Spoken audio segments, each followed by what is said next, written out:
Just keep it on, please. Good morning, and welcome to the New York City hybrid hearing on the Committee on Rules, Privilege, and Election. Please silence all electronic devices at this time. At no time, please do not approach the dais. If you have any questions, please raise your hand, and one of us, the Sergeant at Arms, would kindly assist you. Thank you very much for your kind cooperation. Chair, we're ready to begin. Good morning and welcome to the meeting of the Committee on Rules, Privileges, and Elections. I'm City Council Member Keith Powers, chair of this committee. Before we begin, I'd like to introduce the other members of the committee who are present here today. We're joined by Speaker Adrian Adams, Councilmember Justin Branning, Councilmember Shekhar Krishnan, Councilmember Gail Brewer, Councilmember Amanda Farias, Councilmember Crystal Hudson, Councilmember Selvina Brooks Powers, Councilmember Palladino, Councilmember Ariola, Councilmember Aviles, Councilmember Salam, Councilmember Osei, Councilmember Joseph, Councilmember De La Rosa, our public advocate, Jumaane Williams, Councilmember Sandy Nurse, Councilmember Chris Marte, Councilmember Camilla Hanks, and I am sure we'll be joined by more. And we love Diana Ayala, who is also here too. Please throw him out. Throw him out.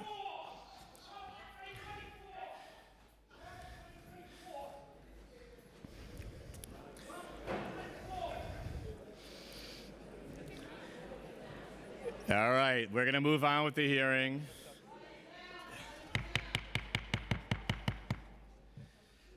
Just a quiet day here at City Hall today. We will. And you thought you were going to be the biggest celebrity here today. Yeah, not here for you. Of course, I'm going to ask everyone to please respect this hearing. If you are disrespectful, we will ask you to leave. And if you are not willing, we will ask the security to escort you.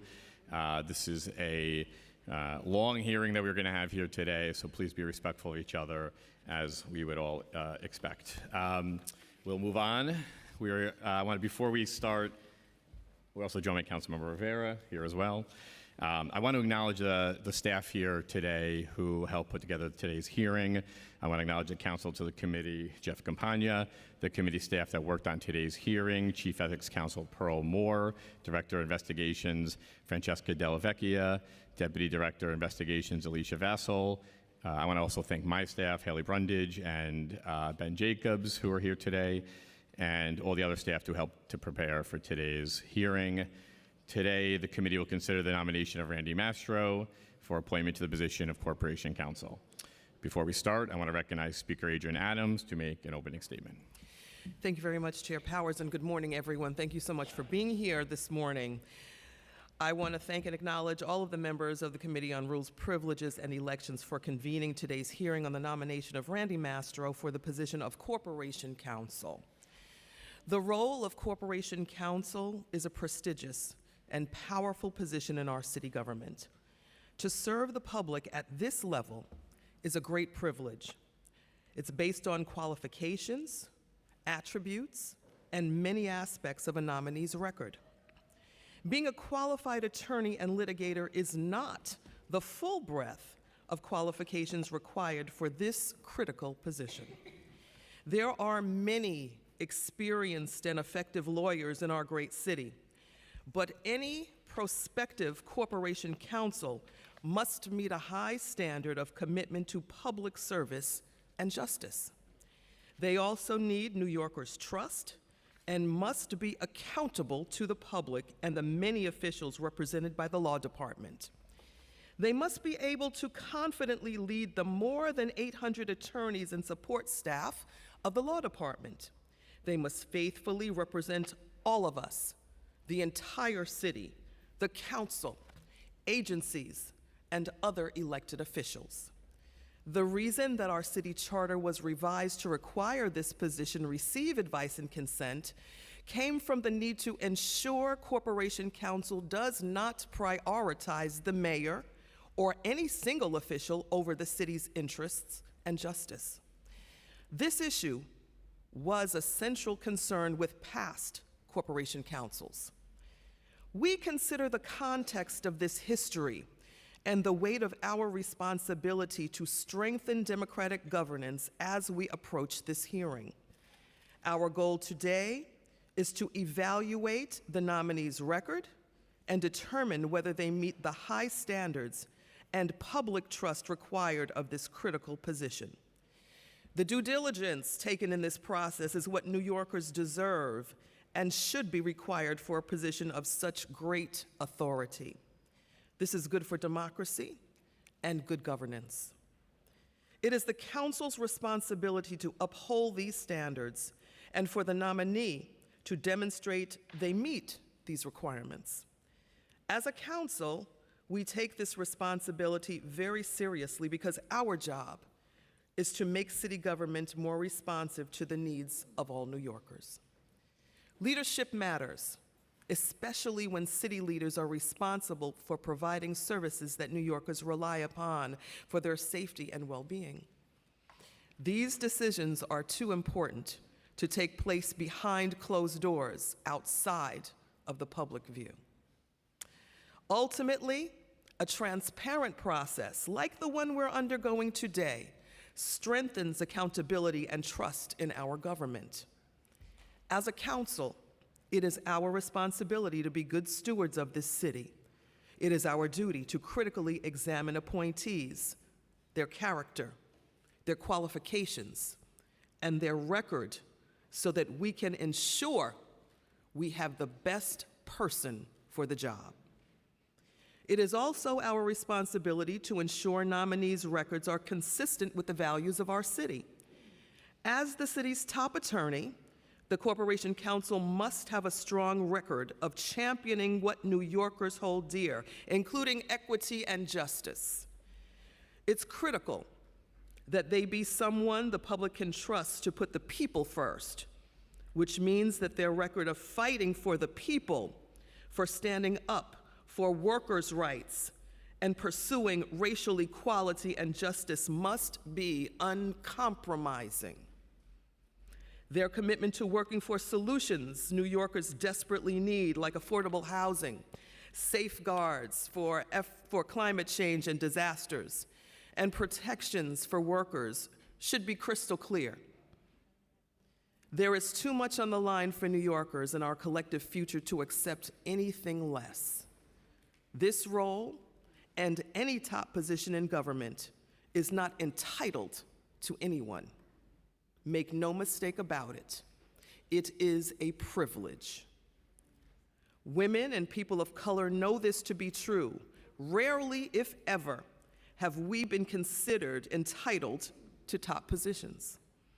In fact, entitlement has often kept those who look like us from accessing such valuable opportunities. Our women majority and historically diverse council inherently understands this. We were elected by New Yorkers in every neighborhood of this city. We represent their diverse interests, and we prioritize the diversity that our representation reflects. It is our duty to thoroughly examine nominees.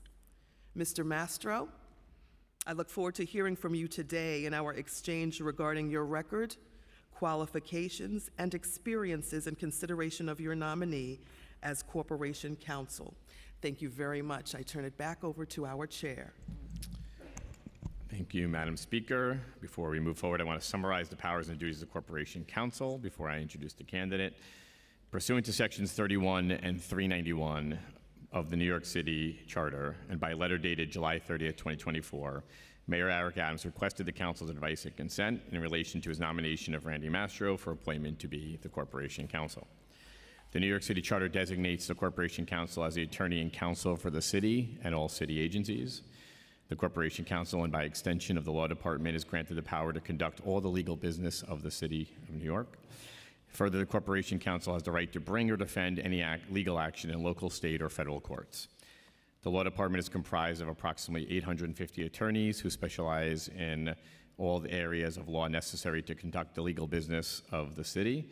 The Law Department includes specialists in a wide range of fields of litigation, land use, ethics, professional responsibility, contracts, administrative law, juvenile delinquency, and legislative interpretation, just to name a few. They represent the city, elected officials, and city agencies with all legal issues that they confront. If the council grants its advice and consent, Mr. Mastro will be appointed corporation counsel and will serve an indefinite term at a salary of $253,000. Mr. Mastro has joined us today. Congratulations on your nomination. He is a partner currently at the law firm of King & Spalding. Previously, he was a partner at the firm of Gibson, Dunn & Crutcher.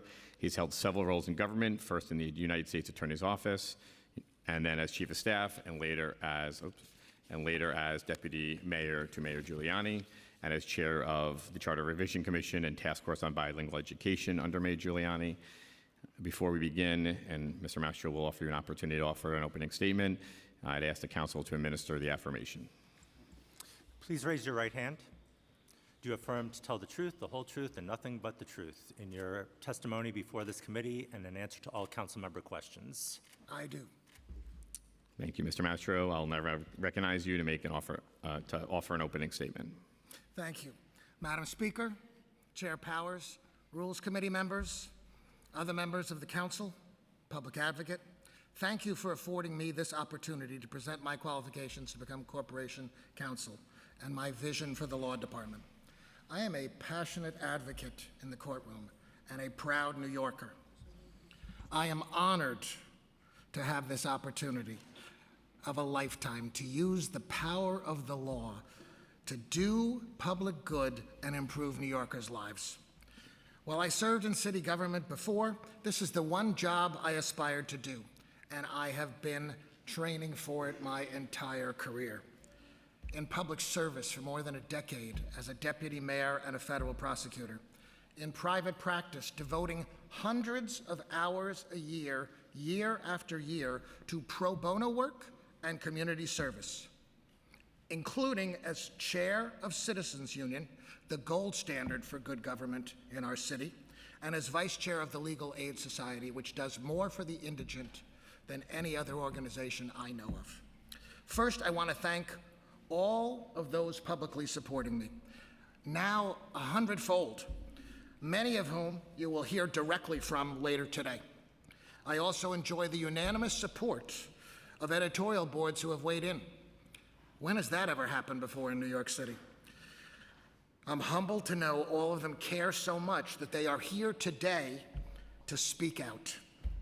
I especially want to thank my wife, Janine, a doctor scientist at Memorial Sloan Kettering who does groundbreaking cancer research, and my daughter, Ariana, an MBA student at Wharton who comes out of the not-for-profit world.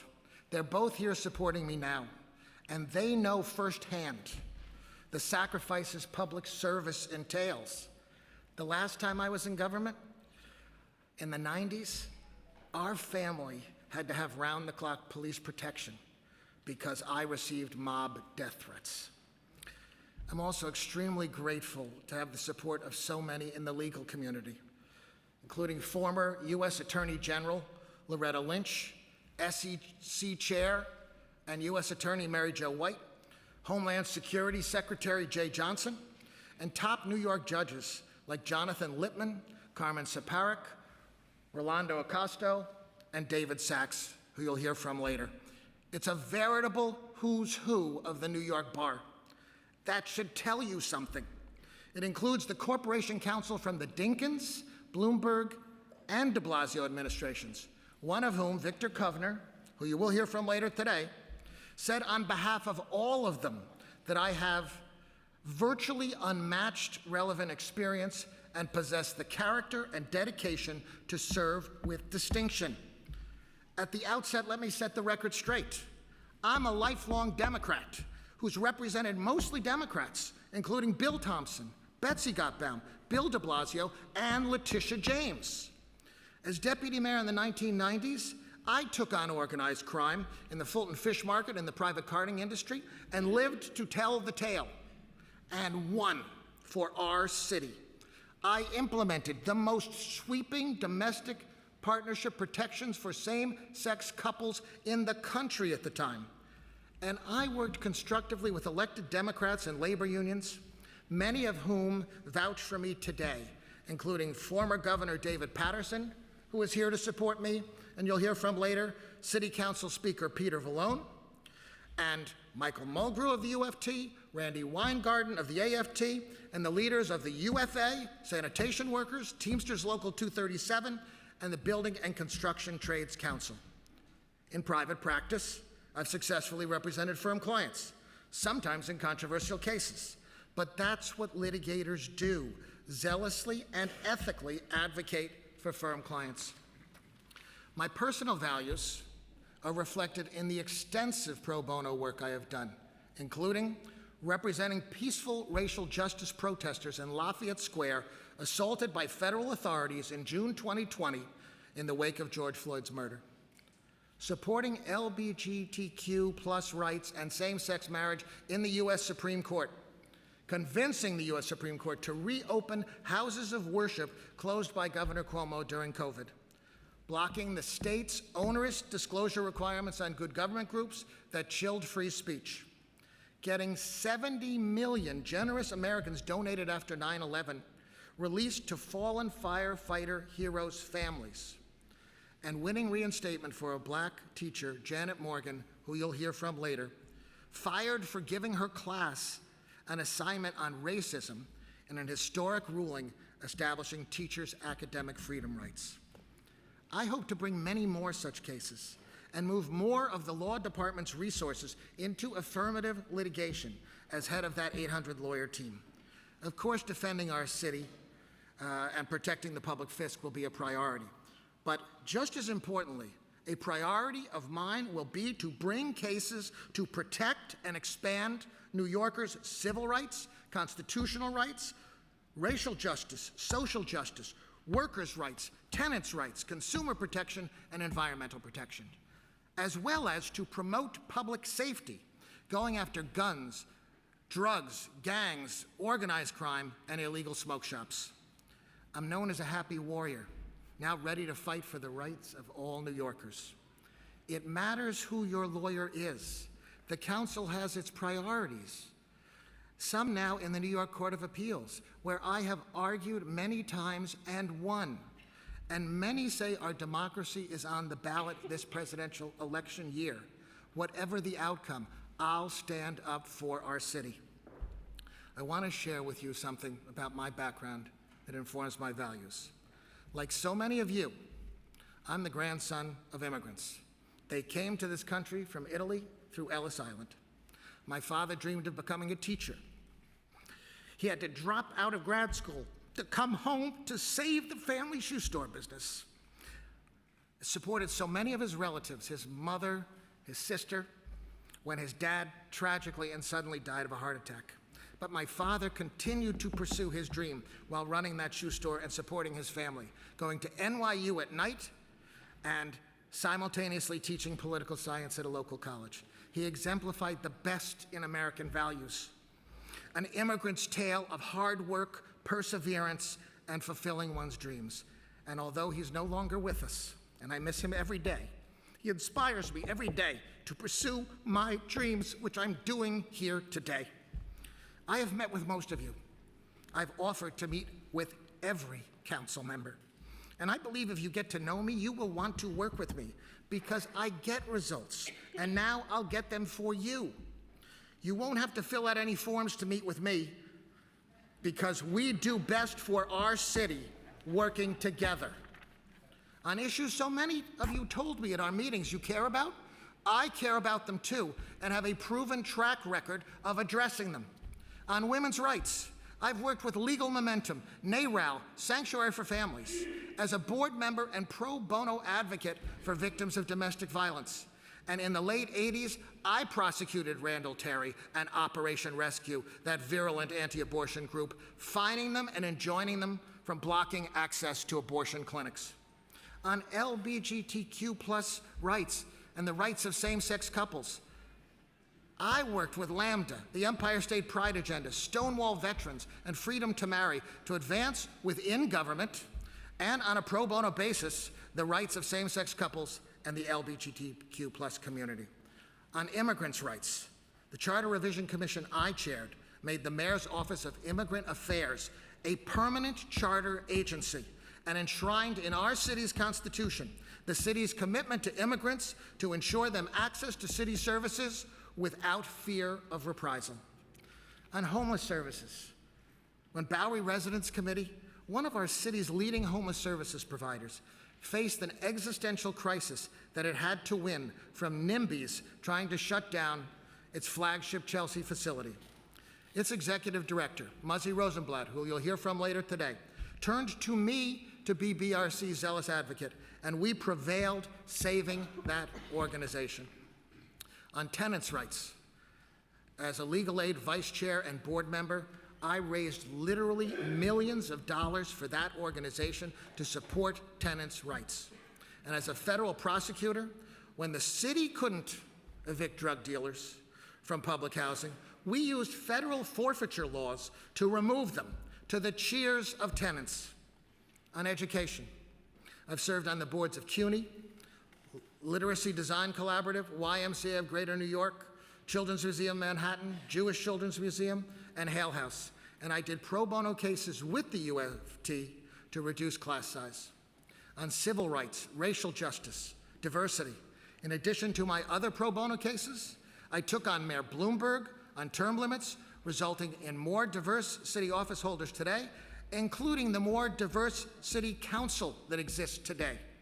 In private practice, I led my law firm's New York litigation group from 0 diverse partners to more than 30% women and other diverse partners. And inclusion and diversity will continue to be a priority of mine. On environmental protection, as deputy mayor, I designed and implemented the plan to close the Fresh Kills landfill, ensuring a more equitable, environmentally sound system for disposing of city waste. And in private practice, I've held government accountable to do full environmental reviews and protect environmental justice communities. On workers' rights, as a federal prosecutor, I brought groundbreaking cases requiring direct rank and file elections by union members of their top officers. As deputy mayor, I worked so constructively with unions that they chose in record numbers to cross over and endorse our administration for re-election, including DC 37. And on public safety and gun control, over my career as a federal prosecutor and deputy mayor, I faced down organized crime and won. In our administration, major crime fell by more than 50% and the murder rate by 70%. And the Charter Revision Commission I chaired banned guns and increased penalties for possession near schools. To those who say they consider my nomination to be controversial, I understand them to be questioning a few of the hundreds, if not thousands, of cases I've taken on in private practice. Not my qualifications for this job or my abilities as a lawyer. Within the legal community, I'm described by our trade press, the American Lawyer, as, quote, one of the most respected lawyers in the country, end quote. And I enjoyed widespread support among elected Democrats and unions with whom I worked as deputy mayor. Indeed, I'm supported or have represented every Democrat candidate for mayor from 2001 to the present. That should also tell you something. In fact, when I left City Hall in mid-1998, the New York Times quoted a colleague describing me as, quote, the administration's conscience, end quote. And the Daily News ran an editorial praising me for doing, quote, the seemingly impossible, and saying the contributions I made to the city I served so well will last a lifetime. Now I'll be able to make more such contributions. Let me address the real elephant in the room. To those who say I'll just be the mayor's lawyer, they obviously don't know me. I am my own man. I've stood up to organized crime, mayors, governors, and even presidents when they got it wrong, and won. And I brought lawsuits directly contrary to the positions of this administration. So you don't have to guess whether I'll stand up. I already have. I've been described as fearless, tenacious, courageous, and I'll stand up for what is right, representing the entire city, including the city council. I've read press reports relating my nomination to larger issues between the mayor and the council. Whatever their differences, I am here as a nominee for a legal position and to present my qualifications on the merits. I pledge to represent both the council and the administration with professionalism, integrity, and respect, and to bring both sides of the hall together to find common ground, as I did as deputy mayor, only this time representing both. So I hope and pray this council will recognize the value of having me as your lawyer and representing you and our city as a whole in ways that will be truly innovative and transformative. In your own lives, you'd need a lawyer, you'd want the best qualified attorney to represent you, one with a proven track record of success. Our city deserves no less. Paraphrasing a president who inspired me in my youth, I come here today asking not what our city can do for me, but what I can do for our city. I stand ready to serve this city that I love and to give back. And I vow, if afforded this opportunity, I will make all of you proud of what we accomplish together. Speaker Adams, Chair Powers, respectfully, may I make one request before we continue? I will, of course, remain here for the entire hearing, and I look forward to hearing what everyone has to say, and it's meaningful to me. But I hope after hearing from the public, you will afford me the opportunity to respond briefly to what is said here while it is fresh and we're all here together. That will complete the circle and I think be the most helpful way to conclude this public hearing. I would really appreciate that opportunity. Thank you. Thank you, Mr. Mastro. It would be out of our normal procedure to have somebody testify at the end again, but we'll, for the time being, move forward with the first round. And I really appreciate it. This is unprecedented in so many ways, but I would really appreciate it, and I thank you for your consideration. Thank you. I also want to recognize we've been joined by Councilmember Gennaro, Councilmember Sanchez, Councilmember Ressler, and Councilmember Feliz. Before we begin our questions, I also want to make sure everyone understands the purpose of today's hearing and the procedures that we'll be following for the rest of the hearing.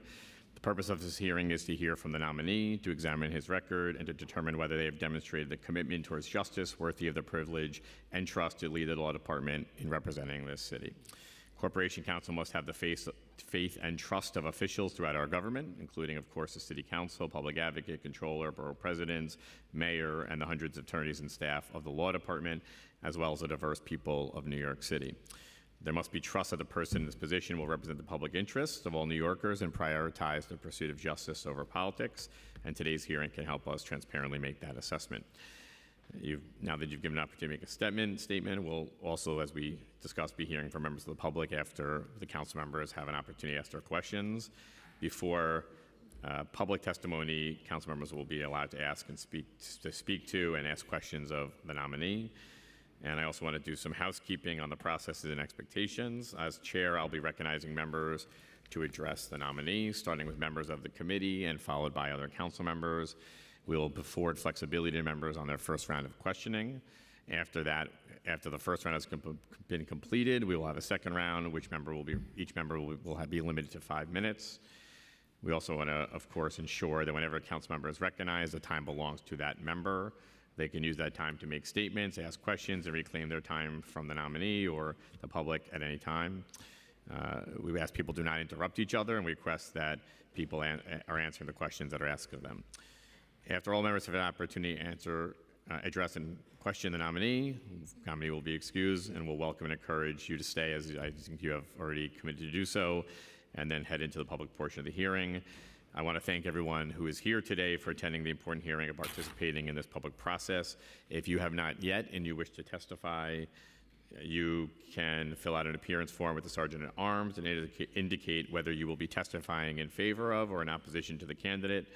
Members of the public may also participate in this hearing by registering on the council's website at council.nyc.gov/testify. We ask members of the public who are here with us remain silent during those proceedings. We've already had one that did not. So we'll ask you to refrain from applause or other audible reactions. I'll start with my own questions before recognizing the speaker and other members for turns to ask questions. And I should note, we won't offer another, we can't offer another opportunity to testify, but you are offered an opportunity to amend your testimony within 72 hours if you'd like to submit or amend or adjust your testimony.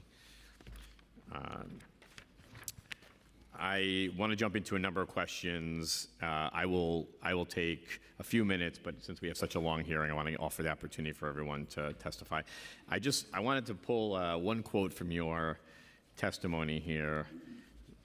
You won't have to fill out a form to meet with me. Is that a promise? That is an absolute promise, and I have told many of you that when we have met, that I am your lawyer. You will be on speed dial to me. I will always have an open door, no matter what any of you have said about me in the past or say about me in the future. I am there to serve you. Okay. I want to ask a few questions related to some information that you provided to us up front before the hearing. We had asked you to provide, to answer some questions, pre-hearing questions. You provided some documentation, and we had asked for some additional documentation. Before that, we asked you to provide a list of all instances in which you have represented a client in a cause of action against the city, the name of the client, a summary of the cause of action, and the final disposition of the matter. We received a list of clients and cause of action, but I don't believe we'd received the rest of the information. I wanted to ask if you're planning to update that information to us, and if so, what a timeline for that would be. Yep. Mr. Chair, I did supplement the responses. You asked me to go back in my career, any case I'd ever had representing a client against the city. I went back to the late 80s, early 90s when I represented, Roland Eanes, a black newspaper delivery man who'd been falsely arrested for criminal trespass in the lobby of a building because white tenants complained against him, and I got him acquitted. And I thought I provided all of that information going back over the course of my career, but to the extent there's any additional information you would like me to provide, I will definitely do that. I am an open book. I think we had asked for some information related to the final disposition of those matters and citations to the final decision. I don't think we had received that. So are you committing that you will provide that to us after the hearing? I'm committing I will do that. It's all a matter of public record. I did give the names of the cases. And over the past 10 years, any cases I brought against the city, I provided that detailed information. But I will go back to my days as a young pup lawyer and give you every detail. Got it. Are there any cases, to your full knowledge, that that should be on the list that you haven't provided to us? Again, I left my former law firm 2 years ago and joined King & Spalding, so I don't have access to my old files, so I was going on memory, and I made that clear. Sure. So it is possible that there would have been one or more that I didn't recall over a 40-year career. I intended to be complete, but it is possible that there are others, and I'd be happy to, I think the question is to your knowledge. to the best of my recollection. Okay. I mean, I think I listed over 20 cases. Got it. Okay. In your private practice, you've represented a wide range of clients. We have obviously many of them in the information you provided, and many that have challenged decisions to our city or state government. We're in receipt of a letter that you authored to the Conflict of Interest Board on April 23rd, 2024, seeking guidance to them about how to deal with your current and former employers, and a response letter from the Conflict of Interest Board dated a week later, April 30th, providing guidance and assistance to you regarding your current and past employment. COIP stated in their guidance letter, you'd be required to recuse yourself from any matters involving Gibson, Dunn, and Crutcher, including but not limited to receiving emails or participating in conference calls, may not attend meetings regarding these matters, and may not receive copies of the documents relevant to these matters. They also added that you must be recused, as described above, at the city from any matter involving King & Spalding, including any matter in which King & Spalding is representing a party. Before I ask my question, I just want for clarification, can you just state your relationship with King & Spalding and your relationship with Gibson, Dunn, and Crutcher? I was a partner at Gibson, Dunn & Crutcher for 25 years, both before and after my tenure in city government in the mid to late 90s, and left that partnership approximately 2 years ago, and I'm now a partner at King & Spalding. Okay. And if you are nominated, will your relationship with those firms continue? I assume you will cease to be employed there, but what will be your relationship with them if you are corporation counsel? I have no current relationship with Gibson Dunn, and I would be resigning from the King and Spalding partnership if I were fortunate enough to have this opportunity to serve. Okay. And do you agree with the findings of the letter from the COI Deputy General Counsel and their guidance letter about your recusals? I offered to do exactly what they said I should do before they ruled, and I will, of course, abide by that guidance, and of course, I respect the Conflicts Board. Understood. And the letter that they provided is a form, they stated it is not a formal opinion of the Conflict of Interest Board. It's providing information and guidance to you. I think it's from the Deputy Counsel. Have you sought out a formal opinion from the Conflict of Interest Board on any of those matters? In terms of the full board? Not beyond the guidance that was given, because I offered going in and told your counsel's office as well that I will be recusing myself from anything that has to do with Gibson Dunn or King and Spalding. Understand. And so is there a plan to seek out a formal opinion to provide a more comprehensive opinion evaluation? Are you going to, I'm trying to understand your recusal process with your prior firms. You'll follow the letter that is provided to you on April 30th from the Conflict of Interest Board? Absolutely, and if there's a need for further guidance, I've done this before. I will get that guidance and follow that guidance to the letter. Okay. The guidance letter states, I think, fairly clearly that you're to recuse yourself from matters with your past and current employers. Have you sought any guidance? It noticeably is absent on your present or past clients, and was wondering if you had sought out guidance on whether a recusal would be necessary for, let's say, your present clients who might be challenging the city of New York. The ruling didn't reach present clients who I'd no longer be representing, but I did represent to the Conflicts Board that any matter for a current client that involved the city in any way, I would be recusing myself from. If the situation arises that a former client is appearing before the city, I'll seek further guidance from the Conflicts Board to the extent that seems appropriate and warranted, and of course follow any such advice. Okay. So, for example, you currently represent a coalition of condo owners, co-op owners challenging a law the City Council passed. We commonly refer to as Local Law 97. In that particular instance, would you recuse yourself from working on that case, meeting with the client, participating in conference calls or emails? Of course. Any current matter that I have that involves the city in any way, even if the city isn't a direct party, like congestion pricing, not a direct party in my case, but I would be recusing myself. This is, of course, what I would do. Okay. And what is the statute of limitations on when you would be recusing yourself from a client that's in the past or in present? Well, as I understand the limitation or the recusal, it's for the duration of the matter. And then, depending upon the nature of a subsequent matter, may require further guidance or recusal, but that would depend on the nature of the matter.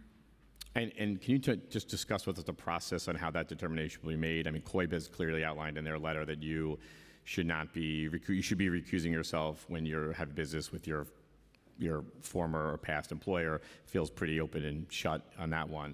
But in the case where there's a present client, maybe with a different attorney, what would be the process of seeking or determining, I should say, when you need to recuse yourself from a case? These are ethics issues that lawyers have to deal with all the time as to when they have a conflict or should recuse themselves. I err on the side of recusal or seeking the guidance on whether I should recuse. So if it's a matter unrelated to anything that was the subject of litigation that I was directly handling, but it's the same client on a different matter, I would, in all likelihood, go back to the Conflicts Board and ask for guidance on whether I should recuse myself. Okay. You said in all likelihood. What would be instances where you wouldn't do that? Something could be so unrelated to any work we ever did together, or they could be part of a large coalition where they play a minor role or something like that. But I would err on the side of seeking guidance from the Conflicts Board, and if it is more of a comfort to this council, I would do that on any matter where they appeared.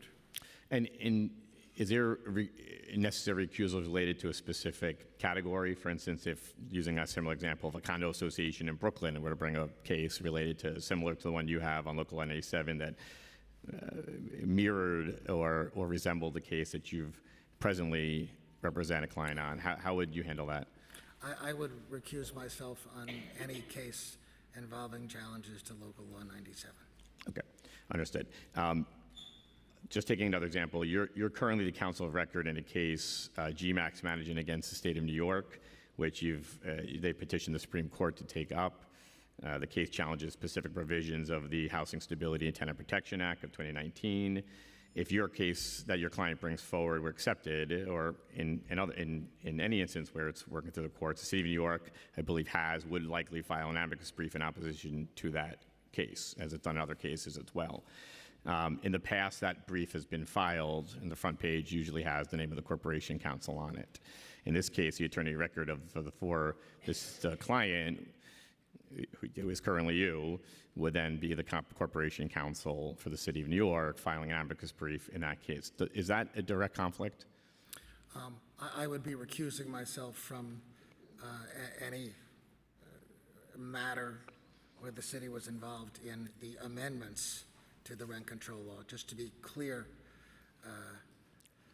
Chair Powers, in that case, I represented small landlords who challenged a certain of the 2019 amendments to the rent control law, but we said in the very first paragraph of our appellate brief to the Second Circuit and to the Supreme Court that we agreed with rent control. We were not challenging rent control writ large. We support rent control, but certain retroactive amendments where small landlords had made tenant improvements for which historically they were entitled to some credit over a period of years were retroactively changed, where their rights to move back into their own properties to live had been retroactively changed. It was a very limited constitutional challenge, but I would recuse myself anyway. The city was did not end up being a party on the merits in the GMAX case, but if the city wants to file an amicus brief,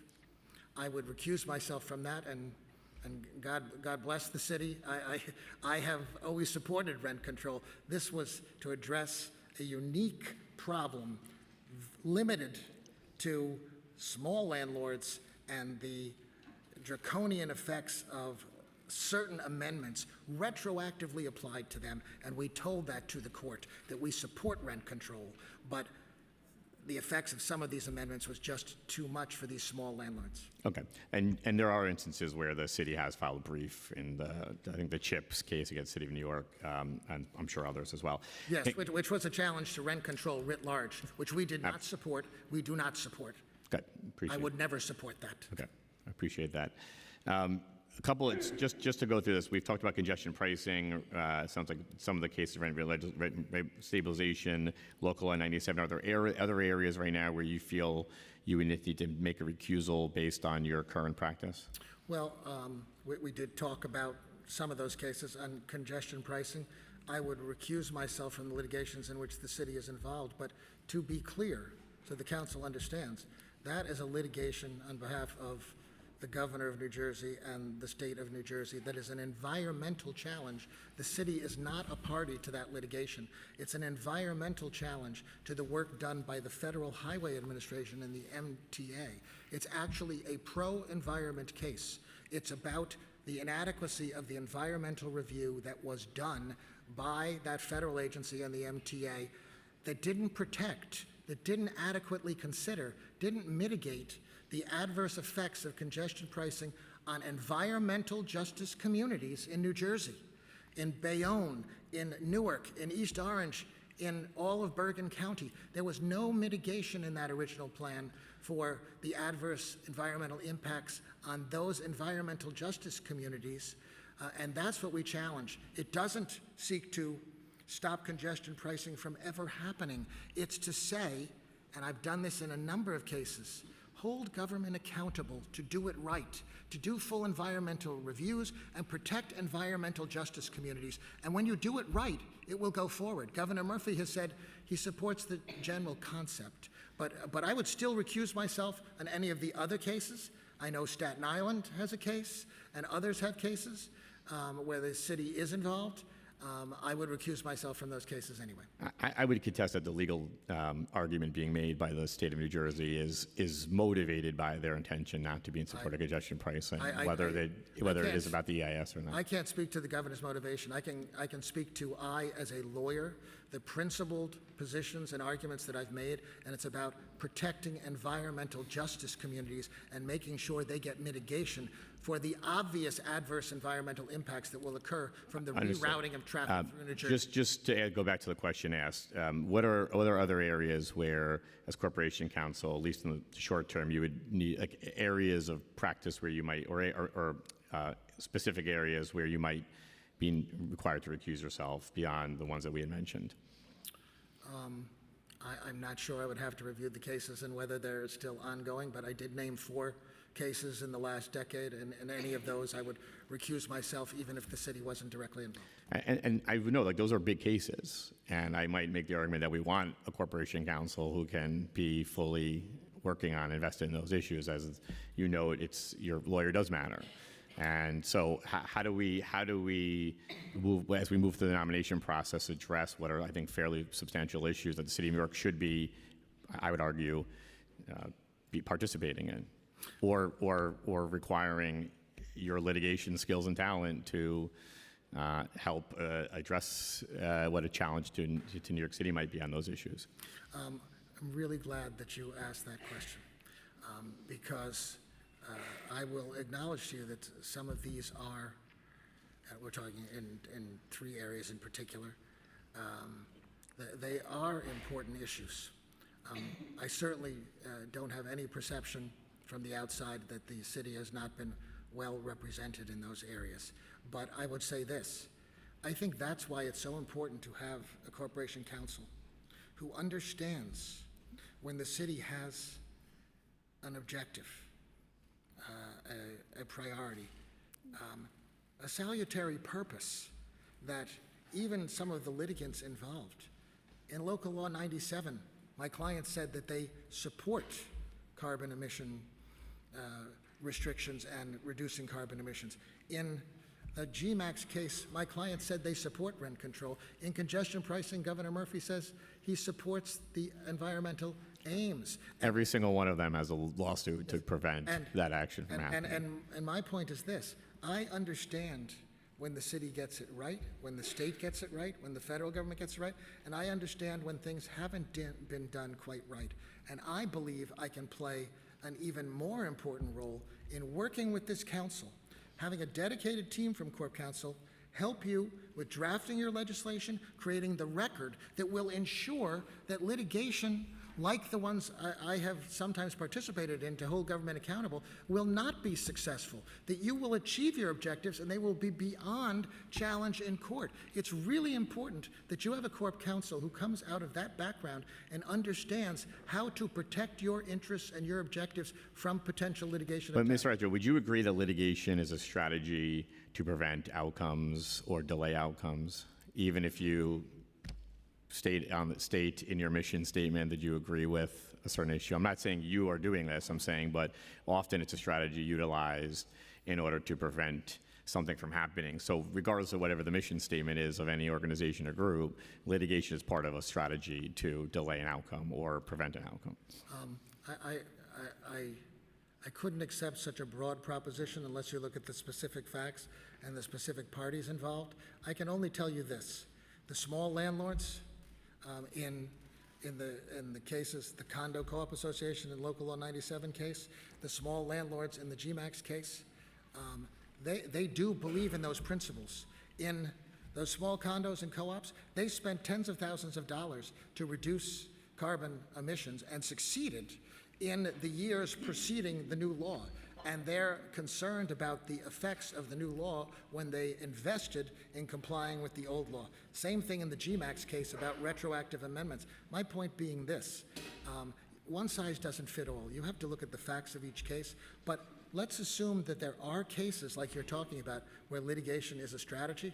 All the more reason why you need a Corp Counsel who understands that and is proactive in advance, helping you as a council draft your legislation, create the administrative record that supports it, so that when these cases go to court, and there are some parties who do what you suggest, Chair Powers, we will be ahead of the curve and defeat them promptly and quickly and achieve your objectives. That's what I do as a lawyer. That's the value I bring to the table, understanding those issues, having litigated them, and understanding your priorities. I live to serve your priorities, your policy objectives, and I will make sure that we are in the best position to defend you in court, because I've been there and I know what it takes to challenge the city, and I know what it takes to protect the city, and I will protect you. Okay, thank you, Mr. Mastro. I'm just in respect of time. I'll come back with for further round of questions. We're now going to go to the speaker for a round of questions. Thank you. Thank you very much, Chair, and thank you once again, Mr. Mastro, for your testimony thus far. I'm going to be speaking from a couple of different perspectives. I first want to go into the role of Corporation Counsel. Under the city charter, the Corporation Counsel is the attorney for the city, including its elected officials, agencies, and most important for us here, the Corporation Counsel is charged to represent the people of the city and the best interests of the city as a whole. As the city's attorney, the Corporation Counsel is lawyer to not only the mayor, but all of the other branches and offices of government, including the council, comptroller, public advocate, and borough presidents, and must have the independence to determine what is in the best interest of the city as opposed to one particular official or branch of city government. Throughout your career in city government, all of which took place during the Giuliani administration, there was immense antagonism to the council, but also to other city elected officials, most notably the office of the public advocate. Given this history and your role as one of the highest ranking officials in that administration, how can this council trust that you will faithfully represent the interests of all of the city's officers, not just the mayors? Madam Speaker, I respectfully disagree with the characterization, but it's not just me disagreeing with the characterization. It's former City Council Speaker Peter Vallone, who says, quote, Randy Mastro is an excellent lawyer who knows right from wrong, and he would be an excellent corporation counsel. Mark, That's not my question, sir. okay, but you said there was terrible animosity. That's not my towards the question, council. though. Okay, I'm sorry. I'm asking you Yes. how the council can trust that you will faithfully represent the interests of all the city's officers and not just the mayor. That's coming from you. Okay, thank you.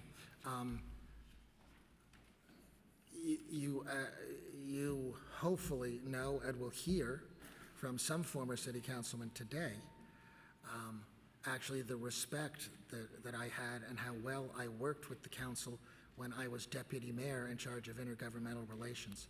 So you know there is a track record of me with Speaker Vallone, his senior staff, and the council members, some of whom will testify here today, about how constructively I worked with the council when I was deputy mayor responsible for only one side of the hall. Now let me be clear on issues that you can take to the bank about why I will be an independent force for good representing this council in ways that no Corp Council ever has before. On affirmative litigation, how does that work? That works because I work with each of you, all 51 of you, to identify cases of concern in your districts on civil rights, constitutional rights, tenants' rights, workers' rights, consumer protection, environmental protection, and then we bring those cases, closing illegal smoke shops, going after gun violence, gang violence, drugs. I work with each of you as Corp Counsel and have a dedicated larger team to bring those cases. But Mr. Mastro, respectfully, you are projecting into the future. I'm trying to lay a groundwork for historical perspective here before we get into a projection of the future. And my question was very specific. It had to do with your work and your career in city government in the past. That did take place under the Giuliani administration, and that had a climate of antagonism toward the council and other elected officials and other members of government. The question once again was, given that history, How can the council trust that you will faithfully represent the interests of all of the city's officers and not just the mayor's from a historical perspective? Okay.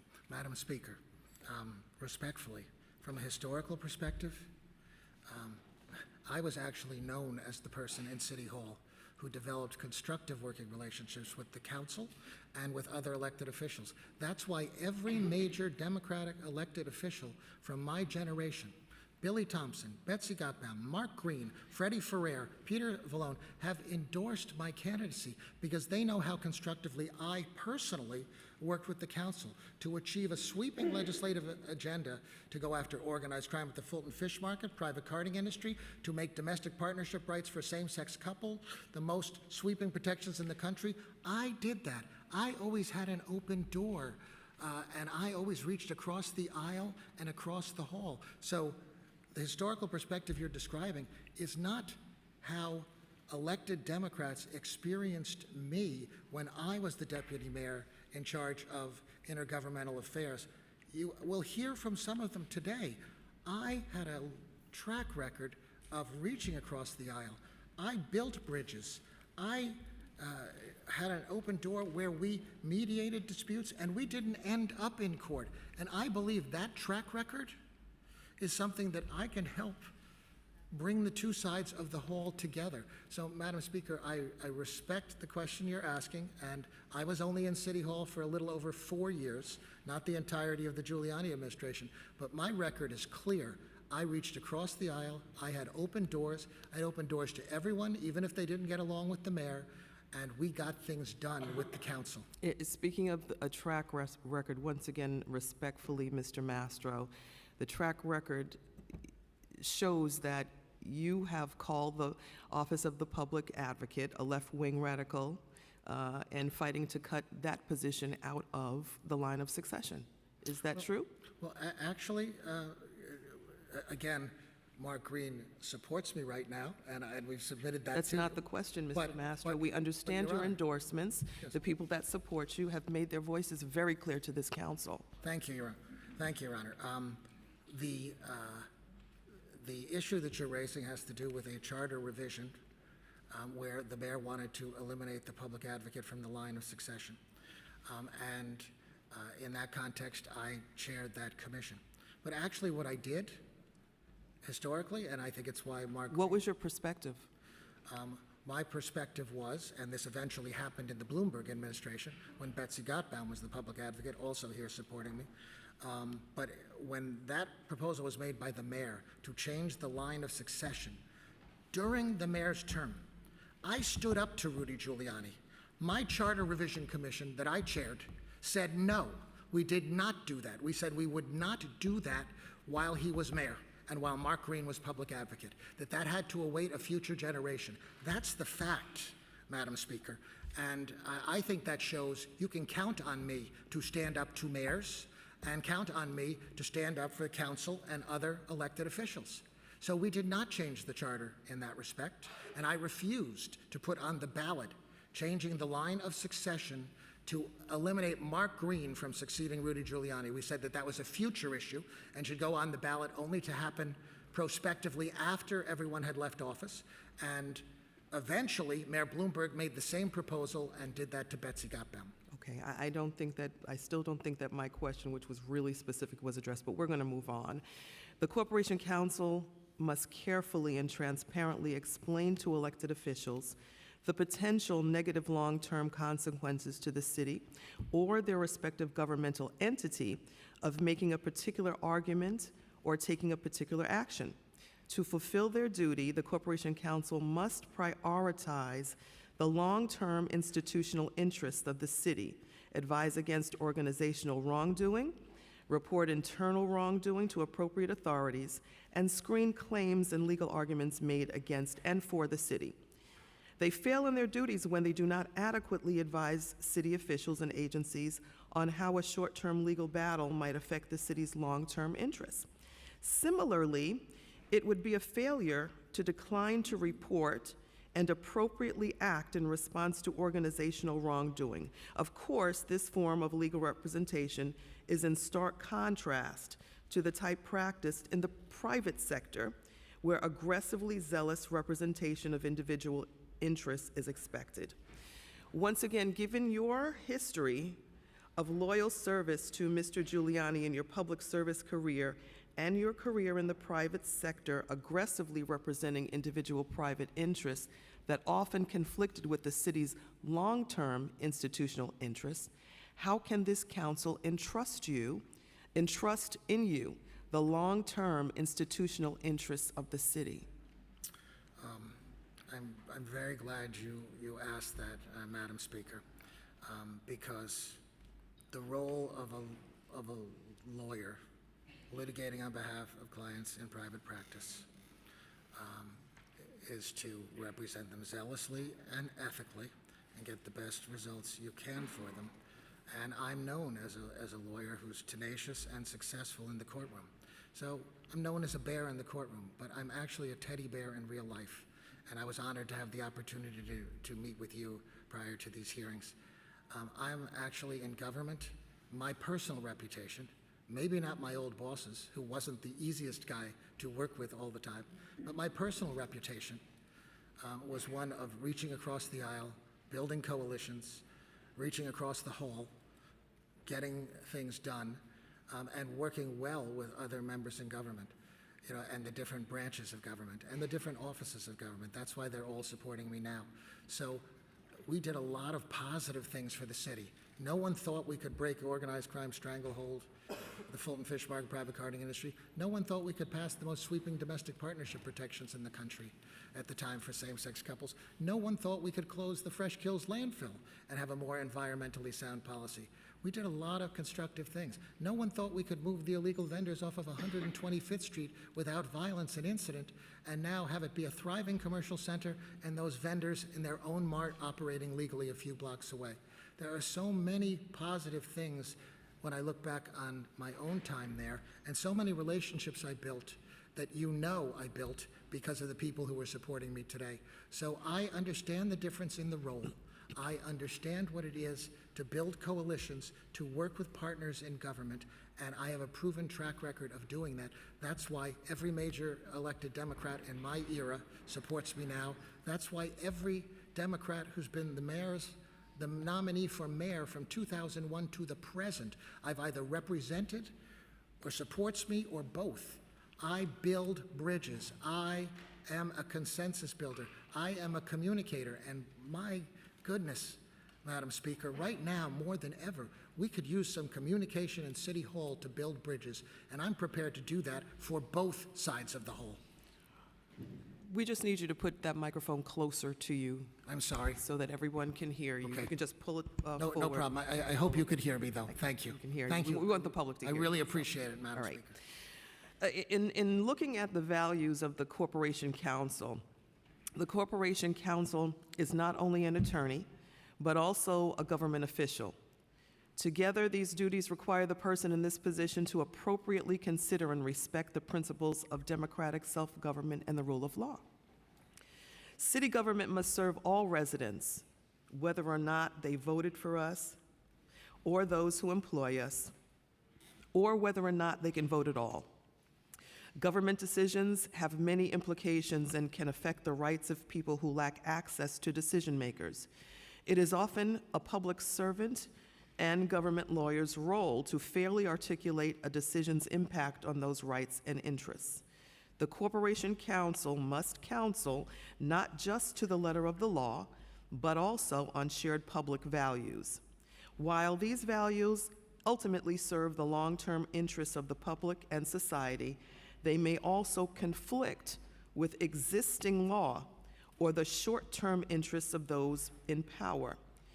It is the Corporation Counsel, as the chief legal officer for the city, who can advise policymakers on the interests of groups not represented by majority or powerful political forces. Fritz Schwartz, former Corporation Counsel under Mayor Koch, and a respected architect of the current city charter, stated that, quote, "The interests of the city must be the touchstone," end quote. Implicit within the interests of the city, fundamentally the public interest, is the administration of justice. It is incumbent upon the Corporation Council to consider, advocate, and advise on the advancement of varying concepts of justice for the public interest. This council believes in an inherent and unique interest to govern impartially and see that justice shall be done. What about your professional history would give this council confidence? And you notice my line of questioning so far continues to say the same thing. It has to do with trust in you and the council putting its trust in you. What about your professional history would give this council confidence that you would put the best interests of the city and the administration of justice before the interests of the mayor? What should give you confidence and trust in me is that when I served in city government before, I put my life on the line for this city. I faced death threats from the mob, 2.5 years of police protection, but it was the right thing to do to stand up to the mafia that had a stranglehold over the Fulton Fish Market and the private carding industry. I personally lobbied a Republican Catholic mayor and a Democrat Catholic speaker to pass the most sweeping domestic partnership protections for same-sex couples in the country. You think that was easy, but it was the right thing to do, and we got it done. And Madam Speaker, I can only tell you this. I have a long track record.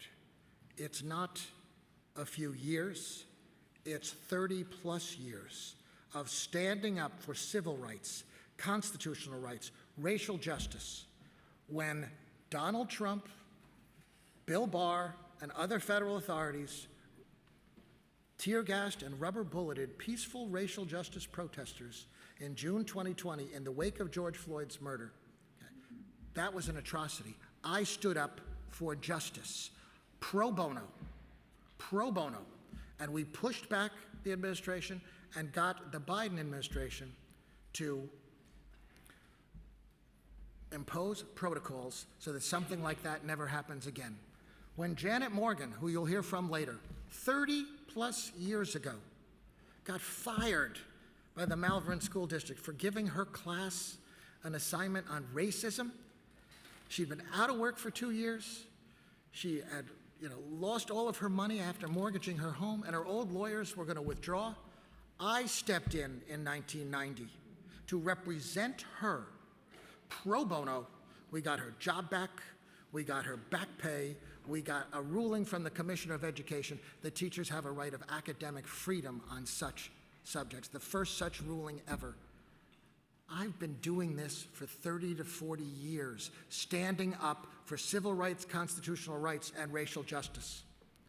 I've been standing up for public safety to the point of literally putting my life on the line. And my word is my bond. And you were very wise to say before these hearings to the press that you should look at the overall view of my entire record.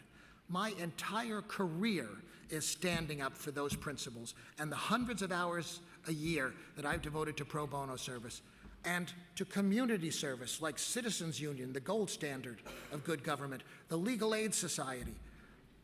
Madam Speaker, I don't ask you to trust me. I ask you to look at my entire record and ask yourself, when you look at that entire record and decades of commitment to pro bono service and community service, and when you listen to the speakers who will be here today, people you know and trust who vouch for me, and I know you've spoken to them, people you wouldn't expect, people I've represented. I represented Billy Thompson, Betsy Gotbaum, Bill de Blasio, Letitia James.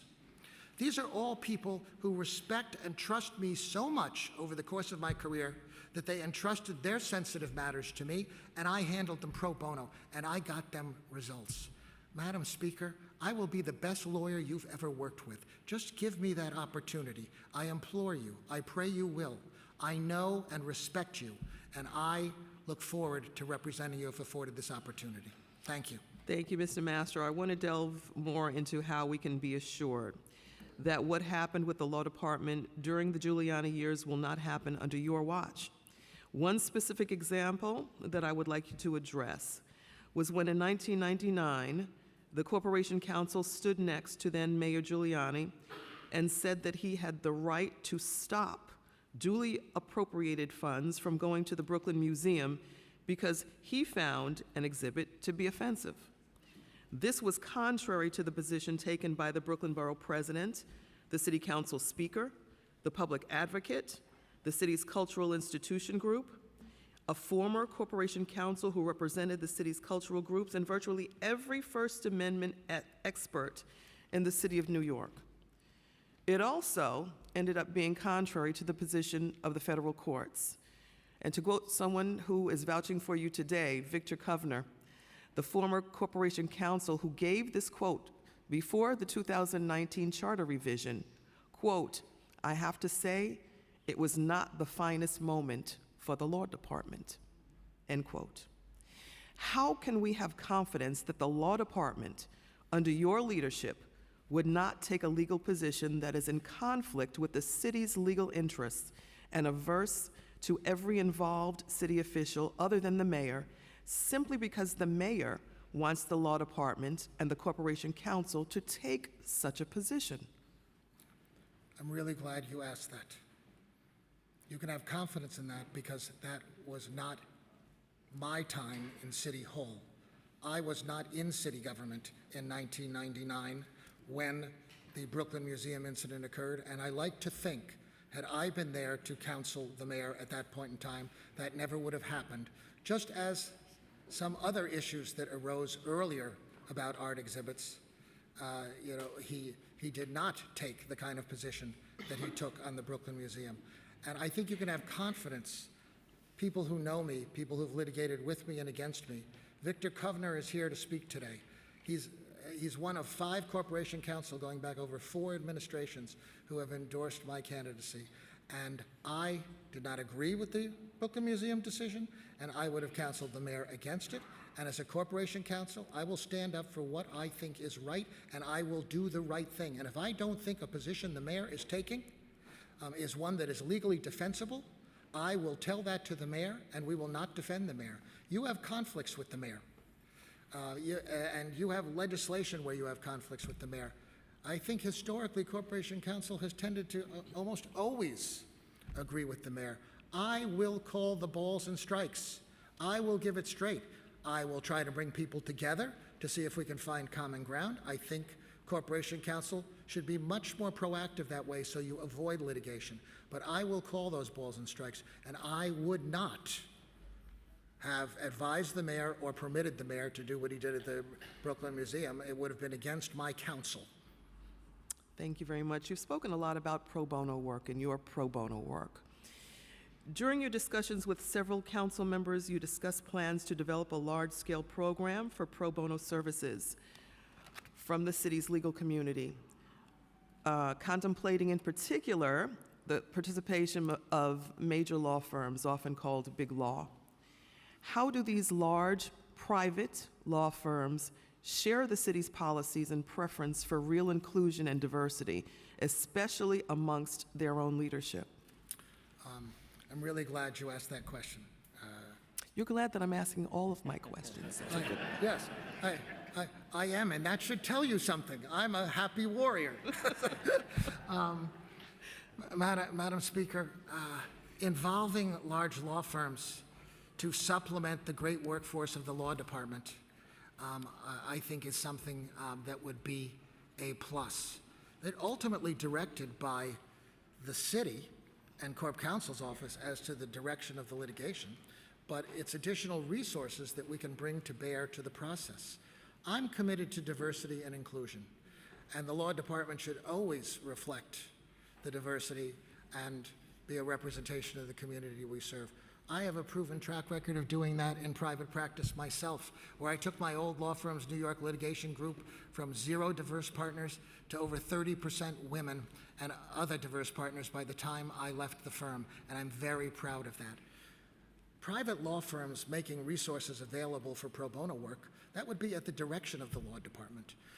And I think that that's a supplementation to that workforce. I also think that in our recruiting, and recruiting a diverse team at Corp Counsel's office, extremely important. And the law department needs that kind of emphasis on recruiting. And with affirmative litigation being a hook, I think you are going to see a new energy of people at all levels. The young shining stars to more senior people who want to make a contribution to public service, coming into public service to do that. It will be exciting work, but always, always the team that we will have on the field, Madam Speaker, will reflect this great city of ours and be a diverse team, I assure you. Mr. Mastro, in the 1980s, Alan Schwartz, Mayor Koch's first corporation council, established a program to serve as a bridge while the modern law department was being developed. This program allowed these large law firms opportunity to send their lawyers to get trial experience and other training on the city's time. While the city benefited from their services in the short term, the long-term benefits of that training, experience, and institutional knowledge went out the door to the benefit and windfall of private law firms. How will you ensure this benefits the law department rather than lead to weakening the law department? Well, Madam Speaker, I think actually I have enormous respect for the law department. I was a consumer of the law department. I stand on the shoulders of giants if I'm fortunate to have this opportunity. But I think that the experience of lawyers in the law department who work really hard with those tens of thousands of defensive cases, to have additional resources, to have exposure and work with lawyers in the private sector, to get that more diverse experience, and to do that on affirmative cases where they are achieving civil rights and constitutional rights and social justice, where they are protecting public safety. I think the lawyers in the law department are going to love that. It's not going to take anything away from them. Right now, we're not doing a lot of affirmative litigation. We're doing some.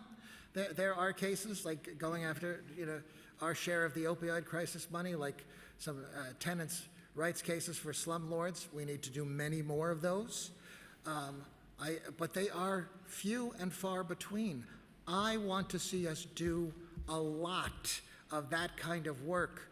And if we do a lot of that kind of work, I think the people in the law department will not only be energized and inspired by the work, they will want to work with the broader team to achieve those objectives. It's remarkably inspiring. We did this when I was in the civil division at the U.S. Attorney's Office, and we brought cases against organized crime. We brought cases against drug dealers. We brought cases for consumer protection. You're going to hear from some of my former colleagues. We did groundbreaking work in so many of these areas, and it just jazzed us. It was inspiring. And we worked with outside counsel whenever we could to expand the team because we were achieving social justice and public safety. That's what I intend to do. Mr. Mastro, why would your enthusiasm, though, not be more towards building up the municipal workforce? It is, Your Honor. I think we have to make it a major priority, and I have said this, and I said it to you. We have to replenish the ranks. COVID took a heavy toll. We have to build up the law department again. There have been cuts and things like that. It's extremely important. But I think with a law department that does both the defensive cases, which is so much of its docket right now, and the opportunity to achieve social justice and to advance public safety, I think the people in the law department are going to love that. Of course I want to build up the municipal workforce. I want to come back to public service for all the right reasons, to do good, to improve people's lives, to use the law department and the power of the law to achieve social justice and public safety ends. If we do that, my God, the people in the law department are going to love that. I am a mentor. I am a trainer. I am a leader. I'm an inspirer. I've led large law firms. I've led large organizations. And priority number one is to have the best law department, to recruit at every level, to bring in the best people. That's priority number one. And you do that because the work is so compelling. Thank you. I just wanted to note that the gallery was chuckling at your reference to me as Your Honor. I happen to like it. Then, Your Honor, I will continue doing it for as long as I can. Thank you. Fine. It's Thank you. fine. Madam Speaker will do. Thank you.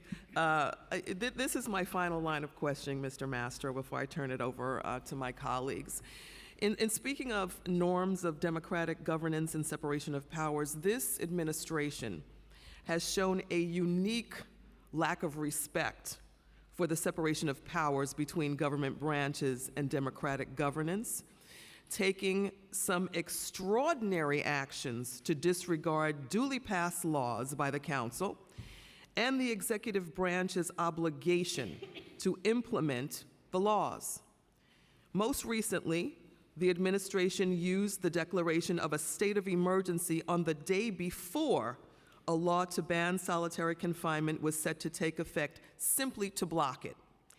The mayor called a state of emergency, quote, a tool in his toolbox, insinuating that declaring a state of emergency is an instrument of the executive branch to be used in the legislative process.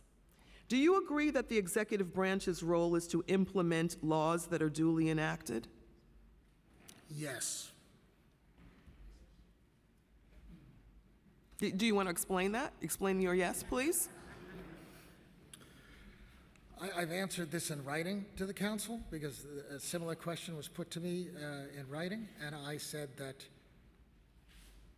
best practice, best course, if the council passes a law, and I said this to a number of you when we met, best practice, the council passes a law or overrides a mayoral veto if the administration thinks that it is illegal.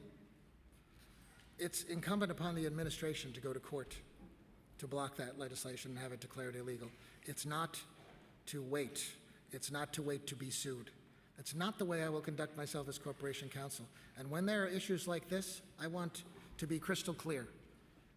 I will be proactive in advance about trying to avoid the conflict as those issues are percolating, to see if there is common ground, and to try and bring the two sides of the whole together.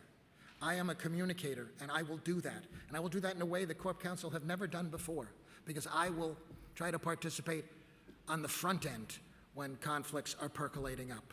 But if they are at impasse, and you pass a law or override a veto, that's the law. And I will tell the administration that at that point the administration should be going to court, not ignoring the law. End of story.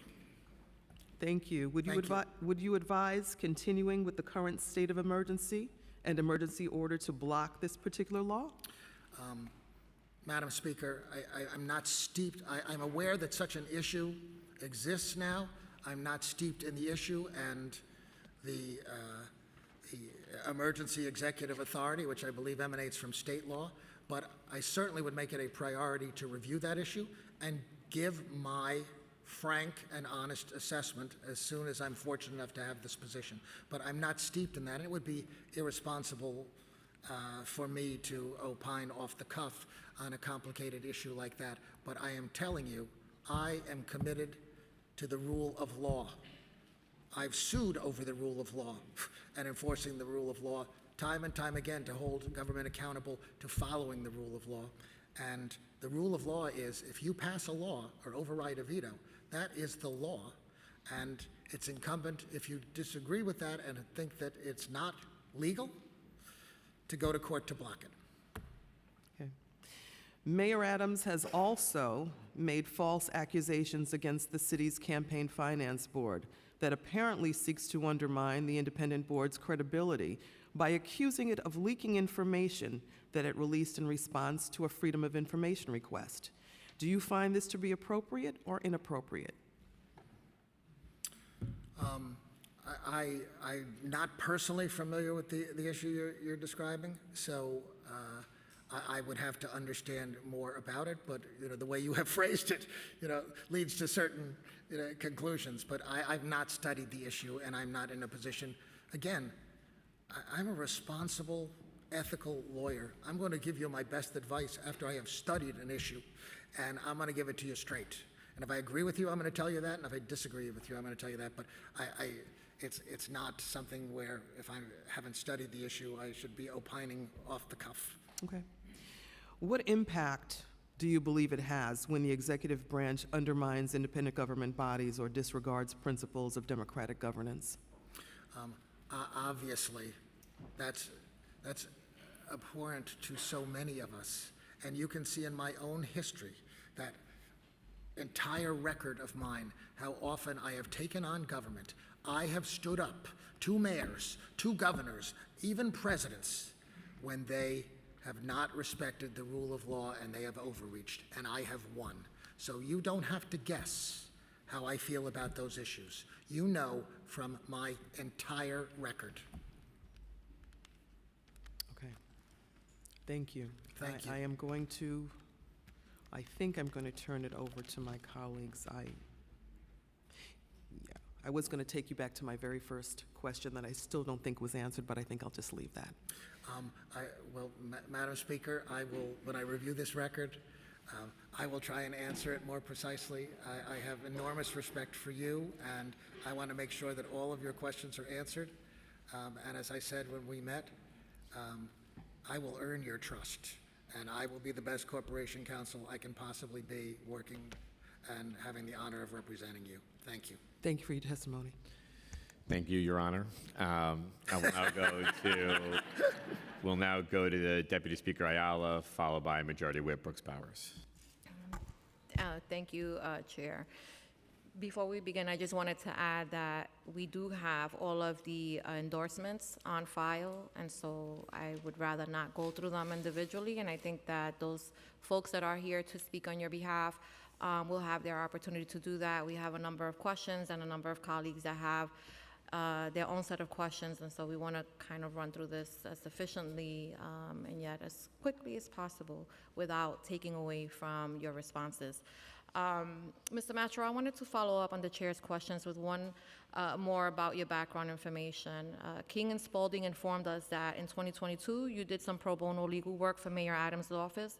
Can you tell us about the exact focus and subject of that work, its time and length, and how many hours? It was actually in 2023, or predominantly in 2023. It was relating to the migrant crisis, and without waiving privilege, I'm authorized to say it was for the city and the mayor's office, and without waiving privilege, I'm authorized to say that it related to ensuring that asylum seekers got their asylum applications heard in a timely manner, which hasn't been happening, that they could get work permits as quickly as possible, which hasn't been happening, and what federal resources might be available to help the city in the crisis. Those were the general subject matters on which we provided legal advice. There was no subsequent action or outcome to report, but that was the nature of the advice. Okay, and how many hours and how long did you do this work? It was over a period of months, and I don't know the hours. 2 months, 3 months, 6 months? I would be guesstimating, but I would say it was over a 4 to 6 month period. So that's a pretty substantial amount of time. Council member, it's one of hundreds of cases I work on, so I don't think the actual hours were that significant, but I don't know the exact number of hours. Understood. Thank you for the response. Given your relationship with the mayor, given that your relationship with the mayor extended to doing legal work for his office, which had not been disclosed until we began asking questions for this hearing, how can you expect us to believe that you will not be partial to the mayor's office as corporation counsel? Well, actually, I thought I was doing a public service by responding to the request to help. And I would think that all council members would share in the concern that asylum seekers get timely review of their asylum applications and that they get work permits so they can work. Understood, but that's not the here. question. The question is, it was not reported until we started to ask questions. Not, with all due respect, There wasn't a question that asked me that. I was asked about cases I brought against the city. But I have, for You didn't almost think it necessary to disclose that? for every mayor, I have volunteered my time and done pro bono service for every mayor. That's wonderful, but why not disclose it if you were the subject of? It wasn't, this I hearing. would have been pleased to disclose it had I been asked. And of course, as soon as it came up, I gave this council a disclosure. But to me, it's an honor to serve the city. And we've had a migrant crisis, and I was honored to help. It's not a question of being beholden to the mayor. I did that work for the city and in conjunction with the law department. Okay. We also asked you to list all political campaigns in which you have been involved, the name of the candidate and the office, the nature of your involvement. You responded that you worked on a pro bono basis for Rudy Giuliani in 1993's mayoral campaign and for his 2007 presidential campaign, but you did not say in what capacity. You weren't an ordinary volunteer on the 1993 campaign. You were legal counsel to the campaign, as the press release announcing your appointment to Mayor Giuliani's deputy mayor indicated. That's a sensitive position in a campaign, privy to confidential information, correct? I provided pro bono counsel to the Giuliani campaign on issues relating to campaign That's finance. not the question, Mr. Mastro. I'm sorry. I can repeat it if you'd like. You were legal counsel to the campaign, as the press release announcing your appointment indicated. That's a sensitive position in a campaign that is privy to confidential information. Is that correct? It is correct that it's a sensitive position. I was explaining to you what legal counsel meant. My role was limited to representing the Giuliani, Badillo, and Okay. Alter campaigns on campaign Just- finance issues. I'm just asking on this one. Okay. Okay. As you were also head of his transition team in 1993, you were also and you were also the head of his transition team in 1993 too, correct? No, I was a deputy, Deputy? and I was involved in helping select a cabinet that was a fusion government and included many Democrats, including Debbie Wright, Ninfa Segarra, and others. Okay. And in that role, is it correct that you were also involved in the hiring decisions for the mayor's commissioners, political appointments, and other staff? Yes, Okay. And when Rudy Giuliani ran for Senate in 2000, did you volunteer in that campaign in any way? no. What was your role in Giuliani's 2007 presidential campaign? My role was being called upon by that campaign to do some press about his record as mayor. That's what my role was. So, comms? I wasn't a comms person. I volunteered some of my time to do some press interviews relating to his record as mayor. Okay. In 1996, the New York Times reported that at the announcement of Mayor Giuliani making you deputy mayor of operations, you called Mr. Giuliani, and I quote, a role model and an inspiration, unquote. Is that correct? It is correct that I used those words, and if you would like to know why I used those words, I will be happy to tell you. I actually don't. You don't want to know why I said that?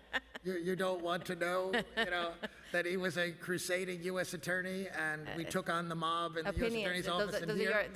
Your opinions, listen. No, but you don't want to know that he stood up to the Reagan But administration I would on like to Social move on, Security Mr. benefits? Mastro, you're out of turn. No, I'm just moving on, trying to explain New why I Yorkers- said that. New Yorkers need a corporation counsel who will advocate in their best interests, especially New Yorkers in the most vulnerable positions of society. Instead, Mr. Mastro, during your tenure as a high-profile litigator at two prominent firms, you have repeatedly chosen to represent clients who are unmistakably against the interests of the most vulnerable populations of the city and beyond. You have agreed to represent predatory clients who time and time again are fighting against the interests of vulnerable people, engaging in egregious civil and human rights violations, and seeking to overturn protections. We must ask ourselves at this council, why these clients seek your representation. Beyond your choice of clientele and how this reflects on your professional priorities, there are the arguments and tactics that you have used which we must evaluate in assessing your ability to make important decisions as corporation counsel for the City of New York. I'd like to talk about one of the most important, the most vulnerable groups in New York City, our unhoused population. comprised disproportionately of Black and Hispanic Latinx New Yorkers. According to the Coalition for the Homeless, in June 2024, 132,293 people slept each night in New York City shelters. Thousands more slept unsheltered in public spaces, and more than 200,000 people slept temporarily doubled up in the homes of others. That means that an estimated 350,000 people were unhoused this past June. Unhoused New Yorkers, like others in our city, need a corporation council that can and will be their advocate. So we turn to the Lucerne Hotel. In 2020, at the height of the pandemic, unhoused individuals were dying in crowded city shelters where they could not social distance. So the city, under the de Blasio administration, moved unhoused individuals into temporary single occupancy rooms to reduce the density of congregate settings in shelters during the pandemic and slow the spread of the COVID-19 pandemic, of COVID-19. One of those shelters was the Lucerne Hotel, located on Manhattan's Upper West Side. The city then announced plans to move those individuals in that shelter to another hotel in the financial district. Residents of the financial district subsequently brought litigation to stop this move. Mr. Mastro, for Gibson Dunn, as part of this litigation, you represented the West Side Community Organization Incorporated, comprised of residents of the Upper West Side who pressured the city to move the individuals out of the Lucerne. In fact, this organization, known for its anti-homeless views and NIMBYism, argued that the need for the unhoused individuals weren't met at the Lucerne Hotel and that their needs would be met elsewhere, could be met elsewhere, just not at the Upper West Side. In response to this litigation, the Department of Homeless Services issued a statement saying, quote, "New Yorkers experiencing homelessness are our neighbors, and the notion that they are not welcome in some neighborhoods for any reason is an affront to basic decency," unquote. By pursuing this litigation, you determined the city's efforts to create a safe environment for unhoused New Yorkers during the pandemic by pressuring the city to move 235 individuals from the Lucerne Hotel. Would you do that again? There's a lot to unpack there, Council Member. Fact of the matter is that that's not a fair characterization of that litigation.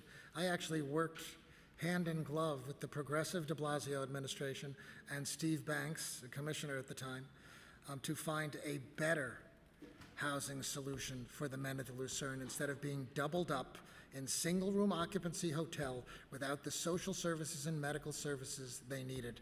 The group that I represented I only agreed to represent that group because they committed they would work with the administration to find a better housing solution near the medical and social services that the men at the Lucerne needed, and in single-room occupancy, not doubled up in an SRO hotel. We didn't sue the city. We worked hand in glove with the city to achieve that. And in fact, I represented some of the men at the Lucerne who wanted to move.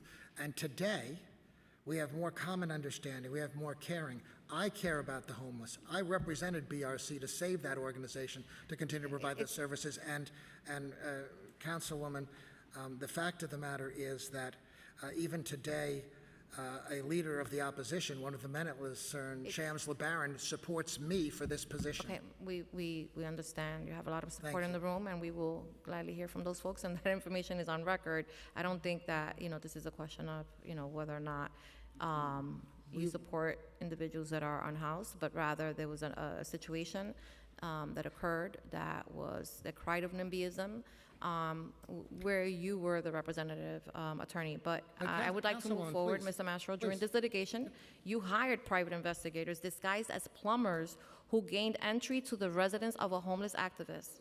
Once inside, investigators took a photo of the activist undressed and without his knowledge, and you decided to include that photo in documents submitted to the court.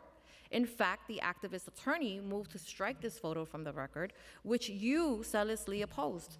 In response to this shocking and unacceptable litigation tactic, the Department of Homeless Services commented that it was, quote, absolutely egregious invasion of his privacy, unquote, and the activist attorney argued that the only reason that it was included in the record was to, quote, harass, embarrass, and humiliate him publicly, unquote.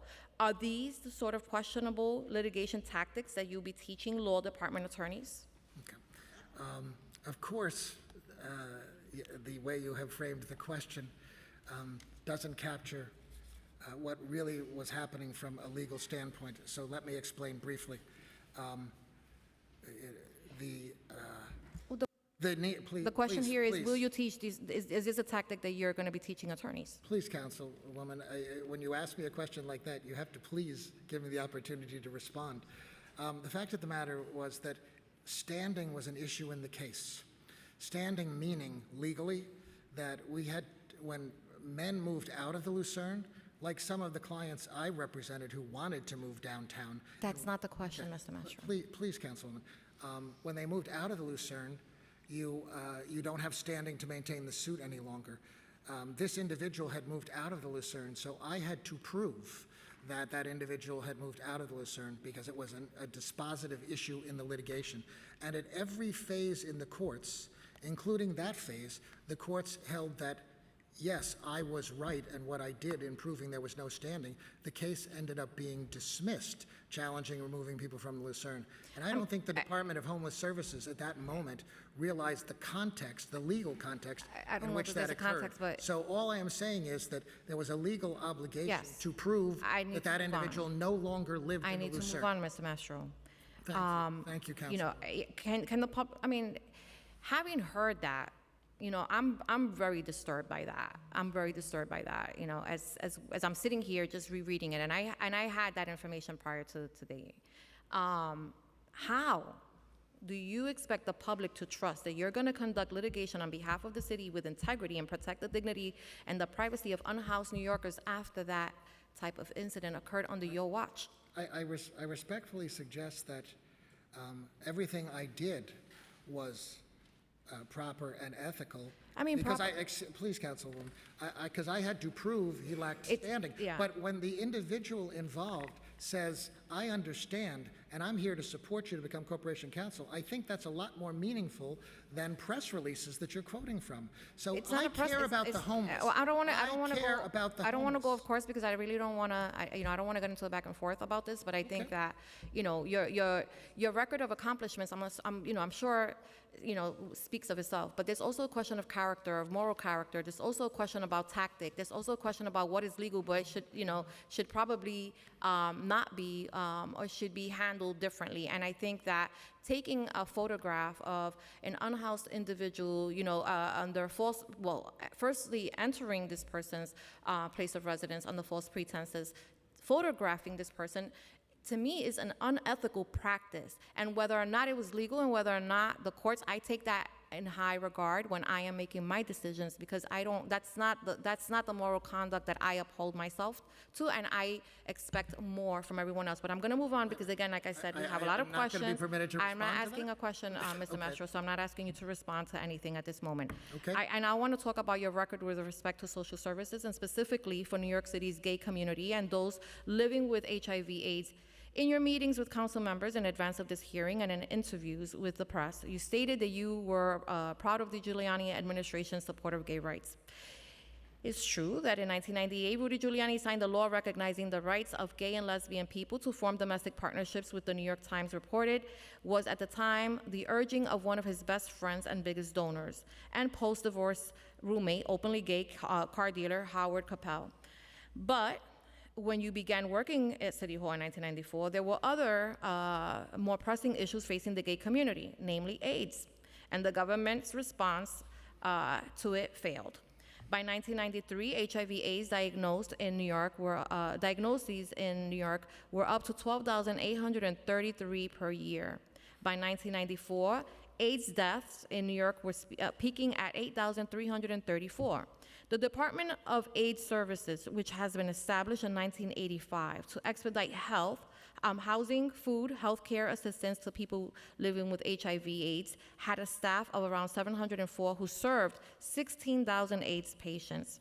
At the time, gay people had no legal protections from employment or housing discrimination, and people with AIDS were often too sick to work. As Rudy Giuliani prepared to enter the mayor's office, he proposed drastically cutting the budget, if not eliminating the Department of AIDS Services entirely. Housing Works, a nonprofit service and advocacy organization founded in 1990 to provide housing and supportive services to low-income New Yorkers living with HIV and AIDS, objected.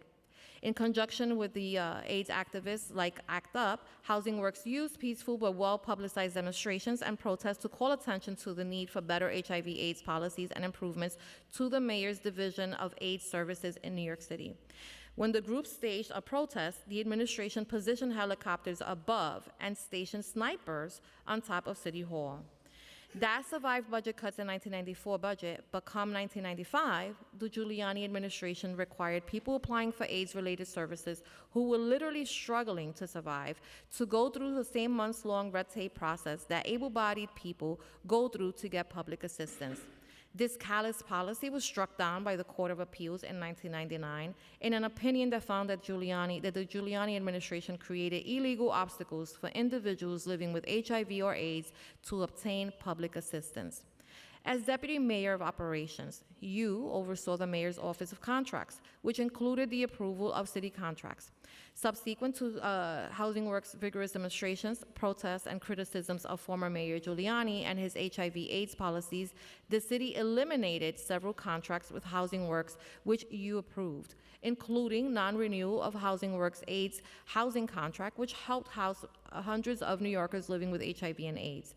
I would like to submit for the record the disposition of Randy Mastro and make particular reference to page 109, paragraphs 13 to 16.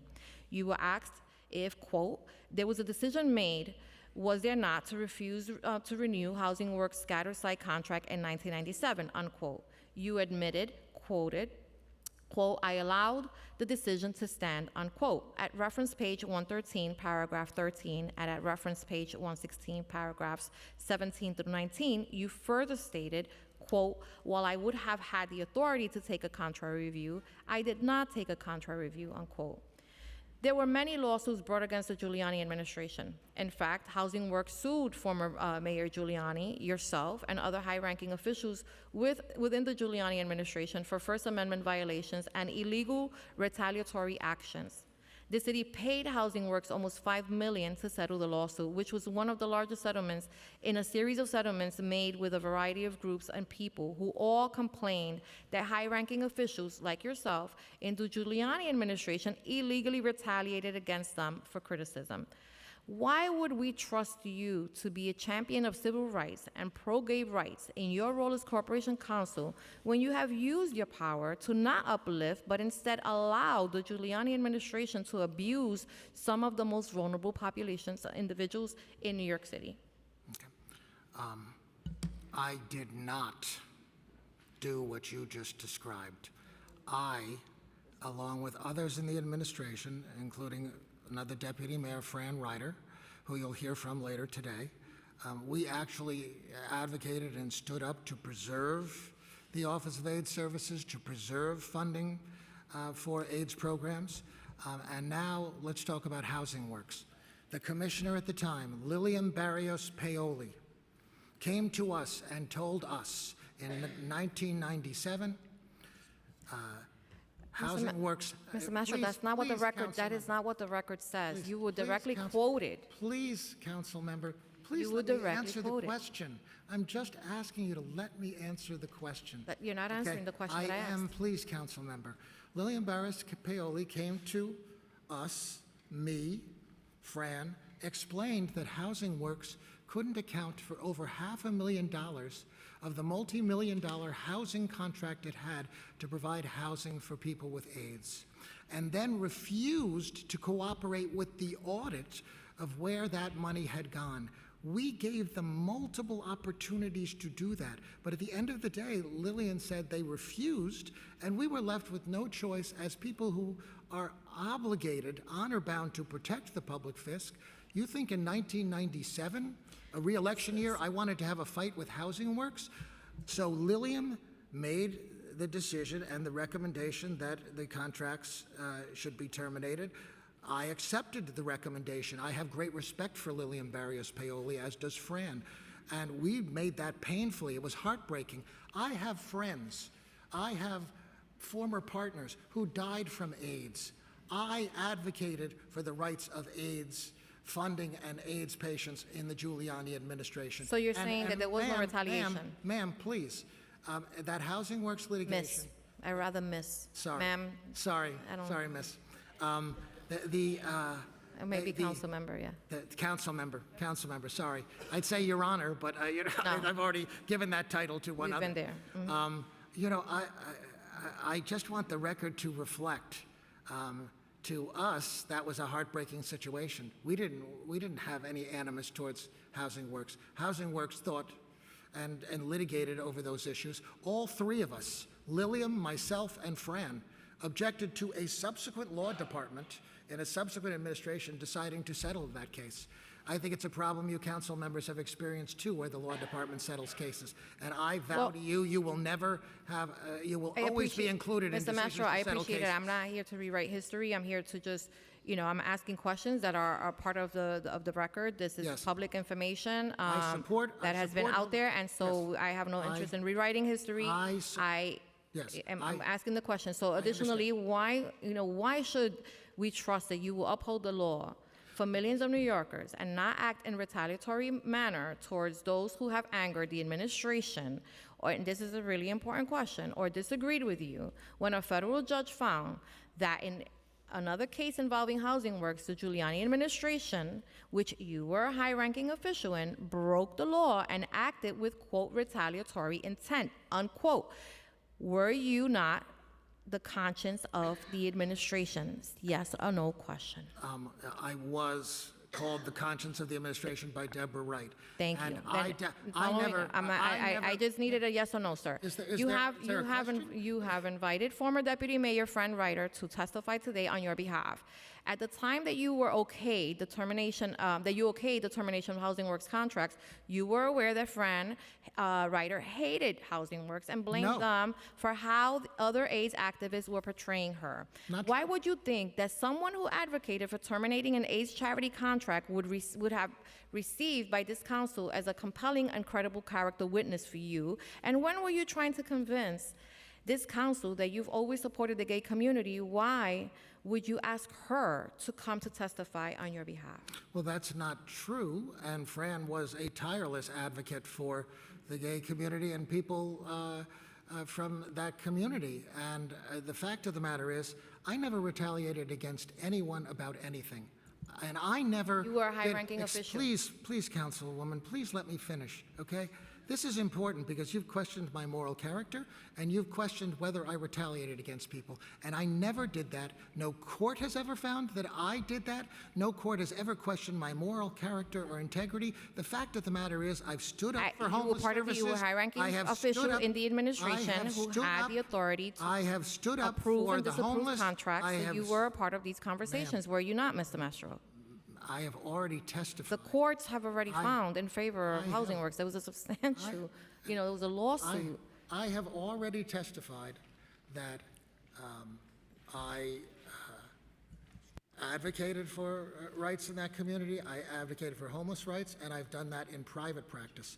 I think the entirety of my record reflects that I have had an unblemished record of ethics and integrity and practice in all phases of my career, and I have stood up for the civil rights of people in that community and for the civil rights of the homeless, and I've gone to court to vindicate them time and time again. So you have to look at one's entire record, and my entire record bespeaks of somebody who stood up for the homeless and someone who stood up for the LGBTQ plus community in the Supreme Court on multiple occasions. That's the record, Councilwoman. Yeah. So, and with all due respect, we're talking about your witnesses, not your record. Why would Well, Fran Reiter was a tireless champion for the rights of the LGBTQ All right. community and those who were suffering from AIDS. Perfect. That's your, okay, that's what that's fine, that's your opinion. From unhoused individuals suffering from HIV/AIDS to unhoused men living in fear of contracting COVID in city shelters, you have fervently advocated against the best interests of the most vulnerable sectors of society. These New Yorkers needed support. They deserve to be treated with human decency and compassion. Instead, Mr. Mastro, they received the backlash of uncouth litigation tactics that you deployed, and they suffered as a result. We have to question how far you're willing to push the professional boundaries of Corporation Counsel. Based on your record, you failed to make vulnerable New Yorkers a priority. Why should New Yorkers expect that this will change now? It's not a fair characterization of anything I ever did in practice. And the courts at every turn in regard to Lucerne agreed with me. And I have advocated for the rights of homeless organizations and the rights of the LGBTQ plus community repeatedly throughout my career. So that's why the council can have confidence that I will be a passionate advocate at Corp Council for those rights as well. Thank you. Thank you. That is all, Mr. Chair. Thank you very much. Thank you. We're going to hear now from Majority Whip Brooks Powers, and will be followed by Councilmember Hudson and Ferris. Thanks. Thank you, Chair, and thank you, Mr. Mastro, for your testimony and the opportunity to have met with you prior to today.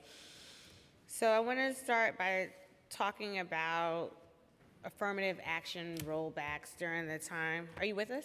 Yes, please. Okay, just wanted to make sure I have your Thank you. attention. Thank you. Okay.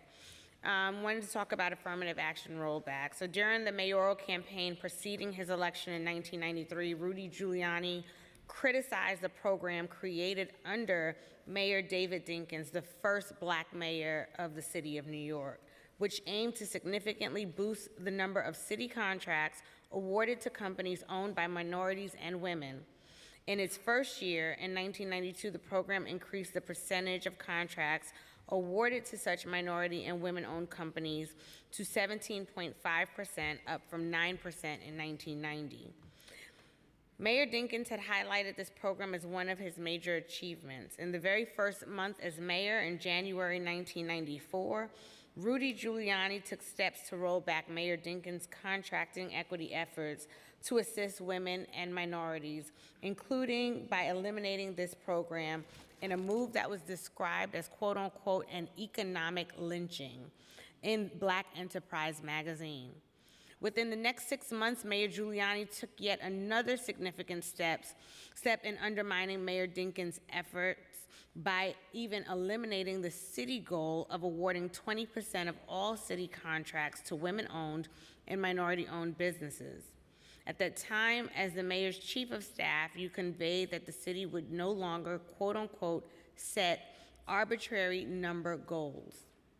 And in relation to a different program put forth by the mayor that purportedly could help minority and women-owned businesses, you stated, quote unquote, "We fully expect our program to be much more successful." However, approximately just 3 years later, in April 1997, when you were Deputy Mayor of Operations, Mayor Giuliani admitted that the city at that point no longer even kept track of how many city contracts were awarded to minority-owned businesses. Mr. Mastro, can you share exactly how you and Rudy Giuliani were working to address the disparity in business contracts received by minority and women-owned businesses during the years of 1994 to 1997, when it seems that the mayor's administration didn't think it was even important enough to keep track of basic data related to awarding such contracts? I appreciate you asking that question. And while I was not the person in City Hall in either capacity, chief of staff or as deputy mayor for operations, responsible for the administration of the program, it was certainly my understanding and intent that the reforms we made in the program were intended to create economic opportunity for minority and women-owned businesses. Former Deputy Mayor Rudy Washington will be here to testify as well, and it was a program that he was involved in, so he may be able to address more specifically your questions. But my understanding is we made reforms that were intended to help minority and women-owned businesses, and certainly that would have been my intent. So I can't speak to what the quote you have from the mayor, but I can say what my personal intent and understanding was at an earlier point in the administration when we made certain reforms. So I appreciate the question, and that's my recollection. And so you're saying that as chief of staff and as director of operations that you played no role at all in the rollbacks of this program? I did not. As chief of staff, my role and of course the role of Chief of Staff differs from administration to administration, but as Chief of Staff, my role was the administration of the Mayor's office, the offices that were part of the Mayor's office. And as Deputy Mayor for Operations, my role was to oversee the operational agencies of city government, most of them, not all of them, not economic development, not community development, not small business administration. Those were other deputy mayors. As Deputy Mayor for Operations, I oversaw most of the operating agencies of the city, as well as intergovernmental budget, but not administering that program. So let me ask you this. Let's continue on this path where you said that you were not responsible for it. I would imagine that based on some of the glowing comments that you've made publicly about Rudy Giuliani, that you agreed with the direction he was taking on the program? Or are you saying you did not agree with it? I'm saying that what I remember about the reforms we made in the program, my understanding was it was intended to facilitate minority and women-owned business economic opportunities, not the way you have described it. So that was my understanding, but I was not responsible for administering the program, and I just want to be clear. I've talked about things from the Giuliani administration, and there were a lot of achievements. And I've talked about my own record in the Giuliani administration. But that is a program that I was not responsible for reforming or administering. I mean, and I hear what you're saying. The only thing is factually that wasn't the case, that the changes that Rudy Giuliani made during that time, in fact, took away opportunities from women and minority-owned companies. And let me finish if I can. And you stayed. So if you didn't believe in the work that was being done, or you saw a negative result of a policy, you stayed. And so that's the concern that I have. And privately we spoke, and I was very clear in terms of how I feel about MWBEs, and I feel the city can always do more as it pertains to the participation, the utilization of minority and women-owned businesses. But this is an administration that one of the first actions that he took was to dismantle this very important program, and as a result of it, saw far less minority and women businesses receiving opportunities for contracts. So what is your take on that? The fact that certain reforms were made to a program isn't dismantling. And the fact that the mayor, several years later, couldn't quote the statistics any longer, wasn't aware of the statistics any longer, doesn't mean the program wasn't still effective. And I didn't stay forever.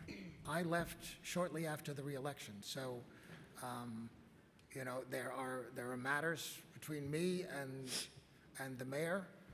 The reason why I'm a trusted counselor to mayors and speakers is because I maintain a confidence. But there are things in the Giuliani administration that I'm very proud of that we did. But this was not an area that I was responsible for, so I can't really speak to your questions, Councilwoman, but I appreciate the questions. Well, I will say that while I understand you didn't stay there forever, you stayed there from 1994 to 1998, if I'm not mistaken. June of '98, yes, Council. Okay, and this happened at the start of his term in 1994. So there were still several years, and that was within this, frame of the administration's actions against this. But just going to the next question, if the Dinkins administration goal of 20% was an arbitrary number as it was framed as, what metrics did you and the Giuliani administration set?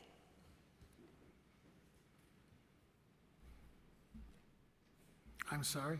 What metrics did you and the Giuliani metrics set? Because at that time, it was stated that the goal of 20% was an arbitrary number. So I'd like to know what metrics were set to ensure that minority and women-owned businesses were able to have an opportunity of utilization. Okay. Again, I wasn't responsible for administering, reforming or administering the program, so I'm not the one who can address those questions. Perhaps Deputy Mayor Washington can when he is here. But I personally was not responsible for administering or reforming the program, so I'm not in a position to know how to respond to your question in terms of the. Well, as Chief of Staff, I'd like to know how you personally address this dynamic. So in the event that you were to be appointed as Corp Counsel and Mayor Adams decided to change some type of policy that was deemed racist or an economic lynching or something that was not in the best interest of New Yorkers, are you going to say that you will just stay there and stand by his side on that matter? Or No. are you going to do something? And I want to know, what did you do in your role as Chief of Staff? The answer is no. I'm here to do something and stand up for our city. And as Corporation Counsel, I would be representing the entire city, and my portfolio would be particularly broad. But in terms of reviewing the legality of proposed actions and actions. But as Chief of Staff in that administration, actually the role was more limited. I was responsible for the immediate offices of City Hall. I was not responsible for any government agencies or the administration of any programs in government as Chief of Staff. I was not. And in certain administrations, the Chief of Staff's role has been limited like that. In other administrations, it's been broader. But my role was very limited, and I don't know Mr. that Mastro? what you are saying Excuse me. is true. Mr. Mastro, did you have daily meetings with the mayor at your in your role as Chief of Staff and/or Deputy Mayor for Operations?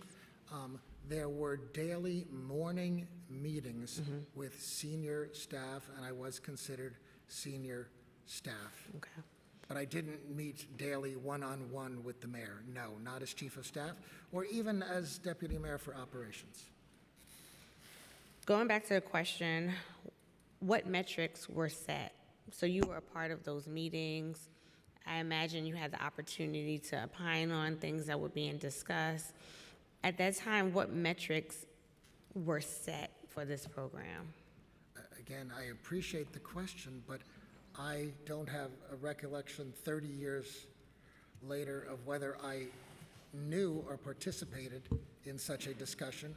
I wasn't the one who would have reformed or administered the program and set the metrics. So I can only answer you with my best recollection today. It was not in my portfolio, and I don't have a recollection of discussions about the program.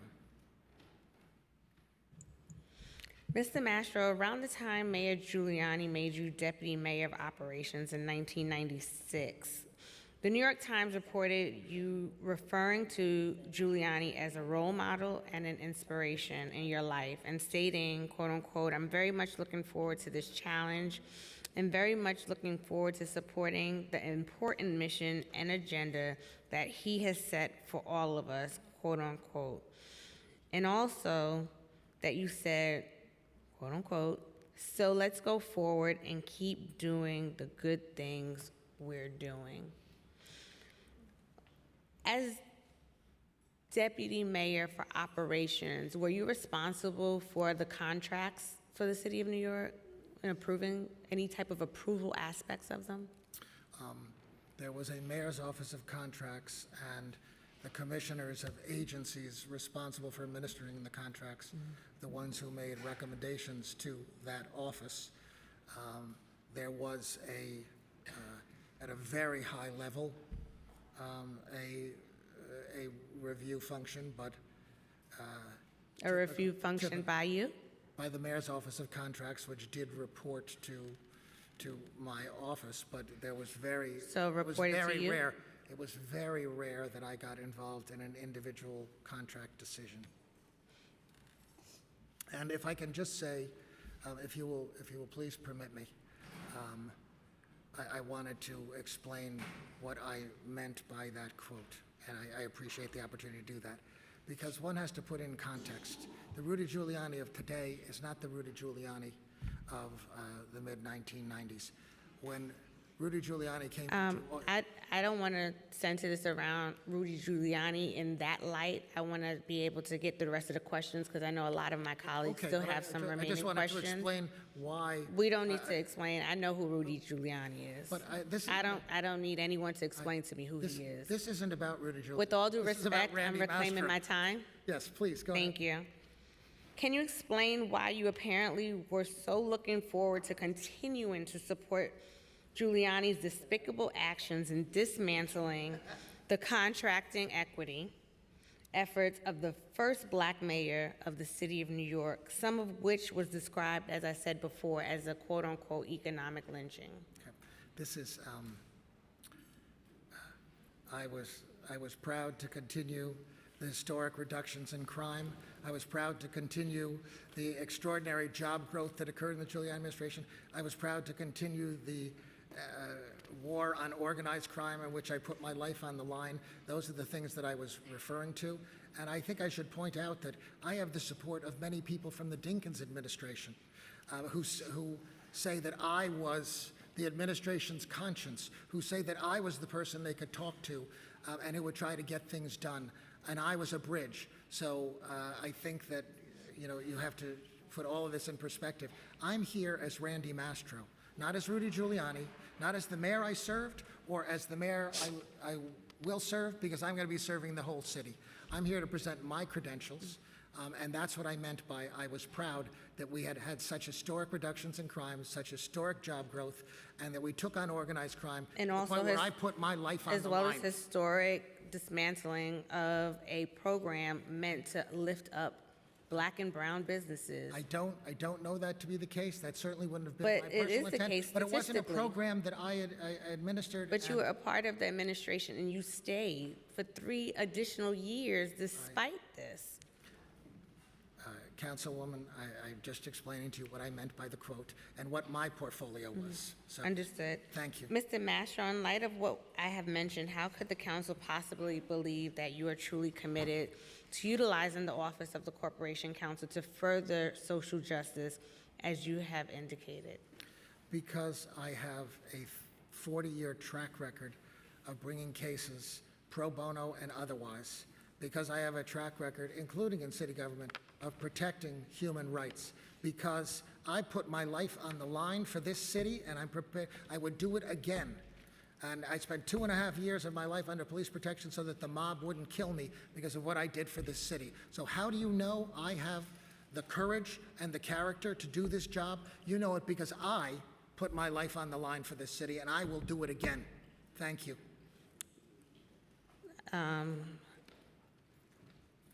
I'm going to just move over now to affirmative action rollback as it pertains to employment and the Parks Department litigation, which I'm sure you're familiar with. So it's I been am not, reported- actually. I didn't oversee the Parks Department either, so We'll- I'm we'll not get- familiar we'll- with it. We'll get to that. Okay. It has been reported that during his first month in office in January 1994, Mayor Giuliani discarded the affirmative action plan in relation to city employment that had been city policy under Mayor Dinkins. Along with Giuliani's actions in dismantling the program for minority and women-owned businesses, among other things, in the very beginning of his term, such actions to dismantle the affirmative action initiative sent a message to his commissioners and administrators, according to award-winning journalist Jack Newfield, that, quote unquote, no one would be looking over their shoulder on the issue of minority hiring, and that, quote unquote, they could do whatever they wanted in that regard. Furthermore, it was reported in March 1996 that since the time Rudy Giuliani became mayor in January 1994, 4,632 fewer blacks worked in agencies under mayoral control. In contrast, white male employment has edged up by 387. The mayor has appointed 600 additional white officials and administrators. At the same time, the number of senior black officials had decreased by 258. In the mayor's office, 20 employees earn more than $100,000. One is African American. Fast forward to 2001, the U.S. Equal Employment Opportunity Commissions found in response to complaints filed by 20 black or Hispanic workers in the New York City Parks Department that there was quote-unquote reasonable cause to believe that the Parks Department under the Giuliani administration had engaged in unlawful discrimination on the basis of racial and national origin in assigning and promoting employees. Thereafter, the U.S. Department of Justice, represented by then Assistant U.S. Attorney Lisa Zornberg, who now is the mayor's lawyer, filed its own complaint in 2002 against the Parks Department, having determined that the EEOC complaint had merit.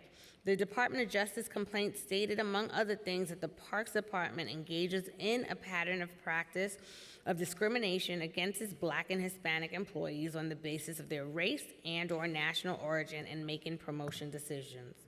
In making this assertion, the United States Department of Justice complaint included references to various incidents that were specifically alleged to have occurred between 1995 and 1998, during the time in which you were the chief of staff and at another point the deputy mayor for operations, in which all commissioners reported up to that role. The city eventually settled the federal case with the U.S. Department of Justice with certain changes to employment-related practices and with the Parks Department workers for more than $21 million. Mr. Mastro, as the supposed conscience of the administration and in light of the extensive history of egregious issues with creating a safe work environment for minority employees, how could the council possibly rely on you to lead the city entity with hundreds of employees from diverse backgrounds? Well, I have to say, it's not accurate to say that the Parks Department reported to me. It did not. It reported to a different deputy mayor. So I was not personally involved in the day-to-day operations of the Parks Department, and I'm not familiar with that lawsuit which occurred. You refer to yourself as the conscious, though. I didn't. Administration. I didn't actually. Deborah Wright, one of the most distinguished people who's ever served in city government. She served in the Dinkins administration. She served in the Giuliani administration, and then for decades, she headed Carver Bank in Harlem. She's the person who called me the conscience of the Giuliani administration. I was not responsible for the Parks Department, and I had a diverse staff. My staff was diverse. My chief of staff was a woman.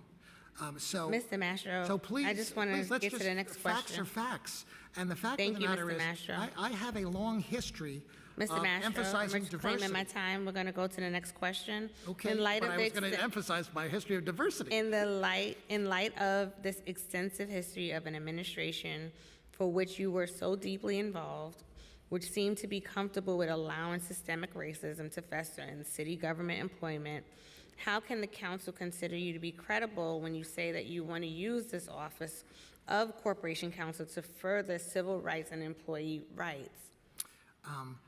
It is neither a fair characterization, nor does that reflect my values and my own actions and my own history, because we seem to be stuck in the 1990s, and looking at my entire record, including that time in the 1990s, my entire record is one of someone who's been committed to inclusion and diversity, and someone who's been committed to standing up for civil rights, constitutional rights, racial justice, and social justice.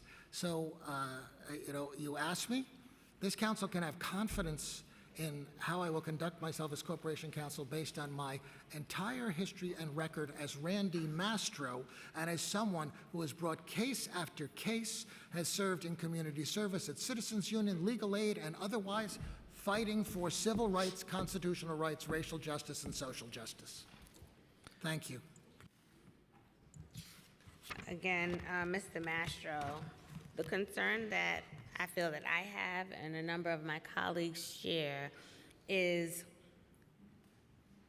wanting to know that we would be having a corporation council that has the sensitivity to ensure that they stand up against racial discrimination, and also creating opportunities for qualified people in the workforce to be able to have upward mobility as well. The Giuliani administration was not necessarily known for that. I shared the numbers, and numbers don't lie. And, you know, in terms of the questions asked, I haven't gotten a clear idea of the metrics that was set during that administration, how you, while you said you were not the conscious, but someone else deemed you the conscious. You know, it's interesting that you don't feel that you were either, but wanting to know, like, what did you do? How did you stand up to that? The Corporation Council must not only seek justice on behalf of the city of New York, but also must operate an agency with hundreds of employees. And my concern with the nomination currently is that nothing in your background indicates that you will run an equitable and diverse agency, or that you understand what it means to do so this year, because I have not been clear through your responses of, in those moments, how you stood up in those moments as chief of staff or as the deputy mayor for operations. Mr. Mastro, I'll give you, we're going to go to the next one, but I'll give you an opportunity to respond to that. Thank you. Why don't you ask the people who were serving in government or community leaders? Why don't you ask people like David Patterson? He'll testify here later. Billy Thompson, Reverend Sharpton. Why don't you ask people whether I was the person in City Hall who had an open door? And I don't describe myself as the conscience of the Giuliani administration. That was described by one of my Democrat black colleagues who I love like a sister. And I wear that as a badge of honor. And I have a record of standing up on these issues. Ask Janet Morgan when she's up here how I won her job back when she was a victim of racial discrimination. Ask Rashida Buchanan, one of the peaceful racial justice protesters who was assaulted at Lafayette Square Park. And why don't you ask my colleagues at Gibson Dunn, where I took a New York litigation group that had partnership that had no diverse partners at all when I went back, and over 30% women and other diverse partners by the time I left. I have that track record, Council. But what I have that track record. And thank you for that, Mr. Masher. But what I'm asking you is, in your role of chief of staff or deputy mayor for operations, what did you do to address these matters at that time? I did a tremendous amount. And there are many issues on which I and others in the administration spoke candidly and confidentially to the mayor. That's why I am a trusted advisor. But it's also the case, because you don't cite this, but if you looked at the press clips at the time, we had greater Hispanic representation at assistant commissioner and above levels in our administration than any administration in history up to that point in time. So there's a complete record to be looked at, and I just urge the council to consider my entire record over the course of my entire career, which is one of standing up for civil rights, constitutional rights, racial justice, and social justice. It's not 4 years, it's 40 years, council member. So I appreciate the questions. I appreciate why you're asking. I'm my own man. And I've stood up for those issues for 40 years. Mr. Mastro, can I, before we move on, just ask a clarifying question? Sure. Can you describe, just understanding your role, as we're just questions are coming up, but what was in your portfolio as the deputy mayor of operations and chief of staff? Can you give us a description of what was in your portfolio when you're the deputy mayor, what agencies, what responsibilities, and similarly for chief of staff? Well, Chief of Staff, there were no operating agencies that reported to me. I was responsible for the offices of the mayor's office. So it was a very limited portfolio. Can you speak up a little bit?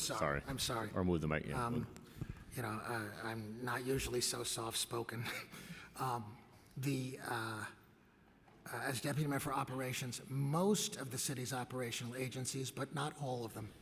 The Economic Development and Planning agencies and some related agencies reported to a particular deputy mayor. The social service agencies reported to another deputy mayor.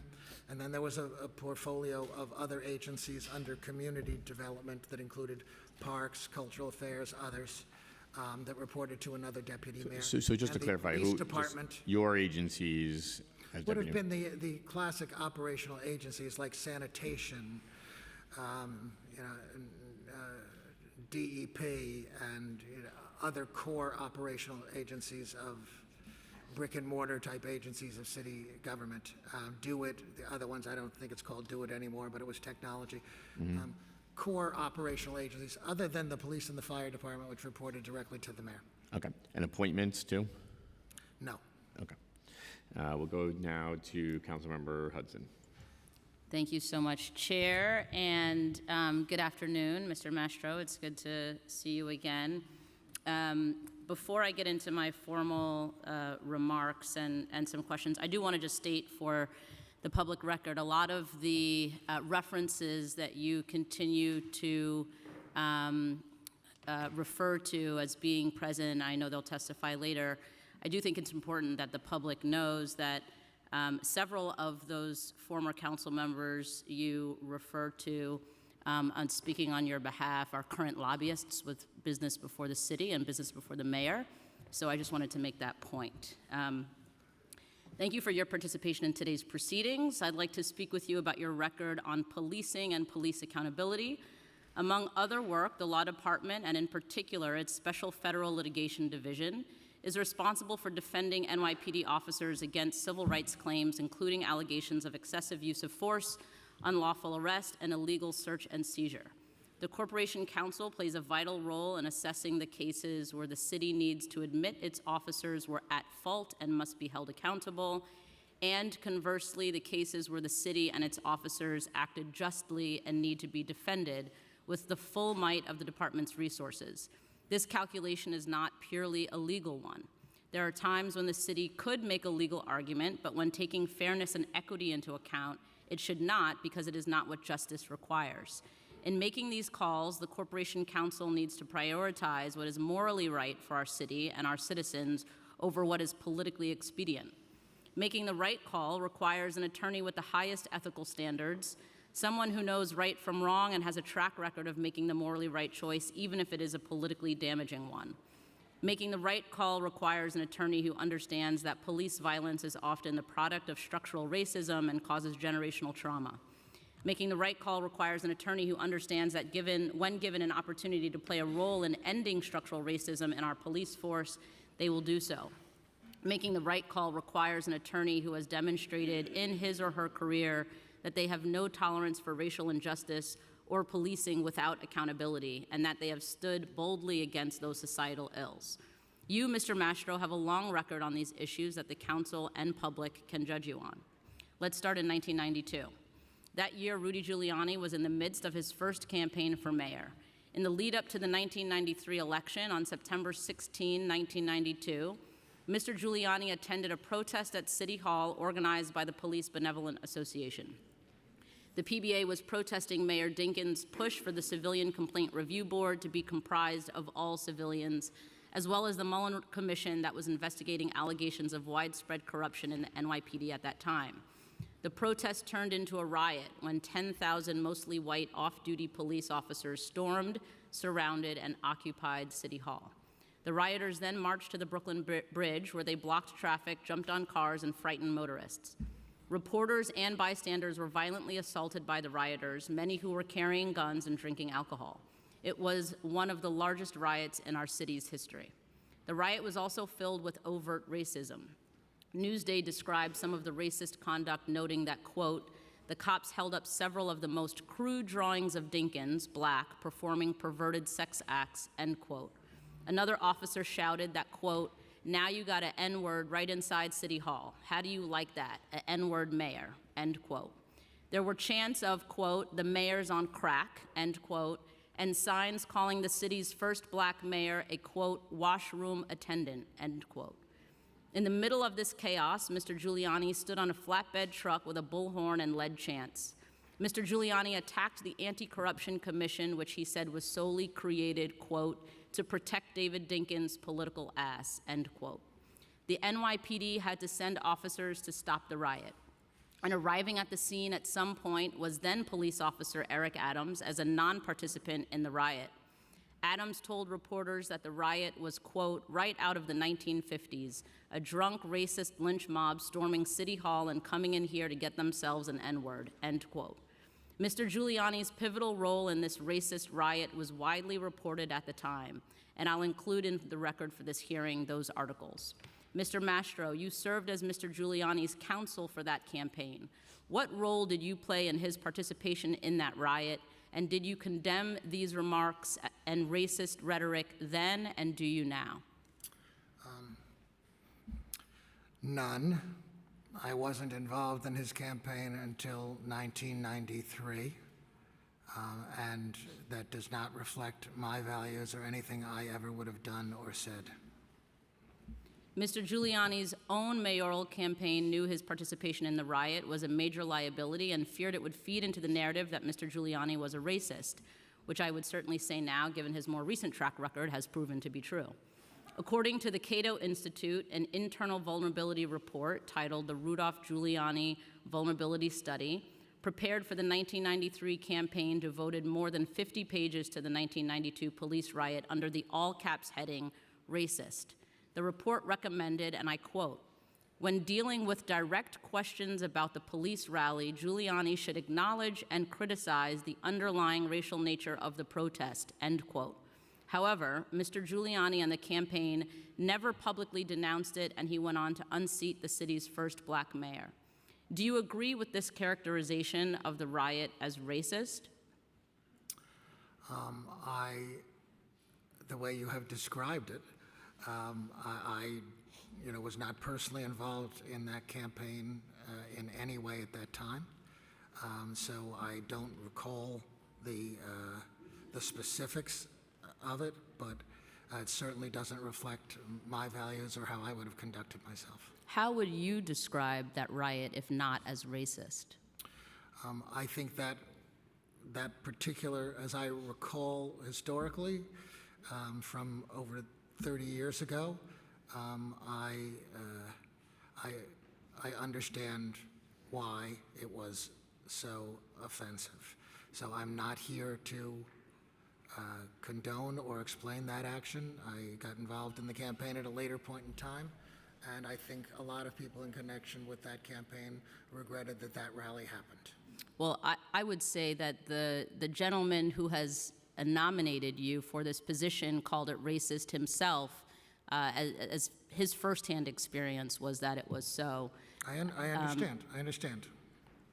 And if the campaign admitted it to be racist in its internal vulnerability document, why didn't the campaign publicly denounce this racism? I have no idea. I wasn't involved in the campaign at the time, as I said. So you would have never pushed for there to be a public denouncement of the riot at any point when you joined the campaign?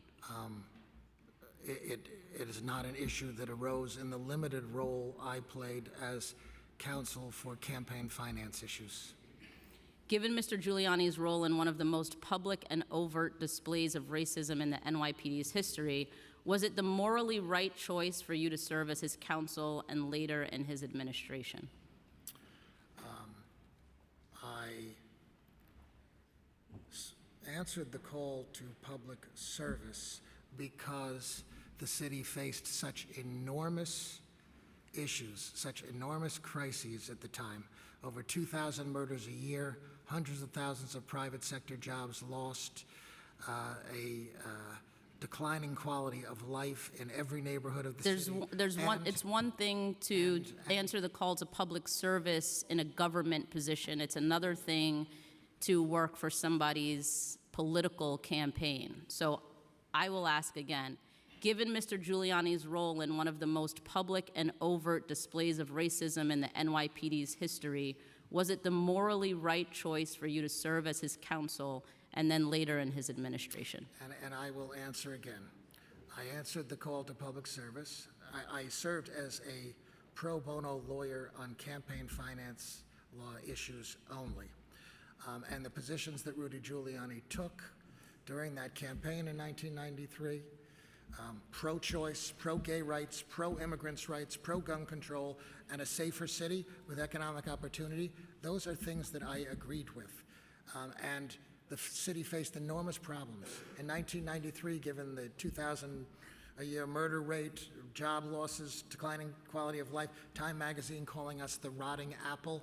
Okay, I answered thank the you. call to public service to do good, to do something, and I did do something. So I I'm put gonna my take- life on the line for this I'm city. reclaiming my time, thank you, and I'm going to take your answer as a yes. It was the morally right choice for you to serve as his counsel and It later in wasn't- his administration. It wasn't a moral choice about that one event. Well, that's It my was question, sir. it My was- I question is, Council- was it the morally right choice for you to serve as his counsel and later in his administration? Councilwoman, I've already said that You're evading not- my question. That's what you've said. I'm not- So I'm asking for a direct answer, and if you can't give it to me and you're not giving me a no, I'm going to take it as a yes. Councilwoman, obviously, I agreed to serve, and I think my record in public service speaks of sacrifice and If you're not going to give me a direct answer, I'm going to move on, okay? Let's fast forward a few years. Mr. Giuliani is elected mayor in November 1993. You become his chief of staff and later his deputy mayor of operations. You've said publicly that you are proud of the work you did for Mayor Giuliani and that one of the reasons you should become corporation counsel is specifically because of that work. As chief of staff and then deputy mayor for operations, you were responsible for all of the city's operating agencies, which may have included the NYPD, although you just stated that they reported directly to the mayor. You helped Mayor Giuliani make crucial decisions related to the operations of the NYPD and its officers. You met with the mayor and other top staff in the mornings to plan strategy and make decisions. No major decision involving the operations of the NYPD were made without your input. As we've already discussed at this hearing, you were so essential to Mayor Giuliani's work that some called you the, quote, conscience, end quote, for his administration. And you can't refer to somebody else's description of you as that without claiming it yourself. While you are proud of the Giuliani era, many New Yorkers, especially people of color, do not have the same fond memories of the NYPD under Giuliani.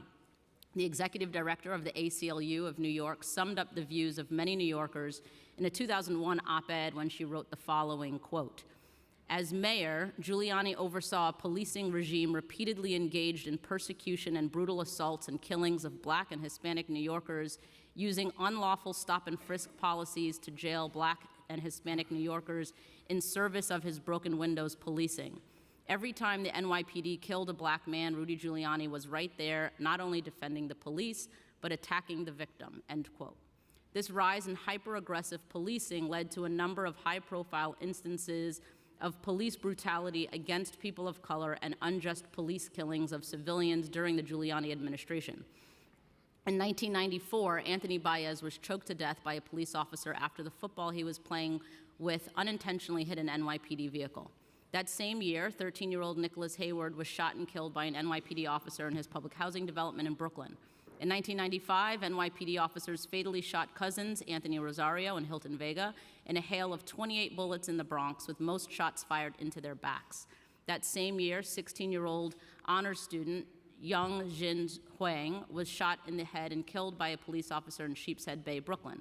My question for you is, how can someone who is proud to this day of the Giuliani administration's record and who played a pivotal role in its policing policies and practices truly understand the toll of police violence or engender confidence about police accountability, and further, admit to wrongdoing by the NYPD in similar cases of police brutality in the future? I said that I was proud of my record in the Giuliani administration. I was not responsible for overseeing the police department. It reported directly to the mayor, but one has to look at the entire record. There also were historic reductions in crime during that period of time. I don't condone. Those historic I records don't of crime condone going Counsel- down started in the Counsel- Dinkins administration, I will note for the record. But go ahead. You are correct that in the last year of the Dinkins administration, which averaged over 2,000 murders a year, there was some crime reduction. and there was Safe Streets, Safe Cities, where Peter Vallone, working with Mayor Dinkins, got more cops approved for the NYPD. And I give credit to both of them for that. The over 50% reduction in major crime and the 70% reduction in My murder question rates. wasn't about the reduction in crime, Mr. Mastro. Please.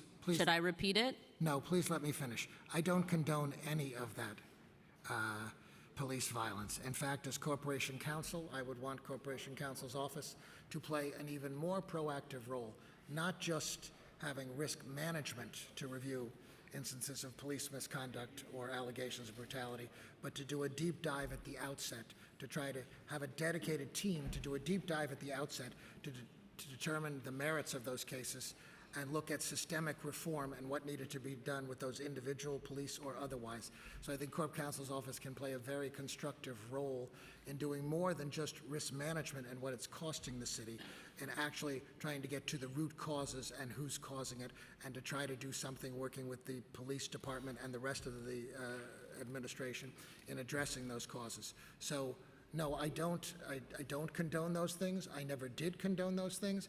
And the person you quoted from the Civil Liberties Union will tell you, if you speak to him, that I'm an excellent lawyer and he has a great deal of I'm respect not for questioning me. your For me. ability as a lawyer, me. nor did I say you condoned those actions. Okay, as a What civil I liberties asked lawyer- was, how would you engender confidence about police accountability and admit to wrongdoing by the NYPD in similar cases of police brutality in the future? Surely you can understand that New Yorkers who were here under the Giuliani times and remember those times specifically, and who were impacted directly by a lot of those policies and decisions and these particular events that I've outlined, might have some skepticism. So I'm asking, how do you provide confidence in your ability to those New Yorkers? Sure.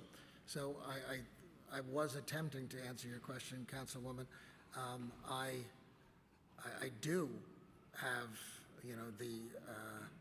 the confidence and respect of civil liberties leaders like Norman Siegel, who I've done. I'm asking about regular New Yorkers, not the people who are here to give Let me please finish. words on your behalf. How can you have confidence in my abilities in this respect? I've already told you that I would do something transformative at Corp Counsel's office, which is to have a dedicated team to review those cases, do a deep dive, try to get to the root causes, not just evaluate them from a risk management standpoint. And you can have confidence because I've actually brought cases about police brutality, including in June 2020, when federal authorities, police and local police, assaulted peaceful racial justice protesters at Lafayette Square in the wake of George Floyd's murder. Okay, I actually I'm glad you- litigated those cases. I'm glad you brought that up, because I do have a question about that and other pro bono work you've done. How do you reconcile that pro bono work that you've done in furtherance of racial justice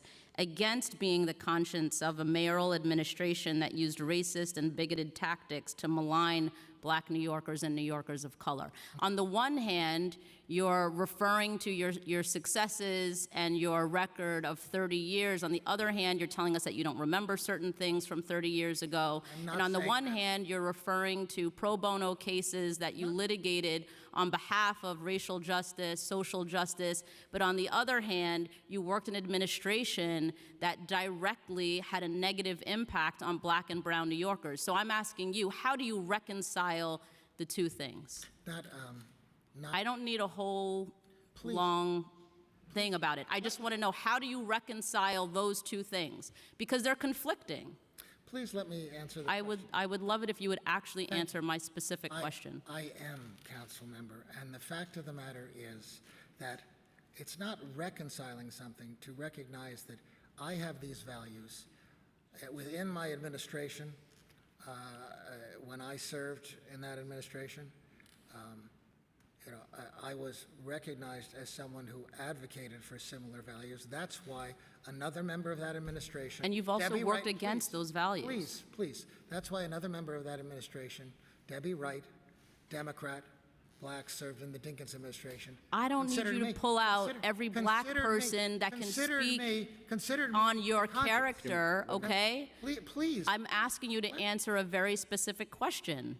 There will be people here who will have their opportunity to give their account of their experiences with you, black, white, and otherwise.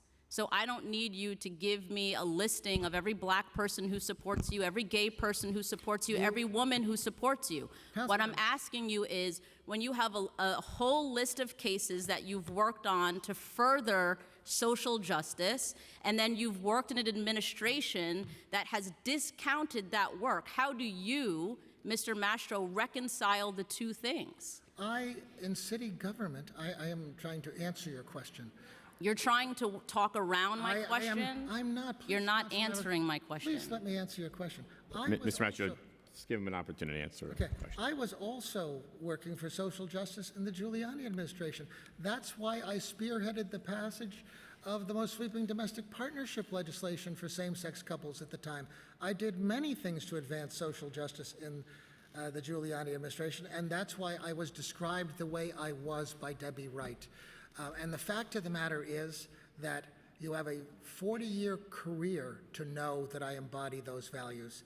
And we are focusing only on a 4-year period of a 40-year career, and even then you have hard evidence of how I exemplified within the confines of being in a support position those values. I think my colleagues and I have referenced the entirety of your 40-year career, not just 4 years, to be fair. In fiscal year 2023, New York City paid out $266.7 million in claims against the NYPD, an increase of 12% over fiscal year 2022, according to the New York City Comptroller. Do you believe that the Corporation Counsel or the city's law department, which settles these claims, has a role to play in attempting to reduce the amount of taxpayer dollars spent per annum on these types of cases? Well, of course, I already alluded to this. If I am fortunate enough to assume this position, I will expand the team and the resources devoted to reviewing these cases, not just from a risk management standpoint on dollars paid out, but to, at inception, review those cases, those allegations, to try to get to the merits, try to get to the systemic causes, to prevent those kinds of things from continuing to occur. So I see Court Counsel playing a more proactive role in addressing police misconduct or police excessive force, and dealing with the police department and the rest of the administration to address those matters, not just looking at it as defending the incoming and determining the risk management and settling the cases, trying to get to the root causes, get ahead of it. So I actually intend to be a more proactive Corp Counsel in that regard than any Corp Counsel has ever been. Thank you. Thank you. There were many instances of police brutality during the Giuliani administration, but I want to talk to you in detail about one particular incident under your watch as Deputy Mayor for Operations. In the summer of 1997, police officers in Brooklyn detained Haitian immigrant Abner Louima. An investigation of that arrest revealed that officers beat Mr. Louima with nightsticks in the squad car on the way to the precinct, and then when they arrived at the precinct, they continued to brutally beat him, knocked out his teeth, and sodomized him with a broom handle in the station house. This horrendous event took place in the midst of the Giuliani re-election campaign, and in response to the public outcry, Mayor Giuliani announced a new task force on police and community relations. The task force was filled with prominent civic and community leaders, experts, and elected officials, including a former police commissioner, the president of the New York Civil Liberties Union, and the executive directors of the Asian American Legal Defense Fund, Anti-Defamation League, and New York Urban League, to name a few. After almost 7 months of work, the task force generated 91 specific recommendations to the mayor and the NYPD to improve police community relations. By the time the task force released its recommendations, Mayor Giuliani had already been reelected, and he dismissed the task force and its work. Mayor Giuliani's dismissal of a prominent task force that he himself commissioned was so shocking that he called on you to do damage control in the press. Instead of standing up to champion deeply needed reforms, you instead told reporters that, quote, the mayor was underwhelmed by the task force report, and rightly so, end quote. Chair Powers, I now enter into the record the 1998 New York Times article that includes Mr. Mastro's views on the task force in question. You also complained that the task force did not follow its mandate. This complaint was astounding coming from you because the task force was completely staffed by the mayor's office, and as the deputy mayor for operations, you would have been the one to steer them in the right direction and produce recommendations that would have improved police-community relations. In the end, it was clear that Mr. Giuliani's task force was a political ploy to win votes instead of a good faith effort to try to reform the police following the brutalization of Abner Louima. This ploy left in place systemic policies and practices and a culture that would continue to allow New Yorkers to be harmed and unjustly killed by the police. Mr. Mastro, as the so-called conscience of the Giuliani administration, how do you reconcile that you squandered this opportunity to improve the NYPD, advance justice, and keep New Yorkers safe? First of all, that horrific incident led to the creation of a special commission at the urging of a number of us in the administration, including myself. The mayor was not impressed with some of the ultimate recommendations, some of which included things like changing the name of a particular entity or taking away the right of police officers earned through collective bargaining and legislation to live outside of the city, which was, in the mayor's view, unrealistic. It was not uncommon for me as the deputy mayor to express, the mayor's view publicly. I personally wanted to see such a commission and always supported doing more in terms of reform in the police department. I left the administration shortly thereafter, what you're quoting, but I can only say that I wish we had done better as an administration to address community concerns, to have better understanding with communities, to have had better police-community relations. And some of the recommendations of that task force were, in fact, ones that the police department internally continued to follow. But I will just say this, of all the things that I look back on, I wish we had developed better relationships with communities of color. And it's certainly something that in my own experience, I always had an open door and tried to encourage dialogue. I think that people from that period would tell you that. But you asked me the question, I give you the answer. Thank you. After this, other New Yorkers would unjustly be killed by NYPD officers during the Giuliani administration. In 1999, an unarmed Amadou Diallo was shot and killed by officers in the infamous street crimes unit who discharged 41 shots. In 2000, undercover police officers shot and killed Patrick Dorismond, a father of 2 children. And to smear Mr. Dorismond in the middle of his U.S. Senate campaign, Mr. Giuliani released Dorismond's sealed juvenile delinquency records. I've named just a few individuals here, but there were countless instances of police violence that experts have concluded were the outgrowth of hyper-aggressive policing that Mr. Giuliani had instituted. While Mr. Giuliani has justified this brutality by saying it was a necessary cost to ensure public safety, we all now know better. Crime dropped nationwide during this period and had already been dropping in the city during the Dinkins administration, as I noted earlier. Despite all of this, you continued to remain in Mr. Giuliani's orbit even after you left his administration in 1998.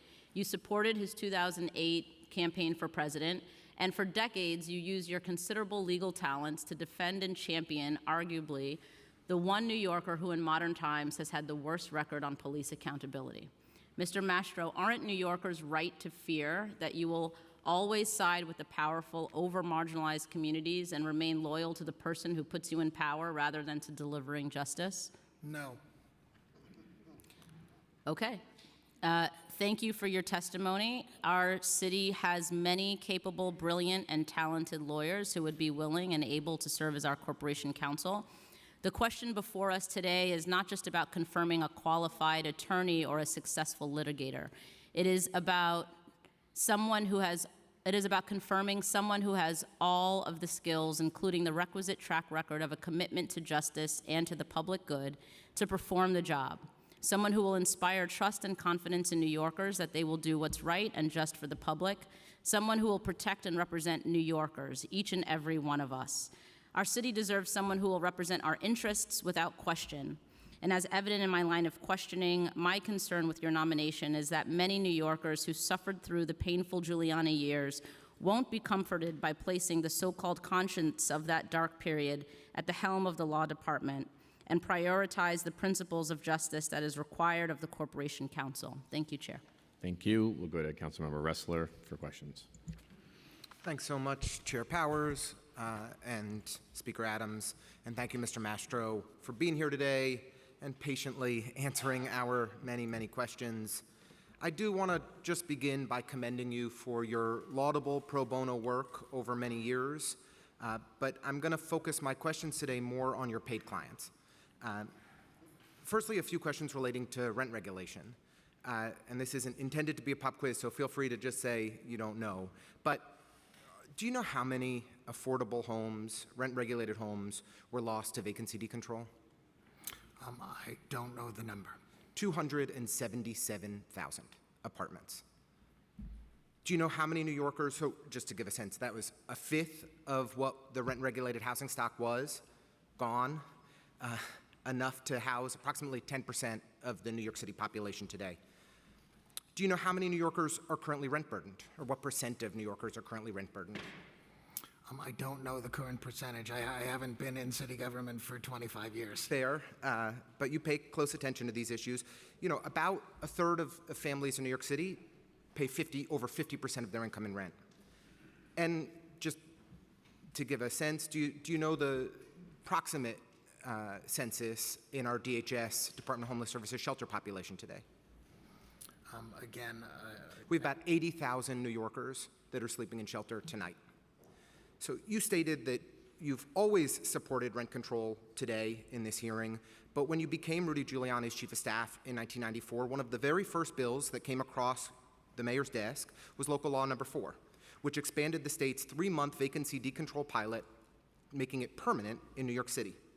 I'd like to enter into the record the legislative history of Local Law 4.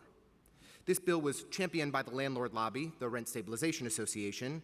RSA pushed Local Law 4 as an alternative to a bill that would have simply extended the rent stabilization law, as Jack Lynn explained in a memo to the mayor on which you were copied back in 1994. Mayor Giuliani, of course, signed the bill. Local Law 4 allowed landlords to set market rate rents on previously affordable rent-stabilized apartments. And as I mentioned, as a result, we lost 277,000 rent-stabilized homes in the ensuing 25 years. This would have been enough affordable housing units to house all of the population that's in shelter tonight 9 times over. Just think about that for a second. When you left the Giuliani administration in 1998, you joined the firm of Gibson, Dunn & Crutcher, and you began representing the RSA, again, the landlord lobby. How soon after returning to Gibson Dunn did you sign the Rent Stabilization Association as a client?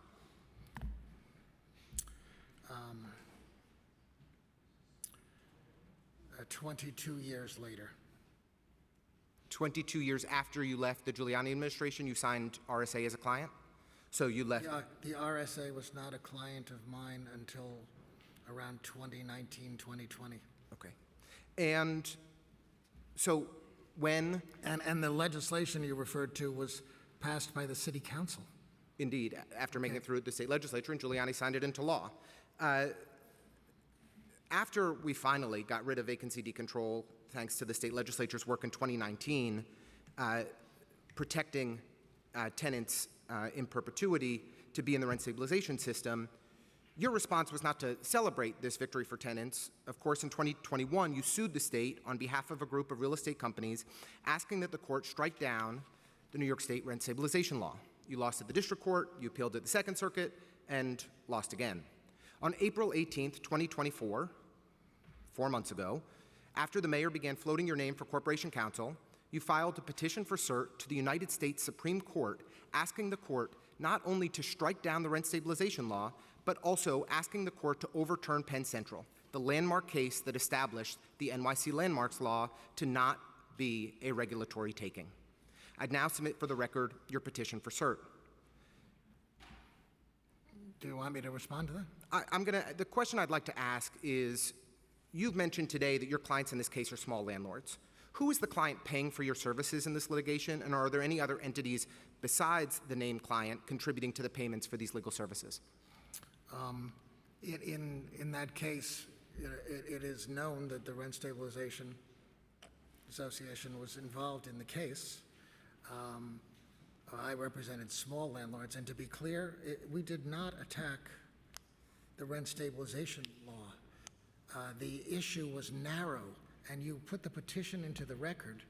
So let's look at the petition, which says the plaintiffs do not challenge rent control and rent stabilization.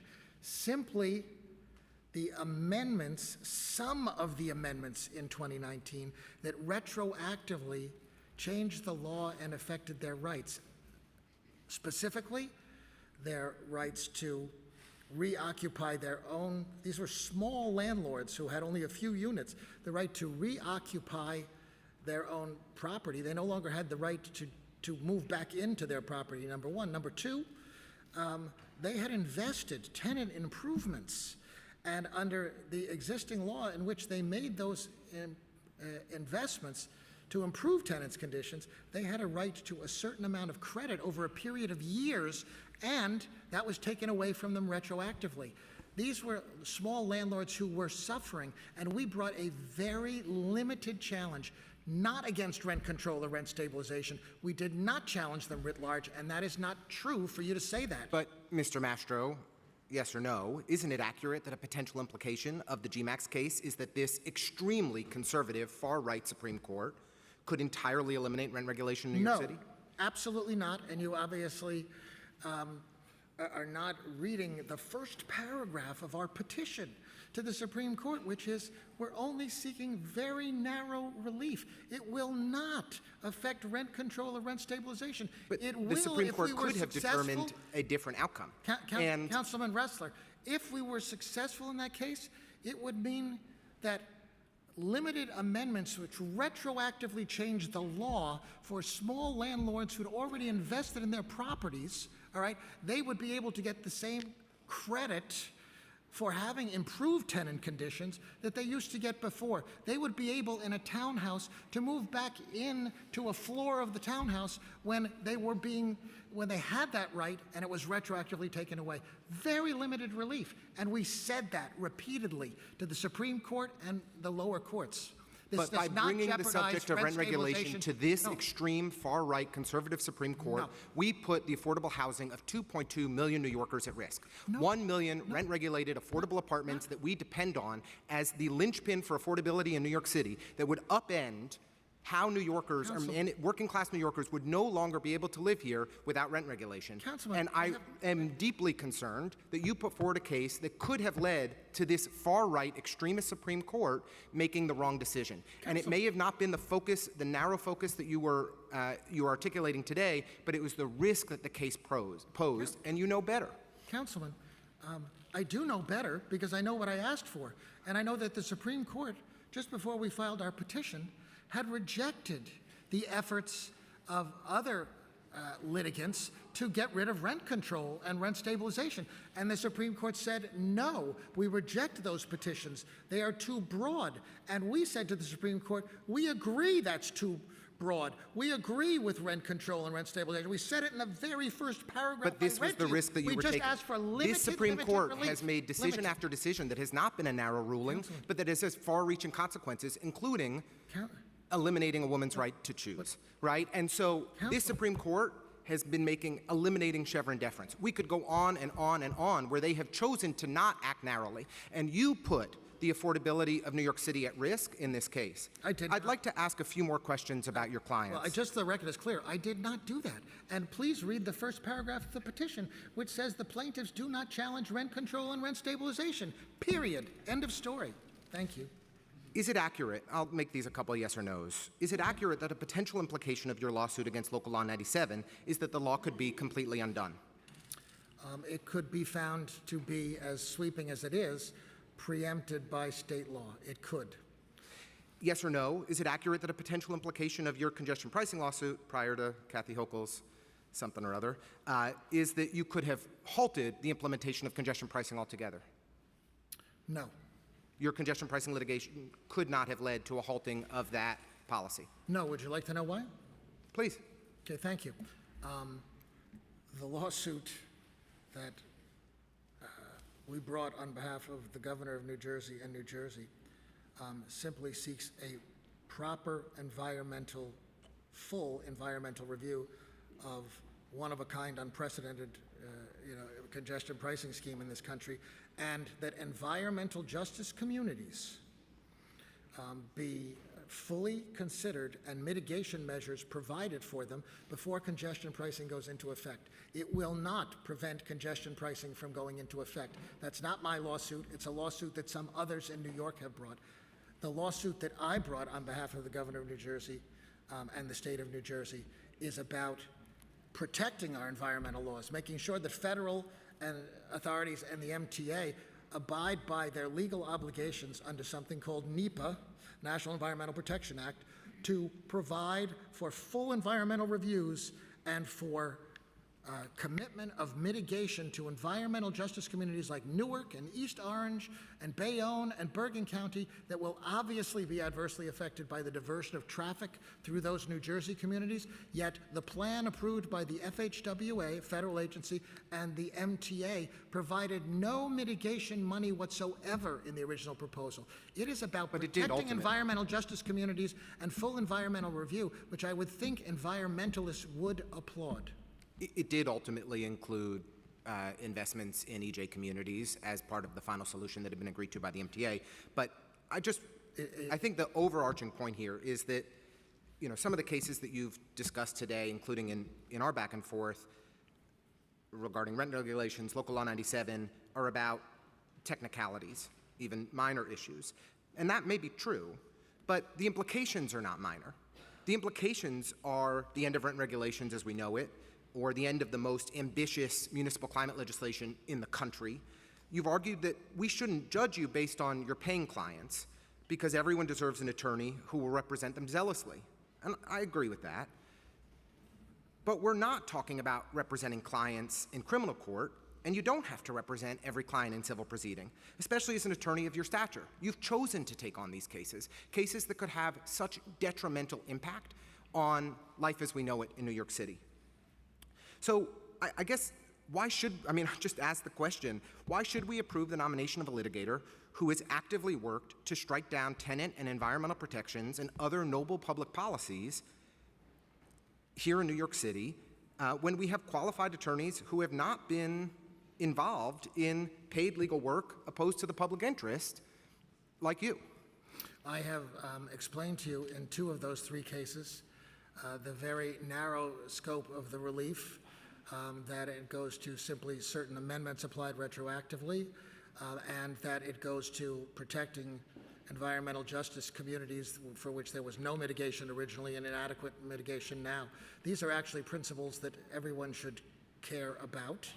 And on the 3rd case, it involves a preemption question because of the way Local Law 97 was drafted and crafted. And I have explained that I'm proud of the work I've done to hold government accountable at all levels, local, state, and federal, to do the right thing. And ultimately, these principles, protecting the environment, for having full environmental review and protection of environmental justice communities, not allowing laws to be applied retroactively when people have depended upon those laws and can ill afford otherwise. And in a circumstance like Local Law 97, where I said flat out on behalf of our clients, we support climate change legislation. We support improving the standards.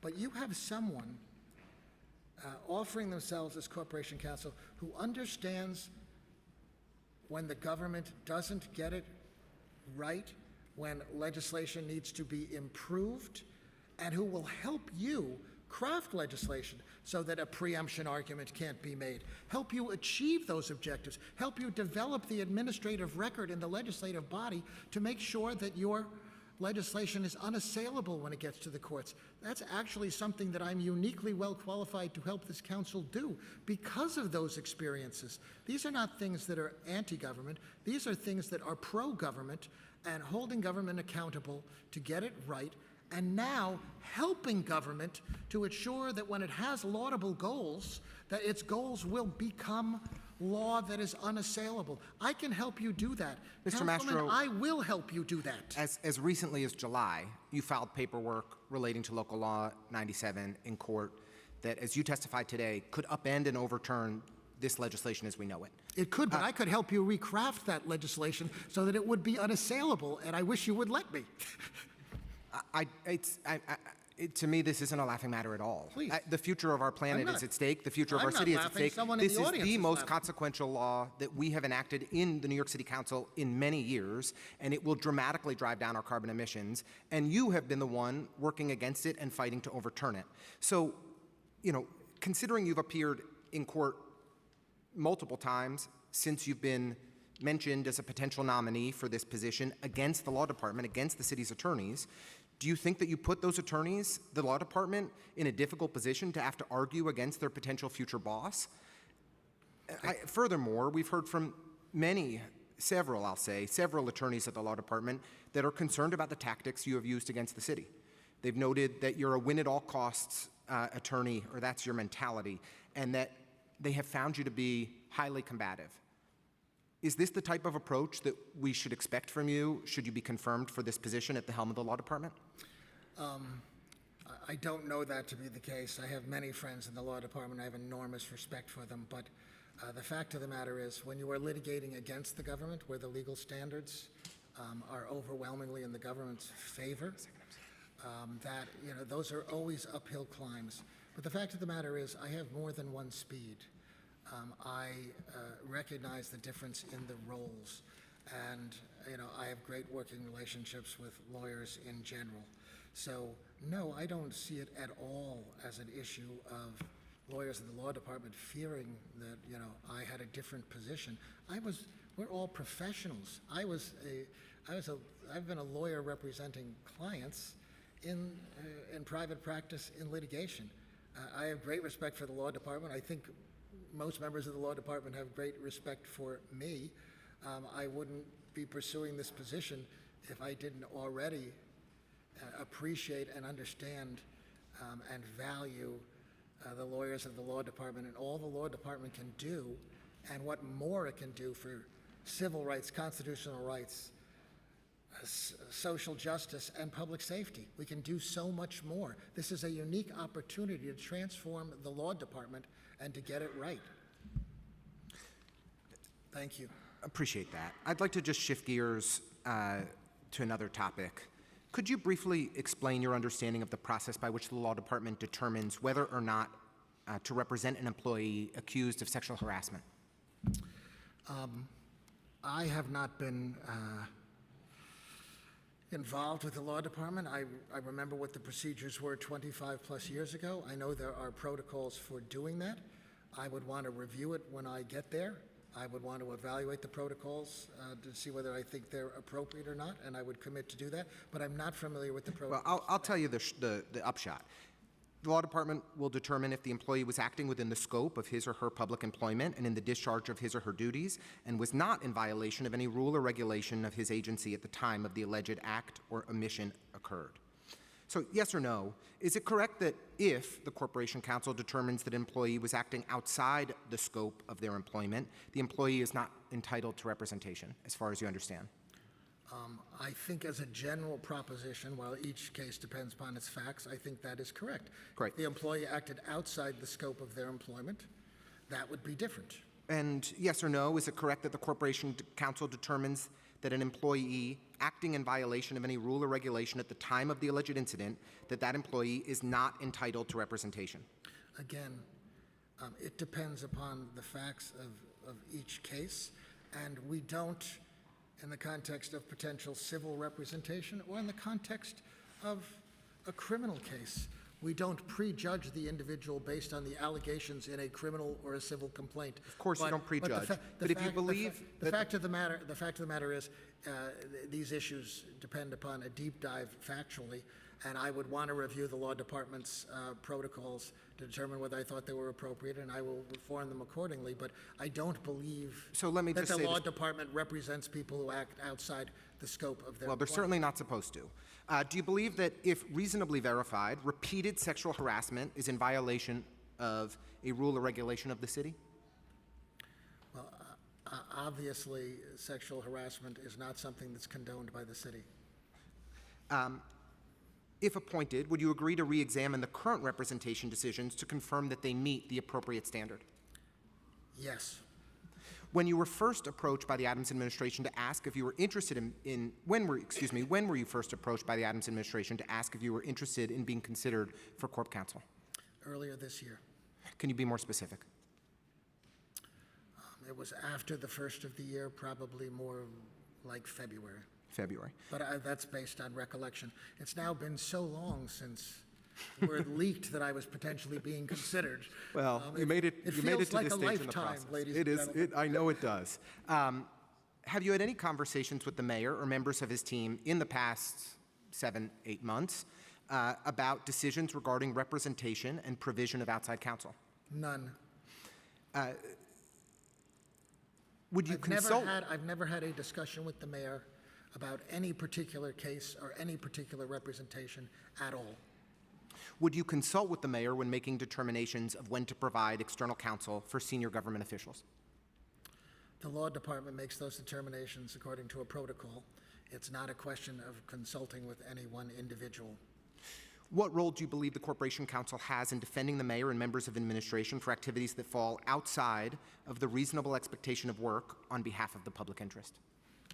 I think we've already talked about this. If you acted outside the scope of your authority, that's not something that I understand typically Corporation Counsel would be involved in. Well, I have to say plainly, of course, I'm concerned about the case of Tim Pearson in particular. There have been allegations of repeated sexual misconduct and harassment by him, by many colleagues who've worked with him in city government. There was an inadequate investigation, according to statements from the City Hall press office, and yet he is still in his job. He's still overseeing staff, including women. He's been provided with a white shoe attorney, outside counsel, at no expense to him. We, as taxpayers, are paying for it.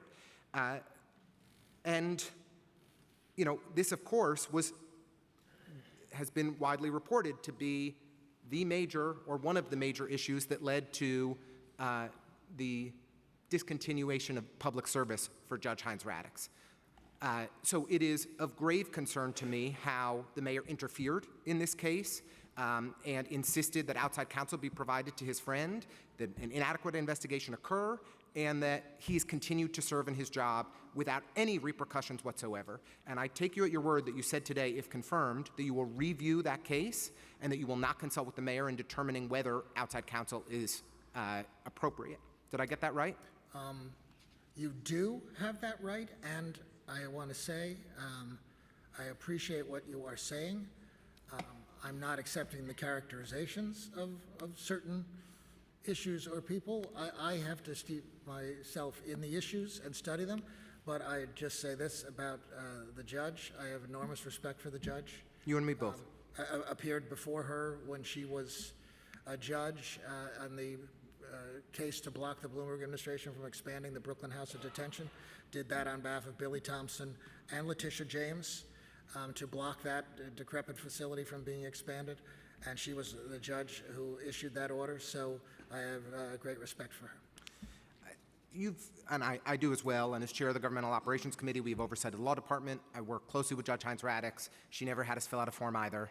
She was a great partner for our committee and for the council as a whole. You'll be on speed dial to me, Councilman Ressler, and You might regret that. door will always be open. And to you, Councilman Hudson, no matter what you say. You don't want to offer that. Let me just tell you that. You've stated that you were honored to work, in the questions that Councilmember Hudson raised in particular, you underscored that, you were honored to work for Mayor Rudy Giuliani, administration where you served in two of the most powerful positions in the office of the mayor. You were described as the voice of the administration, a key strategist, et cetera. You said that Rudy Giuliani established New York City as an international model for reform and the most restrained police department in America. We've heard a lot about your accomplishments in the Giuliani administration and the work that you're proud of, but are there major policy decisions and work of the Giuliani administration that you're not proud of? Decisions you fought against that you'd like to share with us today to demonstrate your independence that you've spoken to so much today? I think I have already testified that, of course, there are such issues, and those are issues that a trusted counselor addresses in confidence with the principal and speaks with candor and confidence. That's what a trusted counselor and lawyer does. But I will say this, and I will repeat it again, and it came up with Councilwoman Hudson, because I've said it publicly before. I wish we had done more to improve relationships with communities of color, that we had communicated better, had more understanding. Communication, understanding. So many of the issues that arose, I wish we had done more in that regard, and that I always had an open door, but I was just one person. And the fact remains that there are so many misunderstandings even to this day. I wish we had done a better job. But with sensitivity and understanding and communication. Mr. Mastro, the problematic relationships that the Giuliani administration had with communities of color were a direct result of the Giuliani administration's policies, right? Did you support the Giuliani administration's use of hyper-aggressive broken windows policing? Well, I think that that's a characterization. Just yes or no? It's not a yes or no, because in certain respects, broken windows policing, which was practiced nationally in the mid-1990s, resulted not in incarceration, but people being in the system, and that sometimes led to breaking really shocking cases, serial rapist on the Upper East Side that I can recall, and other cases where the person, as a toll jumper, didn't go to prison, but was, in the system for having been a toll jumper. You can't, one size doesn't fit all. It's a question of implementation and how one does things. I'm not saying that everything was done perfectly, but I'm also not here to say anything other than there were tremendous reductions in crime during that period of time, and I think we have to understand historical context and how much good was done. And in taking on organized crime, which was my bailiwick, we had tremendous achievements against formidable odds where I'm lucky to be alive today. With all due respect, it is disappointing that you're not prepared to go further than saying not everything was handled perfectly, and I'm going to maintain my private counsel from over a quarter century ago. There were serious policy, seriously problematic policies that were implemented by the Giuliani administration, and I wish, with a quarter century of perspective, you could speak more eloquently and directly to what was gotten wrong. The hyper-aggressive, over-policing and broken windows mentality, the discriminatory use of stop and frisk, the fact that the Giuliani administration limited the ability of people with AIDS and HIV to access city benefits, the fact that the homeless population skyrocketed during the Giuliani administration, the cancellation of the Housing Works contracts that supported programs for the homeless and people with HIV/AIDS. I recognize that you have good work that you have done in your career that you can tout and be proud of, but I'm disappointed that the deeply problematic record of many of the Giuliani administration is not something that you're prepared to speak to in any meaningful way. I think, Councilman, with all due respect, I think I am speaking to it in a meaningful way. I don't agree with some of your characterizations, but I have acknowledged I wish there are things we could have done better. And I am, at my core, I am a lawyer and a counselor. And lawyers and counselors counsel their clients, work with clients and public officials with whom they serve with relationships of trust and confidence. The fact that I might have done things differently, 25 years later, a confidence is a confidence, just as I will keep the speaker's confidence when we speak in confidence if I'm fortunate enough to have this position. And I should say that looking at the totality of my career over 4 decades, to me, the focus on trying to get me say negative things about a mayor I served during a 4-year period in those 40 years, I'm not sure why that should so dominate these proceedings. I'm here to tell you I am ready to serve, and I have a 40-year record of advancing civil rights, constitutional rights, social justice, and public safety. And there are things in the Giuliani administration I'm proud of having done myself in my own record in the Giuliani administration. But Mr. Mastro, So you were not a thank you for bystander. that. You were not a bystander in the Giuliani administration. You were not I a didn't mid-level claim official. to be. Nor have you claimed to be. You were one of the most senior handful of people in that administration, among the most powerful people that there were in City Hall for the years that you worked here. And I would have hoped, coming into the hearing today, as you try to persuade this city council that you share our values, that you would have brought a more reflective perspective and taken more accountability for what the Giuliani administration got wrong in failing and in implementing such harmful policies to the most vulnerable New Yorkers. And I have to say, Mr. Mastro, you've said previously that you see a lot of similarities between the Giuliani and Adams administrations, and unfortunately, I do too. And I couldn't think of a more damning indictment. With that, I think I will give up the. May I please? You go. Please. Chair? Okay. I have not compared the Giuliani administration to other administrations, but to be clear, I'm here to talk about my own record and my own record in that administration. And my own record in that administration is reflected in what editorial boards and contemporaries who served with me in government from across the hall and throughout city government, elected Democrats, have said about me and my values. And it was the Daily News that wrote when I left City Hall, I did the virtually impossible, and the contributions I made to city government will last a lifetime. The Post, the Times, everyone praised my personal work in City Hall, and I don't want us to lose focus by focusing on certain issues that weren't necessarily in my portfolio, although I did have a significant role. But imagine, ladies and gentlemen, imagine how difficult it was for me, for my family, to face daily death threats because I had the guts to take on organized crime. For this city, the prior administration said they wouldn't take on because it was intractable. At the Fulton Fish Market, private carding industry and otherwise. Imagine the guts it took. In the 1990s, I stood up and advocated within that administration for victims of AIDS, having lost so many close to me from that scourge. And I stood up for the rights of the LGBTQ plus community at a time when that was not a popular position. And we got historic things done. We didn't cut, we expanded the rights of same-sex couples to an unprecedented extent in this city's history.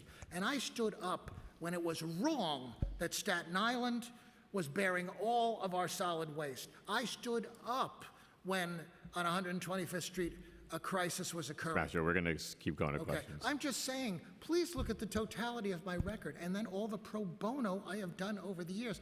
I appreciate you acknowledging that, Councilman. I do. I really do. I think you've done noble work over the course of your career. You fought for many causes that are worthy of admiration. And I also think that when you defend somebody, you go to extremes in doing so. And I am concerned that as Corporation Counsel, you would go to extremes in defending Eric Adams rather than the City of New York. And that is something that I'm hoping to hear more from you today as we make our decision. I'm happy to tell you more right now. We're going to move along. I'm sorry. It's okay. We have a long list of council members here. We want to make sure we are moving the hearing in the right direction. We're going to go now to Councilmember Farias, followed by we'll start there. Great. That's Majority Leader Farias for the record. I want to start by continuing a few questions related to your answers to our pre-hearing questions, Mr. Mastro. Sure, thank You were a partner at Gibson, Dunn, and Crutcher from 1989 to 1993, Yes. and again from 1998 to 2022. We asked you Partner to, in 93. I was at Gibson Dunn from 89 to 93. Partner in 93, then a partner when I returned. Thank you for the clarification. We asked you to provide your compensation for the last 5 years you were there. You refused. You can answer this yes or no. You are aware that as a public official, your salary will be a matter of public record. Yes, I am, and I did disclose that financial information to DOI. I understand it was made available to the council, and to be crystal clear, while I consider that to be confidential, private information, I will acknowledge that I'm going to be making a tremendous personal sacrifice Sure. by coming All here of our to salaries do- are public record, Mr. to Mastro. do this job, and I not only am prepared Okay, I'm going to make that reclaim my sacrifice. time back. We do I'm not need sorry. the filibuster. I would Right. like to get through the I'm- questions. I'm We have not several council filibustering. I'm just members that trying to- still need to ask questions. I'm just- You're also aware that as a public officer with substantial policy discretion, you would be required to make public annual disclosures of all income sources and financial interests for yourself and your spouse. Of course. That means if you're a part of any deferred compensation program at Gibson, Dunn, King, and Spalding, or from your city employment at the city, you will have to disclose that if you're appointed.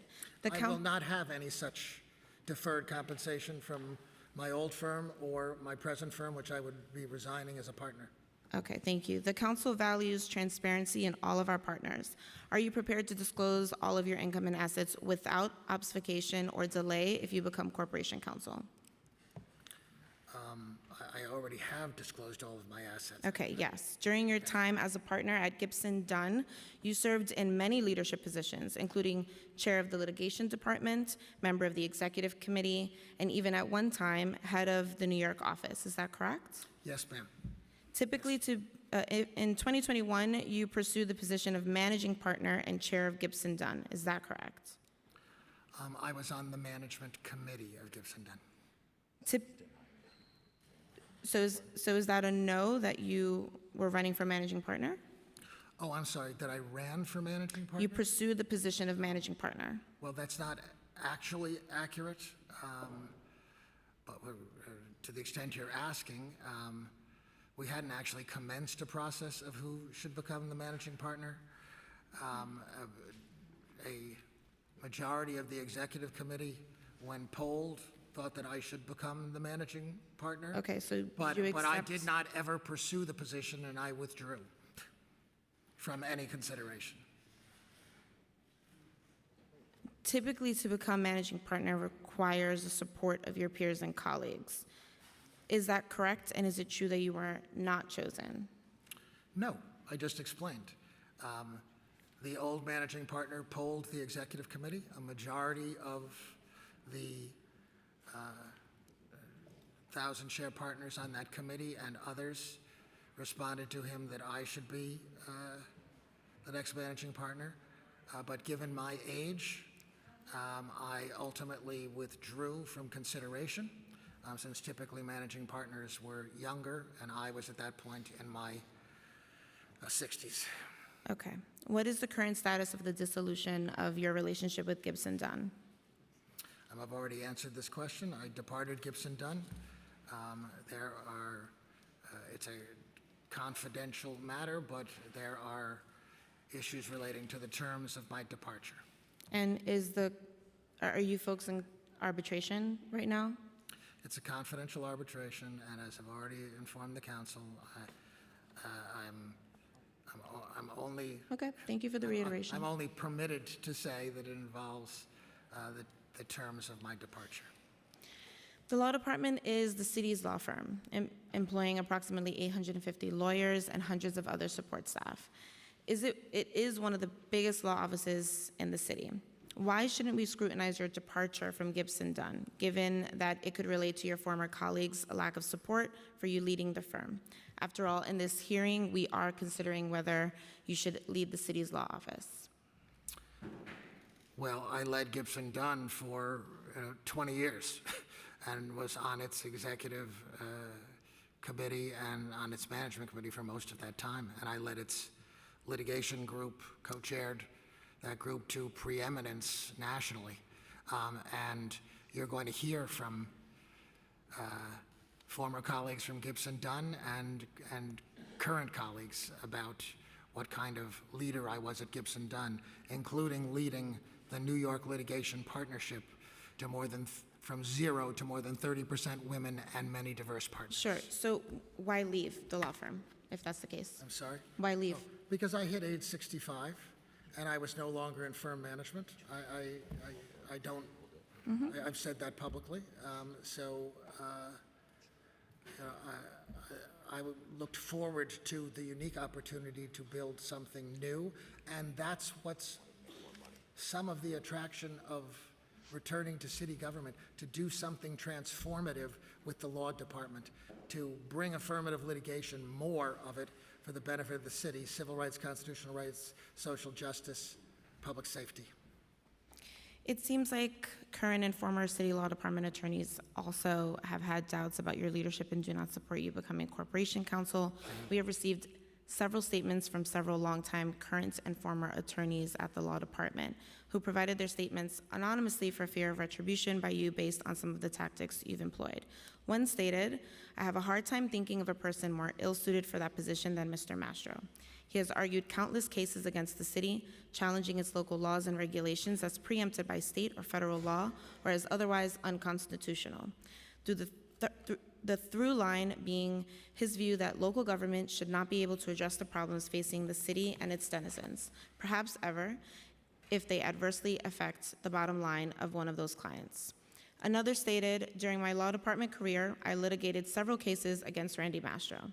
As far as I can recall, the city won most or all of them. He was always a difficult adversary, full of bluster, puffed up with self-importance, and disdainful of line of attorneys and their often winning legal arguments. While Randy certainly represented his clients zealously, he could also be overzealous, making highly questionable factual assertions and borderline frivolous legal arguments.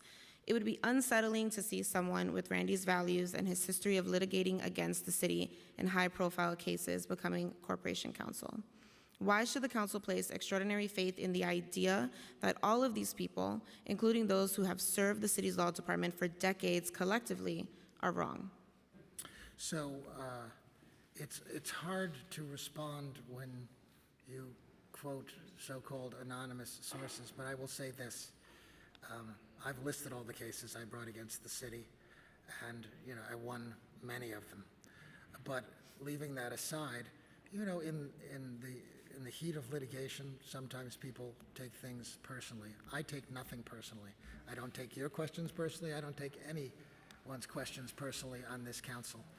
And I think that I could produce dozens of people from the law department who would say how much they enjoyed working with me, and they do it on the record. So I have to say that it doesn't surprise me that one or more people in the heat of battle came away with less of a broader perspective, but in most of my litigation work, you develop relationships and bonds that go beyond just that litigation, and we're professionals. We respect each other. I respect the law department. I respected all of them. And that's why I would like to serve, because I think it's a great department. Thank you. I mean, I'm sure many of us can aggregate a dossier of people that can be on either sides, but I think it's important for all of us to consider as many sides as possible coming into this. A couple of anonymous people you're quoting, but go ahead, please. There will be lots of folks testifying today, so I'm sure the anonymity of the two that I've given as an example are irrelevant. Please go ahead. It has been widely reported that Judge Hines Radix left her role as corporation counsel because she believed that the law department and city resources should not be used to defend a top associate of the mayor's against sexual assault and harassment allegations. Given that you are seeking this role at the mayor's nomination to replace Judge Hines Radix, it seems fair to believe that you think this is an appropriate role for the Corporation Council. How can we, as the first women majority legislative body of this city, believe that you can run an inclusive workplace that isn't hostile to women, given the controversy of a legal decision on gender-based harassment and violence that shrews your nomination to replace someone whose principled legal position seemed unappreciated? Well, I don't know any of that background that you are referring to, but I have a proven track record of diversity, including in my own law firm where, I took a litigation partnership in New York.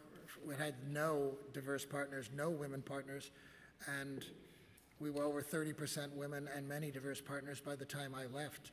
Okay, we will continue on with the questions then so we can get to the rest of it. Judge Hines Radix wasn't the first or the last woman commissioner, mostly women of color who have left the Adams administration, including several alleged who have been pushed out. Why do you feel comfortable joining an administration as a white man to replace a woman of color in light of this track record of independent women commissioners and leaders outside of City Hall departing? Well, I never thought of this as being about who I am. I thought of this about being about my qualifications to serve, no matter what. But that is race, directly connected to but your no matter- experience, no right? matter- No matter what race, Your lived gender, or experience and how religion. you get to move through the world. And upon reflection of coming into this position, replacing, under the circumstances, women of color are being replaced or pushed out. What reflects my worldview is 40 years ago representing Janet Morgan, black school teacher who'd been improperly discharged and was the victim of racial discrimination and violated academic freedom. What shows who I am are the representation of peaceful racial justice protesters after George Floyd's murder in June 2020, most of whom were black. I mean, What represents my values Respectfully, is I've- what I I've have heard you done here- for the LGBTQ community. Do you Please. need a minute? No, Okay. Please let me. What please I'm let me saying to explain you what is my you're values. sitting here, you're claiming that you've worked on expanding gender roles and all of those items, but really, like, are you comfortable with entering a space in an administration that is known to push out women of color? That's the question. Yeah, I don't. That's the value set question that I'm I don't- asking you. I don't agree with the characterization. It's like the prior question you asked. Okay. I don't know that to be the case or that to be a fair characterization. So do you believe that Judge Hines Radix is qualified to be Corporation Counsel? As a black woman, 34-year termed, I already told you I have nothing but respect for Judge Radix. And I personally appeared before her. I respect her. This isn't about, this isn't about my views of her. I had nothing but respect for her. and what about the acting Corp Counsel? I have nothing but respect for her. She happens to be the daughter of one of the first mayors I voted for, Wilson Good, when I was a student in Philadelphia. Okay. Let's move on from this. Actually, he was the next elected In the mayor. 1990s. He was the next elected mayor. Mr. Mastro, Yes, we're going to move on. sorry. In the 1990s, there was a national right-wing movement aimed at dismantling bilingual education. By 1999, the movement made its way into New York City, and Mayor Giuliani formed the Mayor's Task Force on Bilingual Education, with the stated goal of making, quote, recommendations to the mayor and the Board of Education regarding the reform of bilingual education with an emphasis on intense English instruction for students who are not fluent in English, end quote. Mayor Giuliani named you as co-chair to this task force. Could you share with us what specific experience in bilingual education qualified you to serve as co-chair for the task force? Well, I was co-chair of that task force with Harold Levy, the school's chancellor at the time, and I was honored to serve. I think that had more to do with, my administrative skills, but I was honored to serve with Harold. I also went on the board of CUNY, where I was confirmed by the state senate.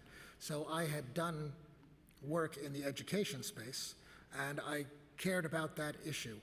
And Harold and I worked extremely closely together. Unfortunately, Harold passed away, or I think he would be here talking about how constructively Okay, we so worked while together. serving as Can I- co-chair, you were rather vocal about the failure of bilingual education. In fact, Though the final recommendations fell short of it, you advocated for the complete elimination of I did bilingual not. education in New I York did City not. schools. Would you like to know what I I'm going advocated to for? finish, and then I'll give you a moment to respond. Please, thank you. Supporters of bilingual classes argue that students who went through the program scored higher on standardized tests than did U.S.-born speakers. Your position was quite vocally opposed by prominent Latino civil rights organizations that saw Mayor Giuliani's antagonistic stance towards bilingual education as a xenophobic dog whistle designed to score political points with a certain subset of voters who support Giuliani's sought for his U.S. Senate run. Considering the pains taken by Giuliani to suppress the Latino vote back in '93, it is difficult to fathom that he had their best interests at heart during his tenure, particularly when it came to focusing significant resources to their education. Given the lack of experience in education and education policy, it would seem that Giuliani tabbed you as a chair to this commission because he trusted you most to get the job of dismantling a set of programs meant to serve the Latino community as well as other immigrant groups. Is that right? No, and I have to explain because you have it completely wrong. The proposal that we made as a result of that commission's work was not a condemnation of bilingual education, but too many students who were in bilingual education, because there were over 160 languages spoken in the New York City public school system at the time, too many of them were ending up in special education, too many. And what we proposed was not the elimination of bilingual education or any of the resources given to bilingual education. What we proposed was offering parental choice, an alternative. Those parents who wanted English immersion could choose that. Those parents who wanted to stay in bilingual education could choose that. You couldn't have had a more Solomonic, responsible position. Harold Levy favored it. The New York Times said what we proposed was historic and could be groundbreaking, giving parents the choice of whether their children had English immersion or whether they had bilingual education. And guess what? You want to ask me what one of my biggest disappointments was from the Giuliani administration? It was not that.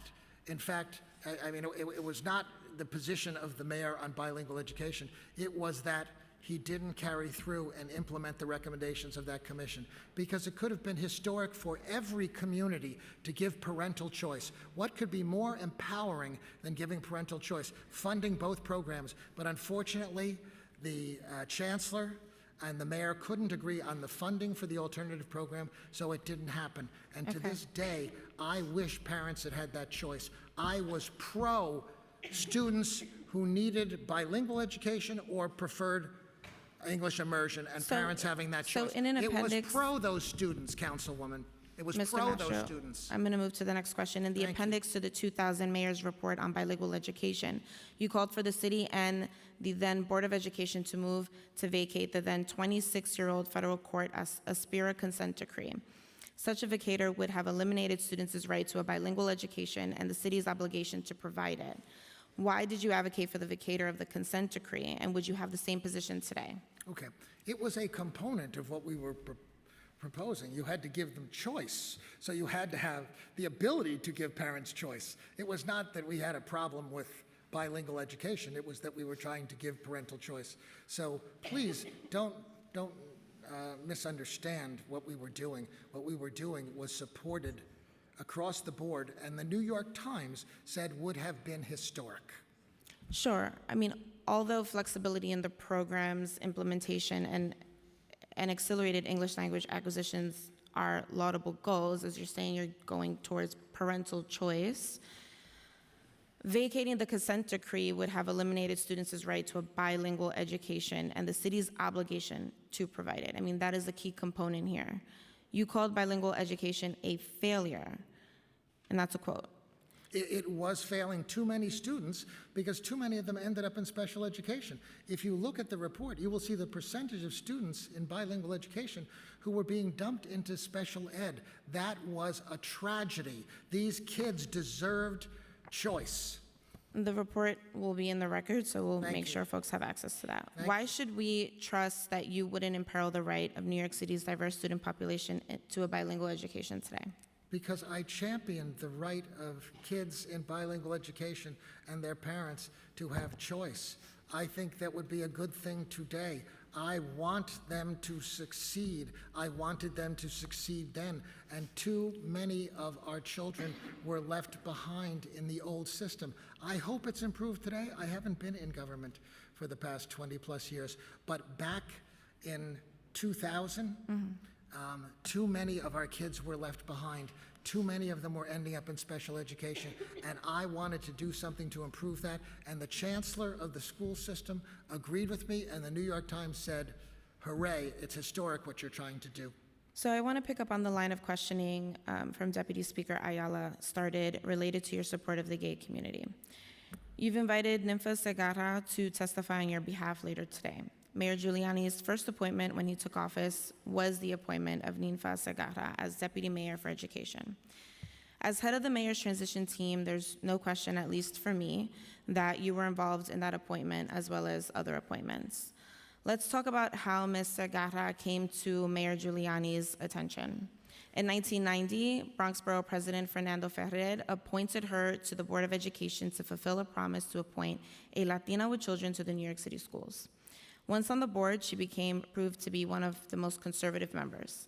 She voted with the conservatives on the board to mandate that New York City's AIDS education curriculum focused on abstinence. She opposed the distribution of condoms in high schools when teenagers were becoming infected and teen pregnancy rate was skyrocketing.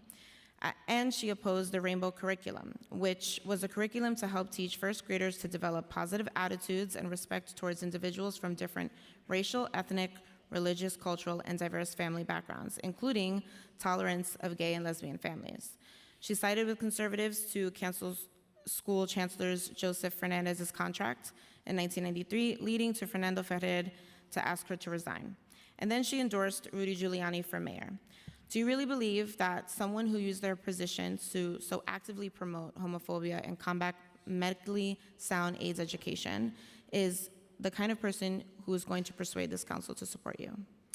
I don't think that's a fair characterization. I'm not asking about the characterization of but Ms. Segarra. I'm asking but for you, representing folks to testify on your behalf here.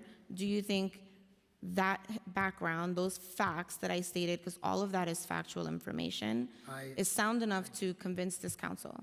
I don't consider that to be factual information. I don't think the personal vilification of potential witnesses is constructive. I'm about building bridges. Folks are coming forward to talk about the work that I did in the Giuliani administration, and I just would add that I appreciate that they're willing to do that. Sure. And I appreciate that I also, among the people you mentioned, enjoy the support of Freddie Ferrer for this position. I enjoy the support of Okay, we've heard a lot about your endorsements already, and they're all going to be here to testify. I'm solely asking if you simply, believe you know, I'm that simply- testimony specifically with the history of facts that I just laid out is simply- going to persuade this council. I'm simply pointing out the support that I enjoy, and I hope Okay, that it so will we can move on. resonate. We can move on, Mr. Mastro. During your career in private practice, you have from time to time represented government officials and have been paid using taxpayer dollars. The work you've done in those contexts can tell us a great deal about how you would comport yourself as the most powerful attorney for the city. Let's talk about one of these instances, your work for the then Republican governor of New Jersey, Chris Christie, on Bridgegate scandal. Bridgegate was a political scandal that rocked New Jersey and national politics in 2013. In the scandal, Governor Christie was accused of deliberately creating a massive traffic problem on the George Washington Bridge in Fort Lee, New Jersey, as a retribution against the mayor of Fort Lee, a Democrat who had not supported Christie in his re-election campaign in 2013. When the scandal started to damage Governor Christie's political aspirations for higher office, he hired you. Since the taxpayers were footing the bill, which ended up being $8 million, Governor Christie promised that your work would be independent and transparent. The investigative report that you produced was neither of those things and was criticized for two main reasons. First, your report was widely derided as a whitewash designed to protect Governor Christie rather than to get to the truth. Some dubbed your report the Randy Mastro defense brief because it was so evidently one-sided. A crystal clear indication that your work failed the most basic test of credibility and transparency was your failure to retain contemporaneous notes from the interviews that you had conducted. In other investigations, your firm has taken contemporaneous notes during interviews and preserved them, as it is standard legal practice. However, for the Bridgegate investigation, you intentionally changed your approach and overwrote those notes as you were finalizing your report. A New Jersey federal judge, Susan Wigginton, sharply criticized your failure to preserve these notes, calling it distasteful and out of line with standard legal practice. Judge Wigginton added that New Jersey residents deserve better, and while the erasure of your notes may have been a clever tactic to help hide facts from the media and other investigators, when public investigations are involved, straightforward lawyering is superior to calculated strategy. Fundamentally, your report was not a serious piece of legal work, but instead political work attempting to clear your principal from wrongdoing. Mr. Mastro, why shouldn't New Yorkers be concerned that you'll do the same in our city and use taxpayer dollars as the guise of legal process to act as a political operative for the mayor? Okay. Because that totally mischaracterizes the investigative work and defense of the governor's office, not the governor personally. And the report that we prepared, which dealt with two issues, Bridgegate and an accusation by the mayor of Hoboken, where her allegations were so thoroughly debunked and dropped by any investigators that no one mentions that anymore based on the work that we did. And let me just say this, the results of our investigation, where we acknowledged that there had been certain wrongdoing and who was responsible for it, but every subsequent investigation reached the same basic conclusions we did. The U.S. Attorney's Office, it charged two individuals. It didn't charge the governor. It didn't charge other members of his staff. The New Jersey Attorney General's Office, it reached the same conclusions. The Bergen County Prosecutor's Office, it reached the same conclusions. So what is your response to the notes? Please let me finish, because you said some very serious things, okay? As to the method in which we conducted our investigation, it was not standard operating procedure.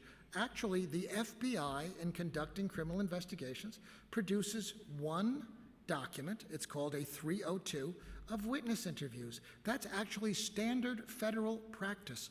And in complex investigations today that the law firms do on behalf of clients, it is common to work off of a central database, produce one final document, and interview memos. There was nothing that was concealed from the public. We did over 80 interviews. We produced thousands of pages of evidence based on the work that we did. And yes, I'm familiar with what the judge had to say, who didn't come from an investigative background. She had been a civil lawyer. The fact of the matter is that the way we conducted that investigation was not only responsible, it was in fact the conclusion reached by every other investigation. So can you respond to my question? Yeah, so people should have confidence in my ability to do things the right way. And the fact of the matter is that I was, in that instance, representing a client which was the governor's office. And we said to the U.S. Attorney's Office at the time that there had been no federal crime committed by anyone, even if certain people engaged in wrongdoing. And ultimately, the U.S. Attorney, someone I have great respect for, I think he has great respect for me, decided to indict and prosecute anyway. And at the end of the day, the Supreme Court ruled 9-0 that there was no federal crime there. So people in New York should have confidence that I will stand up and I will speak truth to power. In this case, the truth to power was to the U.S. Attorney. Okay. Your report also was widely criticized for its blatant sexism. The central conclusion of your report was that Bridget Ann Kelly, a former Christie aide, was responsible for the traffic jams and issues. And she took these actions because she was upset over being dumped by her former boss. That was not what was concluded, but I'll be happy to explain when you're Your done. report spent unnecessary time on the details of Ms. Kelly's romantic life and speculated wildly on her emotional well-being. In your report, you called her, quote, emotional, and claimed that she cried frequently and relied on men for approval. You also wrote, quote, events in Kelly's personal life may have some bearing on her subjective motivations and state of mind, end quote. You received Near universal condemnation for this sexist line of reasoning, New Jersey government officials called your work disgusting, sexist, anti-female. The press called it slut-shaming of Bridget Kelly, and others mentioned that there were no purpose in including these private details other than to shred her reputation and send a not-so-veiled message that she'd receive more such treatment if she decided to break her silence and reveal whatever she knows about others in the administration and their roles, if any, in the lane closure episode.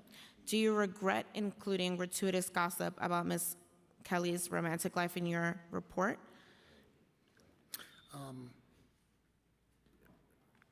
Thank you for asking that, because it's a total mischaracterization of the report and what we wrote about Ms. Kelly.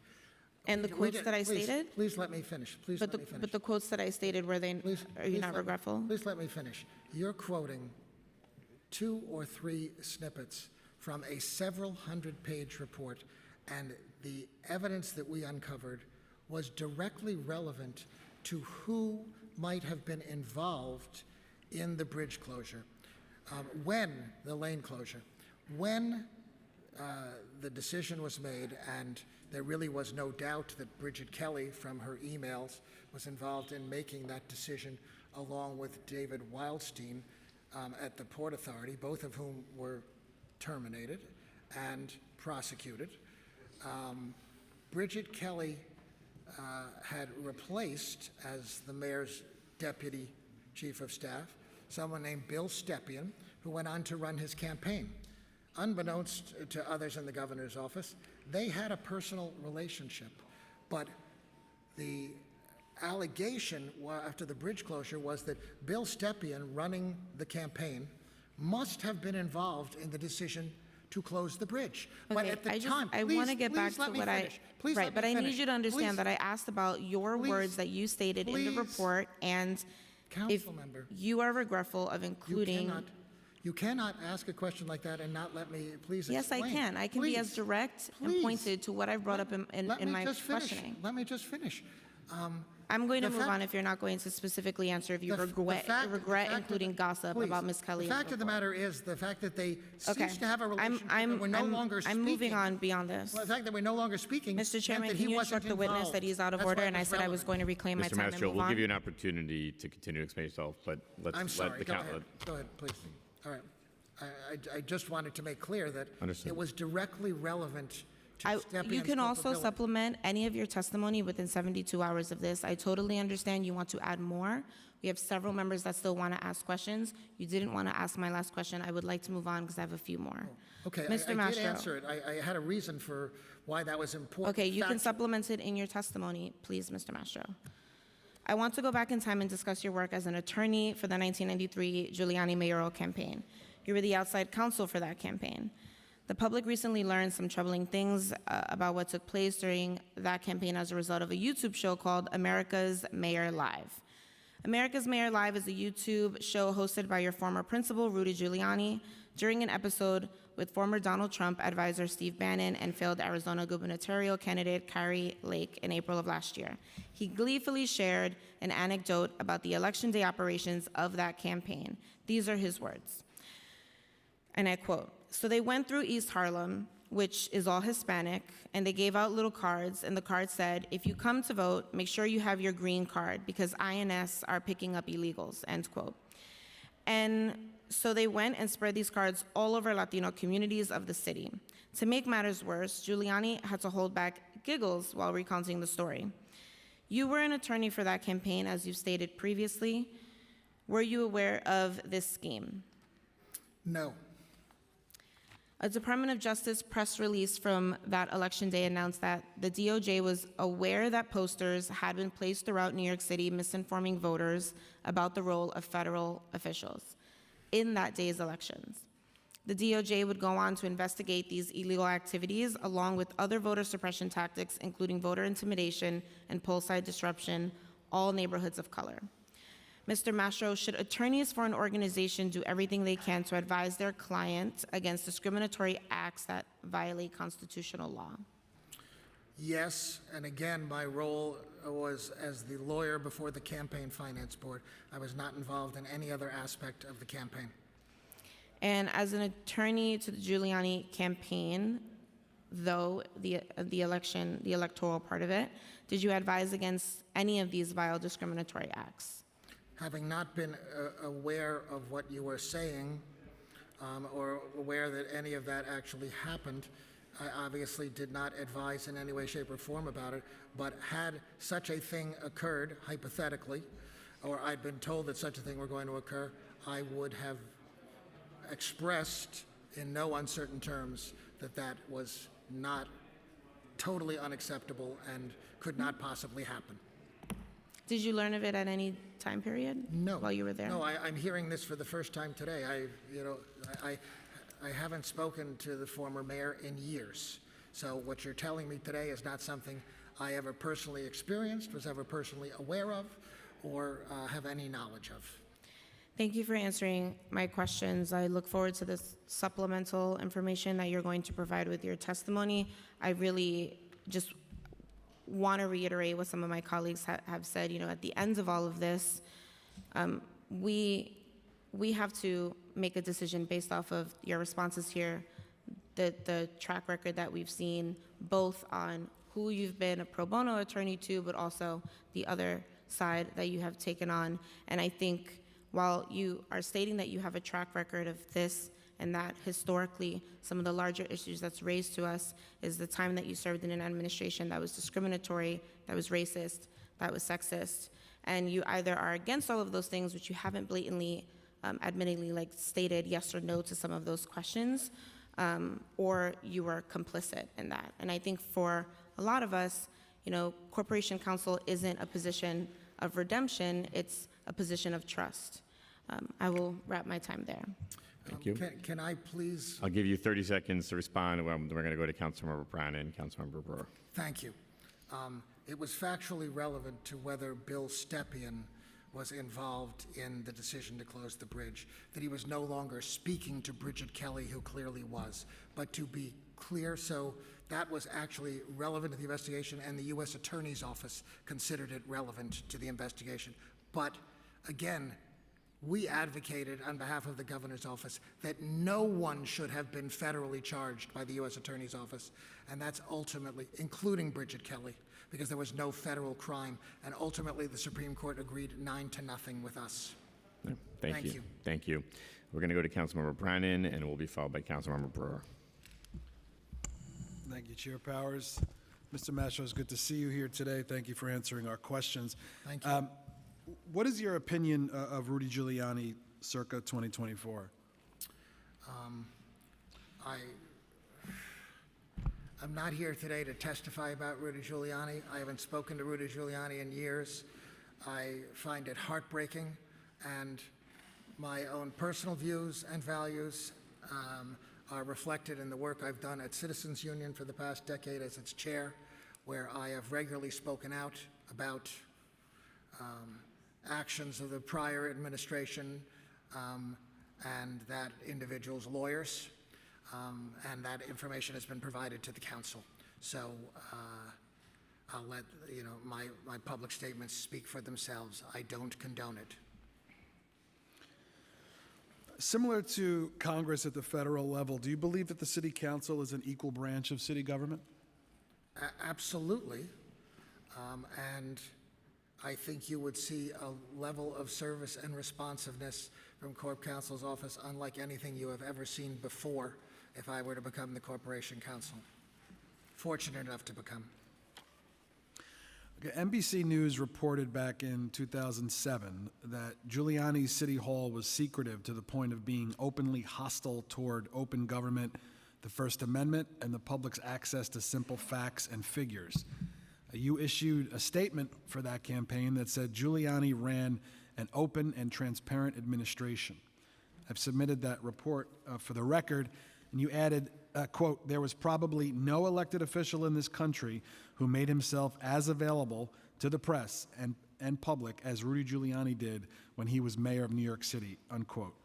At the time you made that statement, you were aware that when Giuliani left the mayor's office, he took 2,000 boxes of written, photographic, and electronic records, including your records, Mr. Mastro, which the city then had to spend years trying to get back. So was a mayor taking public records from City Hall that should go into the city archives appropriate? I actually, at the time that happened, I don't recall being aware that he did that. I was no longer in City Hall. I'm glad that you got the records back because I understand you reviewed dozens of boxes here in preparation for these hearings. And the reason I said what I said that you're quoting is because every day the mayor would have a press conference. Every morning he would have a press conference, make himself available to the press. And then every afternoon when I was deputy mayor, there would be a gaggle of reporters able to ask me any questions at the end of the day. So I considered myself to be transparent. I spoke to any reporters who ever had questions for me. And I know that the mayor made himself available in ways that other mayors have not. And I just wanted to say one last thing because I didn't really get a chance to respond to all the points that were made earlier. I unequivocally am 100% against any sexism, racism, discrimination of any form, and there's no evidence that I would ever condone any such thing. And there's plenty of evidence in my record of fighting for civil rights, constitutional rights, racial justice, and to promoting diversity. So I just wanted to make that crystal clear because we got a little off track in the back and forth, Councilwoman, but I just want that to be crystal clear. Thank you. Sorry, Councilman. Okay, talking to your tenacity, and if maybe there's a time when tenacity has gone too far, you didn't list this in your responses to our pre-hearing questions about legal actions against the city, but in 2014, when you were still a partner at Gibson Dunn, you personally sued the city of New York and the FDNY over a $375 fine that you received for failing to prevent 2 unwarranted fire alarms at your residence. Do you remember this? Short answer is obvious, I remember it, and I didn't list it because the question was when I represented a client.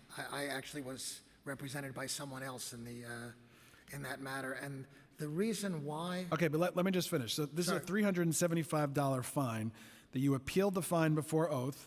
Then when Oath ruled against you, you used firm resources at Gibson Dunn, namely a Gibson Dunn associate, to file your briefs and argue your case in the appellate division first in Supreme Court for a $375 fine. When you lost there, you appealed to the appellate division in the first department, where a 3-judge panel ruled against you in 2017. In addition to your own firm's resources, your lawsuit required the time of 4 law department attorneys to defend the city, taking their attention away from other work. This was litigation that you brought against the city that you should have disclosed. So why didn't you disclose this information in response to questions about your legal actions against the city? It wasn't because you asked, the question from the council was litigations where I represented a client against the city.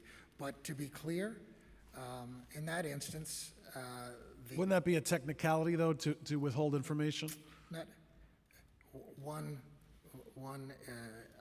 understood the question to be where I was a lawyer representing clients, so I'm not resting on a technicality. But the fact of the matter is that the reason for that litigation, and the same articles you're probably quoting from, quoted me saying this, is that the fine was imposed because I was supposed to have corrected a false fire alarm. I did correct the false fire alarm. I put in the proof that I had corrected the false fire alarm, and the fire department didn't get around to acknowledging the correction until after the date when they imposed a new fine. And it was an example of the kind of thing that drives people in our city, New Yorkers, crazy about the bureaucracy of the city. I shouldn't have been fined. So the issue was one of But let's zoom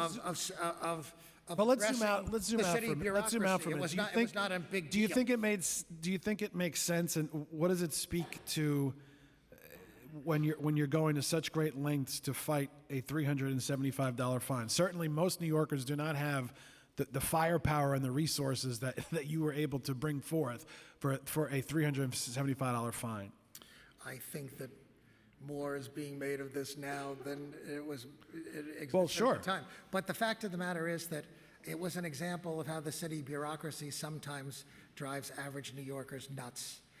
And I thought it was an issue worth establishing. I'm surprised that we didn't win because the evidence showed that I shouldn't have been fined.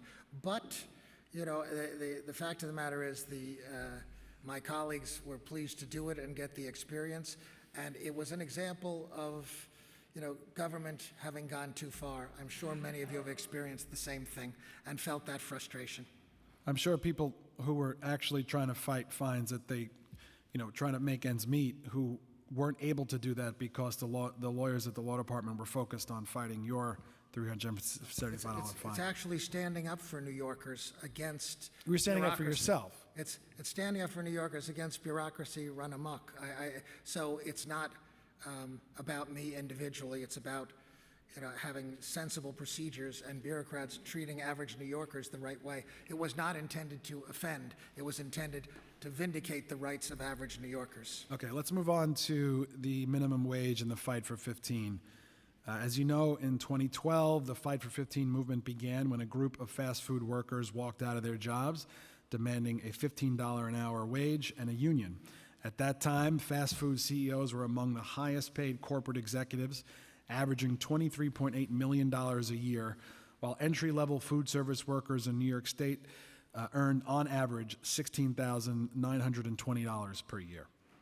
In 2015, Governor Cuomo convened a wage board to examine the minimum wage of the fast food industry. You were hired to fight that and contest that.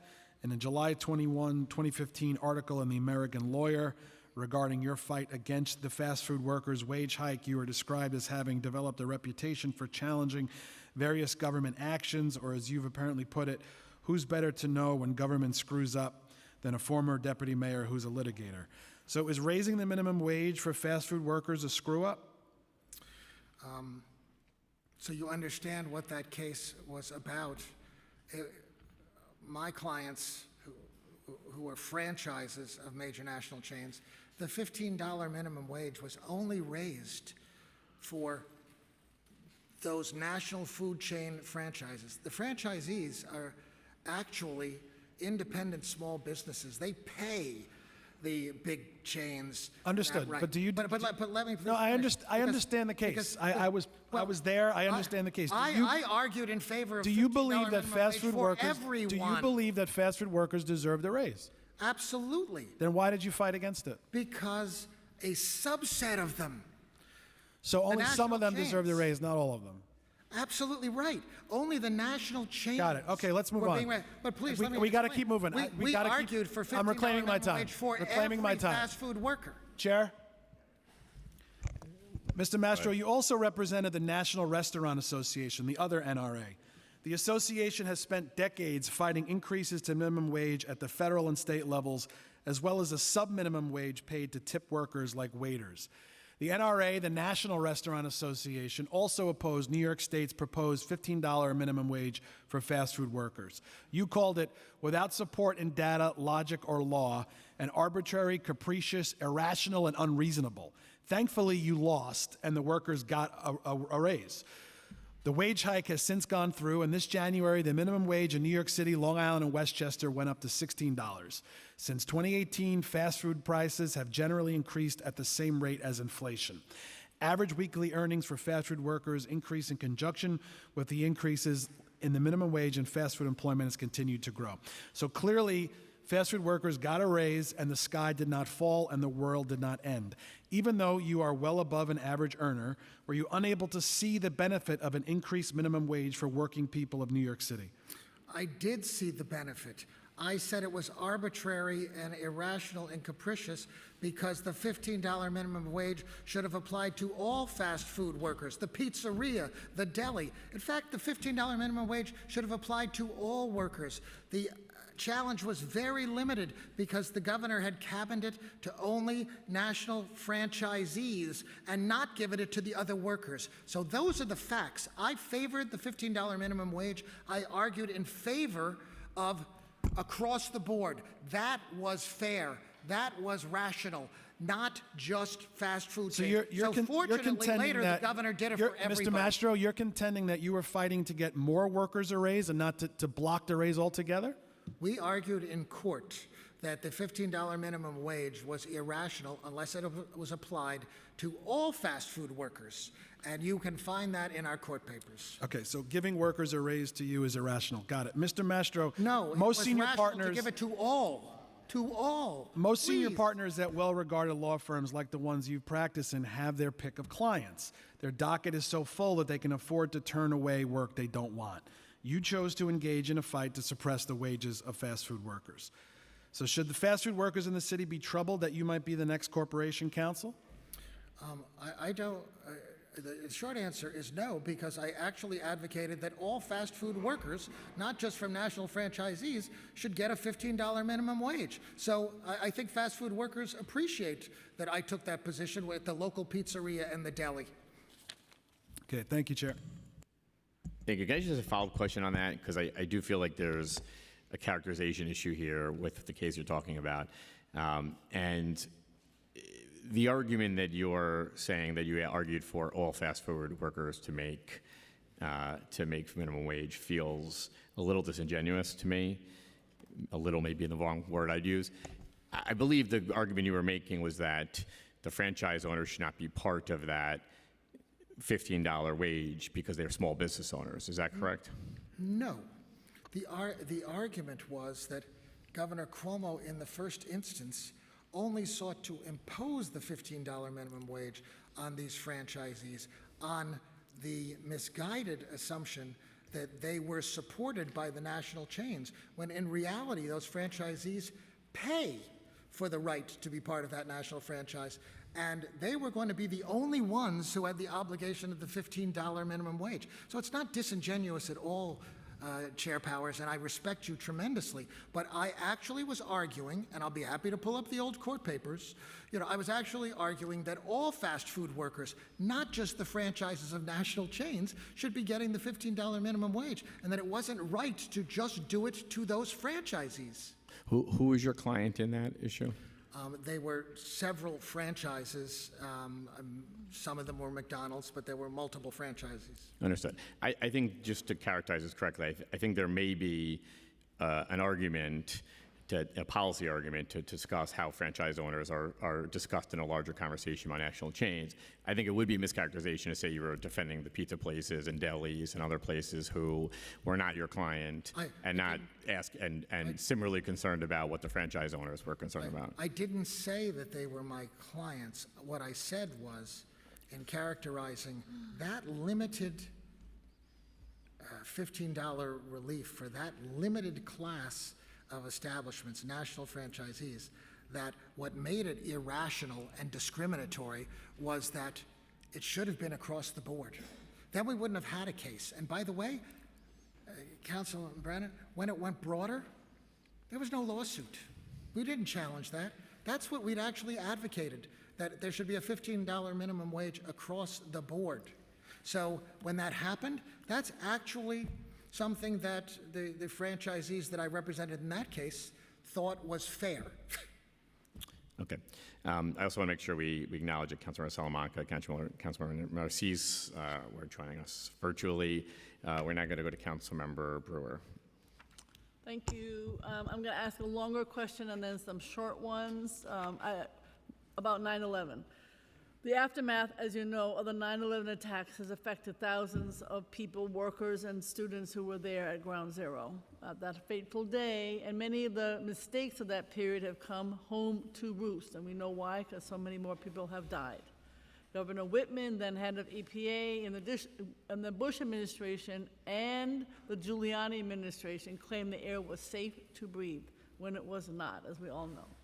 At least partially as a result, as of today, more people have died in the years since the attack than died on the day itself, from all of the respiratory issues, cancer, and other fatal diseases. And I think I'm particularly concerned about this and was responsible with Governor Cuomo for getting the extra memorial for these individuals. To her credit, Governor Whitman has since apologized for her statement.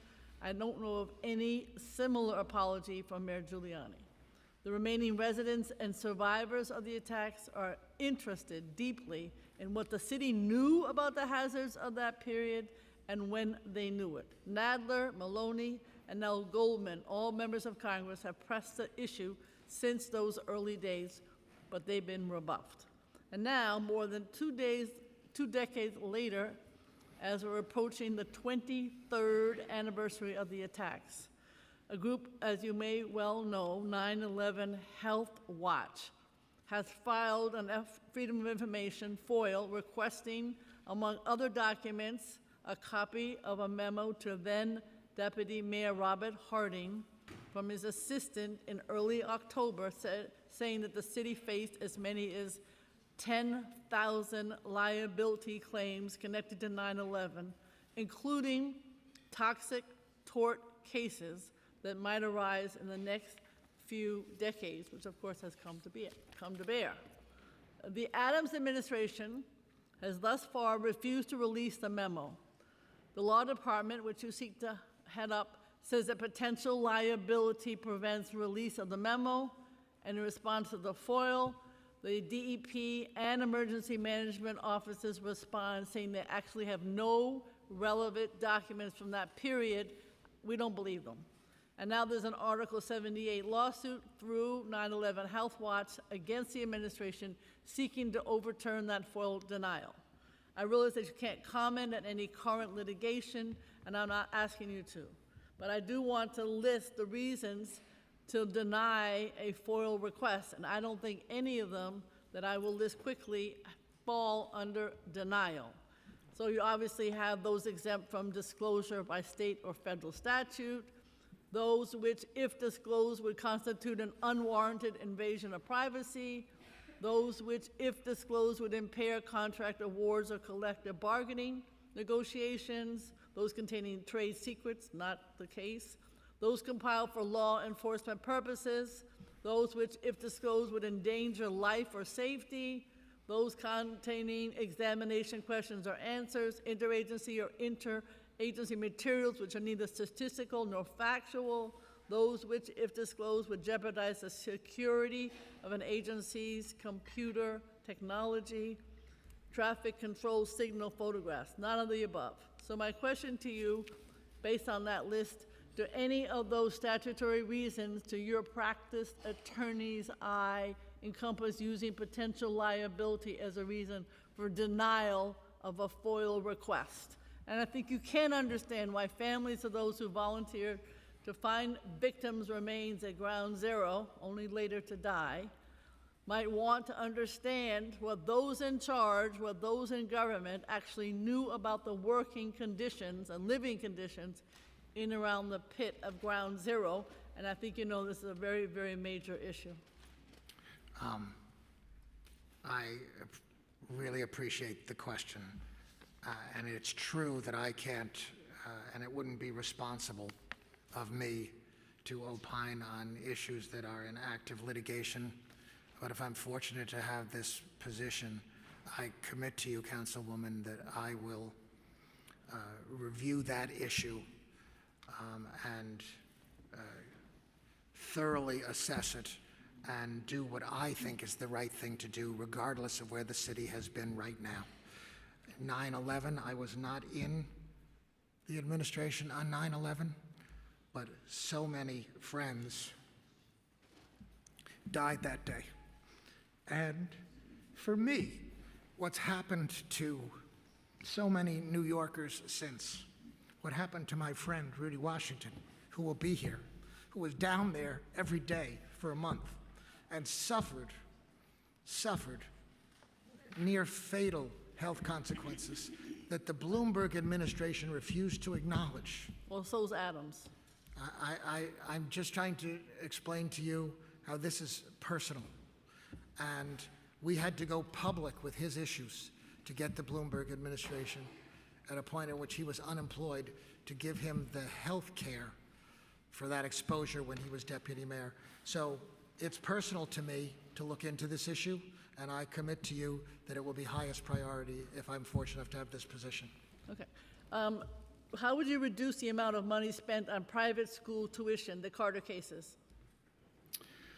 Well, I think we have to assess. People have been talking about this for 40 years, I know we have. and I've been listening to it for 40 years. I know, and I appreciate the question, and I think that it is a question of reviewing those cases and trying to find both legal solutions, not just from a risk management standpoint, but also policy solutions and working with the council and the administration to find alternative courses, because we have been talking about it for 40 years, and in some ways, there must be a better way to provide those services at a different cost structure for the city. So it's not just a legal issue, it's a policy issue, and I think it involves putting the best minds together from the council and the city administration to try and find some alternative approaches as a matter of policy. All right.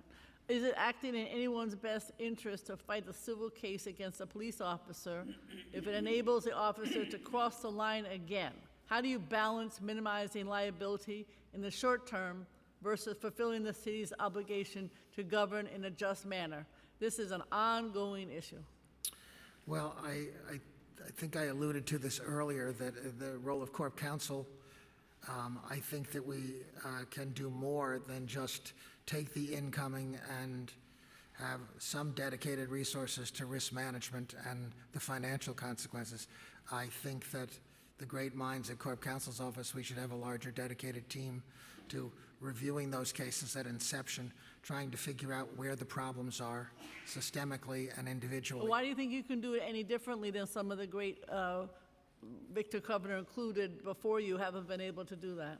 Well, I don't think it's a question of not being able to do it, and I stand on the shoulders of giants. I think we have seen an expansion of liability and cases, Right. to a new level, and I think Higher this year than ever. right, and that's why I think it requires a fresh perspective, not just to wait for the cases and try and figure out how to mitigate their cost to the city, but try to get to the root causes, who's causing them, and systemically, and that the law department can play more of a role in evaluating those cases on the front end and identifying to the police department where there need to be changes. I know you answered this somewhat earlier, but should the mayor be represented by the law department in a sex assault case? You had a long answer, yes or no here? Well, again, that depends. It's not a yes or no. I know there is a representation in this regard, and there has been outside counsel that has been brought in, but I'm not familiar with the circumstance or how the law department made that determination, and I've committed to review their protocols, how they made those decisions, and to review those decisions and call it as I see it after I've been fortunate enough to have the opportunity to do that. Okay. I was at the Lucerne Hotel most of that situation. Did you speak to Mayor de Blasio privately to persuade him to move homeless out of the Lucerne Hotel? I have a different impression than you did. I think that the city moved people in there too quickly. There were no services. Project Renewal did provide services as time went on, but I think that the way in which it was handled from A to zero was wrong. But did you talk to the mayor about moving homeless out of Lucerne Hotel to go downtown? I did not talk to the mayor personally. I did reach out to the city about the Lucerne issue. I did speak to Steve Banks personally, and I did speak to the Corporation Council personally. And I committed to work with the city to address the problem. And Mayor de Blasio, and a letter was sent to the city, including addressed to Mayor de Blasio, asking him to go to Lucerne and view the conditions himself.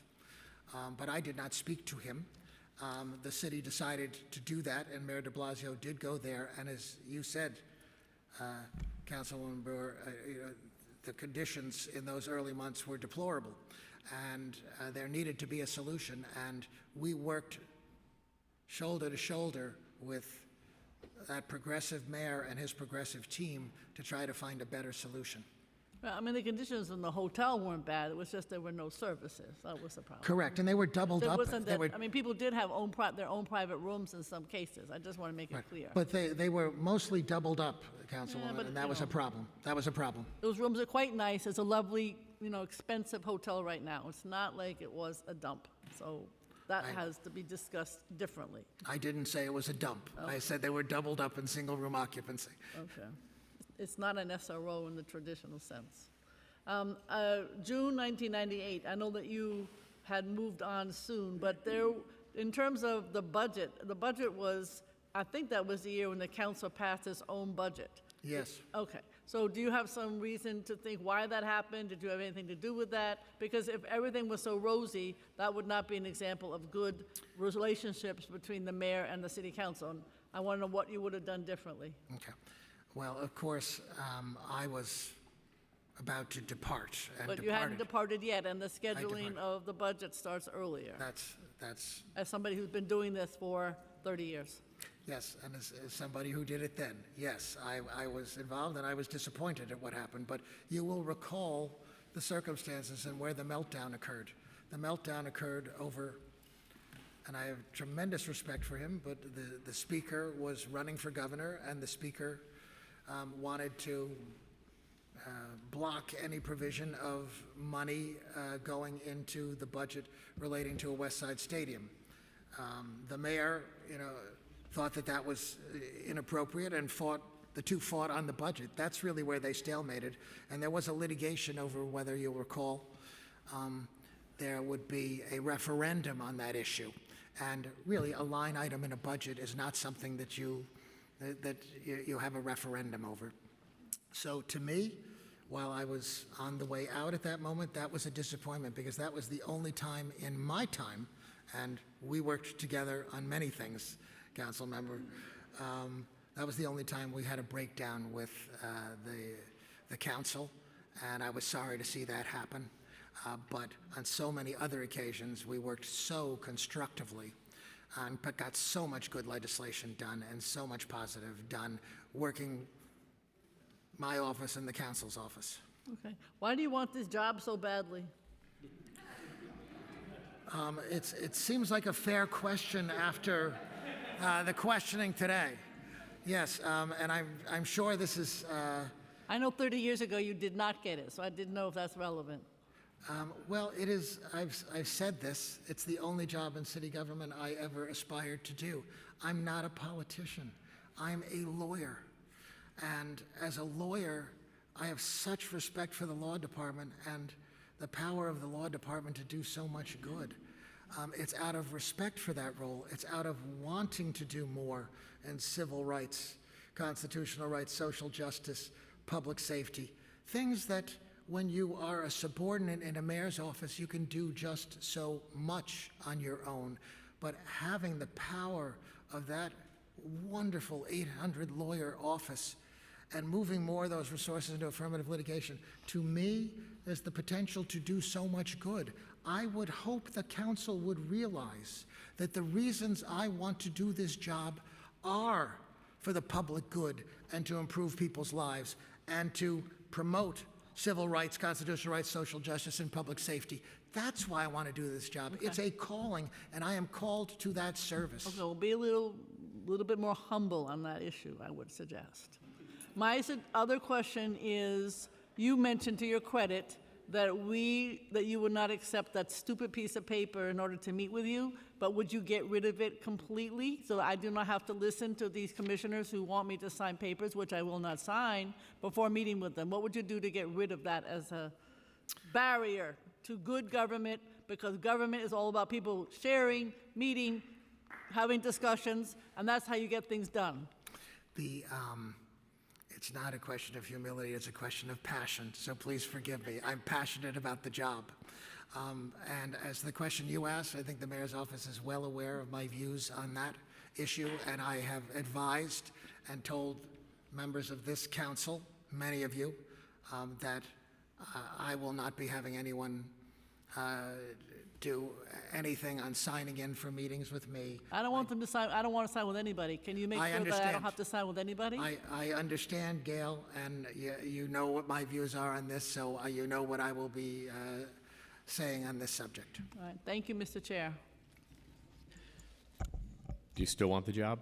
No, I'm just kidding. I'm kidding. I'm kidding. I still want the job, and I hope this council will see the value, the passion, the commitment that I hope to bring to this. And it's not a question of humility, it's a question of public service. Appreciate it.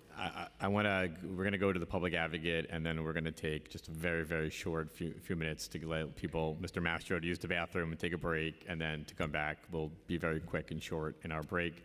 We're going to go to the public advocate before we do that. Thank you, Mr. Chair. Oh, God. Thank you, Mr. Mastro, for being here, I need it. and to your wife and daughter for being here.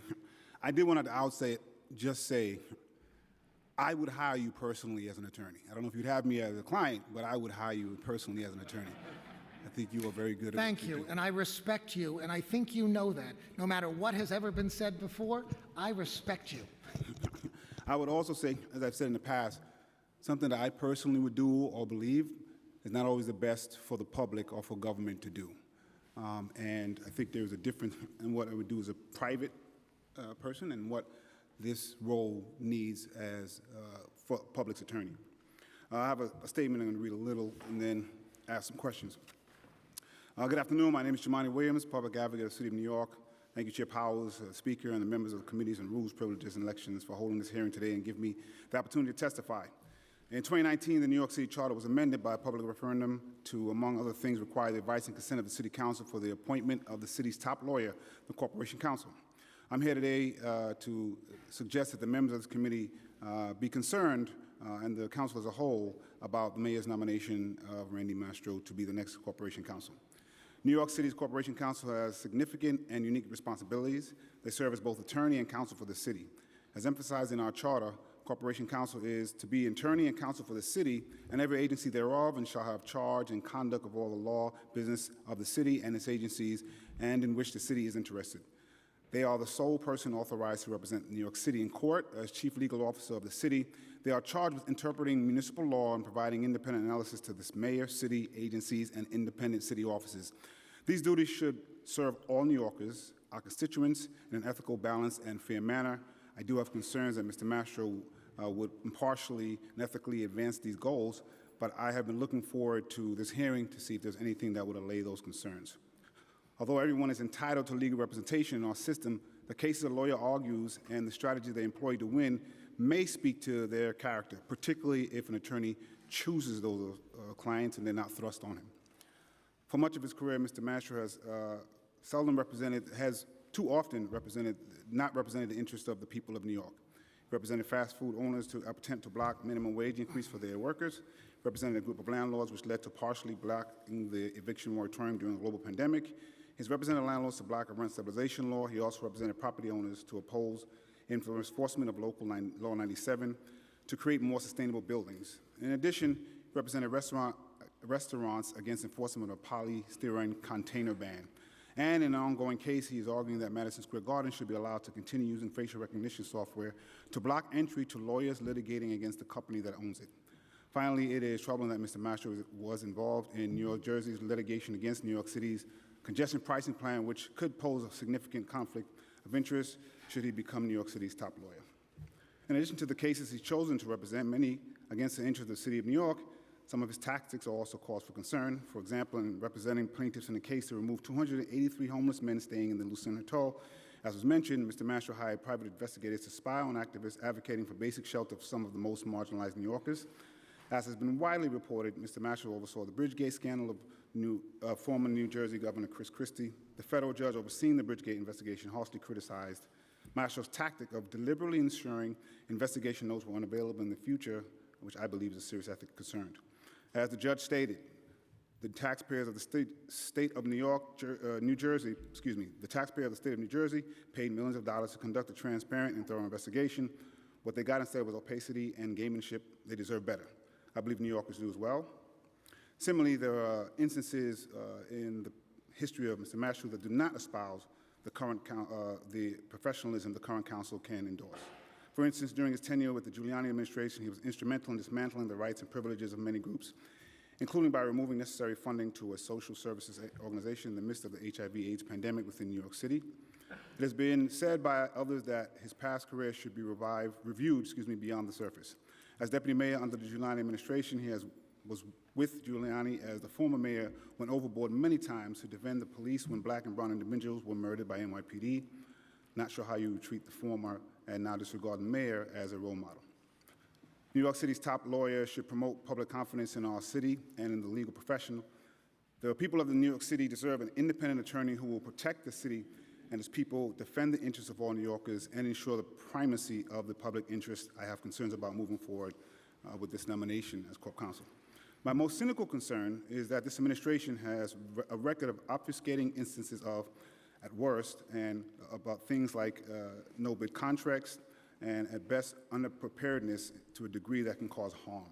As public advocate, I have to question whether the intended appointment of someone with a history of the type of theatrics I've described and questionable practice of law is simply a symptom of that same problem. Question is, are you here today as a favor from an administration or as the preferred choice of a mayor who would like every city council hearing to be an exercise in futility and prevent the people of New York City from getting real answers from the public agencies entrusted to provide services and keep our city running? With that, I do have a few questions. I do understand that you face death threats as very serious, and so thank you for the service that you did in addressing organized crime. I'm not sure if that alone is the qualification that should tip you over. I've heard a few cases mentioned that could have derailed things, like congestion pricing, rent stabilization, fast food. I will say, it seems like you've picked those cases and put them forward knowing what the result could be. And you have the ability, this is my opinion, you have the ability to tell people that, look what I did for you, I stopped rent stabilization, I stopped congestion pricing, I stopped fast food, and come before us at a hearing like this and say that's not what I was trying to do at all. I was actually trying to help congestion pricing, help rent stabilization, help fast food. That is a very interesting space to be in. I also want to acknowledge all of the pro bono work that you've done. I do think they're important, but I also want to ask if you are aware of the terms toxic charity and false generosity. Well, they don't apply to me. They don't apply to me to the 10 years I served as vice chair and then as on a board member of legal aid. But are you all aware of the terms? I'm aware what the terms are. Okay. And I want to say this, I don't know if I know you enough to know they apply. I bring them up because just mentioning pro bono work could be toxic charity and false generosity, where people who benefit from bad structures and bad systems then go back to try to assist people who are harmed by them, even though they continue to promote the bad structures and bad things. And so that's a possibility. So, I'll let you answer my next question. You can respond to that, my Sure. first question. Sure. My second question, actually. So when I was a council member in December of 2014, when you testified on behalf of your client, Cablevision, at a hearing of the Zoning and Franchising Subcommittee, rather than answering questions directly, you accused the council of doing the bidding of the Communications Work of America and the Working Families Party. In particular, you accused me and others of asking questions directly from a WP memo that I have never seen. You're actually pretty demure today.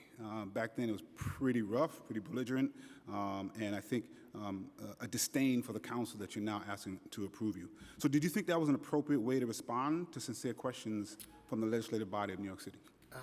Well, I recall that hearing a little differently. I think you gave as good as you got, Councilman.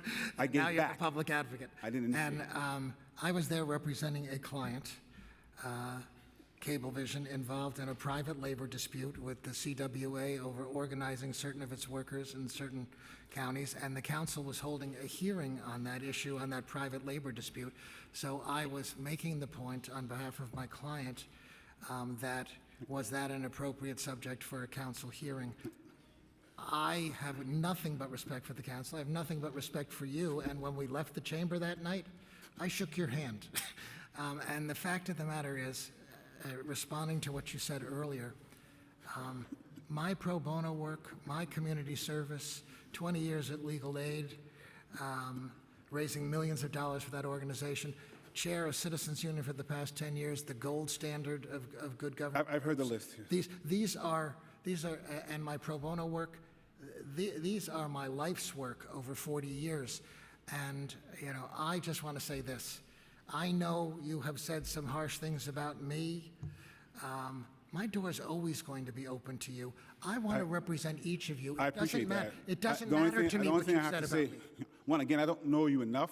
I just do know when it comes to toxic charity or forced generosity, people use that to try to hide the other things that they're actually doing. That's the only point I put out.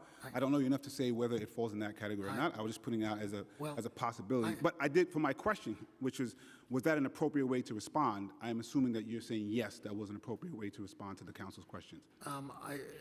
At that hearing, I was representing a client, and the client had a very clear view. But I So, will say wait, this. sorry. Yes, it was an appropriate way to respond to the council. It was a contentious hearing, I acknowledge. So yes, it was. That's what I'm going to put on the record. I understand. Okay. And Is there a difference between your approach as a private attorney versus being a public servant? yes, as I've said before, I have more than one speed. Sometimes you are in, contentious circumstances and contentious litigation. Other times you are in a different context. As I've said before, I'm a bear in the courtroom and I'm a teddy bear in real life. It's not the case that representing the city is the same as representing private clients, sometimes in their most distressful matters. You have to have more than one speed. You have it, public advocate. I have it too. And I just want to say, there aren't that many lawyers in private practice who have the kind of demands on their time from private practice, who year after year make hundreds of hours for community service and pro bono. I always do. It's not, there's nothing toxic about it. It's good. I think It's your good and it feels qualifications as an good. attorney are not what is a question here. I actually happen to think the previous corp counsel was just fine. And so I think there are other folks like her as well. I would say I was disturbed to hear, I know you worked for Mayor Giuliani, and people work for different administrations, so I was trying not to hold that as much against you, but I will say I was disturbed to hear that you campaigned for him before he was mayor and then campaigned for him as president, because that says a whole lot more than just working for him as a mayor. That, again, doesn't necessarily disqualify. I just want to say from my thoughts about what ideals and values that you're bringing to here, and to hear you talk about broken windows, saying because of that, there were some cases that were cracked, for lack of a better word. I just want to make clear, any oppressive policy, you'll be able to find examples where it may have worked. The question is, where it had worked, is it worth all of the violations, and was there another way that you could have gotten to it? Unfortunately, when it comes to black and brown people, we never answered that question correctly. So your defense of not only the administration, but some of the policies that we already know and have known then, by the way. Giuliani didn't just become Giuliani. We knew that he was who he was back then.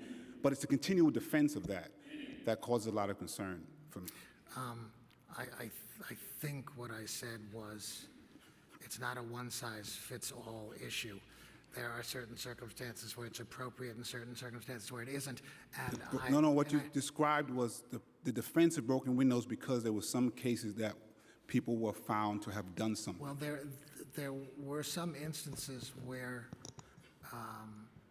that's true. But I'm not here If I searched today. everyone in this room right now, I I'm would not- probably find something that should not be here. I'm- That doesn't mean that I should do that. I'm not. But I'm going to move forward from broken windows because I don't think you're going to add anything else that you haven't already Okay, said. can I please respond to what else? Let me ask this question. You can answer how you would Of like. course. Do you think corp counsel should be subject to advice and consent of the council?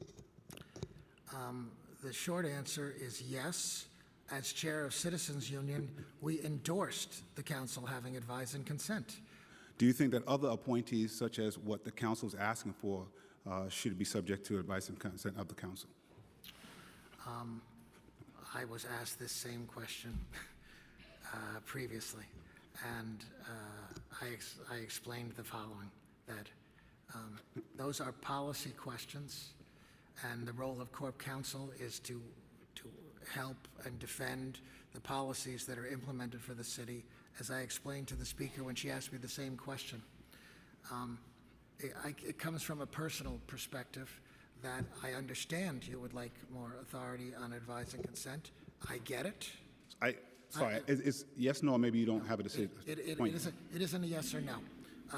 This one actually is. But it isn't a yes or no, because my personal views on advice and consent, you know what my view was on this position because I supported it at Citizens Union. But my personal views on the issue are irrelevant to my ability to be your advocate as to the legality of what you want to do, which I would be able to do. But as I explained to the speaker, if you would please give me just this moment, okay, was that, I feel the council wants advice and consent. The mayor appoints a charter revision commission. Both parties say they had this in mind long before me. I feel like my nomination is stuck in that middle.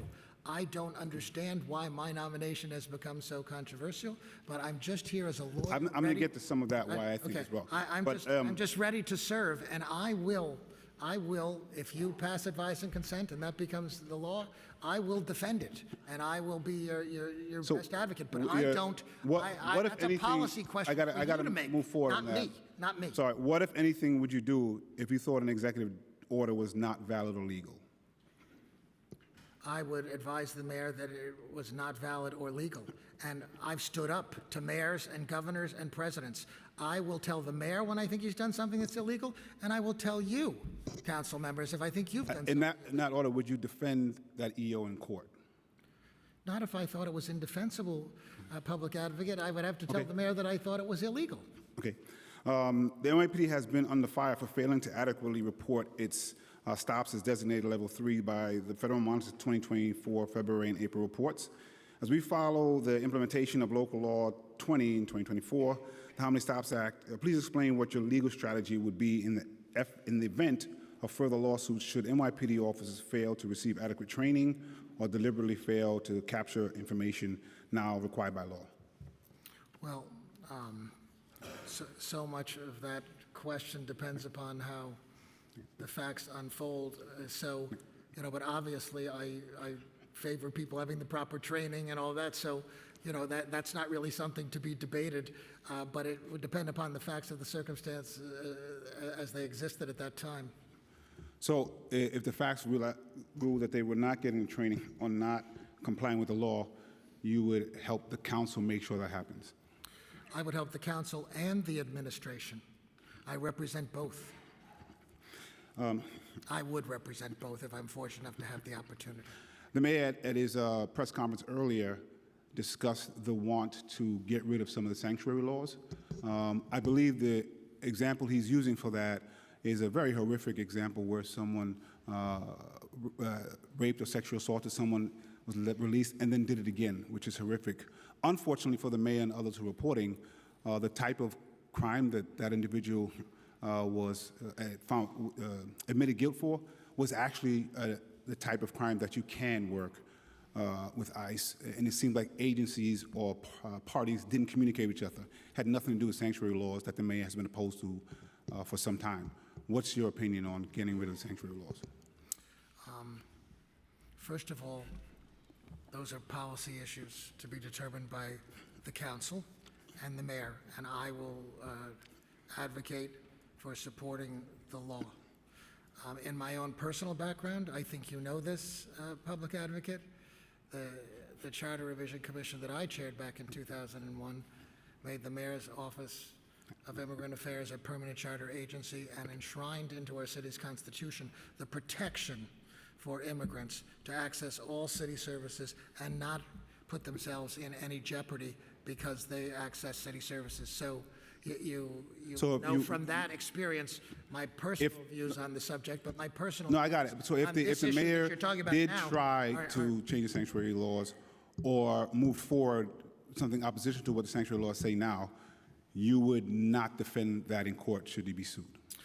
Again, these are policy questions. No, that's not a policy question. I'm saying if he went afoul of the sanctuary laws now or tried to change it, say illegally, and he was sued, say, by another part of the government, would you defend that decision that he was making?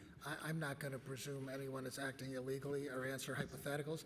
I'm going to say that I will evaluate the law and what the law requires, and I will follow the law and advise the council and the mayor accordingly. So you might defend... So if the mayor violated the law or if the No, I got it. violated the law. From that answer, you may possibly defend the mayor in doing That's this? not my answer. My answer is I would have to evaluate the facts I got on it. the ground. You said that a what few the times law when you didn't want to give a requires, straight answer. I got it. I Consistent with the understand. law, and in the best interest of the Understand. city, I would advise both the council and the mayor what I thought was legally required. No, I asked you a specific question, and would you defend the mayor doing that? That's what I asked.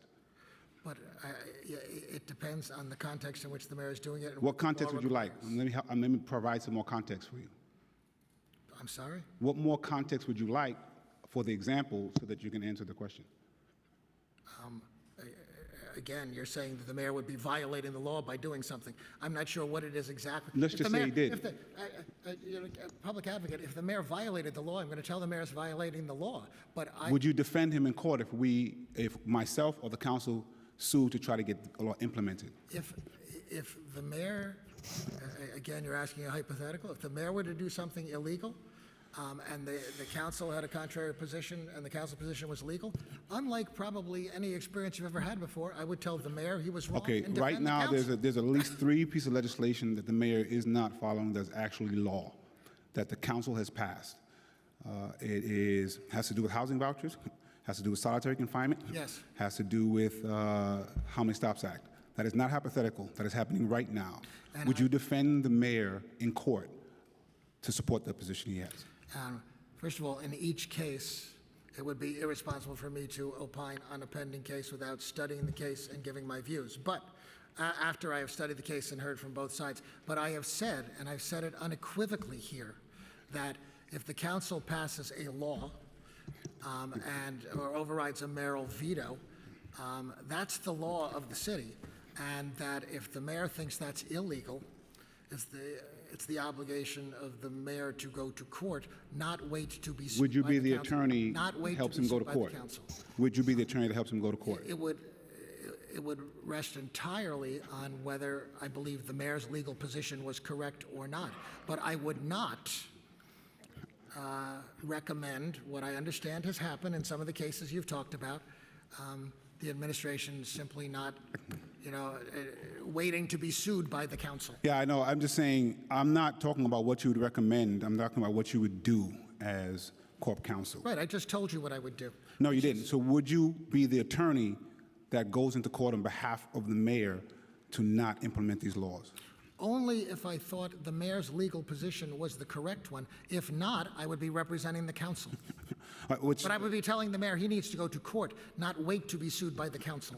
And when there are conflicts like that, I have to say, I think that there are so many disputes that could be avoided by more communication across the hall. So I hope to I agree with that. facilitate that. I hope to facilitate that and make sure we avoid I agree. litigation. But when there is litigation, I will evaluate the council's position, I will evaluate the mayor's position, and I will call the balls and strikes, and whoever I think is legally right, that's the party I will represent, and I will I want to get to tell that. I the don't know other if party that's that I will help them get 100% true, independent but counsel. I will get to that. and But I have a couple more facilitate questions. them I know having independent I'm counsel. running up against Sorry. time I'm trying to set for myself. But a private property owner has a right to say, I don't want to do business with people who sue me.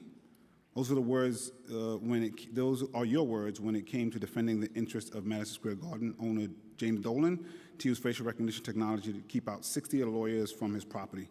Now, I want to discuss public spaces. In the past, our office has asked to put pause on facial recognition technology use for surveillance in public spaces. Should you be appointed to corporate counsel, would you give the city the green light to use facial recognition technology to surveil people in public spaces?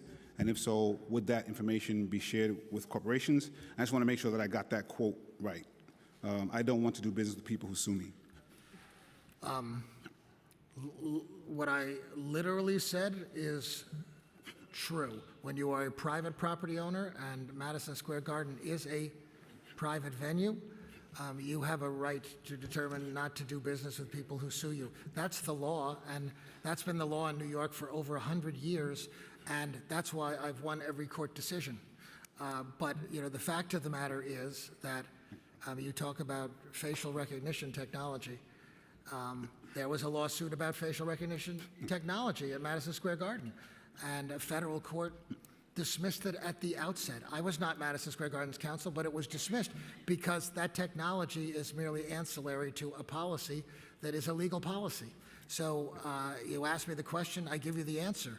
You have a right not to do business with somebody who sues. I will say that there is a point where the private ownership kind of merges with the public in Madison Square Garden. Although it's private, there's a lot of public things that happen there, and that line gets blurred when it comes to places like Madison Square Garden. But I think legally, what you're saying is correct. That doesn't mean that it's necessarily correct. And again, the right thing to do. Again, it's about the decisions you make and the clients you decide and the fights you decide, and why you decide those, to try to figure out what value system you use when you're making those decisions, and what value system will be applied as a corp counsel. I did want to ask, some of the tactics that were used, Can I respond to that? You can respond to this next question. Some of the tactics that were used, like was mentioned in the Lucerne Hotel, where you hired the private investigations and took pictures of folks. Is that the type of tactics you would use as corp counsel? Again, there was a legal reason involving standing why it needed to establish that Shams was living. I got it. There was a legal reason. Is that a tactic you would use as corp counsel? It's not one that one would necessarily have to use in city government.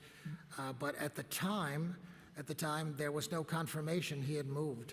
Shams knows why that was done, and I didn't tell someone to go there and use false pretenses. I asked for a photograph, and Shams knows that, and he respects me, I respect him, and he supports. The question is, are those tactics you would use as the public attorney, as the corp counsel? It shouldn't be necessary because the city should know that he's moved. Is that, so it wouldn't be necessary. Yes, you would, or you wouldn't use those type of tactics? I wouldn't have to do that as corporation counsel. You wouldn't have to.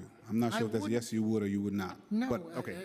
I do have some questions just about. Can I answer the question about Madison Square Garden? I would. In my next question, if you want, but I gotta move forward because I want to try to let some other folks speak.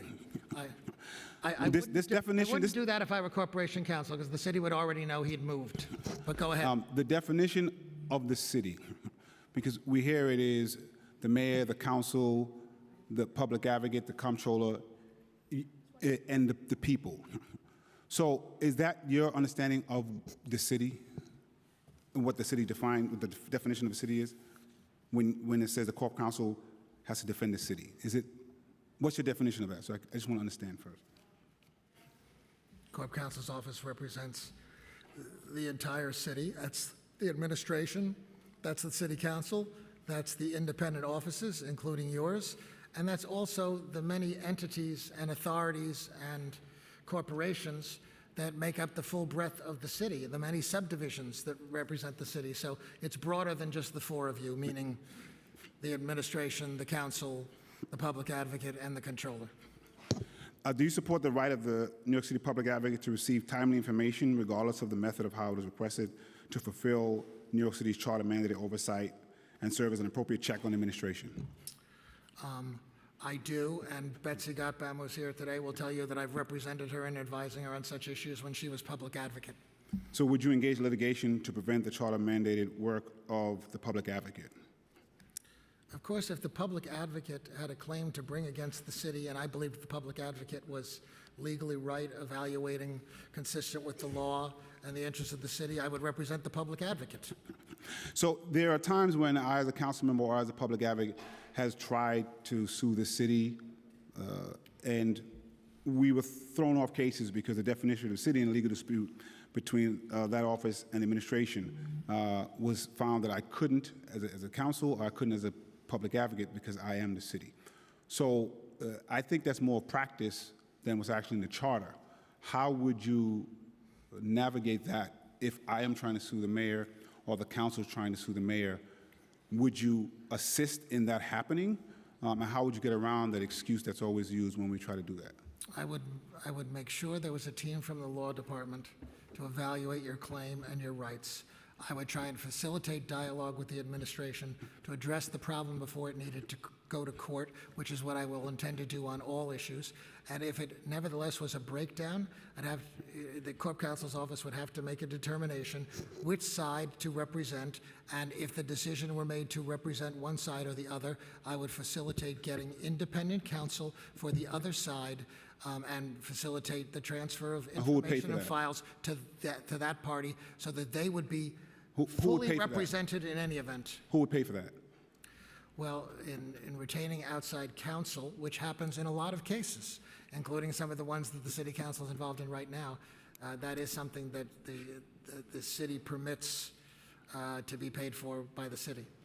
Well, in that City case, law it would come out permits. of one of our budgets, which we may not have that kind of money for, which is why corp counsel would be best, because we don't have to pay corp counsel. I understand, and I am telling you that But for the- issues you have with the city, there will be a dedicated team And to who try will to make the help decision facilitate that. of which side the corp counsel represents? I'm sorry? Who would make the decision upon which side corp counsel represents? Well, ultimately, Corp Counsel and the Law Department evaluating the issue, the facts, consistent with the law and in the best interest of the city, would make a determination of which party to represent. Yeah. My concern is that in pattern and practice, that has meant the mayor gets corp counsel's support, gets corp counsel's advice, gets corp counsel's legal defense, and the rest of us are not able to benefit from that. And I will say my concern comes from some of the decisions you've made in the past. Some of it also comes from this particular administration that has shown they're not too keen on transparency or on accountability, and they are very keen on loyalty. And there's a huge concern, I haven't heard that allayed now, that the decisions that will be made will primarily be on behalf of the mayor. And I haven't really heard anything, even though I've tried to ask some questions and examples, to me that will lay up, okay, if this was the case, we would support the council, or we would support the public advocate, or comptroller for that example. And that is where my concern is, based on who you have been as a counsel, as an attorney, based on who this particular administration is, my biggest concern is that you as corp counsel would be primarily defending and doing the duty of the mayor. I will say what I'm about to say now is just pure hearsay, so it is what it is. But from folks I have spoken to, you've spoken to, I've also said that you'll be loyal to the mayor. And that just concerns me. So I just want to say it out loud. That is probably the biggest concern. I've added some based on some of your testimony here. But it is very concerning. I don't know that you've allayed any of it. I just want to make sure I didn't miss any questions. Okay, can I respond? Oh, sure. Sure. Okay. Yeah, well, thank you. I've already told you that you'll always have an open door to me, and nobody, has to sign into anything for me.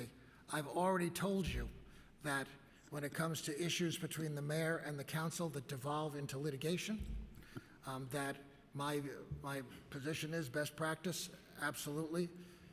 The mayor's side, if they think something is illegal, that's the law of the city passed by the city council, the mayor has to initiate suit. And Corp Counsel will represent whichever side the Corp Counsel determines consistent with the law is, and in the best interest of the city, is right. And I've already told you that I will set up support groups to work let me with just ask this.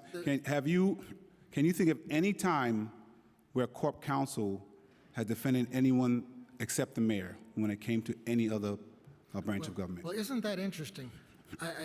I am telling you that I will call those. Wait, before you get there, just can you think of any example when it happened? Historically, I think Corp Counsel has represented the mayor's office, and I am telling you, as But I would just say, I think someone, part of the reason that the former Judge Radix is no longer here is because she was keen on maybe not doing that every single time. And I believe that based on the things you've said today, based on the examples that I've given you, the opportunity to say, here is where I would defend you, public advocate. I would defend the council. I would defend comptroller. Here, on these examples, given very specific examples and not hypotheticals, to say on this particular case, I would not defend the mayor. Is there an example that you can think of right now? I don't want a hypothetical, because you can say anything, this may be illegal. Is there anything in you have just described your breadth of knowledge on the law?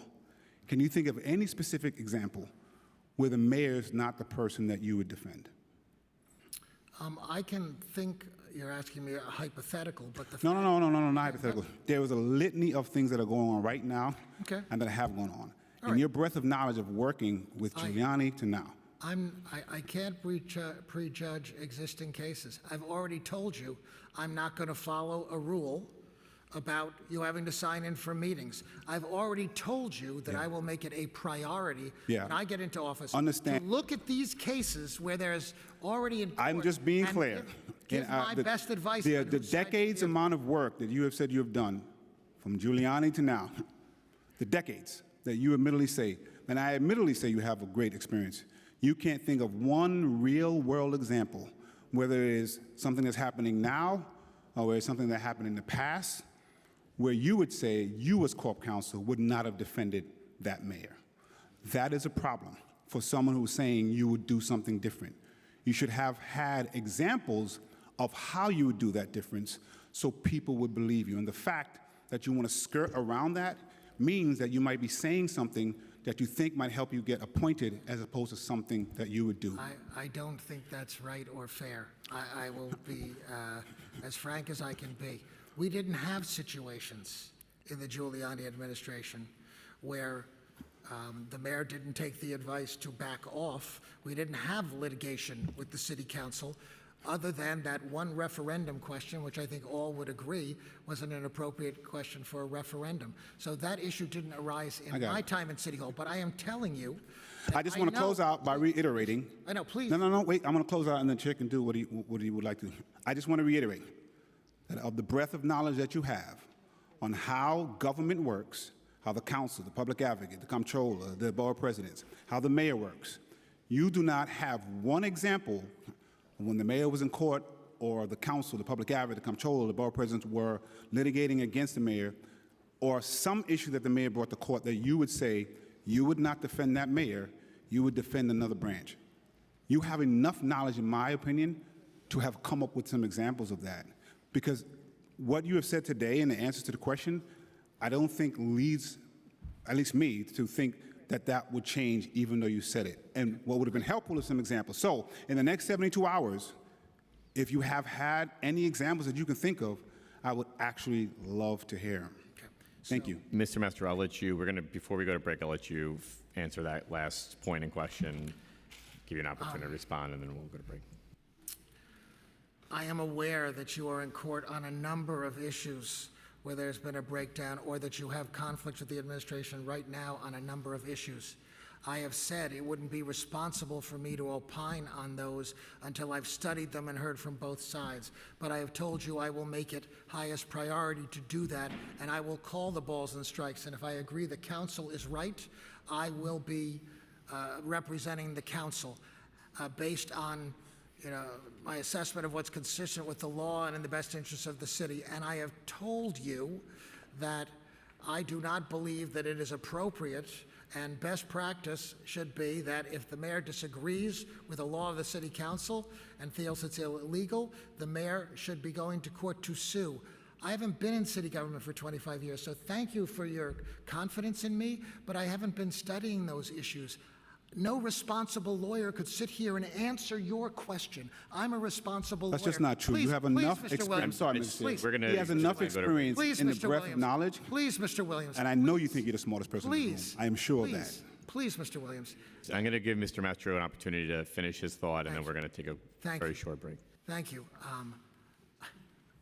Unlike any Corp Council candidate in history, I've sued mayors, multiple mayors, including taking positions in court adverse to this mayor.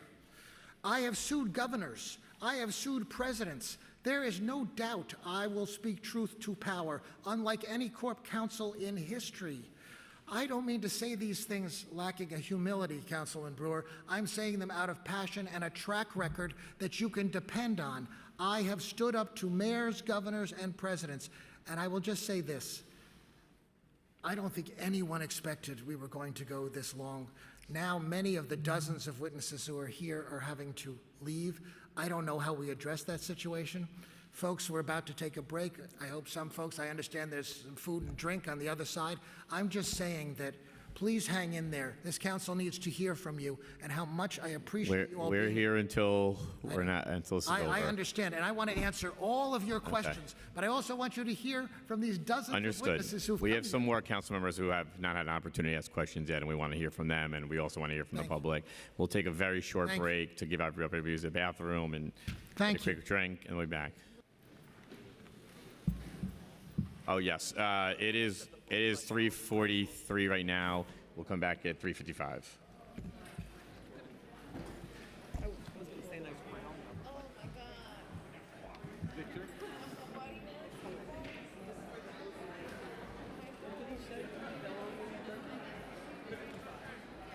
Oh, okay, quick.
I got it.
Ladies and gentlemen, please find your seats. Please ensure that all cell phones and electronic devices are placed on silent.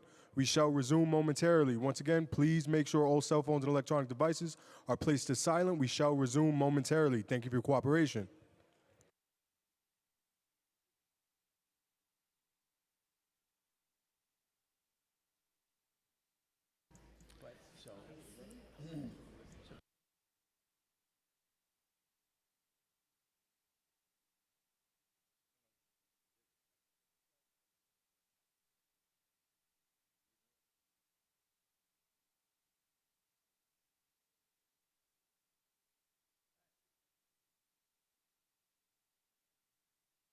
It's not, but it's just like.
Once again, folks, please find your seats. Please ensure that all cell phones and electronic devices are placed to silent. We shall resume momentarily. Thank you for your cooperation.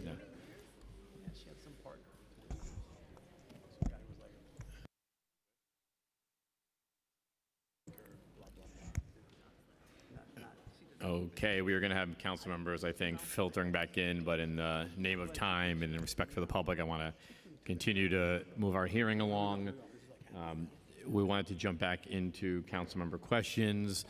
Mr. Mastro, I think you were asked at the end of the last series of questions to give an example of where you would have represented the council, I believe, over the mayor. I believe you wanted to provide an answer to that question. So we'll give you a quick, brief opportunity to do that before we jump into council member questions. Turn your microphone on. I think I was asked for a situation where I wouldn't represent the mayor. I gave an example in real life that when I chaired a charter revision commission, I refused to do what the mayor wanted, which was to change the line of succession during his term, and I outright refused to do that. An example of a case, again, asking hypotheticals like that is very difficult, but if I had been Corp Counsel during the Bloomberg administration, I would not have represented the administration in a case that involved the Fulton Fish Market, where the law that the City Council passed required that there be an independent unloader of fish in the market because that was one of the organized crime pathways for shakedowns in the market. So we RFP'd and hired a union shop of independent unloaders from a company called Laro, and they were licensed to do that work. And the Bloomberg administration made a decision to ignore the law that the City Council passed and to cut a deal with the wholesalers at the Fulton Fish Market to move up to Hunts Point and get rid of the unloaders, the clean element in that market that was preventing organized crime from creeping back, because those unloaders were the shakedown, the end point for fish suppliers going to wholesalers. And the Bloomberg administration just decided to ignore the law and get rid of that linchpin to breaking organized crime stranglehold over the Fulton Fish Market. I had to sue on behalf of Laro. We won that lawsuit, but it really was an indefensible case for the city.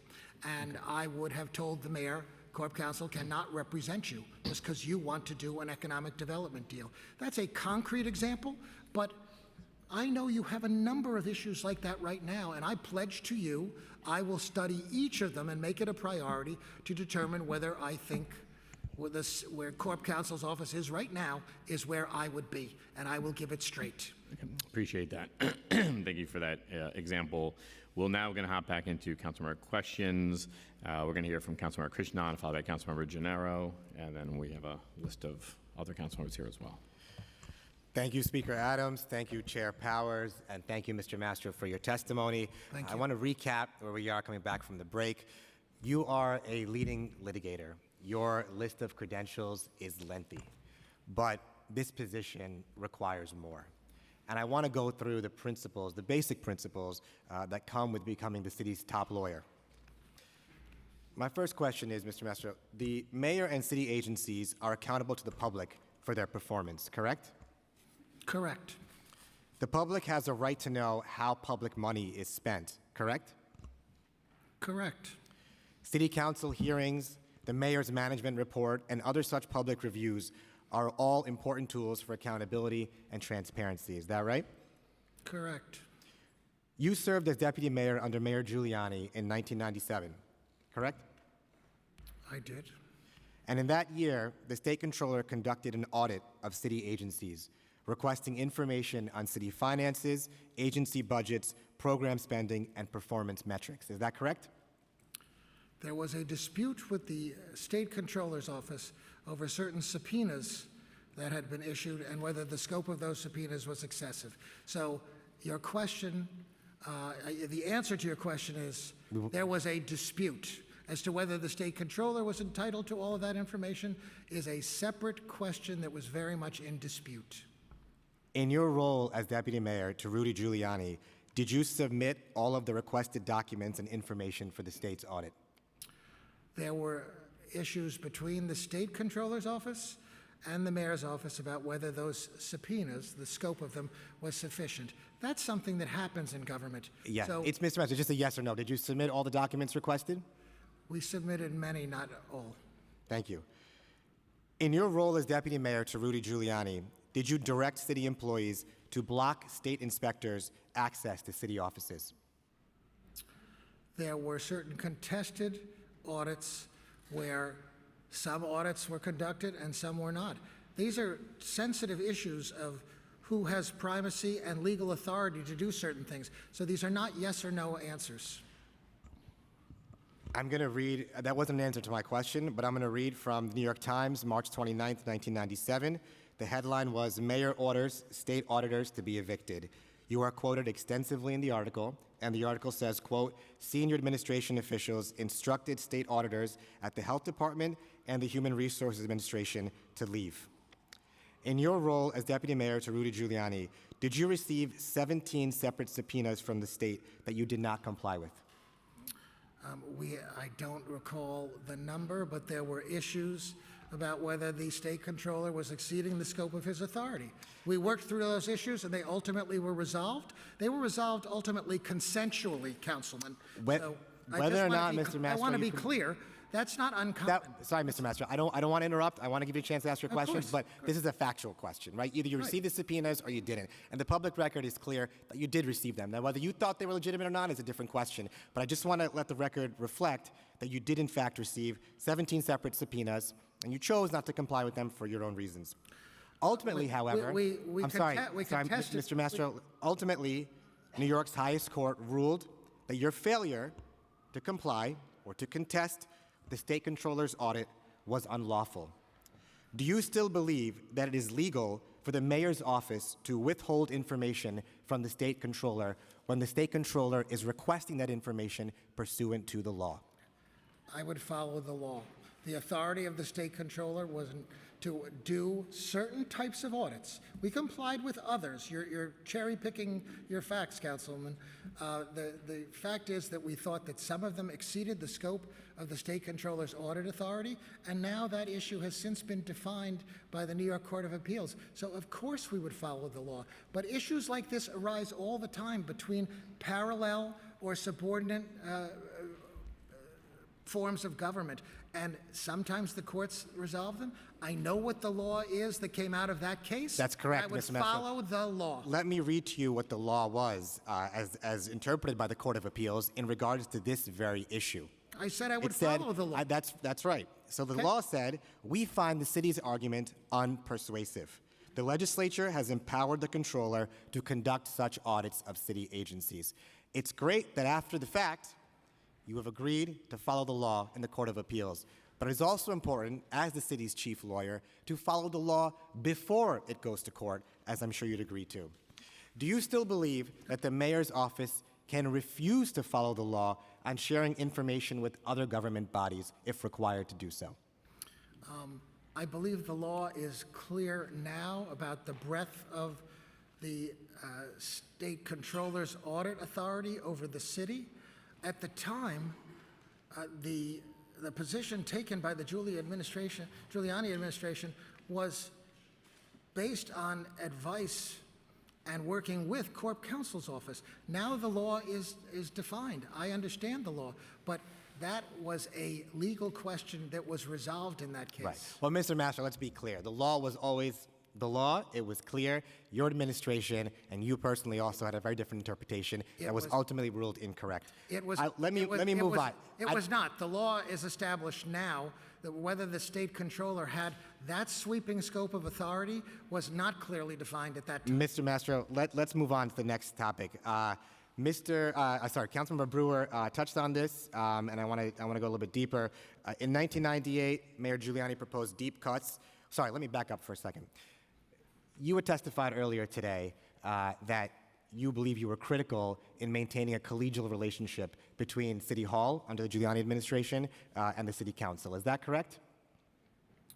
I don't just believe it. It's what people like Peter Vallone and his entire senior staff and others who will testify here, Ken Fisher and others will testify, was the case. Sure. And Mark Green felt that way too, even though we had our spats. Just asking you, do you believe that it is critical to have a collegial relationship between the City Council and City Hall? Yes or no? It's a yes or no question. I think we did. I did. In 1998, Mayor Giuliani, as Councilmember Brewer mentioned, proposed deep cuts to public services that the City Council opposed. The Council passed its own budget to protect these vital services. Mayor Giuliani vetoed the budget. The City Council overrode his veto, as you know well. Did you, as Deputy Mayor to Rudy Giuliani, then authorize a publicly funded mail piece sent to nearly 1 million New York City residents attacking the City Council and claiming that the City Council illegally raised taxes on New Yorkers? Did you or did you not authorize that mail piece? I don't recall the piece that you're referring to. But at the time, the administration and the council were in pitched battle over the budget on an issue that So you don't recall. The answer is you don't recall. Let me refresh. I don't recall. Let me refresh your recollection. June 13th, 1998, there was an article titled "Mayor Ignores Council Over Property Tax." A mailer was sent to 900,000 property owners saying, "Dear taxpayer," accusing the council of setting rates in an invalid and improper manner. Peter Vallone, the Speaker of the Council at the time, who you mentioned, called it blatantly political, this mailer, unnecessarily alarming, and full of falsehoods. Randy Mastro, the Deputy Mayor of Operations, said the bills had been printed and sent to private mail-order houses and would be received by most taxpayers today or Monday. Quote, Mr. Mastro said, "The mailing is largely completed. There's nothing the City Council can do." In this role as Corporation Counsel, Mr. Mastro, where you represent not just City Hall, but the City Council, do you believe that such an action is an appropriate way for City Hall to respond to the City Council to maintain collegial relationships? Again, I don't recall the specific instance you're talking about. I've reminded you, though, so you could answer if you believe presently whether it's appropriate or not to act that way. Please let me finish. And at the time, I was exiting City Hall and had already given my notice, so I wasn't heavily involved in those issues. But the fact of the matter is that it's not the way I, left to my own devices, would have conducted myself, and not the way I typically did with the council. And obviously, Peter Vallone and others on the council don't attribute that to me personally. That's why I enjoy so much support from him and his staff and council members from that generation. Thank you. Stepping back for a second, the Corporation Council serves as the lawyer for New York City, correct? Correct. As well as the City Council and the mayor, correct? Correct. In other words, the Corporation Council, as the city's chief lawyer, represents the public interest, not the interests of one agency or one branch of government. Is that correct? Correct. Do you believe transparency and accountability are important in this position of Corporation Counsel?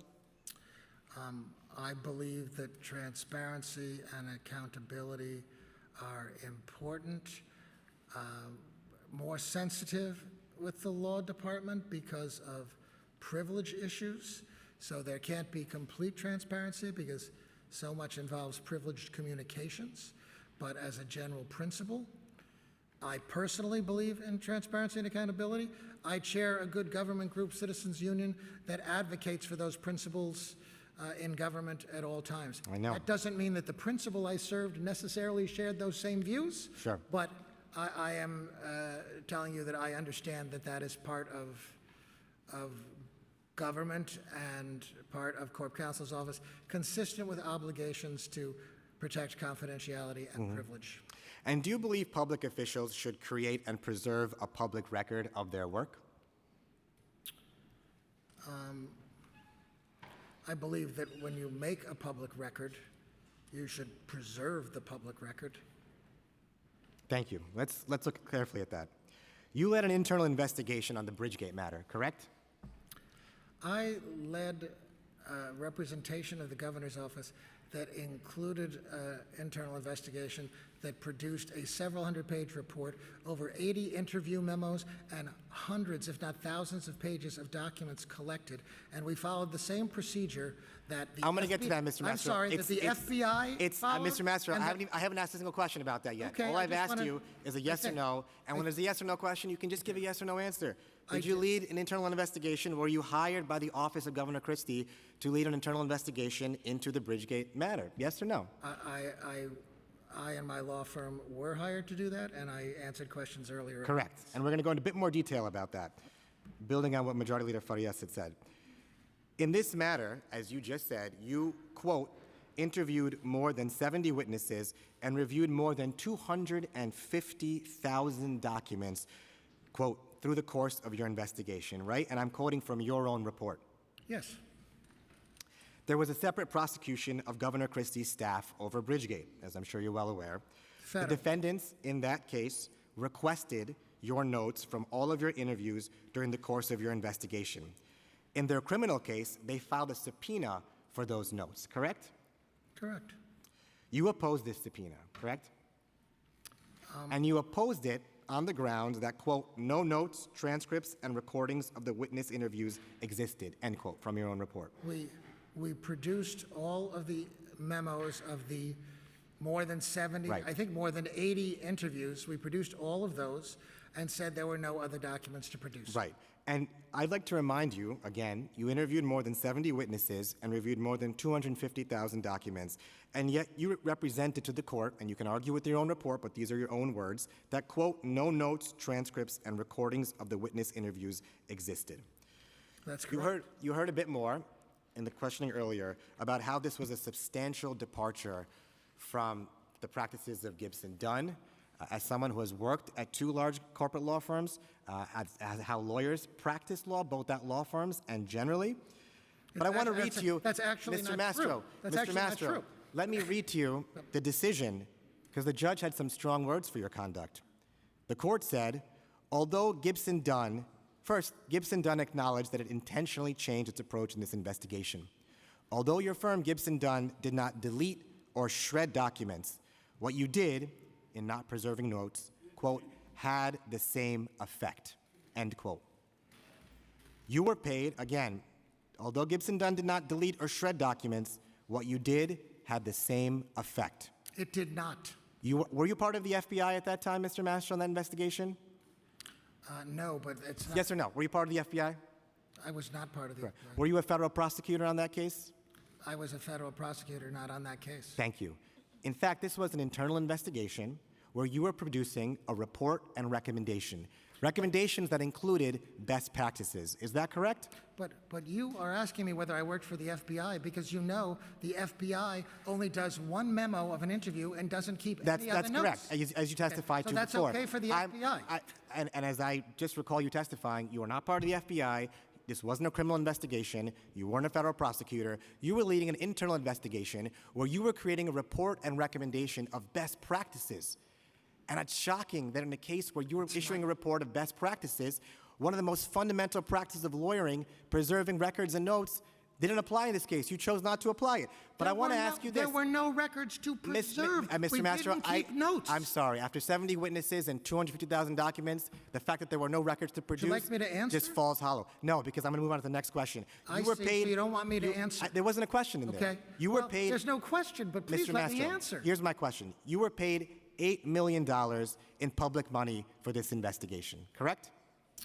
I don't recall the exact amount, but it was several $1 million.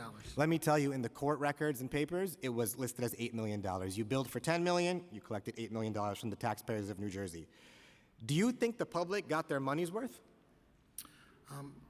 I believe that the work we did, which was confirmed in the results reached by the U.S. Attorney, the New Jersey AG, and the Bergen County Prosecutor's Office, that we did the work ahead of all those other investigations, that advanced those investigations, and got to the core of what happened on Bridgegate and what happened in connection with Hoboken, which no one even mentions, which was half our report. But Mr. Master, I'm asking you a question. Do you believe the public got their money's worth in hiring you for this matter? I think we represented the governor's office and the people of New Jersey in a professional, responsible, and ethical manner. And if you'd like me to explain that, I will.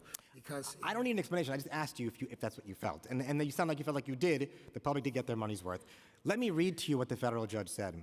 Quote, "The taxpayers of the state of New Jersey paid Gibson Dunn millions of dollars to conduct a transparent and thorough investigation. What they got instead was opacity and gamesmanship. They deserve better." End quote. Is it correct to say that your internal investigation found no evidence of wrongdoing by Governor Chris Christie? It found that there was no evidence that he had directed the lane closure in advance, and it attributed to two individuals, and turned out the U.S. Attorney said a third, who were involved in making that decision and implementing that in advance. And our report reached the same conclusions as the U.S. Attorney, the New Jersey AG, and the Bergen County Prosecutor's Office as to who was ultimately responsible for making the decision on the lane closure. We didn't exonerate anyone per se. We said that there was something wrong that had happened, and we identified the individuals who were responsible for the decision, and that's exactly what the U.S. Attorney, the New Jersey AG, and the Bergen County Prosecutor, they reached the same conclusion. I just asked if you found no evidence of wrongdoing by Governor Chris Christie, and it sounds like you didn't. But Mr. Mastro, as I mentioned before, you were one of the nation's leading litigators in one of the most high-profile public investigations of that time, when you were hired to serve the public interest at extraordinary taxpayer expense. You, quote, intentionally changed your practice and did not preserve any records or notes. And then you found no wrongdoing by Governor Christie. And the public had no chance to check your work because you kept no notes. My question is this how you intend to conduct yourself as Corporation Counsel? The premise of your question is completely wrong.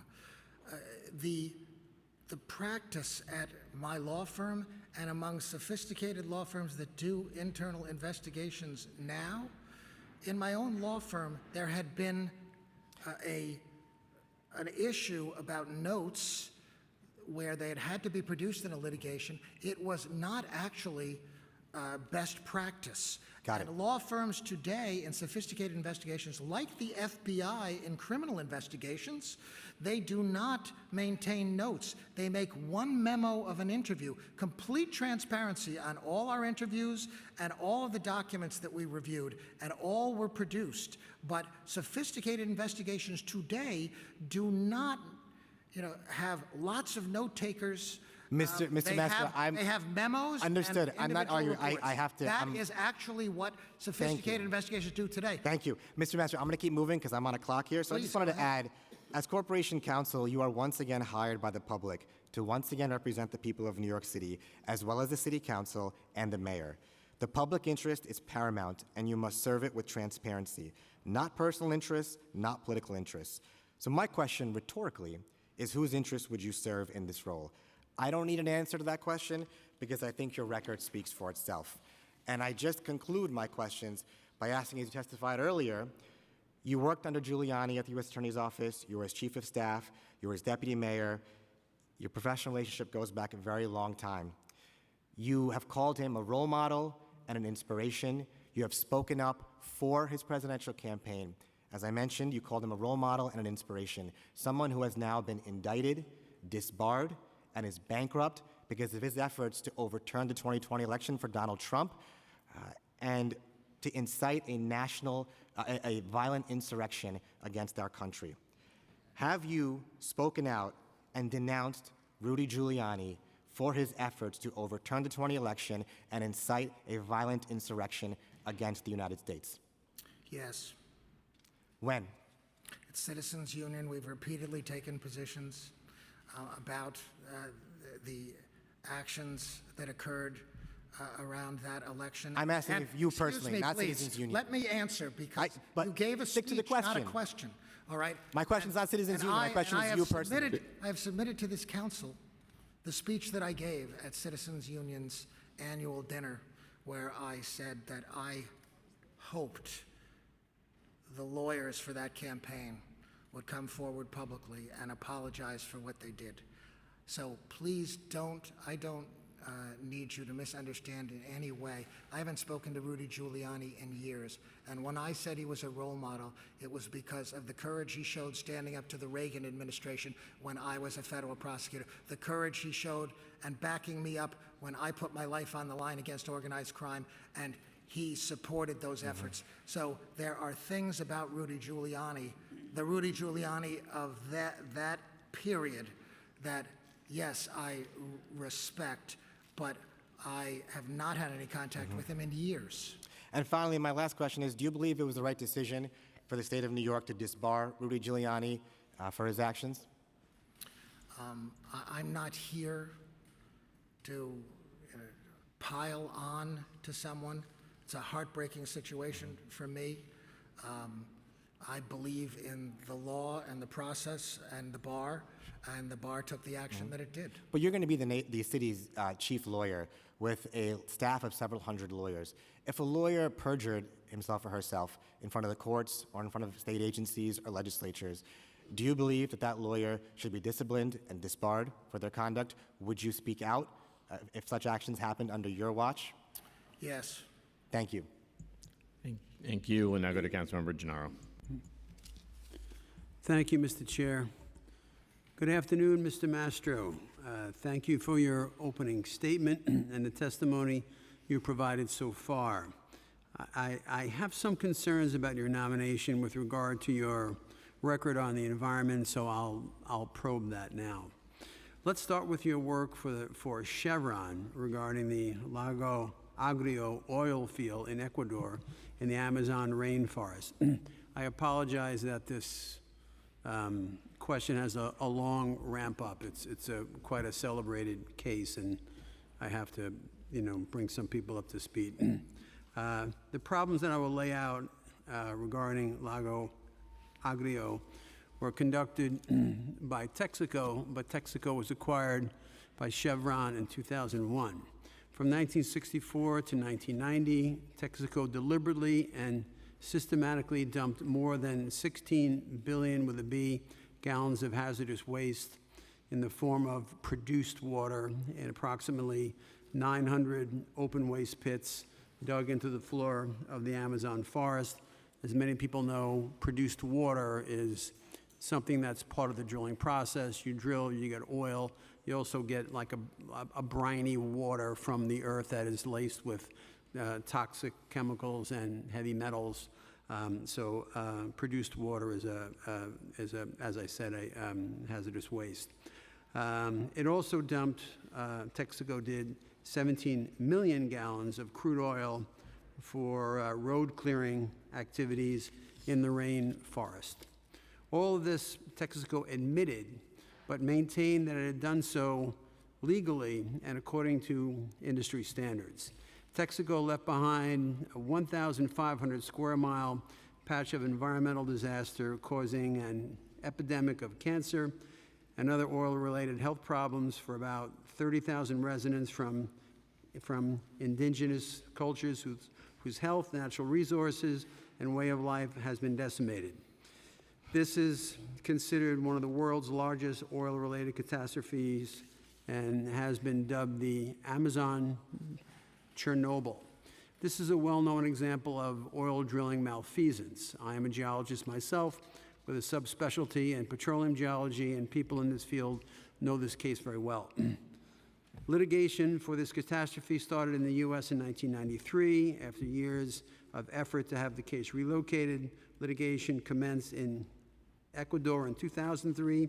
In 2011, Chevron, which took over Texaco in 2001, was found guilty and ordered to pay an $18 billion settlement, later reduced to $9 billion. You represented Chevron to fight the $9 billion settlement. And you prevailed, despite Texaco/Chevron admitting that it created that devastation, but arguing, as I said before, that it did so legally.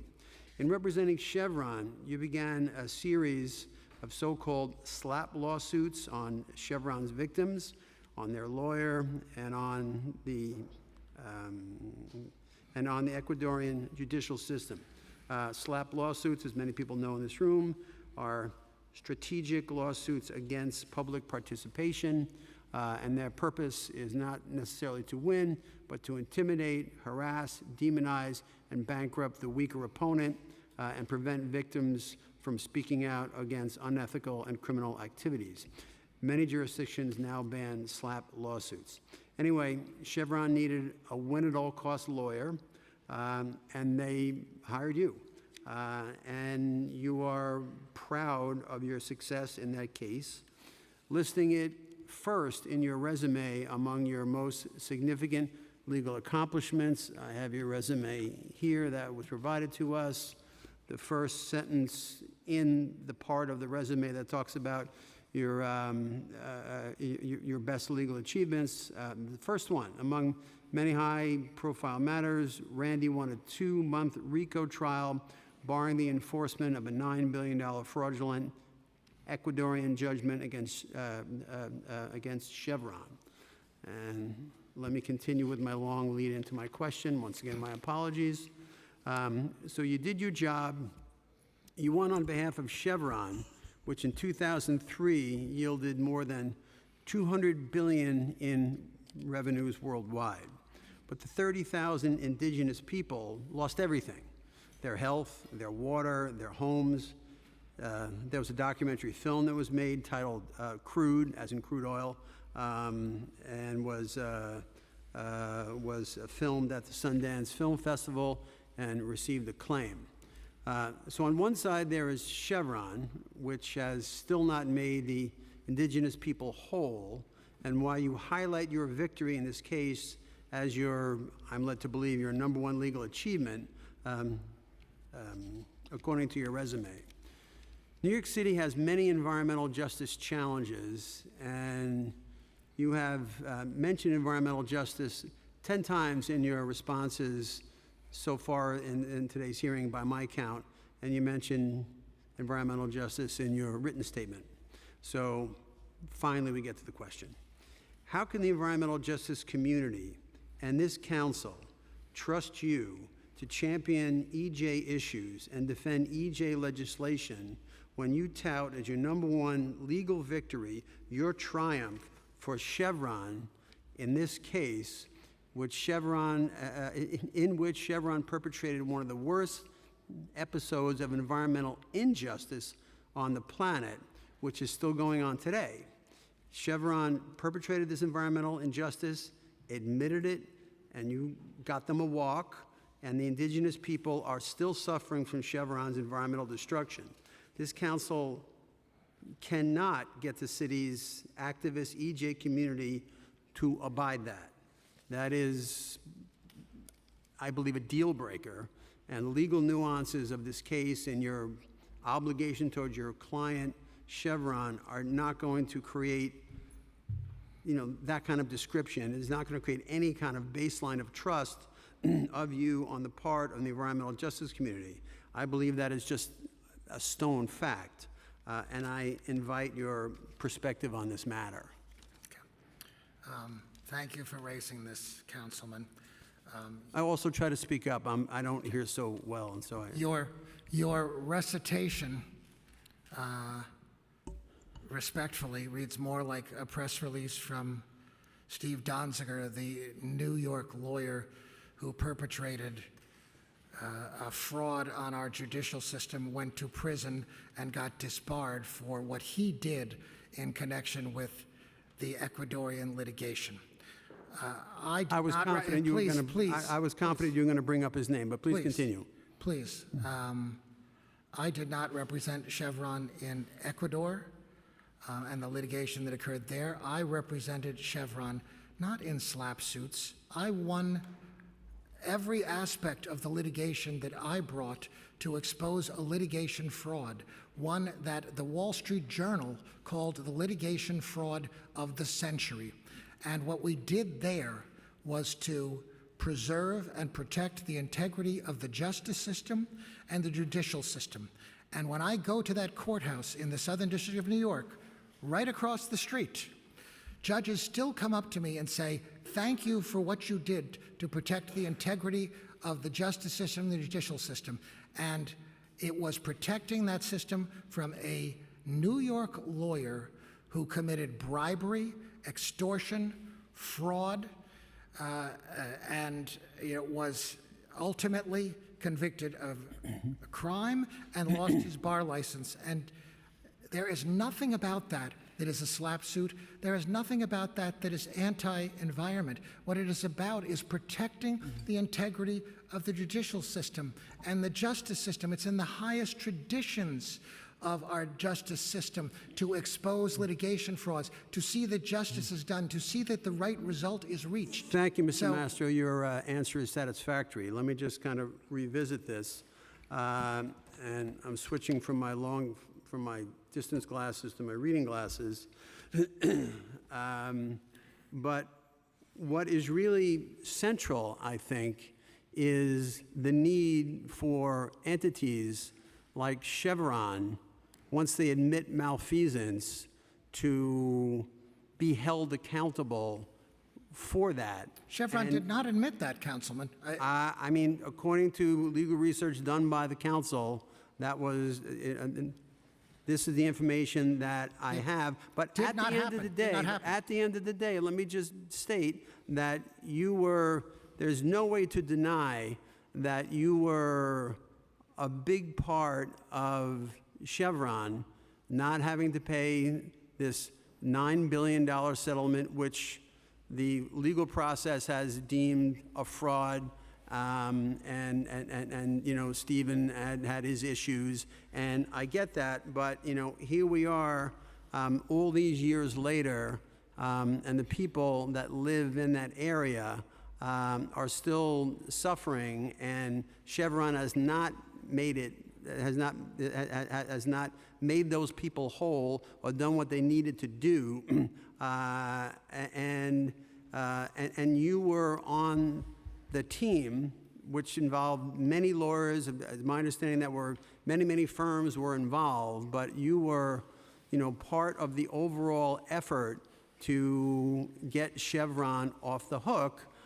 So you were part of the team that did that at a very bare minimum. And we can talk about, Donziger and like what he did and why he went to jail, but he wasn't Chevron that did all this environmental destruction. And as I indicated in my lead up to this, I think the subtleties of the role that you played with regard to getting Chevron off the hook are not going to pass muster with New York City's activists, environmental justice community. This is one of the worst environmental injustices that has ever been perpetrated, and you stood with the parties that perpetrated that and worked to get them, Chevron, not to pay any judgment.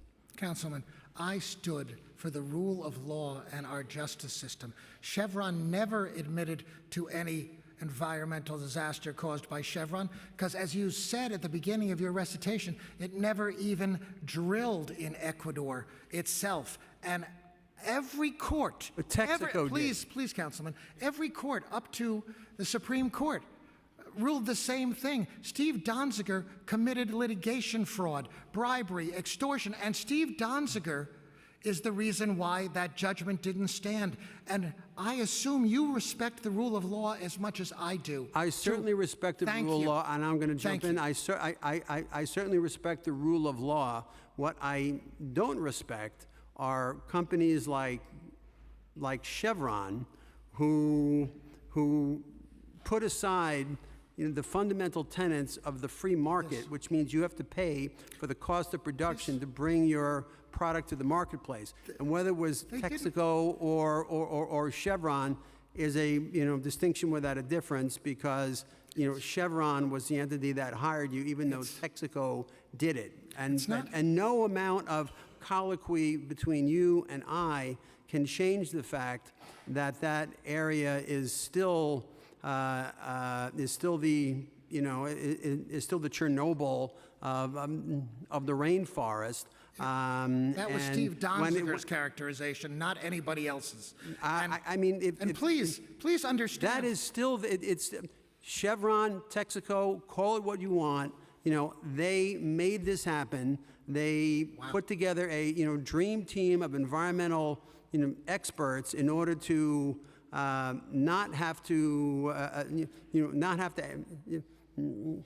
answer or make restitution or pay a judgment for the environmental degradation that they caused, and you stood with them. And my practical point here is that your association with this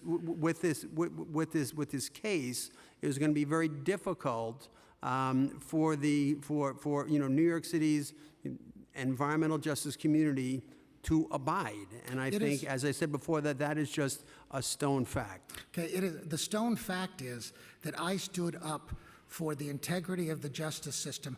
I exposed a litigation fraud that doesn't help the indigenous people. Excuse me, I'm taking a little liberty here. That's just like that does not help the indigenous people who are still suffering at the hands of your client. And that's because Steve Donziger committed litigation fraud. Why don't you ask him why he committed a crime? Steve Donziger did not do the drilling. A crime. He did not create 900 pits of produced water. He did not destroy the habitat. He did not destroy these people's lives. He did not take away their livelihood, their culture, their health. He didn't do that. He was a If- bad lawyer. Okay, If. I get it. But Okay. somebody did that, and someone needs to be held account. I knew you were going to go that way, but Go at the that end way, of the it's day, the truth. But at the end of the day, this environmental degradation did happen at the hands of your client, and you were central in getting that client off the hook Did not- by did standing up not. for justice. I'm Did going to move not. on to my next thing. I think But it did I not think- happen at the hands of Chevron, and the Ecuadorian oil company has been drilling ever since. I could go on about the Ecuadorian Please. government, but but the purpose of this hearing is about you and your involvement with one entity, which is very much involved, and certainly like the government has its own story. It has its own problems, with regard to its people, but you did not represent them. You represented, Chevron / Texaco that did the drilling, and I think that's going to be a problem for the city's environmental justice community. If standing up for the integrity of the judicial system is a problem, I'm sorry. I'm going to move on to I my stood next up for question. it. I appreciate it. Anything that you want to submit for the record in the next 72 hours, but the hour's late. I'm going to move on to my next thing. I appreciate please. your comprehensive reply. This is about styrofoam. Mr. Mastro, you have represented companies who oppose important pro-environmental local laws passed by this council and pro-environmental rules passed by agencies. For example, in July 2015, former Mayor de Blasio announced a ban on single-use polystyrene foam articles, styrofoam, and fill packaging such as packing peanuts. The Restaurant Alliance, let me just go down to, let me just try to save time. And trying to move along here. And so let me jump to where you come in terms of an interview. With that said, about your opposition to the law and your representation of people who indicate styrofoam can be recycled easily. Your comment was, with that said, you had an interview at New York One's Inside City Hall regarding that ban in 2015, and you were quoted as saying, quote, "This is a crazy decision by the city," close quote, and quote, "As a former deputy mayor, I've seen some pretty crazy ones over the years," close quote. Doesn't this record of adversity and ridicule of environmental laws undercut your ability to represent this council's environmental laws? Well, that's my question. I'm very glad you asked that question, because the law in question that the city council passed said that if styrofoam could be, if it were this is the words of the council, that if styrofoam could be recycled in an economically feasible and environmentally sound way, that it should be recycled, because this council has supported recycling over and over again. And if it couldn't, the city could ban it. And what we proved in court, I believe, was consistent with the city council legislation, that styrofoam could be recycled in an economically feasible and environmentally sensitive way, because it was certainly capable of being collected for recycling. Clients involved in the case were willing to pay for a pilot program of the city, so the city would have lost nothing and potentially profited from the recycling. And the first judicial decision in that case affirmed my position that, in fact, it could be recycled. Yeah, I don't think that please, really square. I will just follow up on like the central focus of my question, which is the ridicule.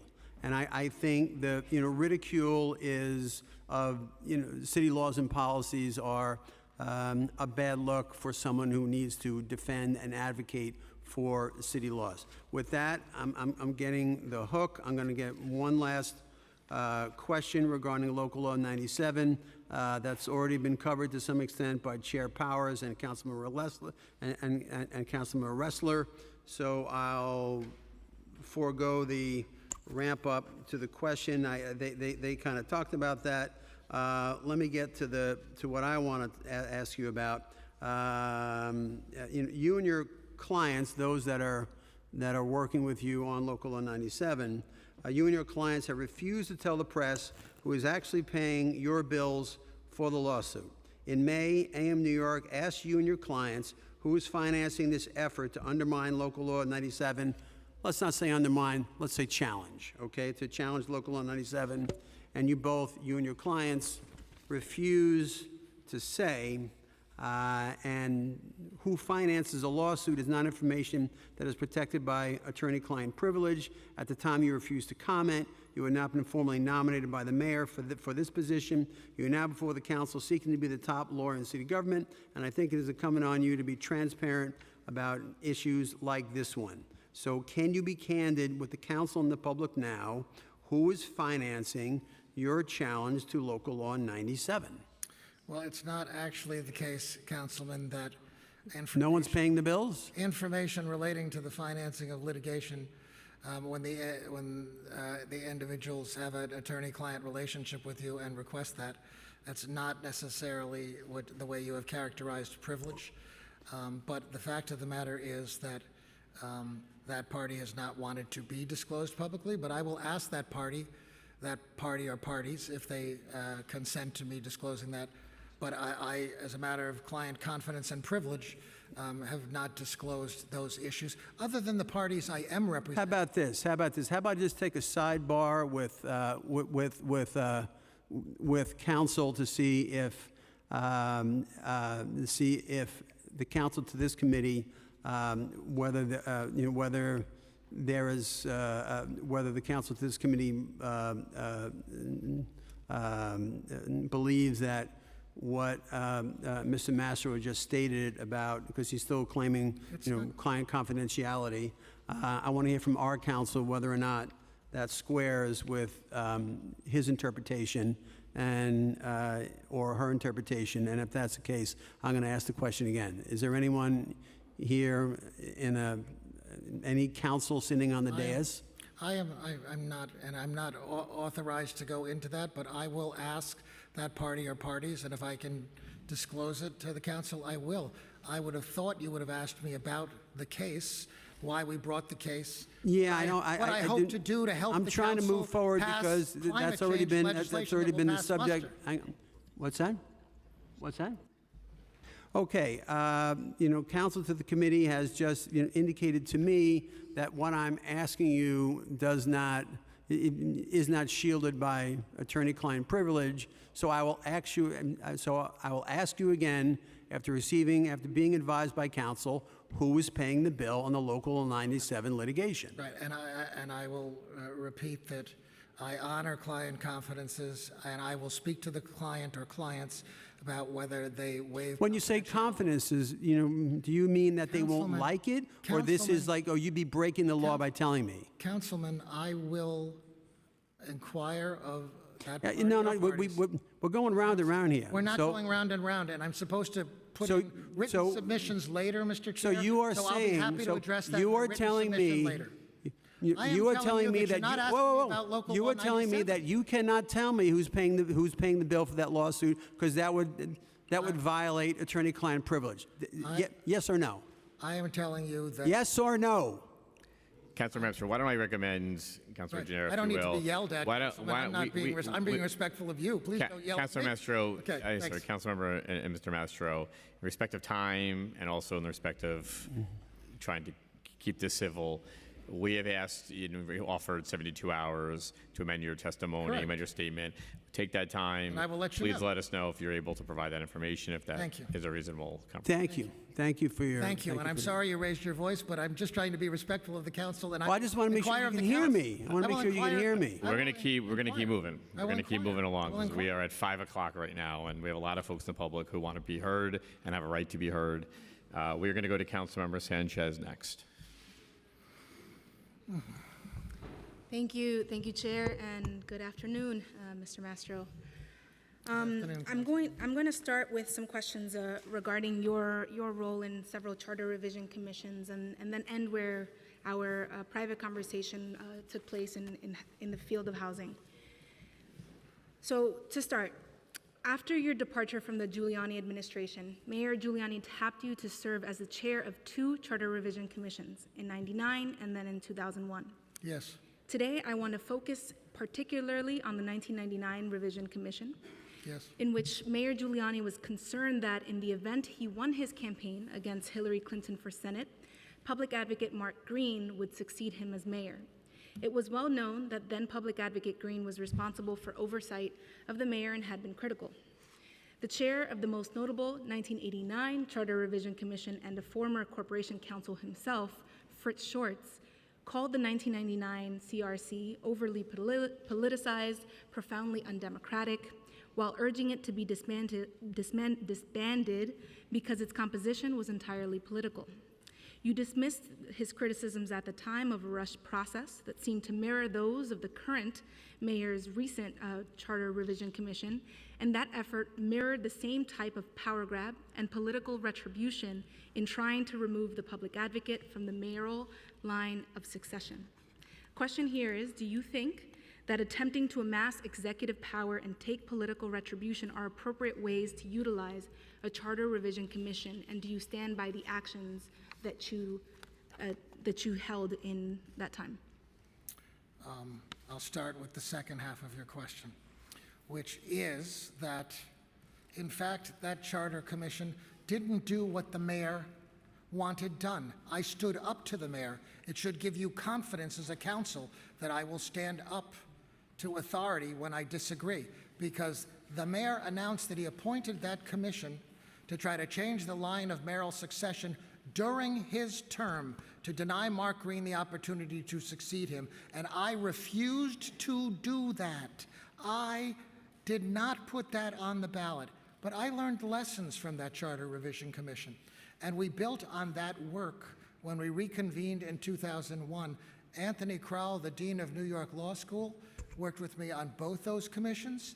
We put the same individual propositions, but not changing the mayoral line of succession, on the ballot separately. Every one of them passed, including making the Mayor's Office of Immigrant Affairs a charter agency, banning guns and increasing penalties where they were possessed near schools, and making ACS, Mayor's Office to Combat Domestic Violence, so many other city agencies that hadn't been enshrined in our charter, making them permanent city agencies. So yes, I learned from that experience, and I built on it, and we achieved some quite extraordinary and positive things for the city as a result in 2001. And you asked me about charter commissions like the one that has been appointed. This is a matter of state law, and I know the council has its concerns. It's something that could be worked on as a matter of state law, but state law currently permits mayors to do charter commissions under these circumstances. That's something that really should be studied as a matter of state law and whether to amend state law. And if this council wanted to look into that question, I would help them with that type of legislation at the state level for the state legislature. I'm just going to jump in because I want to move us along. I hear you on being proud of what you learned and how you took the lessons from that first commission, but the question is, right, maybe even divorce it from the experience. Do you think that attempting to amass executive power and take retribution are appropriate ways to utilize a Charter Revision Commission? Yes, no. Well, that wasn't what happened there because I refused to do it. Irrespective of what happened there, I refused to do today, it. do you believe that it is an appropriate use? It's not what I would do. It's not what I did. It's not why I would call a charter commission. And I'm not saying that that's why any mayor called any charter commission, except Rudy Giuliani said publicly that he wanted to do that to Mark Green. I refused to do it. And today I have Mark Green's support. Thank you, Mr. Mastro. I'm going to continue here on these lessons. So the chair of a Charter Revision Commission serves as the principal of that body and has predominant discretion in setting its agenda. At the outset of the 99 Revision Commission, you instructed the commission staff to make recommendations on specific charter issues. Among the recommendations that you instructed the staff to make were not only changes to the role of the public advocate, but also recommendations concerning the powers of the council. During the July 2022 public meeting of the 1999 Charter Revision Commission, the staff presented to the commission a number of preliminary proposals for changes to the charter that had been formulated pursuant to your instruction, and here's a summary. First, regarding the council's budget powers, your preliminary proposal sought to limit the council's plenary budget powers by putting a 4% cap on year-to-year increases in city funded spending. Of course, under this proposal, the mayor would have been able to waive this requirement by written determination. Another proposal would have raised the threshold requiring council approval for budget modifications to 5% or $100,000, whichever is greater, which was up from $50,000. In the area of land use, proposed changes would have eliminated the council review of special permits where the City Planning Commission approves an application by at least a 2/3 vote in a measure that purported to assure broad-based support, reasoning that cutting as much as 70 days, making the process shorter and more predictable for meritorious special permit applications was in the public interest. Additional proposed changes to the land use processes would have given the mayor the power to either veto council modifications to CPC-approved applications or limit council review only to portions of the applications approved by the CPC. And while these preliminary proposals did not make the commission's final cut, the proposed changes regarding council powers in the area of taxes did. The proposal that passed out of the commission required at least a 2/3 vote of the council to pass any local law or resolution imposing a new tax or increasing any existing tax on real property, and required a 4/5 vote to override a mayoral veto.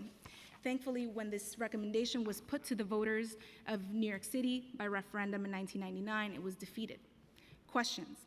Why do you think this council should approve your nomination to be our attorney when historically you have been openly hostile to our powers and to our standing in city government? Second, given that voters overwhelmingly rejected these proposals, do you believe the effort was appropriate? Why did you believe the mayor should have more budgeting powers? Do you still believe the mayor should have more budget powers as Mayor Adams' recent commission has proposed to reduce budget transparency? And last, the good government group that you have touted, being on the board chair of Citizens Union, at the time strongly criticized your and Mayor Giuliani's inappropriate use of taxpayer dollars for the campaign to convince voters to support your proposals then. Do you believe that Citizens Union was wrong, or that you inappropriately used taxpayer dollars then? Well, that's a lot to unpack. So let me start with the following, which is that, again, we learned from 99, and that was not put on the ballot. The proposition that you just described was not, put back on the ballot in 2001. But every other proposal was put on the ballot and passed overwhelmingly by the voters.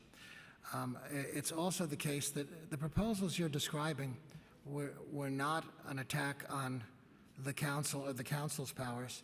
The changes in budget structure and the ability to pass tax increases, that was a restraint on both sides of the hall in terms of increasing taxes and in terms of increasing spending amounts. Right now, the mayor sets the amount of money available in a budget, and then that has to be negotiated and changed and agreed upon when the council adopts a budget. So that was not a measure that was hostile to the council. It was one that related to both sides of City Hall and their joint powers to do a budget and to pass a tax increase. And they didn't pass. And as I said, I learned from those things. And by the way, we went through a process to determine what proposals to put on the ballot. We modified that by 2001, and we put proposals, all of which passed overwhelmingly with the voters. But my personal views on these issues are not necessarily the ones that came out of a Charter Revision Commission process. And at the end of the day, I represent the city, including the city council. You set the policy, I defend the policy. And if it's defensible, I have, argue professionally, responsibly, on a principled basis, zealously for the policy that you set. And that's what Corp Council does. Corp Council doesn't set the policy. Corp Council takes its guidance from both sides of City Hall on what policies both sides or each side of City Hall wants to implement, and then defends those policies in court. Respectfully, Mr. Mastro, on the proposal regarding the council's budget powers, the mayor would have been able to waive the requirement So that is not something that was equally affecting both Just sides. like but The hall at City Hall. Councilwoman, the mayor sets the amount of revenue available to allocate and has to agree to change that. That wasn't changing the fundamental powers of either side of the whole, and that was not the intent of the proposals. But in any event, as I've said, learned from that experience. But it was not something that was intended to be a restraint on one side of the whole and not the other. It was intended to address some fundamental issues, and the voters rejected that, and I learned from that. Thank you. Thank you, Mr. Mastro. So one more contour here. I've yet to mention the preliminary recommendations made on fiscal impact statements. It was recommended that the charter require fiscal impact statements to identify specific sources of funding in order to promote better informed and more accountable policymaking. The charter provides that mandates arising from local laws be binding only to the extent that funds are appropriated to it to implement that particular local law, and if no funds are allocated, then the execution of the local law would not be mandatory. This was billed as a truth in government measure, forcing the council to confront and resolve the hard choices represented by important or costly popular programs. The proposals even required that an FIS for a home rule message. Of course, this council is no stranger to recommendations to change FIS requirements in the charter. Just this summer, Mayor Adams impaneled the Charter Revision Commission, and one of the most problematic recommendations to come out of that commission involved fiscal impact statements. In fact, the preliminary recommendations from 2024's commission staff were uncannily similar to those made by your staff in 1999. Questions. Have you at any time advised or even discussed with the Adams administration your experience as chair to the Charter Revision Commissions in the past, or is it just coincidence that your recommendations reappeared? I have not. I've had no involvement in the constitution of or effectuation of any proposals there. But each charter commission builds on the work of past charter commissions. You're talking about one of dozens and dozens of proposals on which we sought public comment. Very few of them reached the ballot. So a lot of good work was done. A lot of proposals you probably agree with, but you're only cherry picking The answer was no. Your answer was no. It's very clear. All right. I just want to be clear that you probably would agree with a lot of the proposals that were on there. Thank you, Mr. Mastro. This year, the council passed a bill that would require mayoral appointees for agency heads to go before the council for advice and consent. This was discussed a bit earlier. This measure is required to go before the voters in a referendum. Back in 1998, when you were still serving as the right hand to Mayor Giuliani, the council passed a local law that would have prevented the city from spending money on the development of a Yankee Stadium in Manhattan. Similarly, this measure was required to go before voters in a referendum.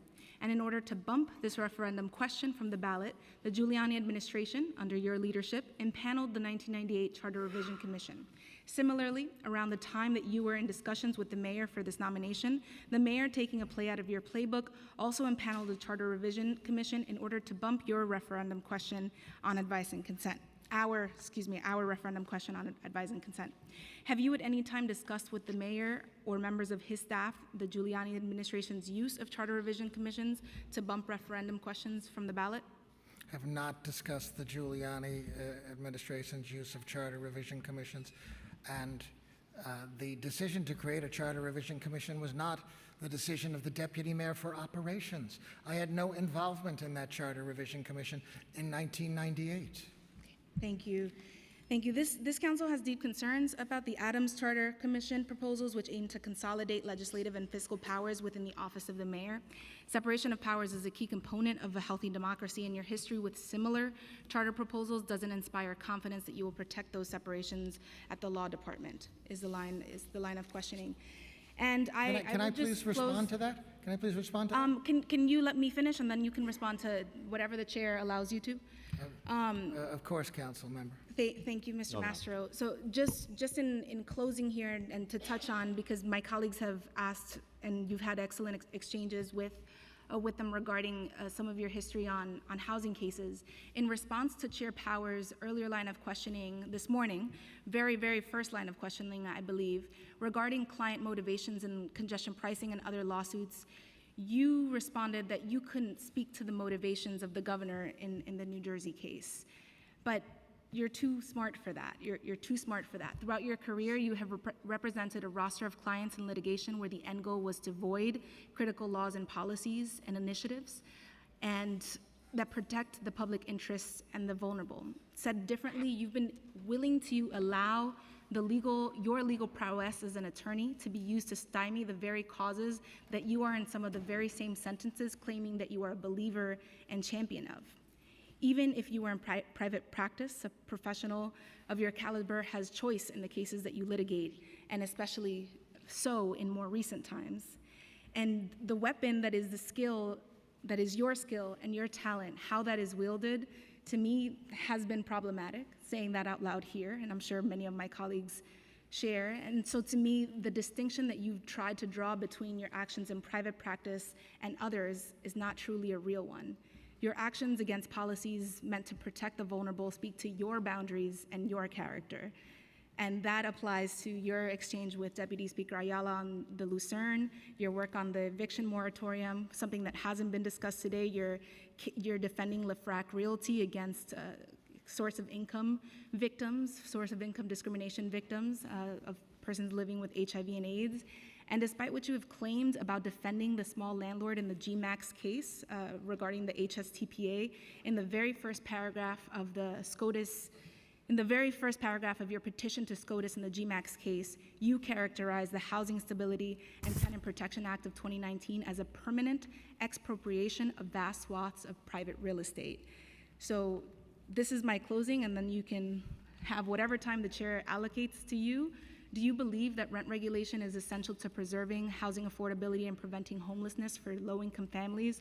Are you committed to defending rent laws if we have to as a city against future challenges?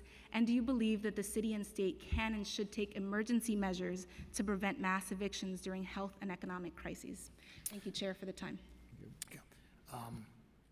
I am committed to... You are permitted to answer the question. No, thank you very much. I appreciate it because I wasn't sure there was a question. I am committed to those laws and supporting them. And the very paragraph that you cite and purport to quote says, this case is based on a substantially different record targeting only a specific set of amendments that I explained earlier are retroactive amendments applied to small landlords who couldn't even reoccupy a floor of their apartment building, who couldn't even, when they did the right thing and invested in tenant improvements, could no longer get any credit for that, even though they used to be able to get, over several years, a small amount of credit. So please understand when you ask this question, no one has ever questioned my character.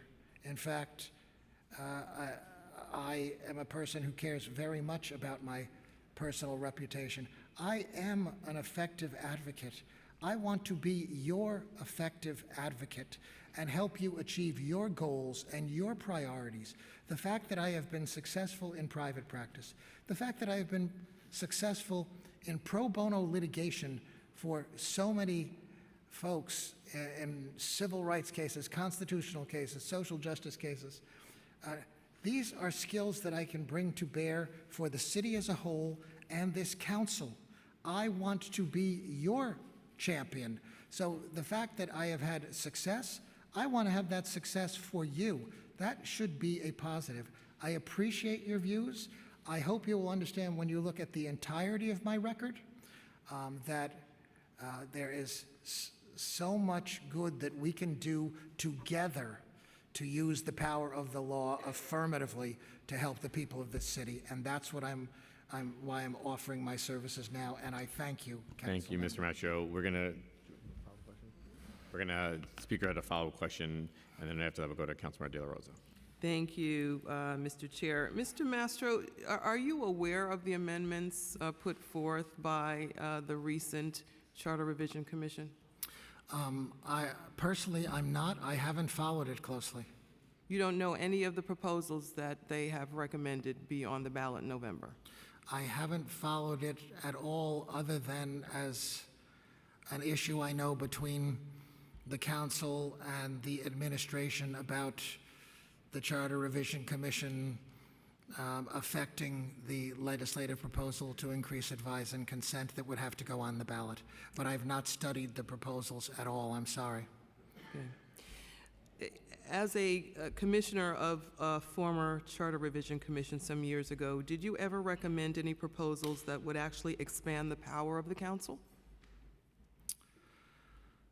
I don't recall whether any of the proposals expanded as opposed to modified, but they were not proposals, as I viewed them, intended to reduce the powers of one branch over another. They were intended to address mutual concerns about how to pass a budget and under what circumstances, and how to pass a tax increase and under what circumstances. So I didn't view them as affecting one side of the whole or the other.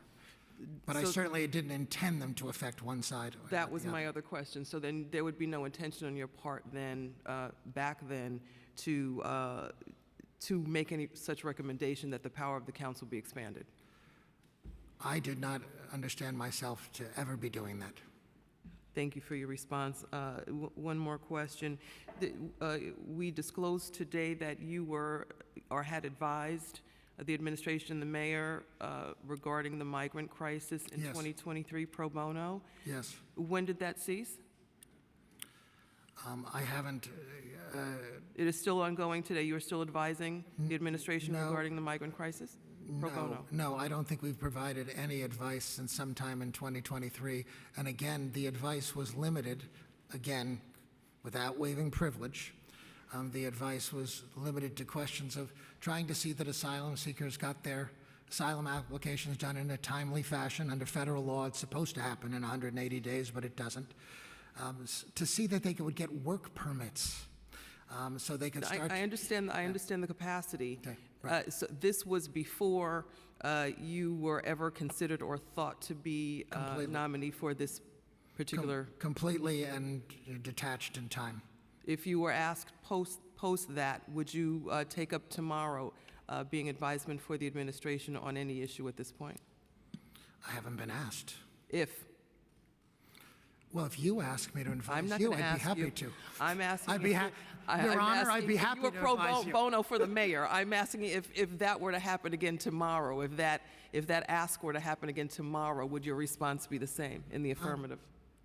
My response to try to help asylum seekers get work permits? Yes, I would want to help them get work permits. Okay. I'd want to help them get legal status here. I think everybody in this room should want to see I that. understand your response, Thank so you. the answer would be yes then. Okay. Thank you. Thank you very much. Thank you. We're now going to go to Councilmember De La Rosa, and we'll be followed by Councilmember Feliz. Thank you. Good afternoon, Mr. Mastro. Thank you. I'm going to draw us into more recent history. In 2014, you appeared before the council to testify on behalf of Cablevision, and this is a follow-up to Public Advocate Williams' questions, digging in a little deeper. At the hearing on Cablevision's franchise agreement, with the city, and whether the company was respecting its workers' right to organize and collectively bargain. 2 regions of the National Labor Relations Board issued complaints against Cablevision for unfair practices. At the time, you asserted that the council had no role in oversight. The hearing was inappropriate use of council resources, and there had been no investigation into the charges. In fact, you specifically said you did your job already when you passed the authorizing resolution. You have no right in the administration of the franchise. However, you still appeared at the hearing on behalf of Cablevision. My first question to you is, why did you assert that there had been no investigation about Cablevision's unfair labor practice charges that the NLRB issued? I don't think, again, you're asking me to go back 10 years ago. I don't think that accurately describes the state of play. I was not Cablevision's lawyer in connection with anything at the NLRB. There were subsequent issues resolved by the NLRB, and I knew that there were, issues percolating, but that was not what I was handling. And the point I was making was a simple, narrow one, which was that was a private labor dispute between a private company and a labor union. It was surrounded by allegations that the labor union had, according to Department of Investigation report, improper communications with certain city officials. I was simply asserting for Cablevision that why were we having a hearing like that when it was a private labor dispute. But I was not involved at all in the NLRB proceedings or what happened after that. That's the place for that to be resolved. I understand. And I certainly intended no disrespect to the council. I was representing a client in private practice who had a principled position that it was a private labor dispute, so why were we having a hearing?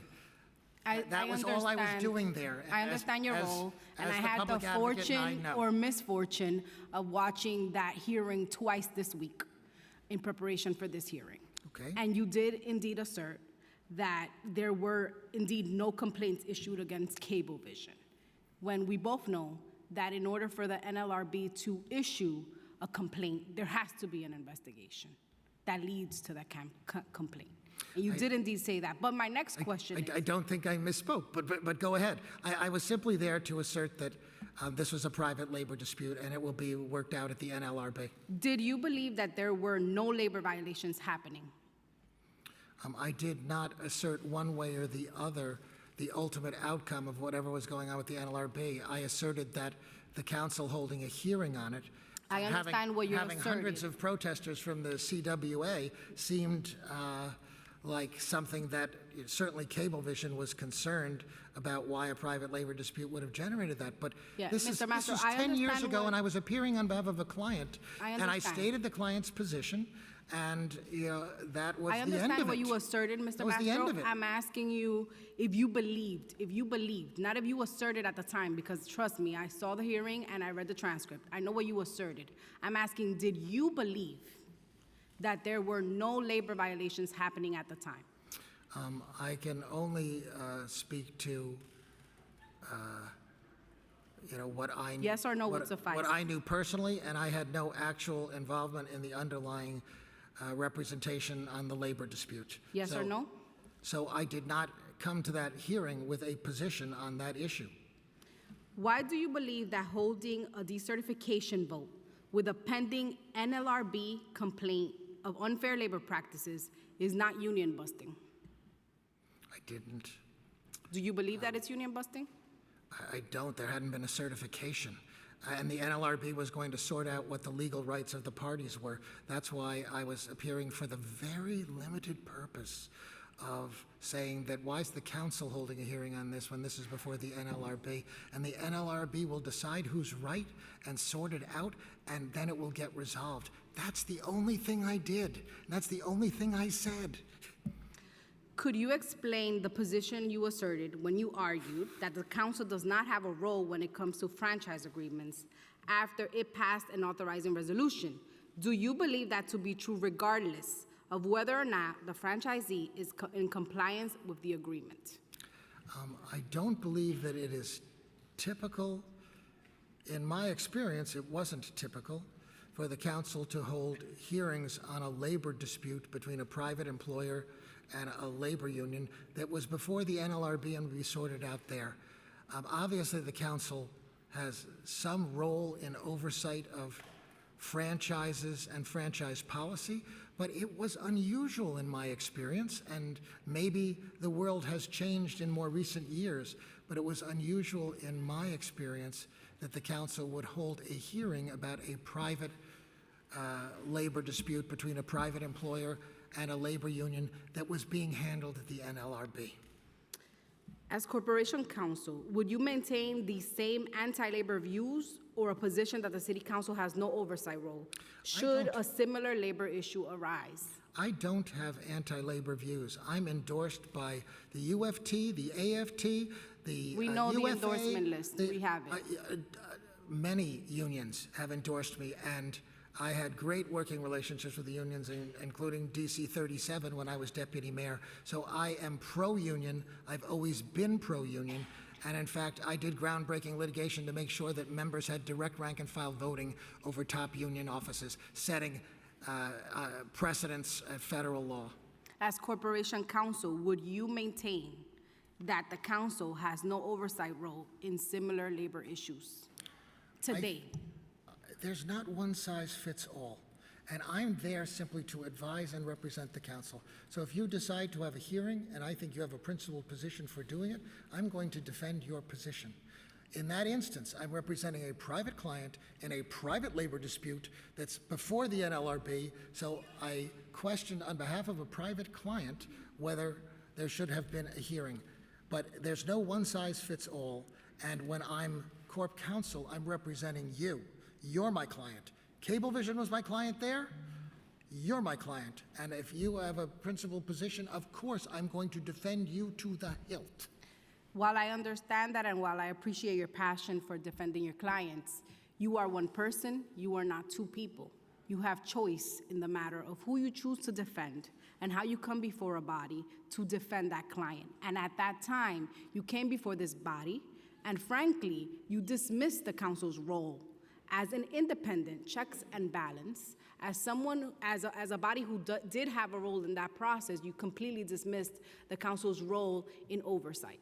I'm going to move on. Okay, but council member, yeah, there seems to be some disconnect about the role of the lawyer in private practice. And maybe when we finally get to the dozens of people who came here to share their testimony with you, many of whom have left. So then let's not hold them up. Let's not hold them up. They will explain to you that you take your client's problems as you find them, and you zealously and ethically advocate for them as long as you have a principled basis for what you're advocating. That doesn't mean that they're your core values, or you can't represent another client, or that as corporation counsel, where your client is this body, you wouldn't just as zealously and ethically represent the principal positions of this body. I will do that, and I have a proven track record of doing it. Well, thank you for describing that. We're going to move on. I'm going to talk to you about the use of technology. Recently, it seems Mayor Adams has relied on technology like drones and in high-stakes situations, including sending drones equipped with loudspeakers to nearly a dozen flood-prone neighborhoods to warn residents of possible flooding earlier this month. The talking drones that city officials deployed were supposed to warn residents about the night's storms in 2 languages. But a video of the drone on Staten Island showed the tech speaking an indecipherable language, and that was apparently intended to be Spanish. The Emergency Management Commissioner acknowledged the error, but said he was very proud of the work their team had done preparing for the storm. Do you believe that the use of drones with unvetted messaging in the place of in-language, culturally competent outreach led by city workers is an appropriate approach in an emergency? I'm not familiar with the issue or the use you're talking about, and whether the factual premises of the question are in fact what's happening. I'm just not familiar with the issue, but I would study it, and the way you have described it, there would be questions that would need to be reviewed. But the fact of the matter is that I can't responsibly answer your question unless I know the actual facts and study the legal issues involved, and then I will call it as I see it. And if I think something wrong is going on, I'm going to tell the administration that. But you can't ask me as I sit here now when I don't know the facts, I haven't studied the issue, to have a firm position on the issue. I will responsibly and immediately review issues like this if I'm fortunate enough to have this job. So let's move on to an issue that you do have some knowledge about. The drones are one recent example of surveillance technology in New York City. You represented Madison Square Garden in a lawsuit filed against the company over barring over 60 lawyers from David F. Hutcher and Cintrone LLP from entering the James Dolan's entertainment venue. Facial recognition technology was used to single out and ban the firm's attorneys who represented clients with pending litigation against MSG. During your last tenure in city government, there was an immense expansion of law enforcement power and a corresponding lack of accountability that severely harmed many New Yorkers, with a disproportionate impact on Black and Latino New Yorkers, as many of my colleagues have already outlined. Given that past record in city government and your pivotal legal work defending the controversial use of facial recognition technology, why should we believe that you will safeguard New Yorkers' rights against the abusive use of this and similar technologies like facial recognition? Because the people of New York City and city government as a whole would be my clients, and I would be advocating for their rights and their protections. And by the way, in the Madison Square Garden case, again, the issue there was not, in that case, about facial recognition. It was about whether a private property owner had the right to make decisions about who could use the premises or not. And Larry Hutcher is a fierce adversary who I respect, the Davidoff Hutcher firm, I respect. Larry Hutcher would tell you he respects me, because that's what good lawyers in private practice do. They do their cases zealously, and the outcome falls where it does. And in that case, I won the case, and Larry Hutcher ultimately acknowledged that our legal position was right. So with the change of technology, we're learning that the use of facial recognition by law enforcement has found that it contributes to racial disparities in law enforcement outcomes and lacks the ability to equally distinguish darker faces. Given this and other concerns about protecting children from certain harmful technology, what place do you believe there is for the use of facial recognition in school facilities, if any? I don't know how it's being used, or I'm not steeped in the issue. I haven't been in government for 25 years, but it's certainly an issue that I think warrants some examination.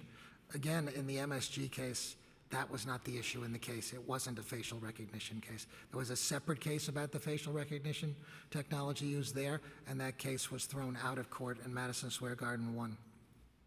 So thank you for answering the questions. I will express concerns as well as my colleagues have today, not only with our most recent history before the council and your ability to actually defend the council should it come to that, but also the fact that you seem to have distance between who your clients are and what is morally correct and what is your moral values. In this hearing, it has not been clear to me where you stand on certain issues. My moral values have That wasn't existed. a question.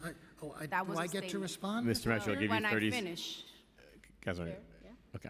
I'm going to give him 30 seconds to respond, and we're going to go to Councilor I Feliz. didn't ask a question. I was giving my closing statement. Okay. Okay, I appreciate your closing statement, and my moral values have never been questioned. My moral values are reflected in 40 years of pro bono and community service and in causes that I've championed for civil rights, racial justice, social justice, public safety, human rights. That's why so many people came here to support me, but unfortunately the crowd has thinned. at this Mr. Mastro, hour. we're going to move on. We know there's a lot of public crowd. We're going to forego the second round of questions so we can give the people opportunity Second to round do of that. questions. The second round of questions are on. It's a long hearing. I think we all anticipated that. We appreciate everyone's patience for being here. There's folks from both sides who are sitting here waiting.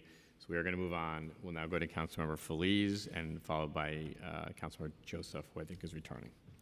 Thank you so much, Chair Powers, Speaker Adams, and all of my colleagues who have joined today. Mr. Mastro, good to see you today. Thank you for being here. As the public has learned during the course of today's hearing, you have a long and well-documented history and record representing large corporations with unsavory business practices, corporations with questionable reputations. You have a history of choosing— I wouldn't agree with that, but please go ahead. If I could just finish my statement, and then we'll get into the facts. Sure. You have a history of choosing to represent the powerful against the powerless. For instance, defending the real estate interests who sought to weaken our rent laws. I want to talk about another big corporation that you defended. You represented the Portfolio Recovery Associates, the PRA company, one of the largest debt collection agencies in the nation.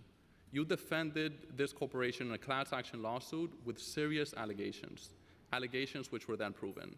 A lawsuit which alleged that in connection with the debt collection efforts, the company and its debt collector law firm, Malin Associates, submitted false or defective affidavits to state and local courts in order to fraudulently obtain default judgments against consumers for phantom debts that couldn't be legally recovered for many reasons.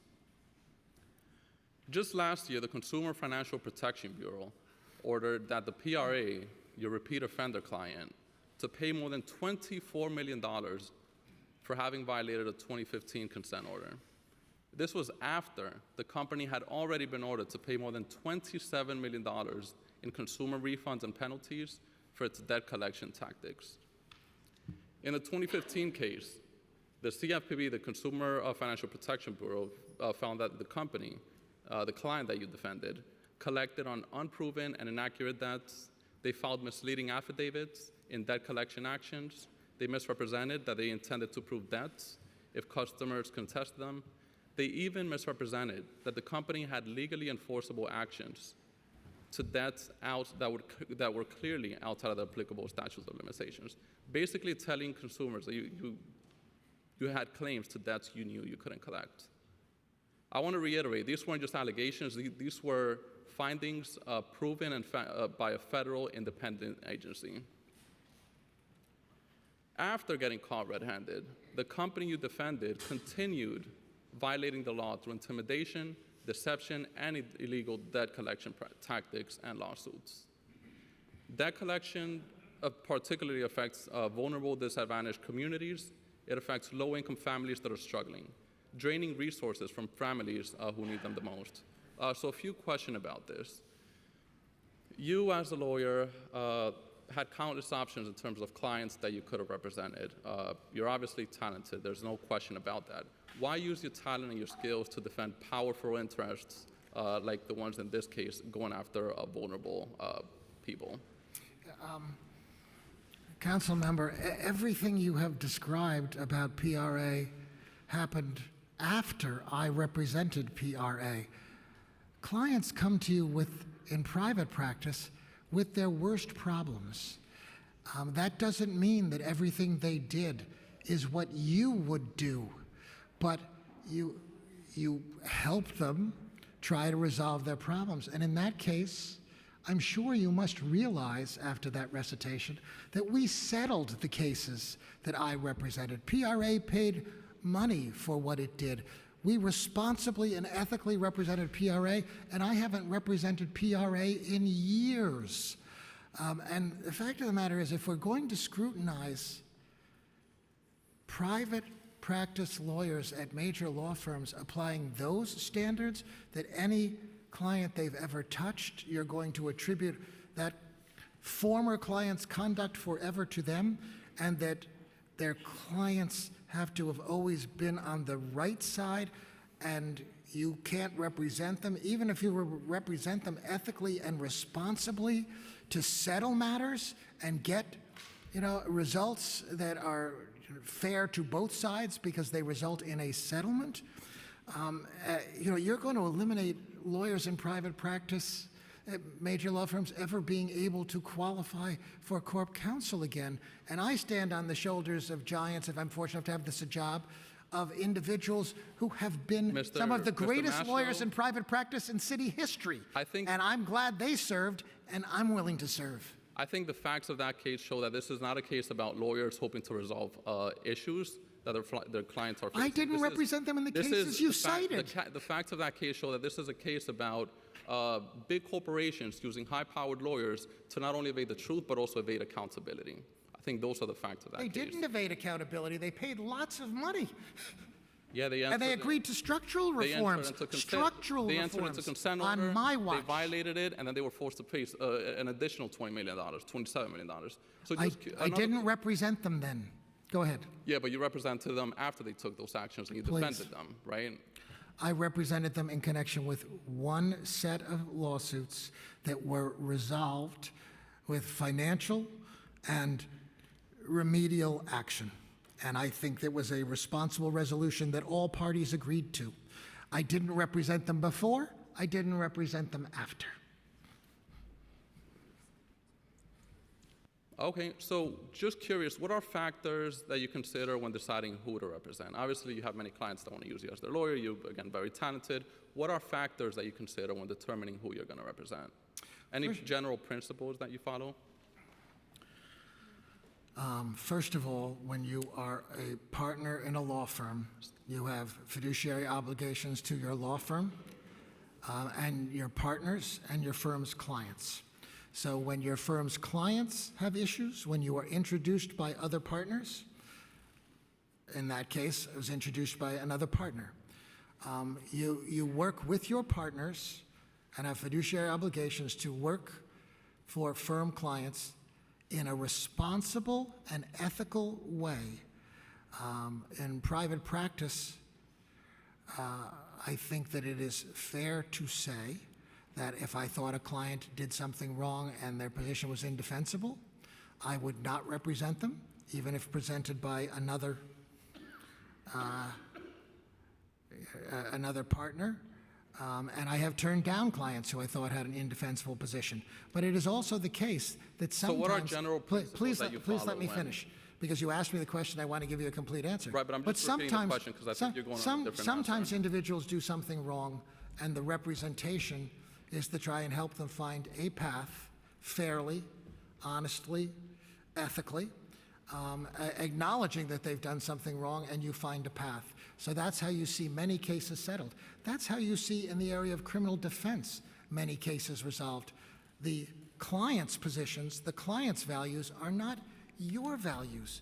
So to make moral judgments of me because I'm in a business to serve based on private clients of a private law firm where I have ethical obligations to the law, fiduciary obligations to the law firm to serve the firm and its clients and my partners, is to ignore that my values are reflected in what's my time, my pro bono, my community service, my public service for over a decade. So that's really fair ground. But what I did in private practice for clients and got successful results, I think that actually, and resolved issues with settlements, like the PRA case, I think that shows I'm a responsible lawyer, and I think it shows that I can be a responsible lawyer for you as your counsel. What do you mean, though, by legally indefensible? Are you talking about a topic that you don't want to be associated with, or are you talking about a case where, you know, the facts are not and the law are not on your side? What do you mean by legally indefensible? I think if the client doesn't have a legal position, we have ethical obligations to only go to court and take positions in good faith. And if I don't believe I can take a position in good faith, I wouldn't represent the client. I wouldn't make that argument.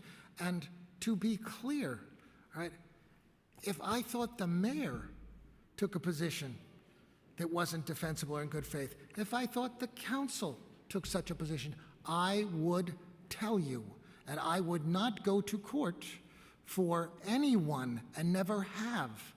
My integrity has never been questioned. I've never had a bar issue or a court issue, sanction, whatever, because I don't go to court on issues that aren't legally defensible. And I won't let you be in that position. I won't let anyone in city government be in that position. Okay. I give it straight. All right. Yeah, I think that's straight. So why, if you are so committed to public service, did you not leave the mayor's office to become a civil rights lawyer? Thank you for asking that. Because I think back on my career, I loved public service. I was a new father. I got married. I had a kid, okay? So don't question my commitment to public service or the public interest. I had to support my wife and my kid, and I was broke because I had been almost my entire career in public service up till that point in time. So please understand, if I could have done it, I would have stayed, but I think, and I want to come back now if you're to do representing my first love. if you're representing big corporations that are going after vulnerable people and communities, I think we have a lot of legitimate questions Did not about go after issues vulnerable. related to Let public the service. councilman finish his question, and then you'll have an opportunity to respond. Another question. Given your track record of representing predatory companies, including the PRA, a classic example of a predatory company, why should we believe that you're now motivated to serve the public? Okay. Again, there seems to be a fundamental disconnect that There's a lot of questions about your commitment to public service. Please, that so And they're many of the legitimate. lawyers in this room who've been waiting 8 hours Yeah, I'm one of them, almost by the to way. testify, I'm one of the okay? lawyers that has been waiting to ask these questions. What lawyers do in private practice, we're in a service business where we serve our firm's clients. They come to us with their problems, and we try to responsibly, ethically represent them to address those problems. With PRA, I could not have acted more responsibly, reaching a settlement that worked for all sides, including AGs, financial settlement and remedial reforms. That's actually in the public interest. But the fact of the matter is, in private practice, you take your client's problems as you find them, and you serve ethically and responsibly, and if there is no defense, you do not, and you can't make a good faith defense, So I just wanna don't represent them. Yeah, so I just want to stick to the issues in the PRA case, because I think those allegations were serious. If a client... I didn't say they weren't serious. Let him finish the Okay, question. I'm sorry, if a Mr. Chair, client- but I didn't say they weren't serious. If a client with similar problems, as the PRA asked you to represent them today, would you represent them? In private practice, we take our clients' problems as we find them, and if we think there's a path forward, a principled path forward, being a partner at a law firm, you represent the firm's clients. I have turned down many clients over the years. In that particular situation, I think we did something responsible that provided relief, financial and remedial relief. So we reached a settlement that all parties agreed to. That's not a bad thing. That's a good thing. And good lawyers in private practice help do that to get to good results, even if their client has done something that ultimately requires them to make financial restitution. So I just want to go over some of the facts that were eventually proven in court on the PRA case. I just want to reiterate or restate My some of them. case didn't go to court, so I'm not sure what case if I you're could referring just to. finish, reclaiming my time. Okay, but So I the didn't do PRA that Mr. Mastro, case. let him answer the question. You can respond and I state the understand. facts I'm of the just case saying as I you didn't see do it. that case, but go ahead. In 2015, the CFPB, an independent federal agency, found that the company collected on unproven and inaccurate debts. They filed misleading affidavits in debt collection actions.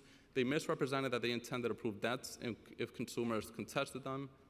They misrepresented that the company had legally enforceable claims to debts outside of the applicable statutes of limitations. Again, telling consumers that you had claims to debts that you knew you couldn't recover. That, to me, personally, that sounds like a scam. So, but basically, you're saying that you have no regrets taking on that PRA case.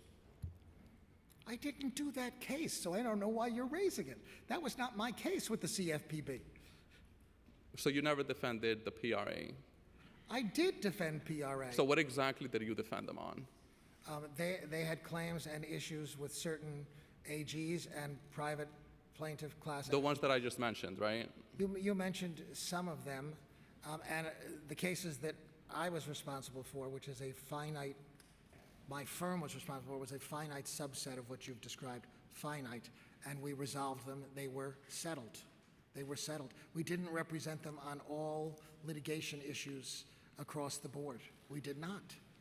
Okay. But I appreciate your questions, and I'm trying to give you the best answer I can, which is that we settled those cases. But can we agree that after they did everything that I just described, you defended them in their lawsuit, right? We didn't actually end up, litigating. Cases the are case. generally settled. Generally, there's a stipulation where the two parties agree on something. But after they engaged in those abusive practices, you defended them in that case, right? No, that's not what I would So what say. exactly did you do with it? That's not what I would What say. exactly I would did say you do? there were certain allegations made, certain class action allegations and AG involvement, and we settled those cases. They never went to trial. But you defended them in the court. They didn't go to trial. Eventually, the case was. His question is, did you represent them? I think where you're I already saying said that I represented them on some small subset of what you're talking about, and we resolved the cases. And they resolved in a settlement. They never went to trial.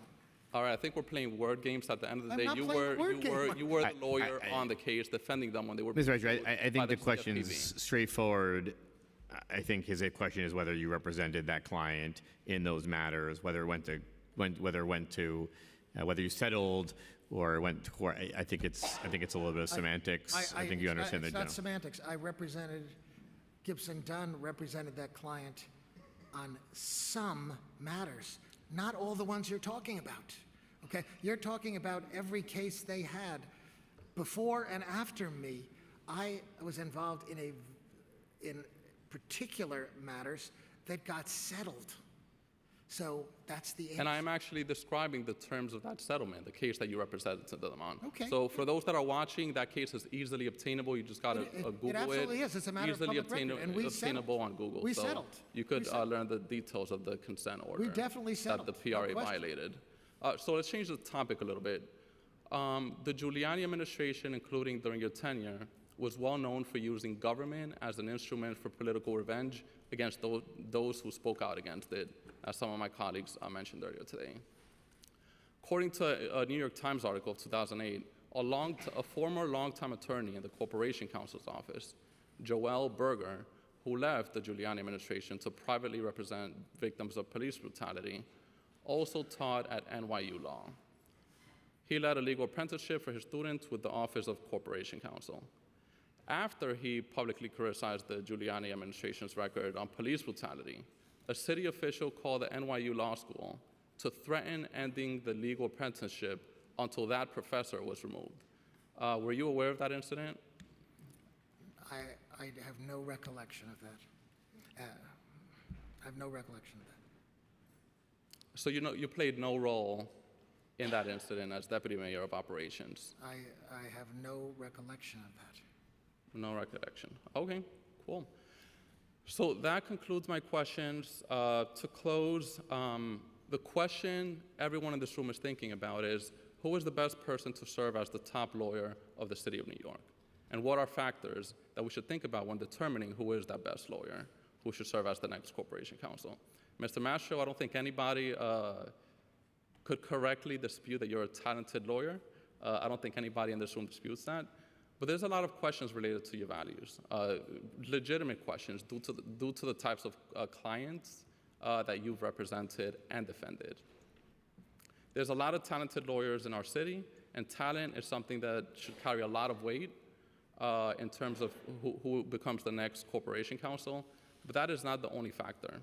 It's also important that the next corporation counsel shares similar values, someone who has a history, someone who's used their talent and their power to fight for the best interests of everyday New Yorkers. So I'll leave it at that. Thank you so much. Thank you, Councilmember Feliz. We're going to go to Councilmember Joseph, followed by Areola and Palladino.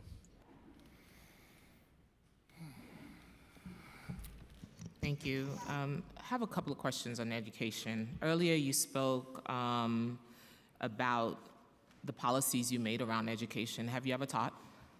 Were you ever an educator in any capacity? I have taught law school at Fordham Law School and at Penn Law School, and I'm on the specifically on board bilingual education. And I'm on the board of advisors of the Penn Law School. And as deputy mayor, I oversaw the budget and interacted with the Board of Education and the chancellor on a regular basis. And if they ever get a chance to testify, you will hear from people, and you've already heard from Billy Thompson, who was president of the Board of Education. You would have heard from the former general counsel of the Board of Education, who served under multiple chancellors, how constructive I was in working with the Board of Education and the chancellor in support of the school system. So yes, I spent a lot of time as deputy mayor on issues relating to the public school system. You were under Harold Levy, none with educators. Remember, he had to get a waiver from the state to become the chancellor because he had no education background. Actually, that's not true. Yeah, he did. We can reference it in the article. I'm not. I was a teacher at the time in 2000 when he became the chancellor. I was a brand new teacher in New York City public schools. Council member, I respect that. I worked with Rudy Crew. I worked with Harold Levy. Harold Levy was not an educator. I didn't say he was an educator. Well, that's what I was referencing. He was not an educator. I said it wasn't true that I only worked with Harold Levy. I worked with Rudy Crew. So let's move on. So during your time, you served on the task force on bilingual education, correct? Yes. You were emphasizing on intense English instruction for students who are not fluent in English, right? How do you think your work on the task force shaped the perspective on education today?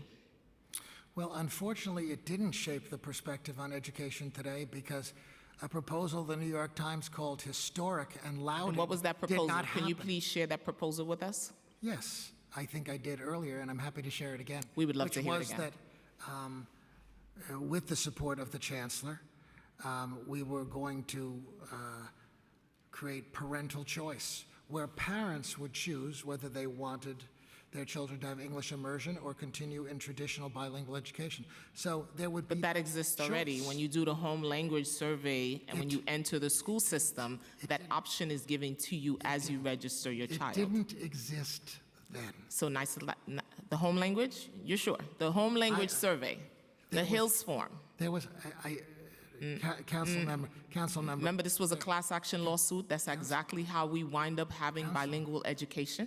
Council member. Yes, sir. We did not have widespread availability and parental choice back in 2000, and that was the proposal. PS 189, who's a bilingual education school, has been around for 50 years doing exactly the work that you wanted to do. Exactly for 50 years. I wanted to do it for the entire city and give all parents that choice. PS 189 has been doing that work for 50 years. That's one PS. One PS, then the model is across the city. And at the time, historically, Do you you also like that had a model? shortage. You like that model?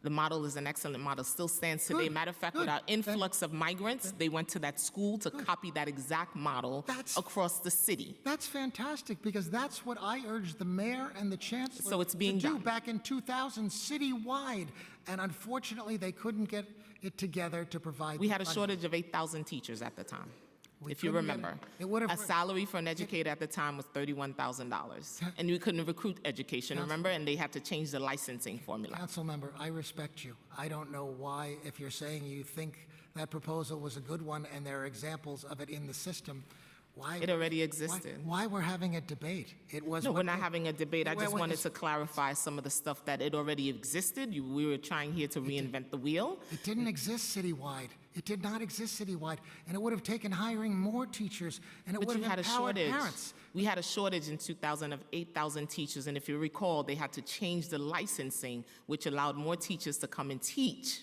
because there was a shortage. And historically, we still have a shortage in bilingual education, ESL teachers. Prior to becoming council member, that's what I was, an ESL teacher. And I taught up until the very last day because there was no one to take my position. I appreciate you. I appreciate your service. I respect you. I wanted to bring that program citywide. It's what came out of it. I'm just a little Wait, curious we as to weren't why able to do it. non-educators was leading that fight into bringing bilingual education. So my question to you again today is, how do you think your work on the task force would shape the perspective on education policy in New York today? Not back then, but today, because you are going to be the corporate counsel, and these things will come before you. I don't think anyone has a monopoly on good ideas. And I think that that was a good idea that was lauded at the time by the New York Times and others, and universally hailed. And I am saddened that the mayor and the chancellor didn't get their act together to do that. And I have since served on the CUNY board. I've served on the Literacy Design Collaborative, YMCA Board of Greater New York, Children's Museum Manhattan, Jewish Children's Museum, Hale House. I have devoted a lot of time and energy, pro bono community service, to education and educational institutions. So how do I think that shaped where we are today? Unfortunately, it didn't get adopted. So I wish it had. I think you're saying it's a good idea. And where it exists, it's had some profoundly positive effects. I wish it had Actually, been a Mayor citywide. Bloomberg referenced 189, front page of the New York Times, as the greatest model in the city, and that's where he would go to look at bilingual programs. So Good. Well, we're again, agreeing, except I would have brought it citywide. Well, you didn't. But like I said, I didn't have a check. It's always to write the 20 million. non-educators that are leading education fights. So given your involvement in this task force, we're going to focus back on the bilingual education.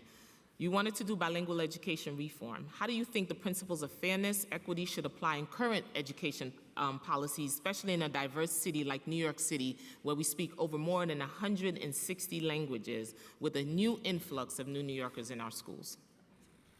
They absolutely have to apply, and that's why it's more important than ever that we have a commitment to bilingual education and creative approaches to make sure that our kids get educated and have the best opportunity to succeed in life. That's what that commission was about, because too many kids were ending up in special ed and giving And how are parental they choice. ending up there? Because they don't just get there. You have to write a letter, SBSD team, they have to be screened. How do we get there? How do we get them into special education?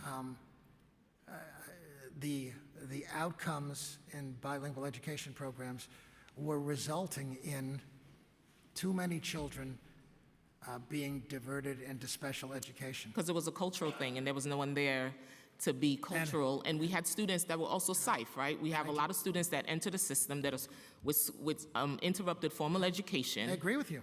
And we were screening them as special education, but you said they ended up there. I wasn't How did they screening end up anybody. there? I wasn't screening No. anybody. Well, that's how they But- get screened. It's not an overnight process to get into special education. No, but correct? we're in violent agreement that that was happening too often, and I was simply suggesting that more choice for parents might actually improve outcomes. But we have That's all. choices. We have standalone, we have push-in, we have immersion, we have bilingual programs. So there's different varieties. Because when you take the hills, you have to sit, and the family has to sit and watch a video and decide which type of setting they want for their children, whether it's a push-in, pull-out, immersion, bilingual, or standalone.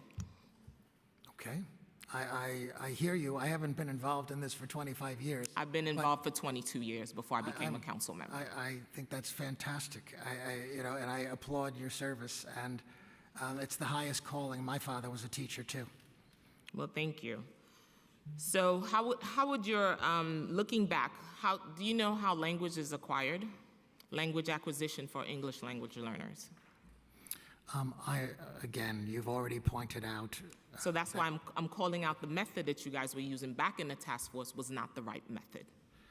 Okay. Okay, thank Well, you. I will, as Corp Counsel, I'll not be responsible for establishing the policy. You I'll be responsible for on it, defending and the you policy. said you had resolutions, you had solutions as to how our children can get, how we should be looking at bilingual education. It has to come with a holistic approach, not just like, let's move our children.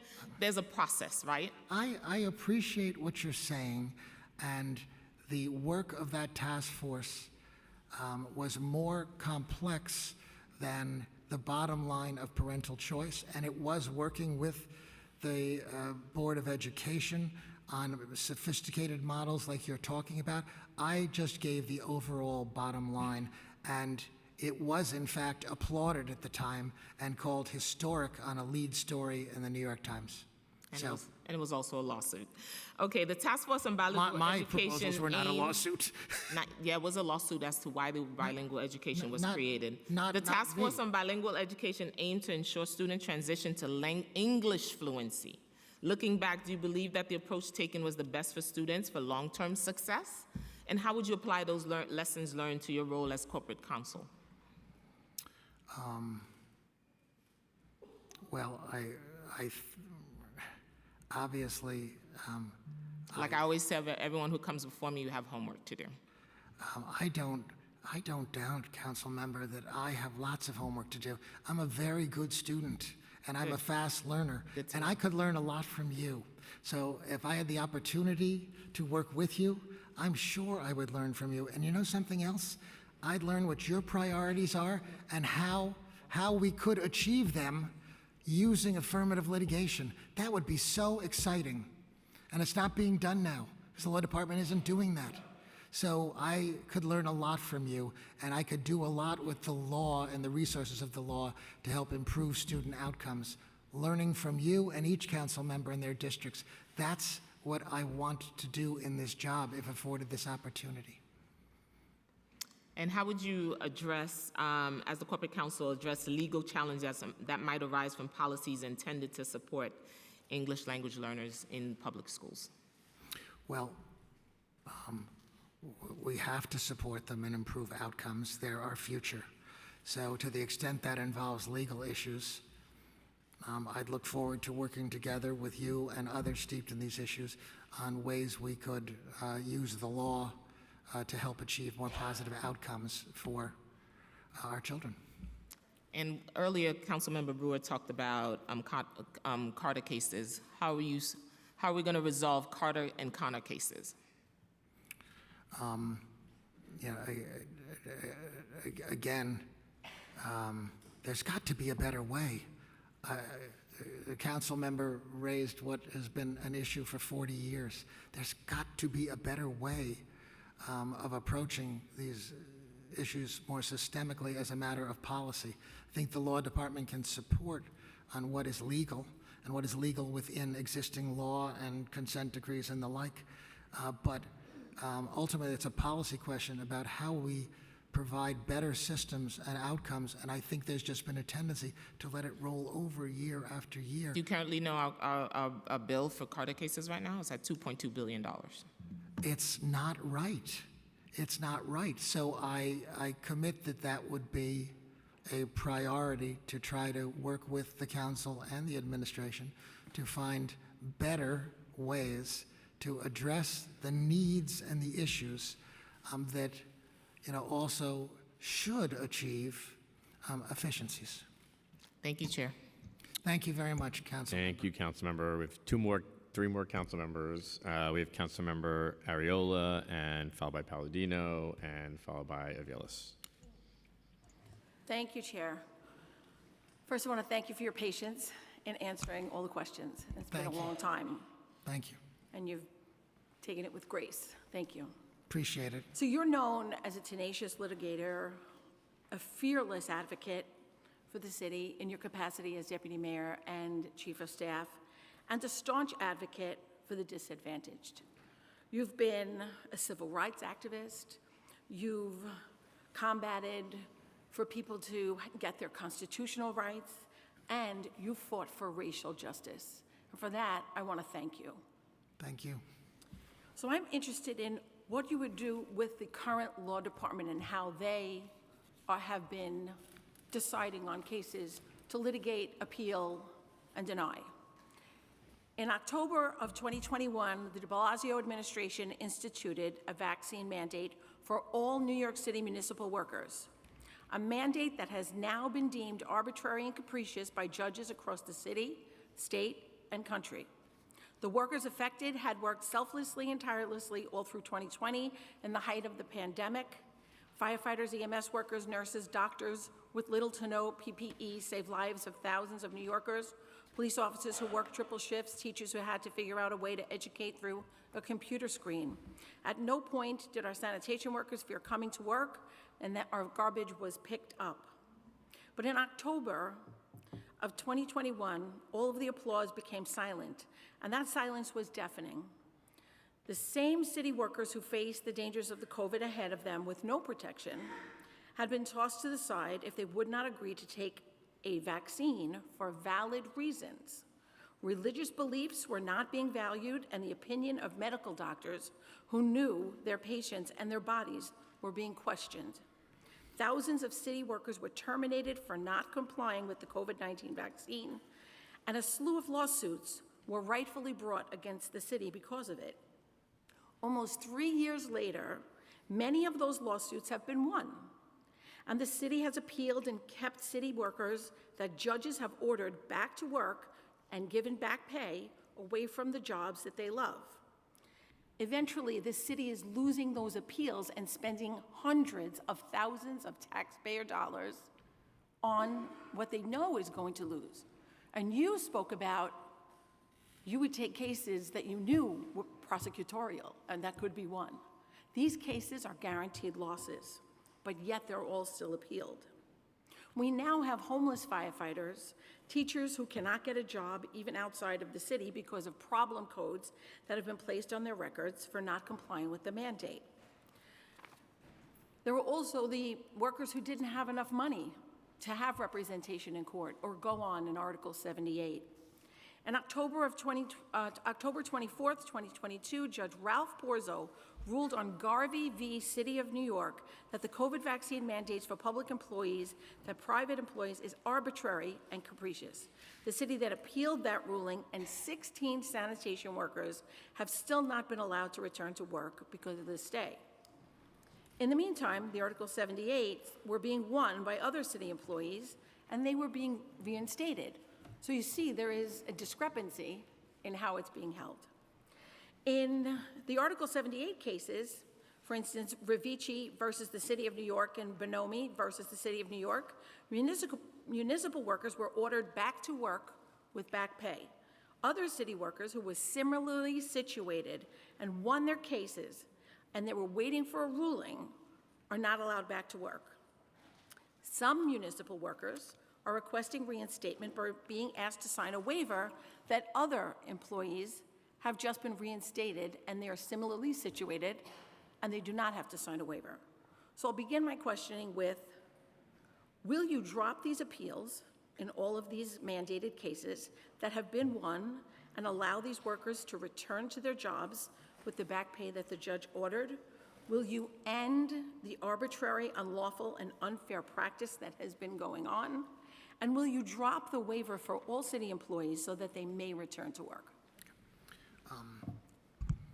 I have to give the same answer to start that I've given to others who've asked me about pending legal matters. Responsibly, ethically, I should study them myself. You've laid out cases and precedents, judges' opinions, judges I know and respect who've made rulings against the city.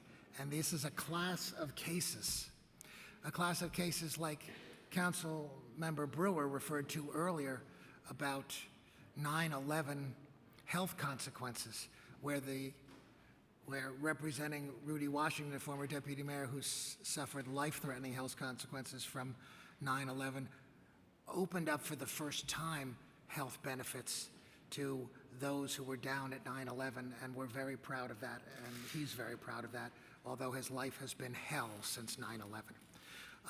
You're talking about a life of hell from people who asserted rights, and now we're seeing some courts vindicate their rights, but I would have to study those cases, study the body of cases, and see if they overlap and whether the city's policy now, those court cases, whether they are defensible or not. I pledge to you that I will do that, but I can't responsibly and ethically tell you what I will conclude, because I have to study the issue, I have to study the body of cases, I have to hear from people in the law department on these issues, and then make decisions. But when I do that, and I will make it a priority, because it sounds like the city is paying out a lot of money, I will call it as I see it, and tell that to the administration and to the council. So you'll be leaving, if you are approved, you'll be leaving a tremendous job, and it will be a great financial sacrifice, and you'll be giving up your law practice to take this job. I know what that feels like, to go from city and go from a government job to private job and then come back, because it is a calling, and I believe that you have that calling. But you've been put through the ringer today, and you've been asked questions, and you've answered them from my colleagues in the process. So the big question I have is, from what you've heard today, why would you want this job?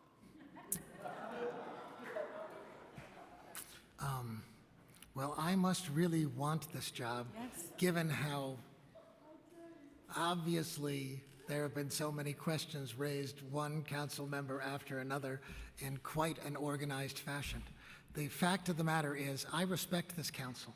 I respect each and every one of you, despite some of the things that have been said here or before that are hurtful, that are not true, that do not reflect my character and my values and my lifetime's work. But I want to do this job. I want to return to public service because I have a deep commitment to the city and to using the power of the law to do a public good and improve people's lives. I believe we can do so much. We can do so much when it comes to the issues that we were just talking about with the council member, using the power of the law for good. I am at times mystified how this opportunity to do something innovative and transformative with the law department that will serve the city council and the administration and the people of the city of New York, devoting more resources to cases to protect and promote public safety, to protect and promote civil rights, constitutional rights, social justice, workers' rights, tenants' rights, consumer protection, environmental protection. This would be transformative for our city, and it's never happened before. It takes a lot to move the city government. It takes a lot to change for the better. I know, I've been there. It ain't my first rodeo, but you know something? We have to do it for the good of all New Yorkers. And if you give me this opportunity, I say this humbly, if you give me this opportunity, I will do everything I can to make this a better city through the power of the law. And we can do so much more on public safety, so much more on civil rights and constitutional rights and social justice. The potential is there with that great 800-person law department. It's never happened before because it is so hard. When somebody has been there, knows how city government works, knows how to press the levers, knows how hard it is to change, but has a track record of motivating people to change and inspiring that, to devote more resources to those things, that should be as exciting for this council as it is for me. Whatever happens in this process, I will still love this city. I will still love the experience I had in the public sector, and I will always answer the call to serve. I hope you will see on reflection, just as the speaker said the other day, to look at my entire record and see that it is a record and values committed, the kinds of values that so many of you told me you share, that you want to see more of in city government. I will deliver. I have delivered in every phase of my career. I don't say that other than humbly. The opportunity to serve here, I'm honored. I'm obviously putting myself through quite an ordeal. I doubt you have ever in the history of this city had a confirmation hearing that looked anything like this and kept these dozens of people. Mr. Mastro, we're going to please let me finish. keep moving. Please, a former governor, other elected officials, former corp counsel, judges, sitting in an audience for 8 hours. I pray that you hear them. I respect you. I want to answer every one of your questions. I'll stay here till the wee hours. We appreciate but that. I want to serve you. Please understand that. Okay, Thank and you. I do appreciate that, and I'm glad that you did say what you did, because I think we all needed to hear that. We're a body that respects due process, legal representation, and second chances. We also need the law department to understand that they have been going against what the judge and the courts have decided upon and appealed and lost. There are no set policies. Everybody is taken as an individual. They are decided upon arbitrarily. What I'm saying to you, Mr. Mastro, is if you are approved, you are walking into a labyrinth of a mess. And you need to really use your intelligence, your knowledge, your experience to really unravel that, because these people deserve better than what they're getting. And, you know, there has been an issue in this body today with trust in you. So, you know, and that has been voiced almost unanimously. But again, I will say to you that I believe in you. I know your history. I know what you did for this city during 9/11 and before. I know what you did in the private sector. And what you've always done was fight for what was right, whether it was your private client or the city of New York. And I believe that you can be fair and you can make the separation. And I'm hoping you do, because the people I spoke about really need that. Thank you for the time. Okay, I appreciate you saying that, council member, and, you know, the problems when I served in city government before were also immense. It's a 24/7 job. I'm committed to doing it, and I'm committing to serving this council with distinction, because I respect this body, and I respect the role. Thank you. We'll now go to Councilmember Palladino, followed by Councilmember, I think the last one, Councilmember Vilas. And then we'll move on to the public. Good evening. Can't say good afternoon anymore, can we? Can't say good morning, can't say good afternoon, but we'll say good evening. Let me start off by saying this. Never be afraid or embarrassed that you were chief of staff to one of the best mayors this city has ever seen in Rudolph Giuliani. This body here today has done everything they possibly could to tear him to shreds, because that's what they do. See, half of the people who are now gone, because they can't sit here, weren't even born in 1993 or 1994, so they have no real remembrance of what that was like to live back in those days. We are now in 2024, where we exist in a city of no laws, no rules. Welcome to the City Council. You have been put through the ringer, Mr. Mastro, and I am very sorry for that. You have got a reputation that precedes itself, and yet you sat through absolute and sometimes very ignorant questions from people who were 7 years old, 10 years old, 12 years old. You lived through when the World Trade Centers were bombed. We talked about people dying. My brother was one of those people who died during a related illness to 9/11. He lived down there. We're talking about kids in school. Well, kids in school in 1994 and 1993, which they keep wanting to talk to you about, things were very different. How much was the city budget? Was it $102 billion or $102.6 billion that it is today? No, it was somewhere around 20 or 13 billion, something like that. Maybe 25. Maybe 25 billion, give or take. What's a billion here or there? Okay. Now, we have several things here that I want to go over with you, but first I do want to reiterate once again, thank you to every single person here that sat here on Randy's behalf, because this was not a hearing.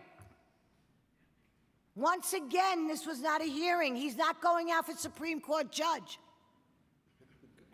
This was an inquisition, an assassination of a good man's character. I despise that. We talk about building bridges. That's what I do. So when you said it, I understood it. Because in order to reach a common ground, differences of opinion, we must build a bridge so that we can come together and discuss those differences. And in the middle, we will find our answers. And yet, if you say this to this body, they get crazy, because there's only one way to see things. It's their way or it's the highway. I pray to God that Randy Mastro brings what we need to this city council. And that is common sense. His opening statement was mind-blowing. I loved every word he said. I hung on every word that he said, because he was able to show us, the people of the city council, and the people of the city of New York, which I really wish this was being televised, so that the people of the city could actually see the city council at work and how they actually operate this city. It's a disgrace. Now I want to get to my questions. Okay, here we go. Let's start with Local Law 97. I come from District 19, and you were on the PCCC. So I want to talk about Local 97 because in my district it impacted probably more than any other. I hear from my constituents every single day who are concerned and worried about not being able to afford their condo or co-op anymore due to this law. These are often elderly, retired, working-class people who don't live in expensive homes by any standard. In fact, I introduced legislation to delay the crippling fines of Local Law 97, which would have bankrupted several middle-class buildings in my district. Unfortunately, this council didn't care enough about the elderly, working-class constituents in Queens. They passed on my bill to save these people from bankruptcy.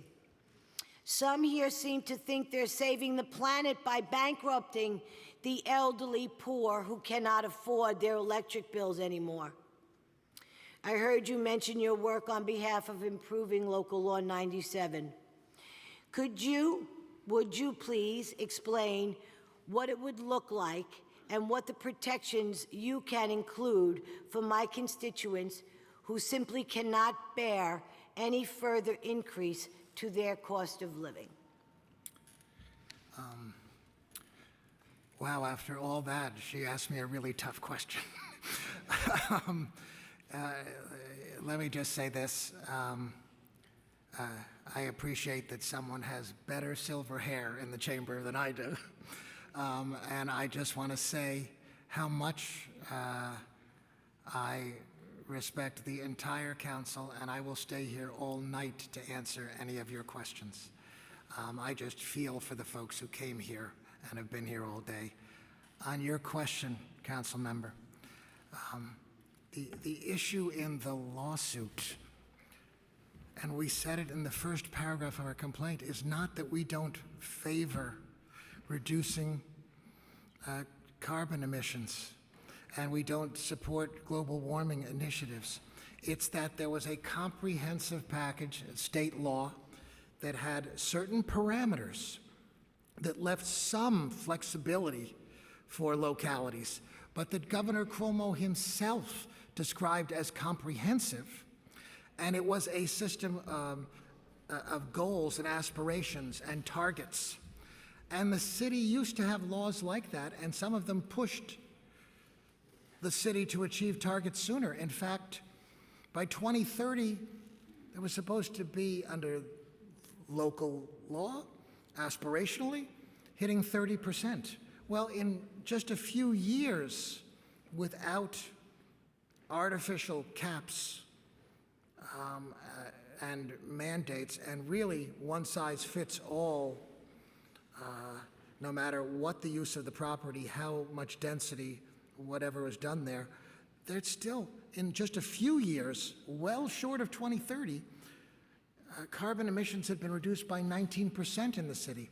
So the initiative that the state started and the additional layers that the city included, which my clients, small co-ops and small condos in Queens and other boroughs, they were complying with spending money and reducing carbon emissions.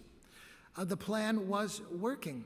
Now, the problem with what was well-intentioned legislation, don't get me wrong, but there's a comprehensive state law.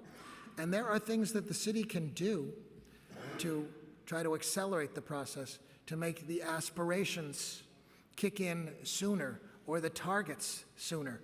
But by imposing, no, you've got one size fits all, even if you're a dense condo or you are a luxury building on Fifth Avenue, you have the same carbon emissions, even if you have many more people living in that same square footage than you do in the luxury co-ops on Park Avenue. That was inconsistent with state law and took the city too far. I would work with this council, and perhaps at the end of the day, the courts will agree that legislation should survive, although the appellate division agreed with our position that we had stated a viable preemption claim. That issue will go to the New York Court of Appeals.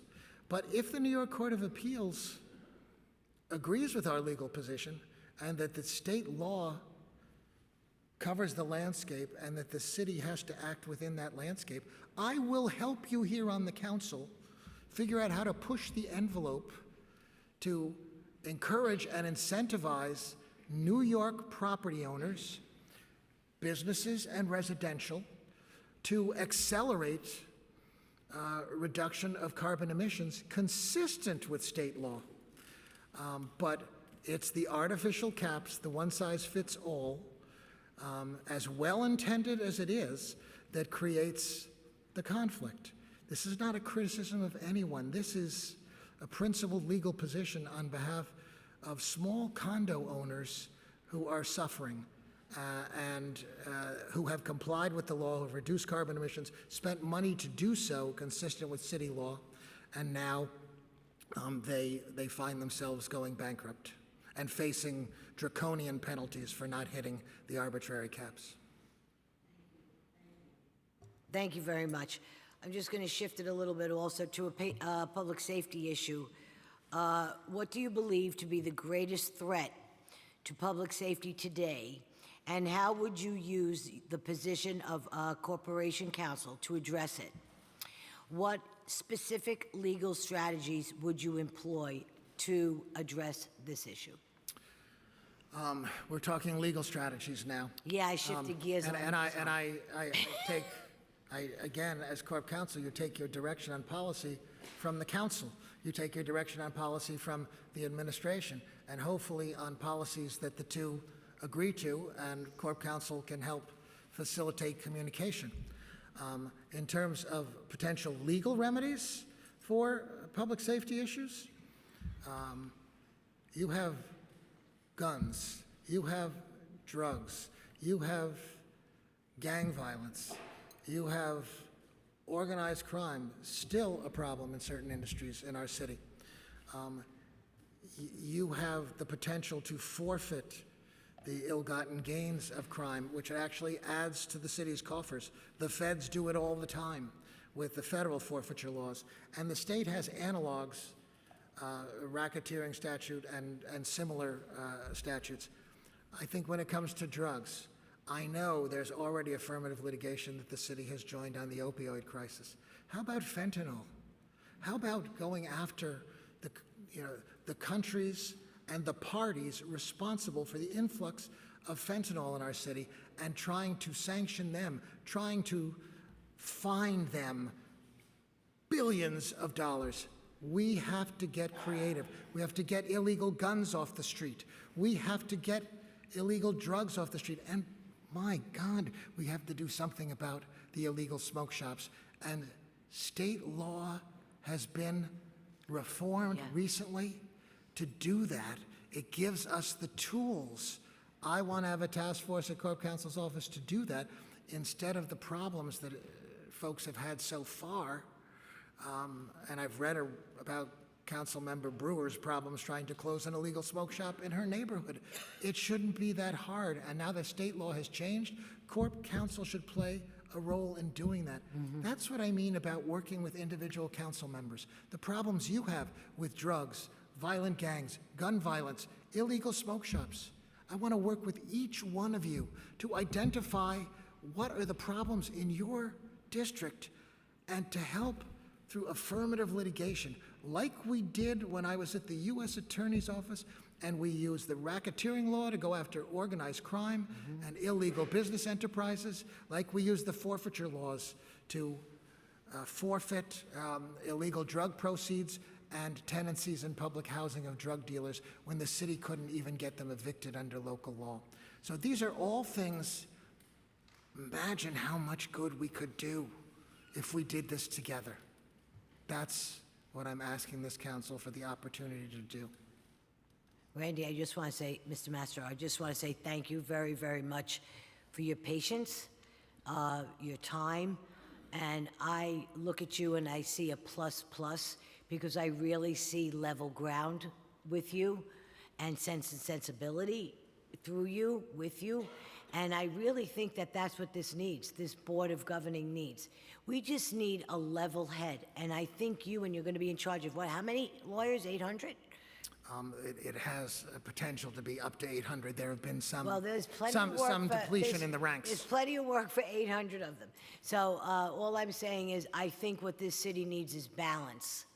I think it's been off balance for quite some time. And I think you would bring the balance to this council through your understanding, through your open door policy, through your past experience and your present experience. I think you are the complete package. And I, sir, for one, speak on behalf of myself, my colleagues in the Common Sense Caucus. We truly do believe that you are the man for the job, and I really hope that this council and this committee seriously takes all your assets and everything that you've given of yourself, both privately and publicly, into a great deal of consideration, and does not, see you go down in a ball of flames and this was a waste of time. Thank you very much, everybody. Have a wonderful evening. I've got to get back to Queens. Thank you, Councilmember. We'll now go to Councilmember Aviles, and then we'll be headed into the public testimony. Saving the best for last. Thank you, Mr. Mastro. It's a pleasure to see you. The true heroes in the room are your wife and your daughter, Yes, they are. who are dutifully here the entire time. And they haven't even begun to cry. I'm going to have to talk with them so they can talk with my husband. On to the business at hand. I have a couple of quick questions just for clarification. In terms of your work on the task force for bilingual education, you advocated for the complete elimination of bilingual education. Is that correct? I didn't, no. Did not. No, Okay. to be clear, so the council. Let's keep it just super short. You didn't. I will keep it super short. That's why I'm asking, just to I advocated clarify. for improving existing bilingual education and giving parents a choice of traditional bilingual education, which we were going to improve, and put more resources into that, but also to give them a choice of English immersion, which would have to be funded and staffed, and let parents make that choice. To me, that's ultimately what we should be doing, giving parents more choice. But calling to vacate a 26-year-old federal court Aspira consent decree would have eliminated bilingual education. And that was what you were advocating for. That seems in direct contradiction to choice. But I'm a product of that bilingual education. I understand that, and of course, as you know, I have great respect for you. But I was not advocating, we were not advocating for elimination of bilingual education. You needed relief from the consent decree to be able to impose the reforms and the parental choice we were talking about. We were not talking about eliminating the legal obligation to provide bilingual education. We were talking about improving it. So please, council members, don't misunderstand.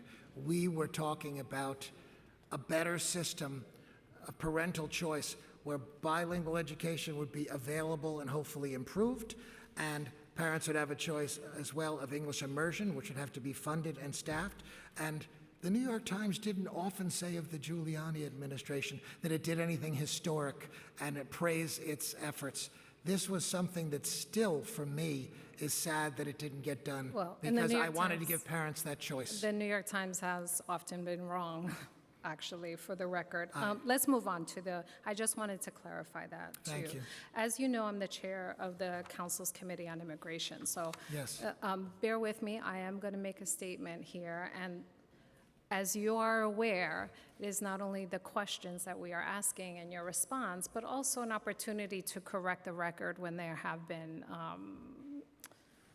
been misinformation. So as you are aware, immigrant New Yorkers comprise nearly 40% of New Yorkers, according to the 2020 census. And as the chair of immigration, it's my responsibility to oversee the city's relations with important segment of our community. New York City's sanctuary policies began in 1989, as you are well aware, when Mayor Ed Koch issued an executive order that barred city officials from sharing information about immigrants with federal agencies in most circumstances, so that immigrants could access city services without fear. This policy was actively reissued and respected by every subsequent mayor, including Republicans, independents, and Democrats.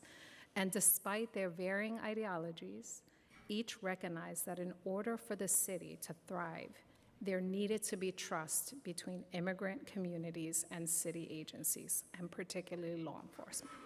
For decades, the city has upheld the belief that everyone, regardless of immigration status, should be treated equally under the law. Studies, such as one done by the Center for American Progress from 2017, has shown us that counties with these policies have stronger economies and are safer than those that do not have these policies. Public safety experts, including hundreds of police officers across the country, have found that sanctuary policies improve law enforcement's ability to investigate and respond to crime. These policies ensure that immigrants who have witnessed or have been subjected to criminal acts are willing to cooperate with law enforcement, and thus that persons who have committed crimes are successfully prosecuted. This ensures that all New Yorkers are safer.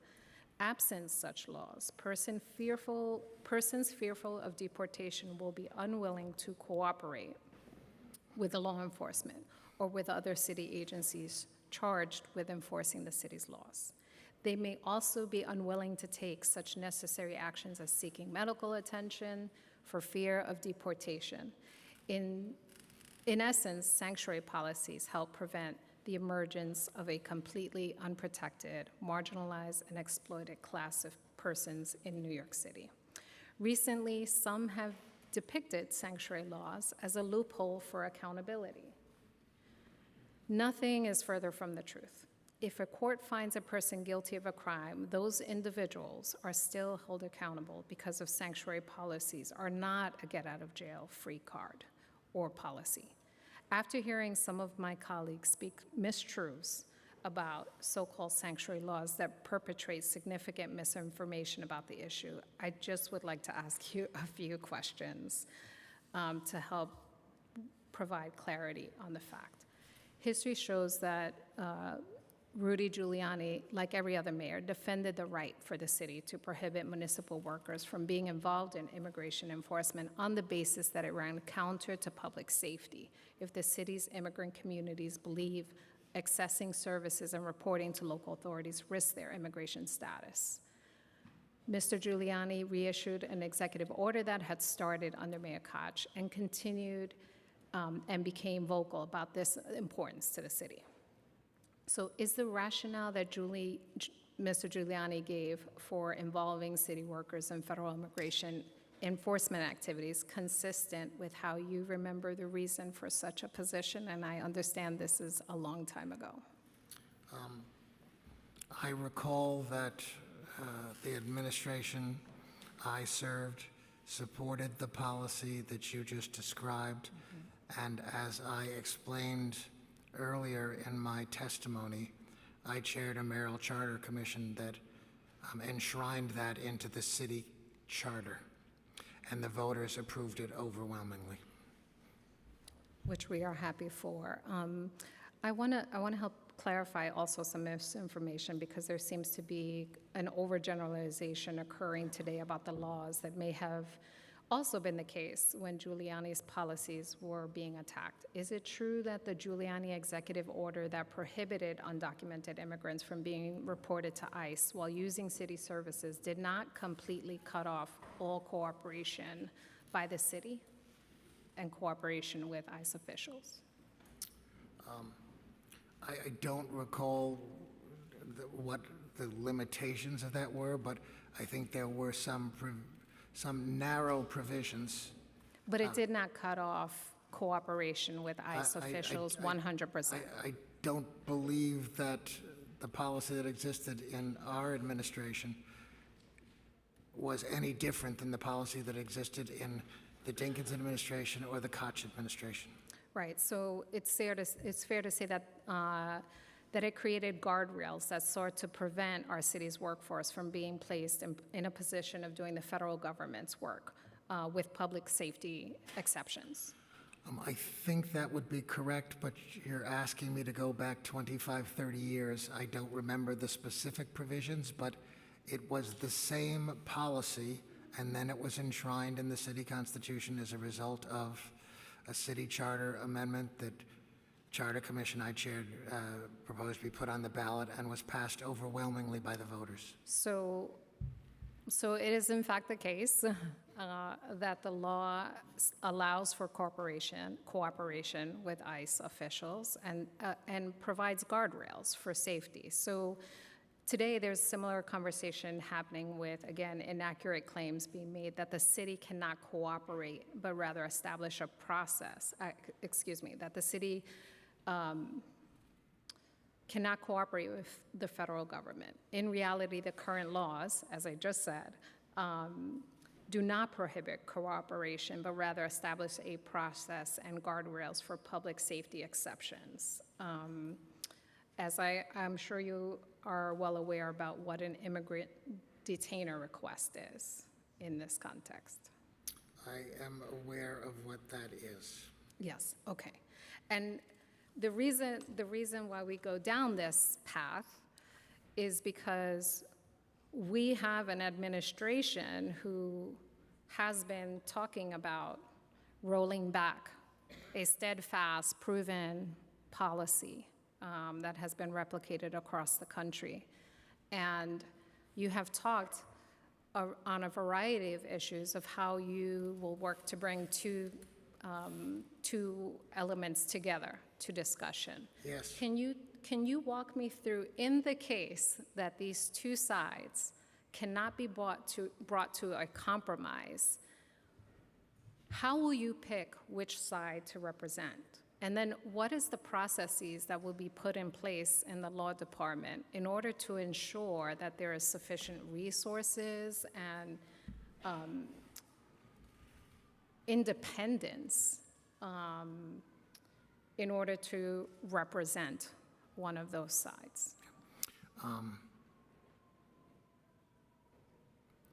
I know that there are issues of policy and interpretation right now between the council and the administration, but there are legal requirements, laws that exist that define the scope of the legal obligation. I would facilitate communication between the two sides of the whole and study the issue, understand the law, make recommendations consistent with the law in the best interest of the city, but following the law. And what I conclude is the state of the law. You set the policy. The law that exists is the policy, and it's a question of whether there is compliance with the law. And I would bring and encourage dialogue between the two sides of the whole. You're describing guardrails. I understand that there are issues about what that entails and what can be done. I would have to, again, responsibly steep myself in the issue, but the law is the law. Whatever the law is the advice I am going to give to both of you. And when I responsibly and professionally sit down to do that analysis, I will hear from all sides. I will try and bring all sides together to find a way to make sure that everyone is complying with the law. But you will get my straight answer on what the law is. And if there is an aspect where there isn't compliance with the law, I'm going to say that. And I'm going to give that advice. But I can't prejudge that issue. You all set the policy in the laws that you pass, or that the voters pass in a charter referendum.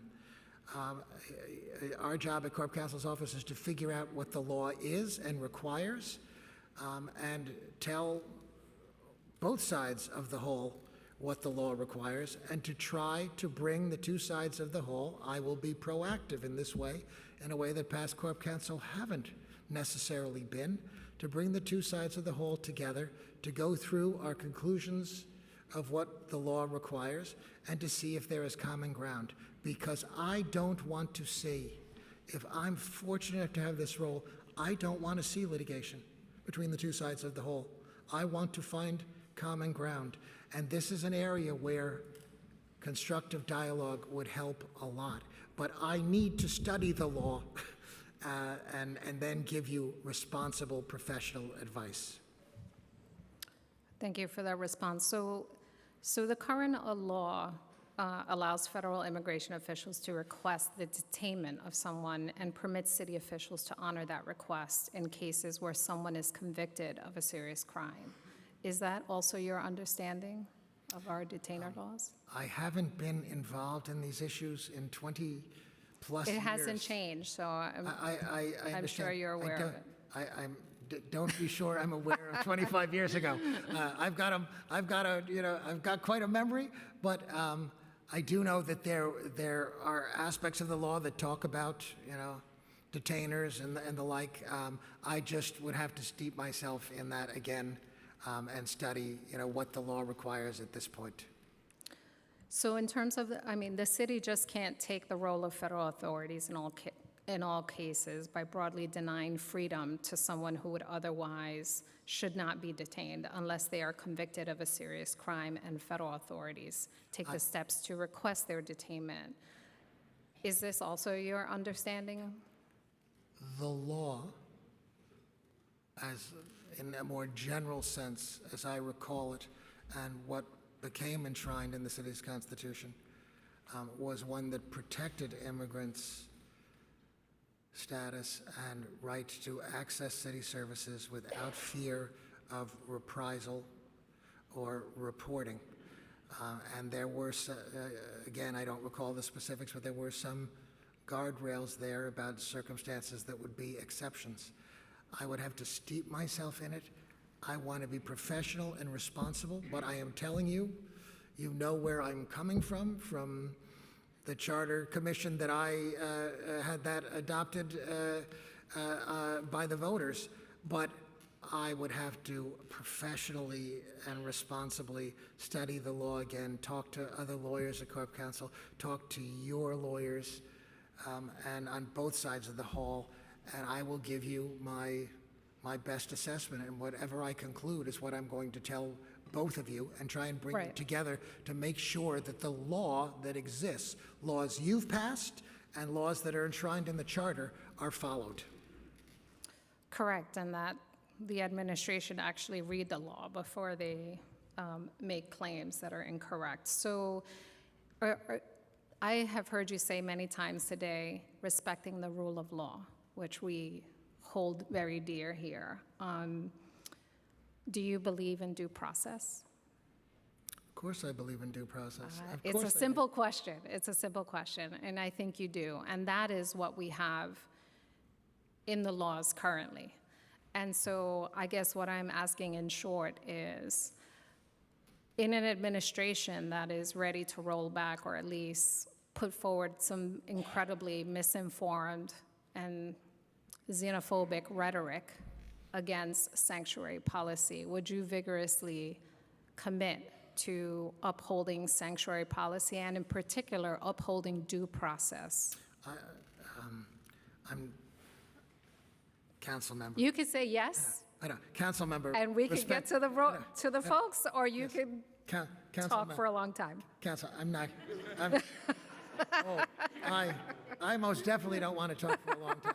Respectfully, I can't accept the characterization as the premise of the question, but I can say, it is it is the fact. Yes. The law as it currently stands affords due process and affords cooperation with ICE. It is very clear. I can.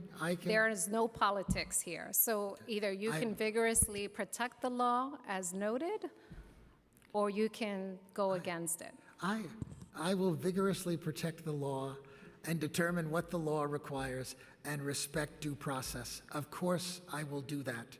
And I've already said that repeatedly. I'm just saying I can't characterize the current positions or the facts because I'm not familiar with them. Sure, and unlike many of the other policy issues which have changed significantly over the 30 to 25 years you have been in private practice, this policy has only been strengthened and reiterated. So this one should not be so distinct or unique. This one you know intimately and has not changed, has only gotten better. So one more last question. Please. One more last question. Thank you. So this is in terms of emergency authority and shelters. So the city uses its emergency authority to site shelters when capacity is needed to comply with the law. Sometimes this must happen in the face of neighborhood opposition. Are you committed to the idea that every neighborhood must contribute to providing shelter for homeless individuals? I believe that is the policy of the city, but I think that is a fair policy, but my role as Corp Counsel isn't to set the policy. My role as Corp Counsel is to legally defend the policy. You and the administration working together set the policy. So, I certainly would understand that policy and would be honored to defend whatever the policy is that the City Council and the administration determine is the city's policy, or whatever the law requires. That has been the policy, and your actions has suggested that you don't think certain neighborhoods have that obligation. I'm sorry? Despite the fact that the city hasn't had enough beds, and it was a violation of the law not to offer beds to individuals. Are you referring to something in my background? No, Oh. other cases fighting against siding of shelters Oh, well, in the city, okay. which continues to be a major issue. I understand what you're saying. As Corporation Counsel, I would be defending the city's policies zealously, and about the location of shelters as a matter of policy that would be determined by the administration and this council. So you believe personally that the fair share proposal is an appropriate and just proposal? Short answer is yes, and I've litigated that issue many times. But that's the law, and that's the law that should be enforced and followed, and would be, if I were Corporation Counsel, fair share. That's a tall order. You have an administration who is currently violating it, and on a daily basis. So I will, in closing, Mr. Mastro, I thank you for your time, for your patience. Obviously, we all take this very, very seriously, as do you, as does everyone in the public who has been waiting for many, many hours. This is not, it's an important moment for our city, and this is a critically important role, particularly when we have an administration who has abutted, refuses, does not acknowledge, is uncooperative, and really has a penchant for a lack of transparency and accountability. And so, as you find yourself here looking for this job, I will say, we all take this seriously and we respect what you have done in your life, and clearly you are a very skilled litigator. And you are rigorous and you have more energy than most 20-year-olds. I do question your choices of administration in representing Giuliani 1 and Giuliani 2.0. It is of grave concern because of the negative impacts, both then and now, administrations have had on people of color and marginalized people in this city. And I will just say, I am concerned because history has a way of repeating itself if, in fact, we have not learned the full load of lessons that we should have learned from then. So I thank you for my time, and thank you, I yield. Thank you, Council Member. Can I? It's 7 o'clock. We've been here for hours. I think we have the information we need. Well, I want to thank the council. I'm here to answer any question. I'm here to serve. You're called to serve.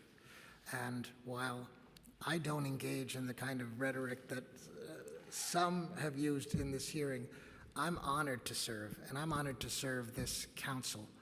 And I hope to make a public contribution. I will leave the stage to, there were 40, 50 people here to testify, and now so many of them have left. So I'm going to leave the stage. We know. But I'm just going to say this. Please look at my entire record. Please understand what hopefully I can do working with you to innovate, to transform, to bring a whole new direction to how the law department works.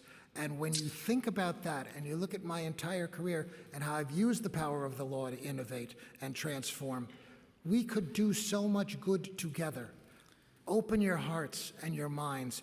Give me a chance. And if you do what we do together, Mr. Mastro, we will succeed. I'm going to open up. Thank you. I'm going to mostly open up the public hearing now. Thank you. Thank you.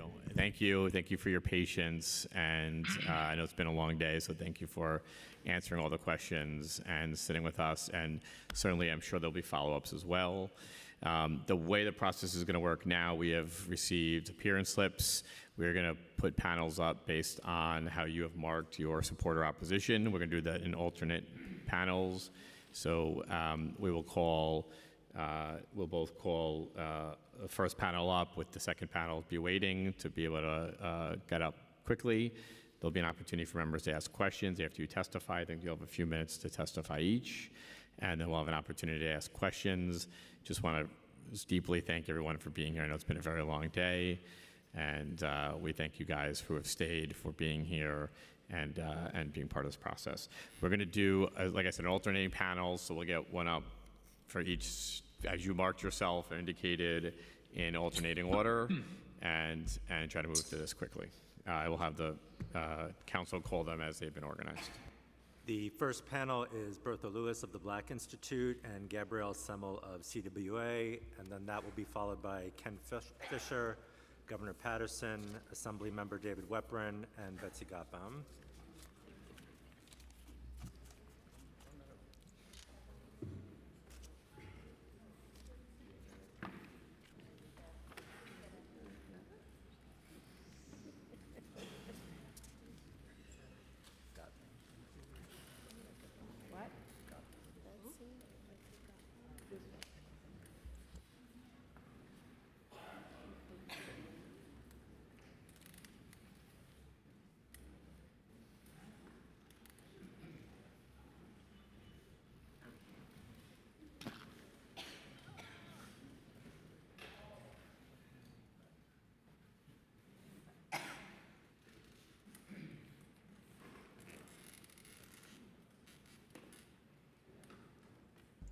Hi there. You can, we'll start here on my left, your right.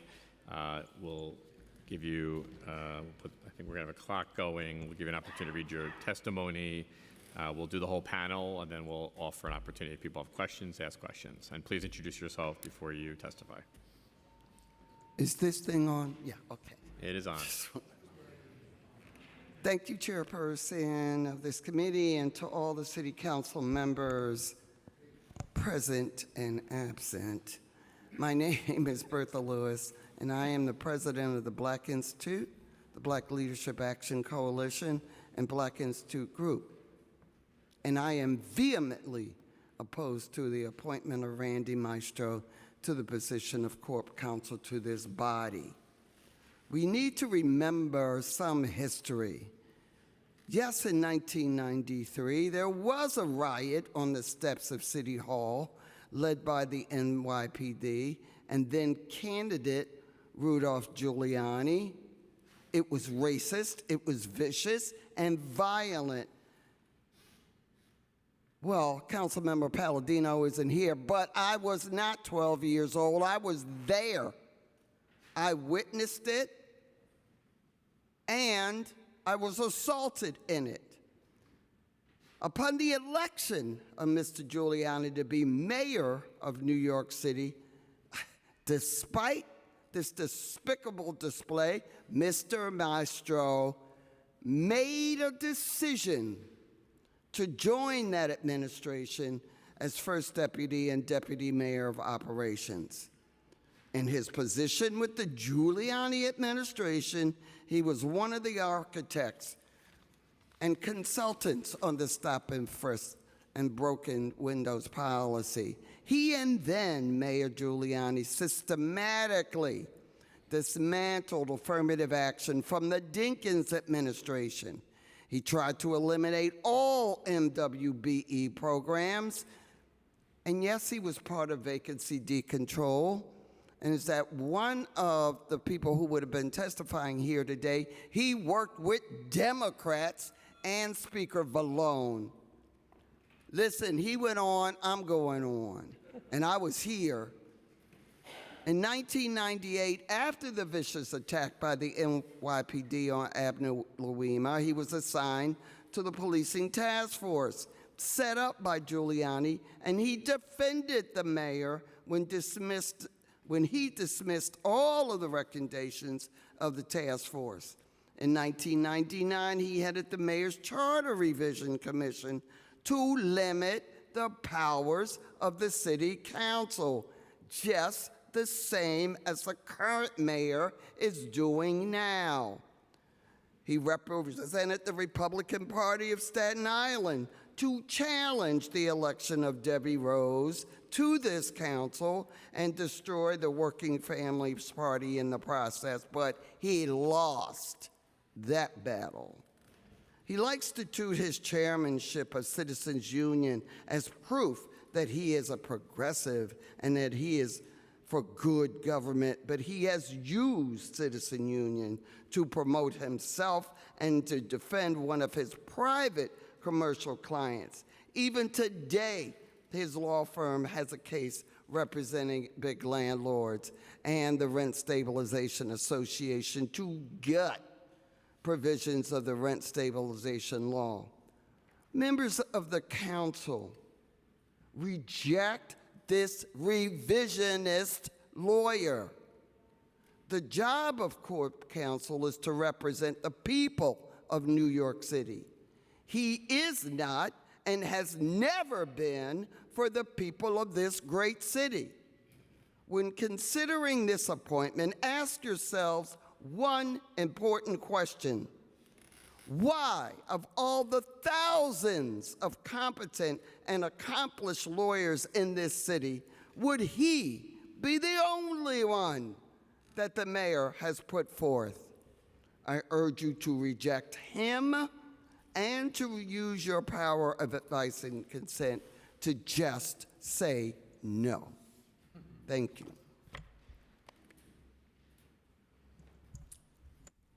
Good afternoon, Speaker Adams, Chair Powers, and members of the council who are here, not here. My name is Gabrielle Semmel. I've testified before, and the papers say Gay Semmel. That's also my name. Just want to be clear about that.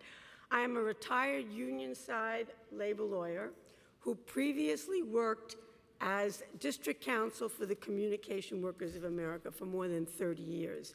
Before that, I worked as a field attorney for the National Labor Relations Board in Manhattan. I was the main attorney for CWA in the 5+ year battle by workers to hold on to a union and get a contract at Cablevision in Brooklyn. And that case has come up a couple of times in some of the questions by the council. That labor fight was quite infamous in the city, and the council's subcommittee on zoning and franchises held a hearing in December 2014 where Randy Mastro testified on behalf of the council. I am here today on behalf of the Communication Workers of America to state its opposition to the appointment of Mr. Mastro as corporation counsel and to explain why. During the council hearing in 2014, Mr. Mastro exhibited contempt for unions, contempt for workers, contempt for CWA, contempt for the National Labor Relations Board, and also contempt for the council. He also misrepresented the facts regarding Cablevision's many unfair labor practices and NLRB procedures. He actually misrepresented what he said again here. 2 New York City regions of the NLRB issued sweeping complaints against Cablevision regarding its unlawful behavior in both the Bronx and Brooklyn. Mr. Mastro falsely claimed that Cablevision CEO James Dolan, this was at the hearing, did not threaten the workers before conducting an illegal vote on September 10, 2014. That was untrue. Mr. Dolan threatened workers that if they voted for the union a second time, contrary to what Mr. Mastro said, the union was certified. If they voted for the union this second time, he would never give them wage parity and with the non-union workers in the company. All workers elsewhere in the company were making 14% more on average than the Brooklyn workers. That is a threat, and that is the truth. I have a transcript. Thank you. We're gonna. I have We'll let you finish now, and then we're gonna ask questions. 2 more sentences. Mr. Mastro represented the facts, sought to justify anti-union behavior, and attacked recognized protections of organized labor. I'd be happy to expand on any of this in response to questions. Thank you. Thank you. I'm going to forego my questions. Do we have any colleagues who want to ask questions? Let me go. Go ahead. In your testimony, you referenced, sorry, Ms. Semmel. In your testimony, you referenced Mr. Mastro misrepresenting the facts and process related to Cablevision's unfair labor practices and NLRB's procedures. Can you just elaborate a little bit more on that misrepresentation? Yeah. At the hearing, he claimed or he implied that that the trial of the NLRB was part of the investigatory process, as would be the as would be the appeal to the NLRB, and it was really the courts that would decide it. At the NLRB, before a complaint is issued, it is the NLRB that issues the complaint, not the charging party. They do a thorough investigation, which means that they have sufficient evidence to believe that a trial is warranted.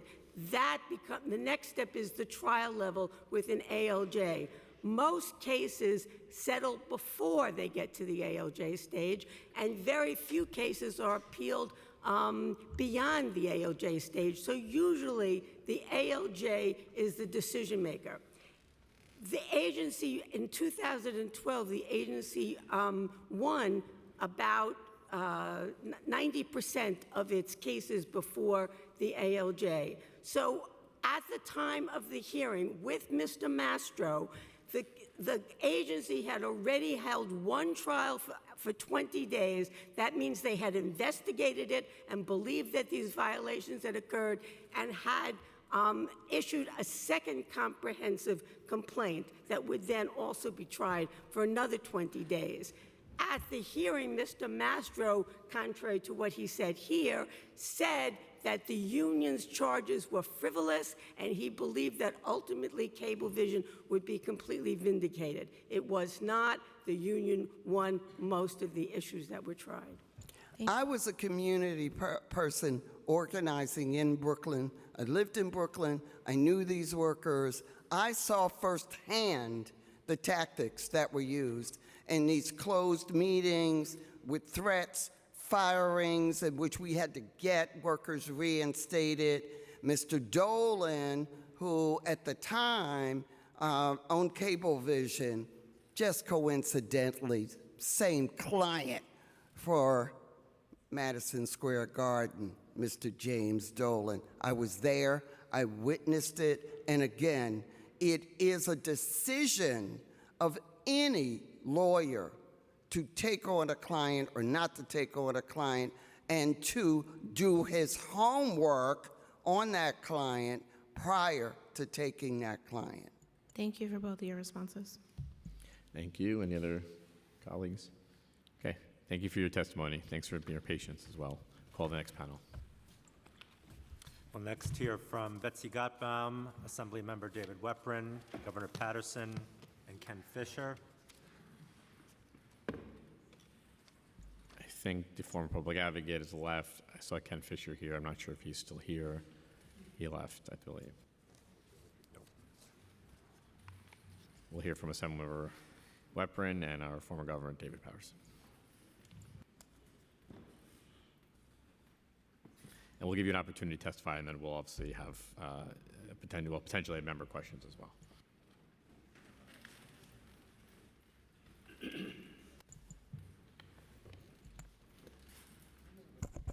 Is this on? Okay. We have the same problem in Albany, by the way. remember being on this side of the table? We can never figure out whether the light's on or not. I've been on that side many times. As a matter of fact, this has been nostalgia for me because I was chair of the Finance Committee, as you may know, for 8 years, and I actually sat through all the budget hearings, and we often went, till midnight or 1 or 2, but usually the testimony was very quick at that point, and the audience was less and less as we went through. So we actually have more people than I expected right now. I hope this isn't coming off my time. Keep going. Speaker Adams, Chair Powers, I want to thank you for the opportunity to speak in support of Randy Mastro's confirmation to be the next Corporation Counsel of the City of New York. I'm Assemblyman David Weprin. I represent the 24th District in Queens. I currently chair the Assembly Insurance Committee and have previously served as chair of the Correction Committee. I proudly represent my neighbors from 2002 to 2009 in the New York City Council, where, as I mentioned, I was chair of the Finance Committee. Randy Mastro has been a friend and someone who I've worked with in different capacities, but more in an advisory role. He is a real outstanding individual. When I first got elected to the City Council and became chair of the Finance Committee, Randy was someone I sought advice from and somebody that I respected. He is a real bridge builder. He is a type of person that can work with anyone and everyone and really tries to work for the benefit of the mission as opposed to the individuals. I worked with Randy when I was on Wall Street, which I was on for 25 years in different positions. I chaired the Securities Industry Association, New York District, for a number of years, and I've worked with Randy. I want to state, since I've been in this hearing almost the whole day, and I'm not a Rudy Giuliani fan by any means. And you'd think at one point that, as we're sitting here, that Rudy Giuliani was up for confirmation. He's not, and Randy Mastro is. And I just want to say that the experience I've had with Randy in different capacities has been, I've found him to be not only a brilliant lawyer and advocate, but also a great individual, someone that I feel I can trust and you should be able to trust. And if I had to define him, I would say he's a real mensch. Thank you. Thanks, Assemblyman. Nice to see you. Governor Preston. Madam Speaker, Mr. Chairman, members of the council. I think your microphone is off. There you go. How about now? Oh. They won't mind hearing the names again. Madam Speaker, Chairman Powers, members of the City Council, and all of you who've come here today. I'm David Patterson. I'm a recovering governor, and I am very happy to be here in support of Randy Mastro's appointment to become Corporation Counsel. I've listened to a lot of conversation today, but there was just one part of the conversation that stuck in my head, and it came from the dynamic and articulate speaker of the New York City Council, Adrienne Adams. She delineated the difference between appointing a counsel in-house and appointing a corporation counsel. For years, the corporation counsel was really the mayor's lawyer and it responded only to the mayor. Some very good government action in the past few years has changed that.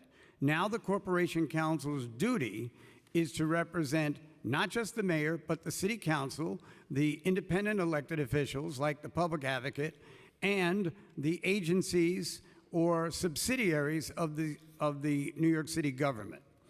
And so that's a much greater demand on a lawyer, but I don't think it is beyond the reach of Randy Mastro. Anybody who could sit here for 8.5 hours, and every time someone asked him a question, he said he's glad to hear the question, probably needs to rethink whether or not he really wants to have this job. But I think it was an exhibition of his concerns and his true love for the actual city. He happens to be a Democrat. He has always registered and voted as a Democrat. And he stood for the democratic principles, trying to eradicate the ills of our society: poor housing, drug abuse, crime, unemployment and underemployment, poor and inadequate health care facilities, and often, and too often, a failed educational system. So having someone that has that breadth of interest representing us in the Corporation Counsel's office, I think would be a tremendous idea. Now, many of you have elicited concerns about him and gone into his previous life as a very well-paid lawyer, and that is interesting enough as it is, but we would not want to actually state that we don't like people who represent large businesses, large corporations. A lot of that is what generates the revenues of our society. At the same time, some of you have raised some issues about things that went on when he was really not in position to change them. But the one time he did, I didn't think he got any credit for it, and it was in 1999 when the mayor knew that he'd be leaving in 2001, that Mark Green was the odds-on favorite to become the new mayor. And so he thought at that point that he would have a commission to set up to basically eliminate the position of public advocate, and Randy Mastro stopped him. Now, when you're working for the type of personality that Rudolph Giuliani is, and it's no surprise that he went to hang out with Donald Trump, because he was trying to affect and actually eliminate an election in New York City, and Donald Trump was trying to steal an election in the United States of America. So I see why they hang out together. But the point is that Randy Mastro used that opportunity to stop what would have been a tremendous downgrade of legislative and executive power in allowing that to go through. So, Thank you, Governor. You're welcome. Thank you. Do we have questions from council members? Panel? I'll just say that I tremendously respect the both of you very much, as I did the first panel, and I appreciate you hanging out with us today. Assemblymember Weprin, who shares a district with me, thank you for being here, and our beloved former Governor David Paterson, you already know. Thank you both for hanging out with us all day. Thank you, Madam Speaker. Thank you both for your patience and your testimony. There's no charge for this testimony. By the way, we were in the same law school class at Hofstra Law. All right. A little history lesson. All right, we're going to call the next panel, and we'll prep the panel after that. The next person testifying is Bridget Kelly, followed by Fran Reiter, Ninfa Segarra, and Rudy Washington.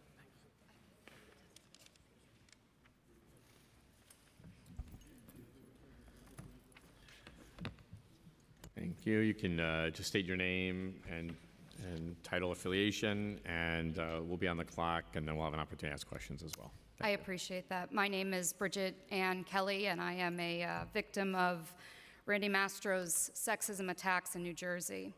Distinguished members of the Rules Committee, good evening. Thank you for hearing my testimony today regarding Randy Mastro's nomination. I am not a resident of your city, but I am your neighbor, and I visit often. I am proud of my 20 years working hand in hand with New York City during my time in New Jersey state government. I'm also someone that lost that career in government, in large part due to the underhanded and unethical actions of Randy Mastro. As you heard today, Randy Mastro was hired by Governor Chris Christie to the tune of more than $9 million to manufacture what has become known as the Mastro Report that lied about me, slut-shamed me, scapegoated me, and I eventually took the fall for what is known as Bridgegate. In listening to Mr. Mastro's opening statement and hours of chatter of self-serving adjectives, I wanted to make sure I added one of my own to describe him: sexist. Councilmember Farias, thank you for raising the issue of the irresponsible work product of this witness in the Bridgegate matter. To correct his testimony, I was the Deputy Chief of Staff to the Governor of New Jersey, not the Mayor. And yes, Mr. Mastro and his whitewash report was chastised by a federal judge in New Jersey. And Mr. Mastro's response was that she had not been an investigator. She was just a civil attorney before sitting on the bench. I think that was downplaying Judge Wigginton's role prior to being nominated to the bench. And that's another Randy Mastro tactic, sexism at its best. Mr. Mastro stated that he conducted his Bridgegate investigation just like the FBI. You, Mr. Mastro, are not the FBI, and with the FBI, I got to see their 302s. You are accountable to the taxpayers of New Jersey to retain your notes and, as you say, perform standard or best practices. You did not. Your investigation led to the destruction of not only my career, but my reputation. And today, you were given the opportunity to express regret, and he's not even in the room, for the depiction of my character and my reputation. You chose to be silent, and that silence is deafening to me, my 4 children, and to the city of New York. What a shame. Randy Mastro is a conniving and ruthless politician and political operative who happens to be an attorney. When would somebody hire Randy Mastro? Perhaps you hire him when you need to threaten or scare someone, or when you need to take someone down for your own political security, or when you need a scapegoat to get you out of trouble. He's really good at what he does. He'll do whatever he needs to and goes after anyone that stands in the way of his principle, at whatever cost. In my case, it was Governor Chris Christie. Someone needed to have him take the fall for him. Randy Mastro embodies something that both Democrats and Republicans need to rid from our system. He will try to embarrass us all, including the members of this committee and the City Council, and that is guaranteed if any of you stand in his way. Confirming Randy Mastro to serve as Corporation Counsel to the City of New York will send a very strong and direct message to every woman who has ever been scapegoated or slut-shamed to protect a man in power. And unfortunately, there are far too many of us to whom that resonates. And while many citizens of the City of New York will not follow this appointment process or understand the work of the Corporation Counsel, it will reek of the same old, same old. And I know you are all smart enough to know that things like that are why people lose faith in our government. At some point, this division that we have in politics, this sort of win-at-all-costs mentality, must end. We interact as enemies at the expense of others, and the common goal of a better and honest system is lost. Good people don't want to run for office, much less work in government anymore. This distrust is destroying the core of our democracy. Members of this committee, I am respectfully asking and strongly suggesting that you take a step to end that distrust and send the right message to the people of the City of New York and to your neighbors in New Jersey by opposing the nomination of Randy Mastro as Corporation Counsel.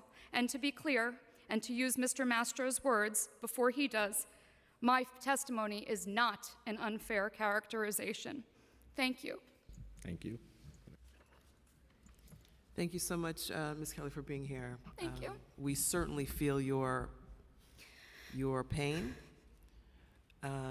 We watched your ordeal, as I'm sure a lot of the nation watched your ordeal through Bridgegate. And your courage is admirable. I'd just like for this panel and those who are still here in the chamber to know and hear from you specifically the impact of Bridgegate on your life then and where you are now in 2024. Well, for the record, I'm in severe PTSD therapy. I thought that at the time, the worst thing, when this all unfolded in 2014, that the worst thing that was going to happen was a committee investigation And I truly believed and was told to believe and assigned an attorney by the former governor that was going to protect me, that the worst was going to be a committee hearing. And as you all know, you have committee hearings to investigate and whatnot. And then, what happened was my attorney, once I downloaded to him, he dropped me because I told him what I knew. And I wound up having to get one of the best criminal defense attorneys in the state, if not the country. But funny thing was, the committee hearing wasn't really going to be the worst thing. There was the hiring of Randy Mastro and his team of former U.S. attorneys, some of which worked with Chris Christie, some of which who had fundraisers for Mr. Christie when he was running for president, some of which whose children worked for me in the governor's office. Mr. Mastro, I mean, it was amazing. He had a full investigation of all the things in Chris Christie's office done in like 6 weeks to the tune of $9 million. And he solved the whole thing, gave the U.S. attorney his little script, and then they went about it. Prior to, Madam Speaker, Me Too hadn't come to a head, if we're going to talk about things. Me Too was not something that people were talking about in 2014 yet. It hadn't come to the forefront and hadn't come to be an issue whereby women were comfortable speaking out. The Mastro report came out. I was at my attorney's office watching it. Mr. Mastro had, I think, a press conference that lasted about an hour and a half, holding up his documentation, his however many page Word report with all these interviews of people that were my friends. And very interesting, my romantic life and my personal life became the subject of the Mastro report. And that I was an unstable, I looked for approval from men for things. I worked in government for 20 years for some pretty powerful men and women. I had respect from both sides of the aisle, and I was damn good at what I did. And so I didn't need any approval from any man. I joke with people that he gave Bill Stepien, who, apparently I was so brokenhearted, I closed the George Washington Bridge when he broke my heart. Crazy. He gave Bill Stepien much too much credit. I didn't close the lanes of the bridge. The bridge was never closed, but we're not debating Bridgegate. His personal attacks on my state of mind, on my work product, was all reliant on almost like office gossip, or what do they call that? Coffee around the water cooler chatter. And he sat and his team of attorneys interviewed people, but with no notes. And they went back to their offices and wrote up their own little Harlequin novel, but it's almost like they had a script. And this came out, and Madam Speaker, I was so floored, and I was so hurt. I have 2 daughters. One is with me today, Mary Kate. At the time, they were much younger. They were 17 and 7. And the first person that came out to fight was the chair of the Joint Committee on Bridgegate, and it was Senator Loretta Weinberg, who no longer is in the Senate. But let me tell you something. She told Randy Mastro where to go with that report, and she said it was sexist, she said it was slut-shaming, and she was right. But I have to tell you, at the time, things were just getting worse legally, and it was almost like I had to put that behind me to deal with the fact that I was now going to be, I was under federal investigation, I was then indicted, I was then went to trial, I was then convicted on 9 counts, 2 of which were thrown out, sentenced to prison twice, once for 18 months, once for 13 months. And then the United Supreme Court took my case. And they get 10,000 requests a year, and they take 75 cases. I was 9 days away from leaving for prison. 9. Leaving my kids. My ex-husband was moving in. My girlfriends had packed me all up, and I was going to West Virginia. So talking to your kids about going to prison for something you didn't do, that's someone. It was really hard. And so fighting that battle for a good 7 years, I knew my reputation was so tarnished. But then I win at the highest level. I went to the United States Supreme Court, and my case was, and he touted it today, unanimously overturned like he played a part in it. Do you know I can't get a job in government? Nobody will talk to me. I worked in government for 20 years. It's the only job I ever had, and I loved it. and I miss it every day. I walk into the chambers and I'm like a nerd. I'm so excited to be here, but for the worst reasons. So I lost my career. My kids lost a part of their mom. It taught my kids something that they always say what doesn't kill you makes you stronger. I joked with the kids it was a good college essay subject, but it's not funny. It's my life, and it's their life. So he had an opportunity today when Councilwoman Farias asked if he regretted his depiction of me. He has a daughter and a wife sitting here, and he was silent. And I would tell you right now, I am so impressed that you have a majority of women on your council. That speaks volumes. I don't care if you're Democrat or Republican. The issue is women. The issue is being treated differently, and the issue is decency. And I'm sorry, that was loud. I have so many trust issues. I have so many, and I'm airing my dirty laundry, but it's really true. The trauma from this has almost killed me.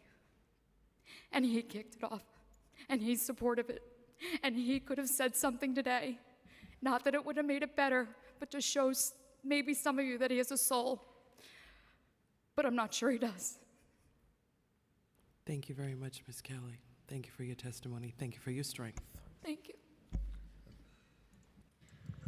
Thank you for testifying today, Ms. Kelly. Just a couple thoughts run through my head. One, I do want to double down on what the speaker said. Thank you for being here. We applaud you for being here. It's brave.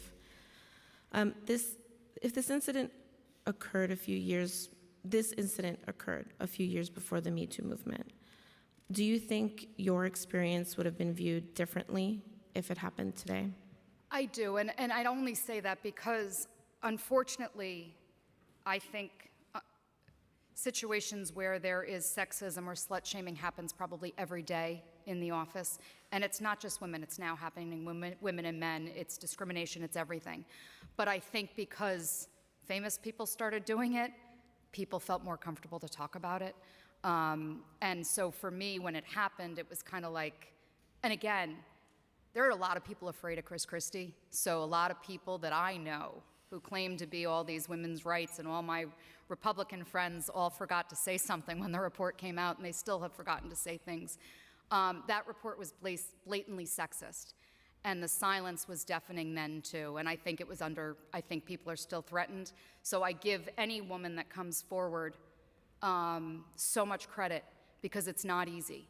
And I never felt, what's so funny, and I think back, I never felt that intimidated in the office because I was so confident at my job. I really was very good at my job, and I'm not a confident person. I'm not an egomaniac. I loved what I did, and I worked with both sides of the aisle.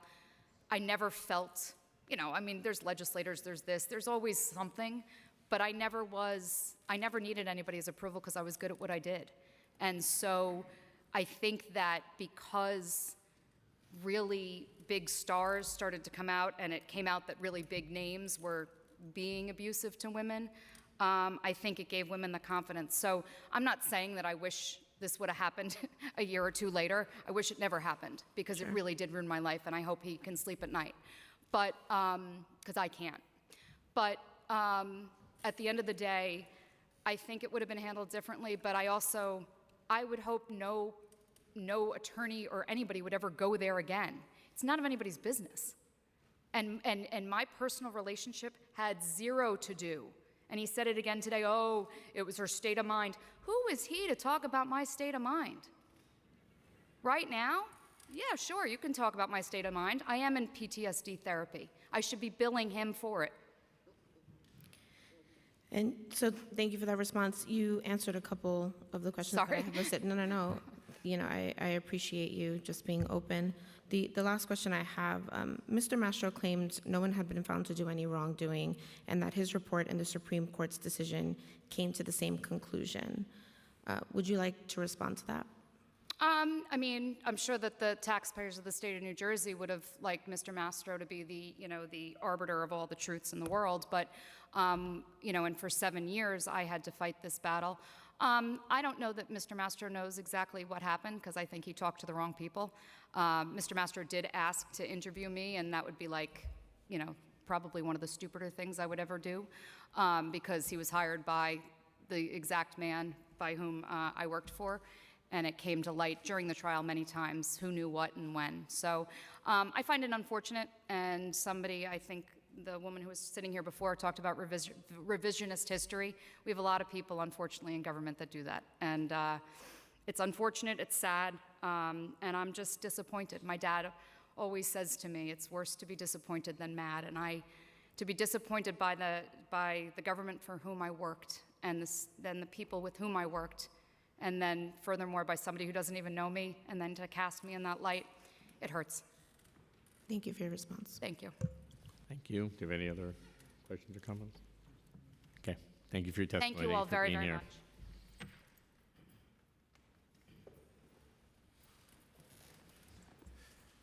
The next panel is Fran Reiter, Ninfa Segarra, and Rudy Washington. And that panel will be followed by Seth Pollack from Housing Works, and Darius Gordon from Met Council. Thank you. I think you're all alone. You can state your name and title affiliation, and we'll put you on the 2 minutes and ask questions. I'm all alone. Good evening, Mr. Chairman, Madam Speaker. I'd first like to start out by simply saying, Madam Speaker, I grew up in your district, and my family, we migrated from the South, fleeing the Klan. And as a result of that, I grew up with the suspicion of white folks. And I give that backdrop because I first met Randy in 1993. And at that time, I had nobody in my circle that was white. I had no white friends. I didn't know anybody from the white community. And I met Randy, and I consider myself a fairly good judge of character. We instantly bonded in '93. And little did I know, a year and a half later, he would be somebody I'm counting on to cover my back when organized crime was coming after us. I too lived under, my kids lived under, my wife lived under for 2.5 years of police protection, from the Fulton Fish Market. And it got messy, and I won't bother you with the details. But after that fight, Randy dragged me into another fight, and that was with the carting industry, which was the Genovese crime family. And once again, we lived through that. I want to correct the record on something that I think was deliberately distorted back in the day by the New York Times. The minority program, I've heard it from the counselor, I've heard people speak about it. That program was built upon the antidote of my company. I was 60% of what made Mayor Dinkins' program. I testified, I submitted written testimony, and unfortunately, at the end of Mayor Dinkins' administration, when he was prepared to roll it out, the lawsuits flew, and it was from the General Contractors Association. They stopped the program, and it was Randy Mastro who I went to and devised another way of tackling that issue, and that was to put me on the Policy Procurement Board, where I changed the rules so that commissioners could now do sole source purchasing. I planted, Madam Speaker, on 168th Street in Jamaica, a business development center. I also put one in Harlem on 116th Street at the Malcolm Sabaz Mosque, a business development center. And it escapes me now, we put one in Brooklyn. And there we work with minority firms, and we had our commissioners do sole source procurement and got numbers larger than anybody had gotten before, but the Times wouldn't print that. They wouldn't put it out there, all right? When I wanted to transform and do work in Harlem, I wanted to compete against 7 cities. I needed $100 million to submit my proposal to reform 125th Street. Those bean counters at OMB, which you guys are familiar with, wasn't going to give me $100 million up front to show the federal government that it's in place and nobody could pull it back. It was Randy who went to bat with me to fight OMB and convince the mayor that $300 million would be a good investment in Harlem, starting with Home Depot on the east and all the way to the west, from river to river, reform in Harlem. I mean, we did some good work together. And I'd just like to say, I watched and was at his wedding. I was with him when his child was born. My daughter calls him her godfather. We have dinner probably twice a month, once every 2 months. And when we're not having dinner, we touching base, and he's checking on me. Lastly, I'll leave you with this. Very few people notice, but I was the person that did the first rescue and search operation, 9/11. And yes, I remember, because I had major concerns when Christy Whitman said, oh, the air was fine. All that equipment, that was me, up front. 3 days later, I was in intensive care at Beth Israel. I just want to stop you there because we have a few people who have to leave very soon who want to also have an opportunity to testify. Okay, well. We're going to call. All right, let me just say this. Yeah, you can go ahead, sorry. Chairman, and I'll wrap it. When leaving government in 2002, I wound up being sick a number of times. And when I applied to have my medical, I was just looking for medical coverage. The city denied me. And I found out the city was denying every first responder, firemen, policemen, construction workers. And I went to Randy, and he vetted my legal team, went after the city, and we won for every first responder that's receiving health care today. And as Randy said, he's been through this with me. I lost track of the operations. My last one was in February of this year, and I'm still recovering. And he's been there for me. His family's been there for me. So thank you for giving me this time. Thank you. Thank you. You can stay. We might have questions as well. You can stay. I think we might call one other. Do we have any council members have questions? Okay. Thank you for your testimony. Thank you for your patience as well. We'll hear from Veronica Moya next.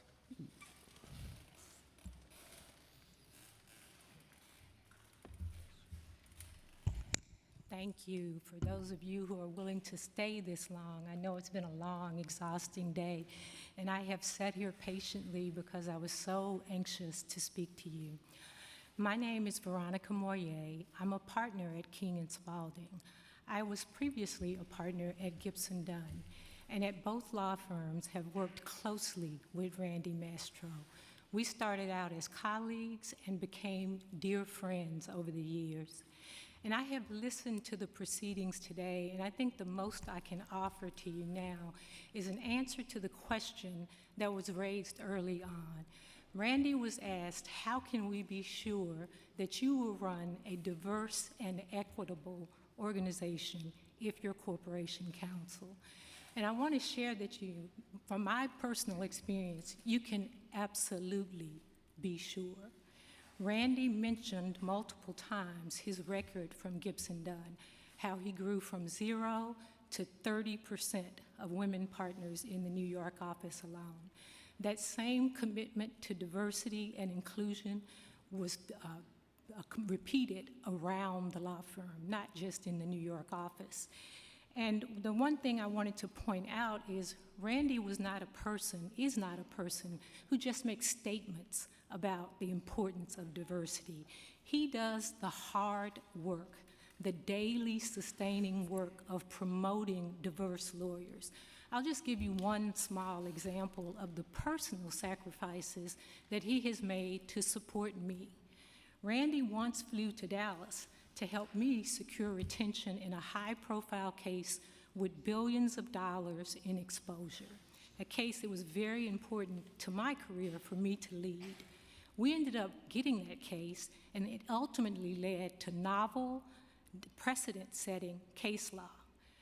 What I found out probably a year after Randy did that was that he had actually flown to Dallas on his birthday and was late for his own birthday party because he wanted to support me. He wanted us to get this case. He was invested in my success. I have now repeatedly been recognized by Benchmark Litigation as one of the top 100 trial lawyers in America, along with Randy. Randy was instrumental to my success. And I say that despite the fact that I have strong academic credentials.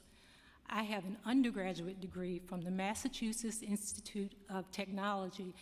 And Speaker Adams, I have to say, where I pledged my cherished sorority, Alpha Kappa Alpha. I have been admiring your cup all day. I have a law degree from Harvard Law School, but I did not come from a place where there was exposure to the practice of law. Neither of my parents went to college. My grandparents did not have the opportunity to graduate from high school. So what I needed was what I call a door opener, someone who could help me open the doors to help me succeed in what remains a predominantly white, predominantly male law firm world. People who can get you in the room to even be considered for the important opportunities. Randy was a door opener for me, and he was for many others, and that's how we got to that 30%, that sustained commitment. This is a man of the highest integrity that I have trusted on so many matters, and I just want you to know that you can be absolutely certain that his commitment to diversity and inclusion is absolutely real. Thank you for your testimony. Thank you for your patience here as well. A long day. Do we have questions from any council members? Okay, well, thank you for being with us, and thank you for your patience.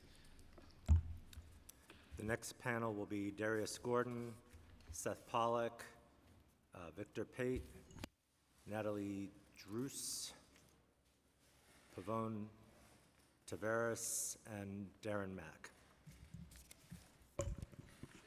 Good evening, council Just members. give us 1 second. We'll have folks come up, since with you, and then we'll go. All right, you can go ahead. Thanks. Thank you.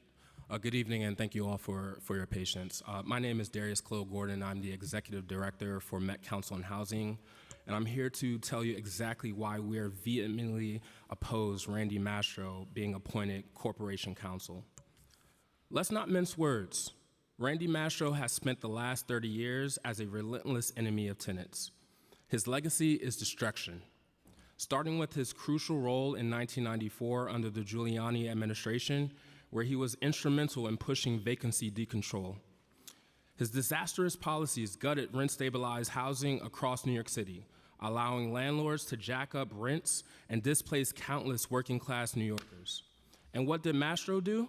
He stood by while the city lost the power to protect its tenants, ensuring that the damage was irreversible. After his stint at the mayor's office, Mastro didn't stop there. He returned to private practice, becoming the go-to guy for landlords and the Rent Stabilization Association. Time and time again, he's taken up arms against tenants, fighting tooth and nail to destroy rent regulations and strip away tenant protections. During COVID-19 pandemic, when tenants struggled to survive, Mastro led a heartless crusade to overturn eviction protections, taking it all the way to the U.S. Supreme Court. And now, as if his past betrayals weren't enough, he's at it again, this time trying to dismantle New York's Housing Stability and Tenant Protection Act of 2019. This man has a long history of siding with landlords, pushing for policies that make it easier to evict, displace, and exploit tenants. He's not a champion for renters, he's a hired gun for the highest bidder. Make no mistake, Randy Mastro isn't about creating a better New York for all of us. He is about lining the pockets of landlords and developers at the expense of those who live here. Mayor Adams' suggestion for Mastro's involvement is a red flag, a sign that his housing plan, including the City of Yes, is designed to trample over tenants' rights and dismantle the progress that we have fought to achieve. Met Council will not stand for this. I repeat, Met Council will not stand for this. We're here to say no to Randy Mastro becoming the Corporation Counsel and to any initiative or person that puts profit over people. We will fight tooth and nail to protect tenants, preserve affordable housing, and ensure that the city remains a place we all, not just for the wealthy, can call home. Thank you.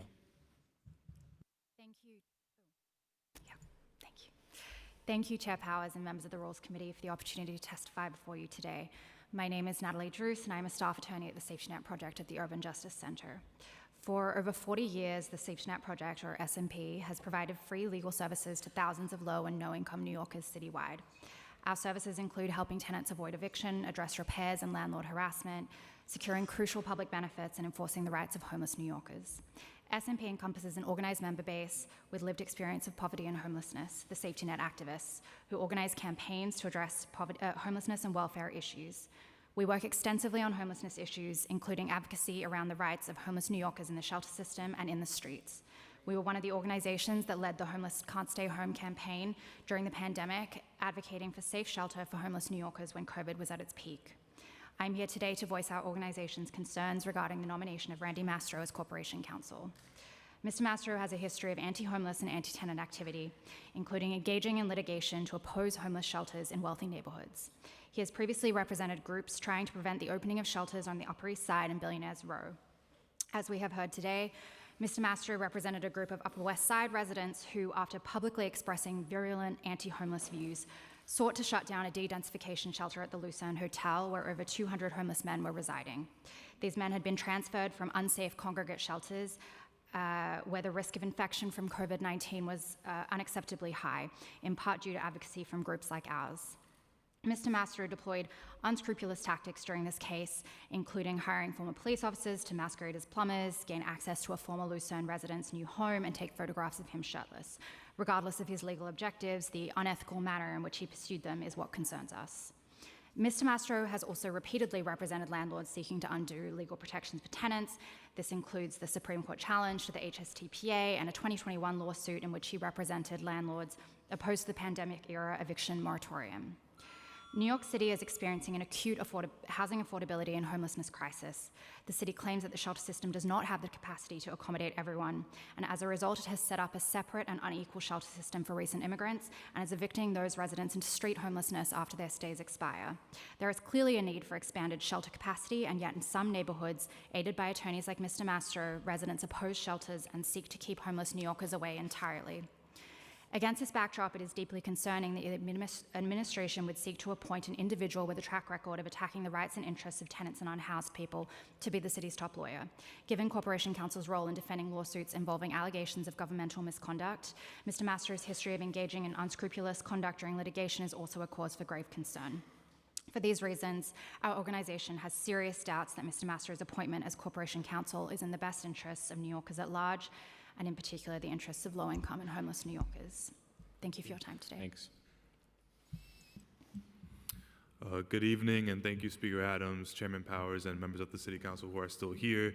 My name is Donovan Tavares. I was born and raised in Bushwick, Brooklyn, and I'm the Community Safety Coordinator for the Justice Committee, a 40-year-old grassroots organization that is dedicated to building a movement against police violence and systemic racism in New York City. It is through this lens and this expertise that the Justice Committee strongly opposes the appointment of Randy Mastro for Corp Counsel. Given Mr. Mastro's long history of supporting racist policing and other racist policies as part of the Giuliani administration, his return to New York City government as Corp Counsel will only serve to further Mayor Adams' agenda to erode police accountability and build New York City as a police state. Mastro played an essential role in the Giuliani administration, under which the NYPD murdered Anthony Baez, Antonio Rosario, Hilton Vega, Yongxin Huang, Amadou Diallo, Anabel Carrasquillo, Frankie Arzuaga, and Nicholas Hayward Jr., along with joining Giuliani in ridiculing police accountability recommendations. Mastro defended Giuliani's violent broken windows policing that plagued Black and Latinx communities and set the stage for further ballooning of unconstitutional stop and frisk under Mayor Bloomberg, which is resurging under Eric Adams. Since he took office as mayor, Eric Adams has been working to expand the NYPD's power and role in New Yorkers' lives and shield abusive officers from accountability. Mayor Adams' charter revision proposal to complicate the process for passing public safety legislation is case in point. as is the systemic burying of police misconduct complaints during his tenure as mayor and his refusal to ensure accountability for the officers who killed Kowalski Trawick. With the families of Win Rosario and Alan Felice, Delron Small, and Antonio Williams in the midst of fighting for the officers who killed their loved ones to be fired, we're deeply concerned about what a Mastro Corp Council appointment would mean, especially given that this position represents the CCRB when police union attorneys use bogus legal maneuvers to delay administrative trials. If his appointment is confirmed, Mastro would be at the legal helm as the Adams administration continues to erode police accountability while working to expand the NYPD's power to use force against, involuntary remove from public spaces, and hospitalize New Yorkers without suspicion of criminality. As an organization dedicated to true safety for all New Yorkers, the Justice Committee urges the City Council to reject Mastro's nomination. Thank you. Thank you. I think no questions. Thank you, guys. Thanks for your patience. Thanks for being here.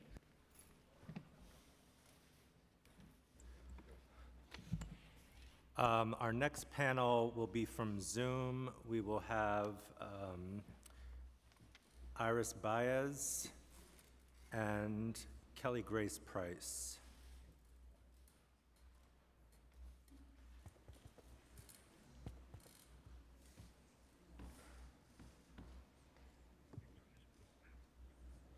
Your time has begun.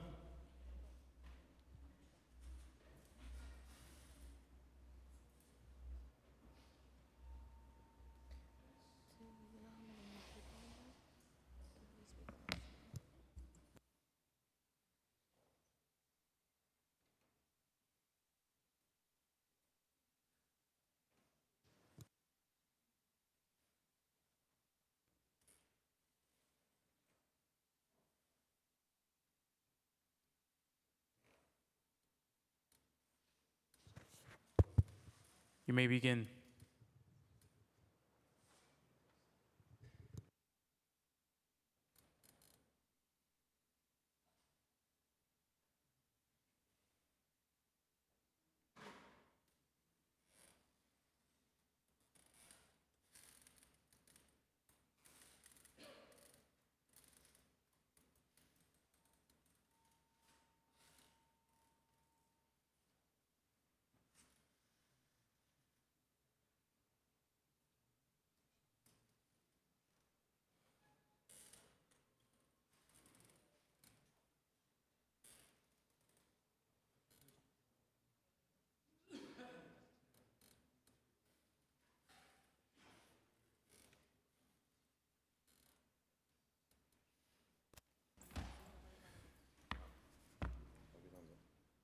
What? While we're figuring out the Zoom, we're going to move on to an in-person panel. Hello?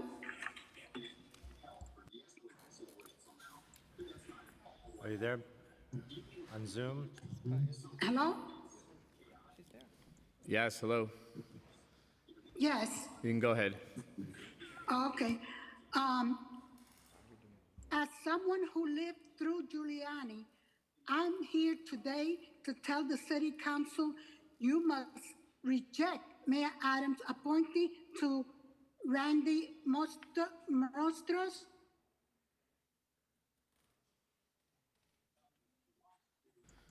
Back then, Mostros was rightfully called Giuliani's pit bull.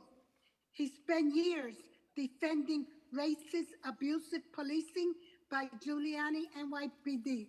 Mostros, Giuliani's chief of staff, when my son was, and Nicholas Haywood, and Anthony Rosario and Hilton Vega was murdered by NYPD. He defended Giuliani's broken window policing and target Black and Latino communities like mine, the South Bronx.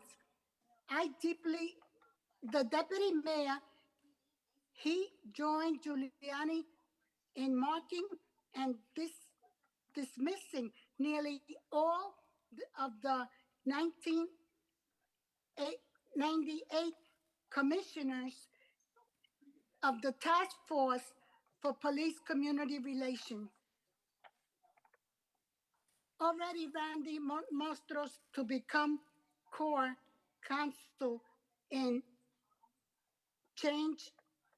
800 lawyers could be disaster New York for New York City. It would mean changing the legal regime and support NYPD excessive force, racial profiling, and citizenship of poor and low-income community of color. I urge the City Council to reject Mayor Adams' appointee of Randy Mastros to Court Counsel. Thank you. Your time has expired. Thank you. We have one question for you. I think Speaker is going to ask a question if you can hear her. Ms. Baez, can you hear me? Yes, I can. Okay, thank you so much for your testimony. This is Speaker Adams. I just have one question for you. What is your main concern about Mr. Mastro possibly being the city's top lawyer? Your main concern? My main concern would be he would go with the mayor. Whatever the mayor says, he will do. That's my main concern. Because don't forget, he was Giuliani's pit bull back then. Whatever Giuliani said, he would bow. And now he's older, so now he's going to do the same thing with the mayor. So you believe that Mr. Mastro would side with the mayor and not Yes. not be equally balanced as a representative for the city? No, he won't the be council. a representative for the city. He'll be for the mayor. And we can't keep on going back. Thank you, Ms. Baez. Thank you.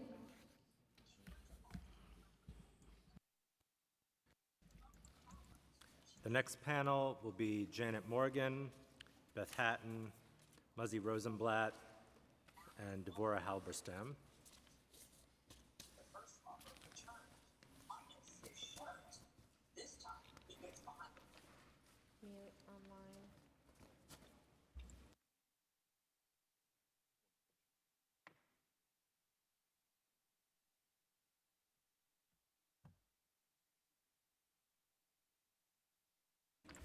And while we're at it, we'll call Victor Kovner, Justice David Sachs, and Judge Rolando Acosta. Good evening, Honorable Speaker Adams, Chairperson of the proceedings, the members of the City Council who are still here.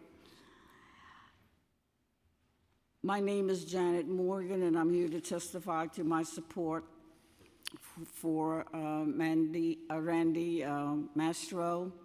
I have to say, though, I feel kind of like Barack Obama, who didn't want to come after, speak after Michelle, and I'm speaking after a host of people today.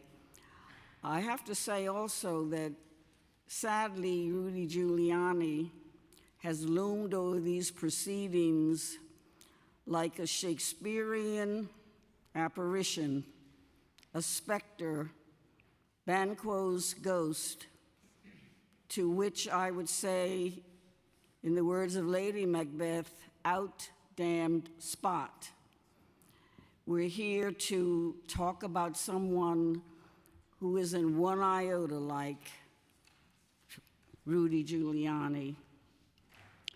Randy Mastro, who was my attorney in the greatest crisis I ever faced in my life. On a morning in the spring of 1990, my phone rang. On the other end of the line was the voice of someone I did not know, Randy Mastro.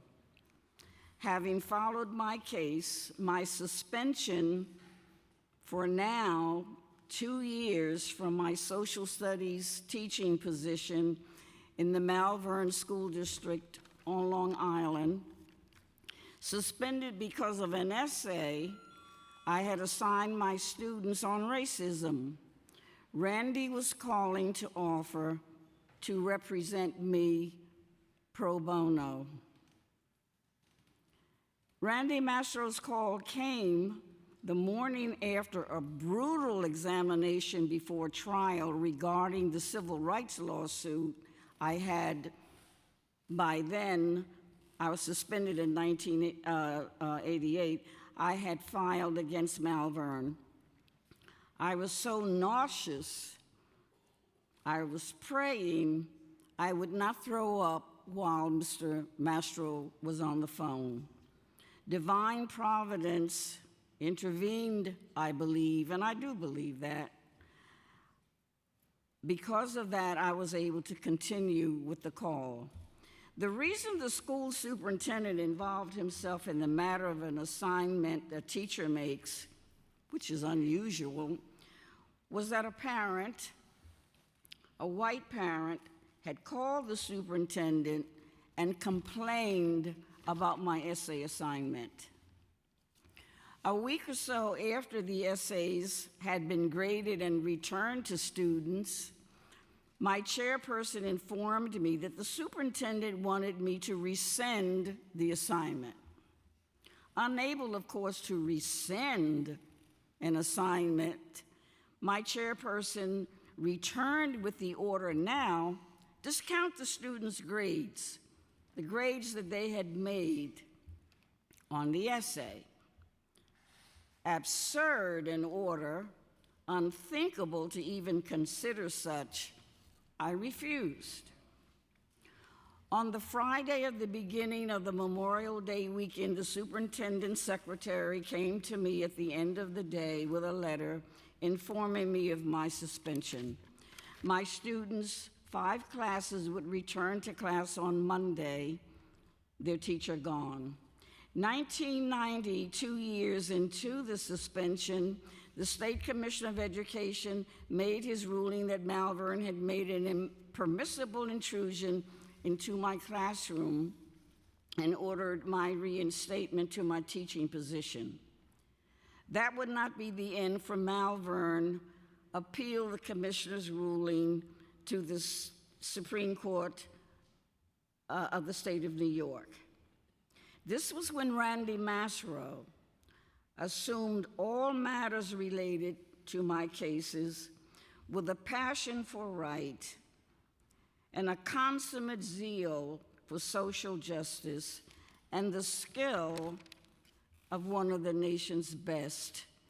Randy Mastro traveled to Albany to argue my case before the Supreme Court there. Consider that 3.5 decades before what is branded and besmirched now as DEI hiring of blacks, me, and CRT critical race teaching, a time when across this nation my essay may likewise be banned. It is deja vu. My case, a precursor 3.5 decades ago before. There's no doubting, certainly in my mind, that Randy Mastro, had he not come into my life, I would have had no more career. I was financially destitute. When I mortgaged my home, I was single at that point. I had a mortgage. I mortgaged my home again. Had he not come into my life and taken my cases over, I would not have had a career at age 48, still a few years at that point before retirement. I would have remained financially destitute. In addition to the fact that the fight for me, he won the case before the Supreme Court. And he also represented me on my civil rights case and managed won a settlement for me that restored me to, financial health. I hope, in spite of some of the things that have been said here today, you will seriously consider people like me, people of color. I mean, this is a man who fights for people of color. I believe you can entrust into him the position. I believe he will fight for all people, certainly fighting for people of color, racial justice, social justice, and thank you very much for your consideration. Thank you. Thanks for sharing your story as well. Thank you. We're going to move on. So hold your applause, please. You can go ahead. Thank you. Okay. Am I done? You can stay there. We might have questions. But okay. We'll come back. Microphone. Good evening, Speaker Adams, and all council members that are here today. Thanks for hearing from me. First, I have to say, for me, it's deja vu sitting in these chambers. I've sat here many a day, and I don't want to begin to cry, but I will. But I have to stand up for the speaker because she is very special. My name is Devorah Halberstam. It was a Tuesday morning, March 1st, 1994, 10:21 to be exact. My teenage son, Ari, who was traveling in a van with his schoolmates, were attacked by a terrorist with a barrage of bullets and an arsenal of weapons.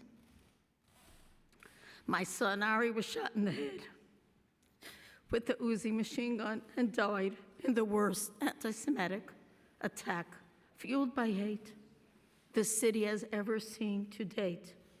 Please just look out the window and be with me in the moment he was murdered on the Brooklyn Bridge.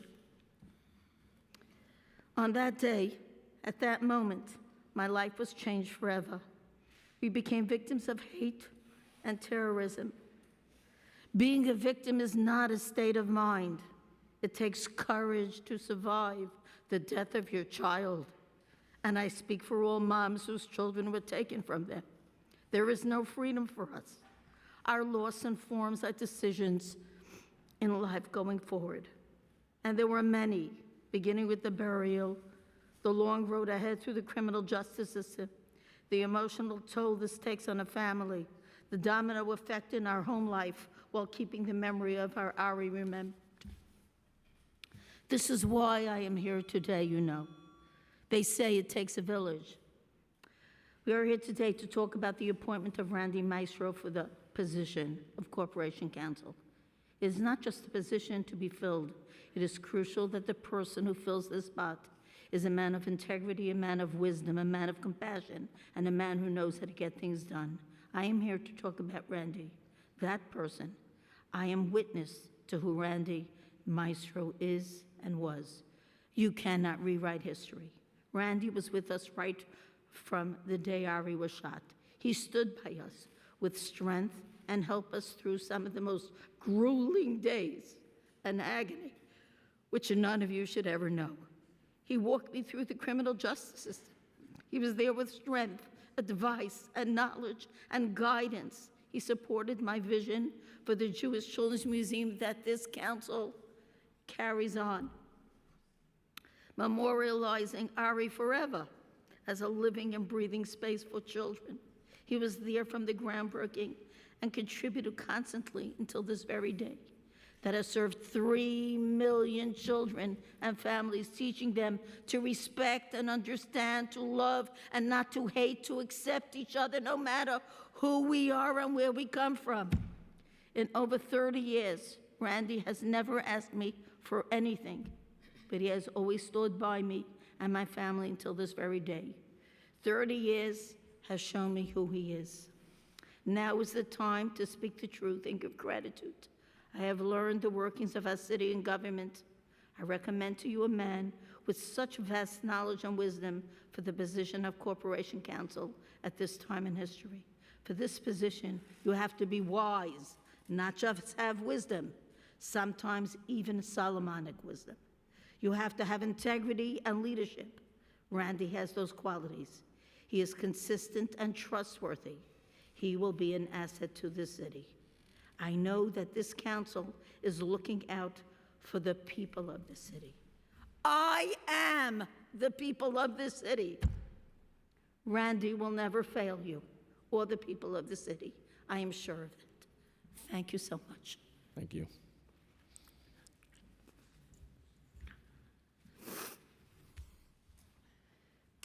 My name is Muzzy Rosenblatt. For 24 years, I have led BRC, one of New York City's largest, most effective nonprofit organizations serving people experiencing homelessness. For over a decade prior to that, I served in city government under Mayors Koch, Dinkins, and Giuliani. I speak today in support of the nomination of Randy Mastro to be the city's next corporation counsel.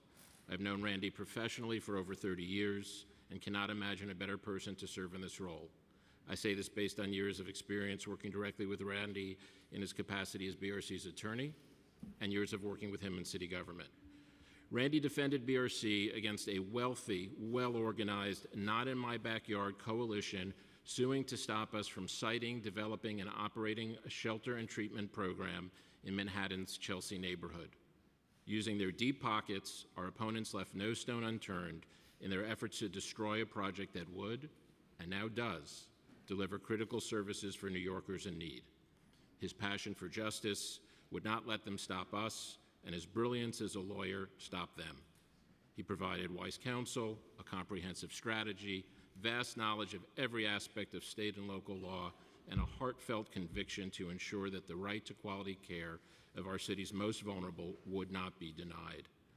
Not only did Randy protect BRC's interests, he set new legal precedents that continue to protect the entirety of New York City's homeless shelter system.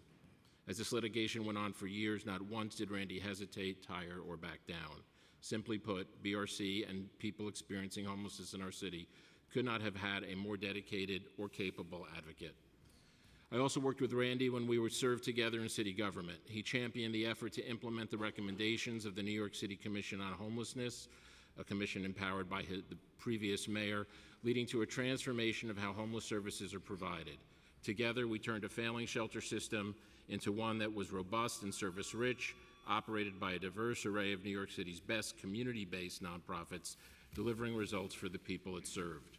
Randy worked tirelessly to ensure more resources were spent on supportive and low-income housing, helped achieve a new level of commitment between the city and state in the New York Housing Program, and worked with the Clinton administration to secure the largest federal commitment of resources to addressing homelessness in New York City at the time. Throughout his career, Randy has been a fighter for the most vulnerable, willing to take on the most powerful, even if it meant risking his life. There could be no greater advocate for the city of New York or its residents than Randy Mastro.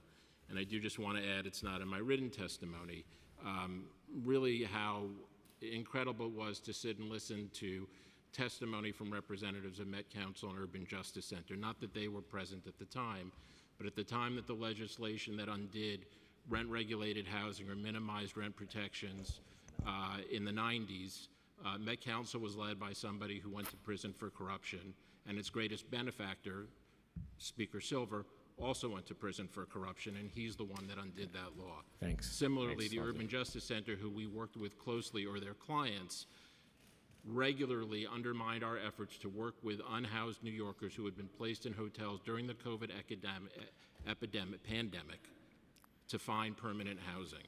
Thank you. Thank you. Thank you, guys. Thanks for being here so much. We're next going to have our Zoom people. We have Matt Douse. Is Matt Douse on Zoom? Hi. And we're also going to have James Innes from New York Communities for Change in person.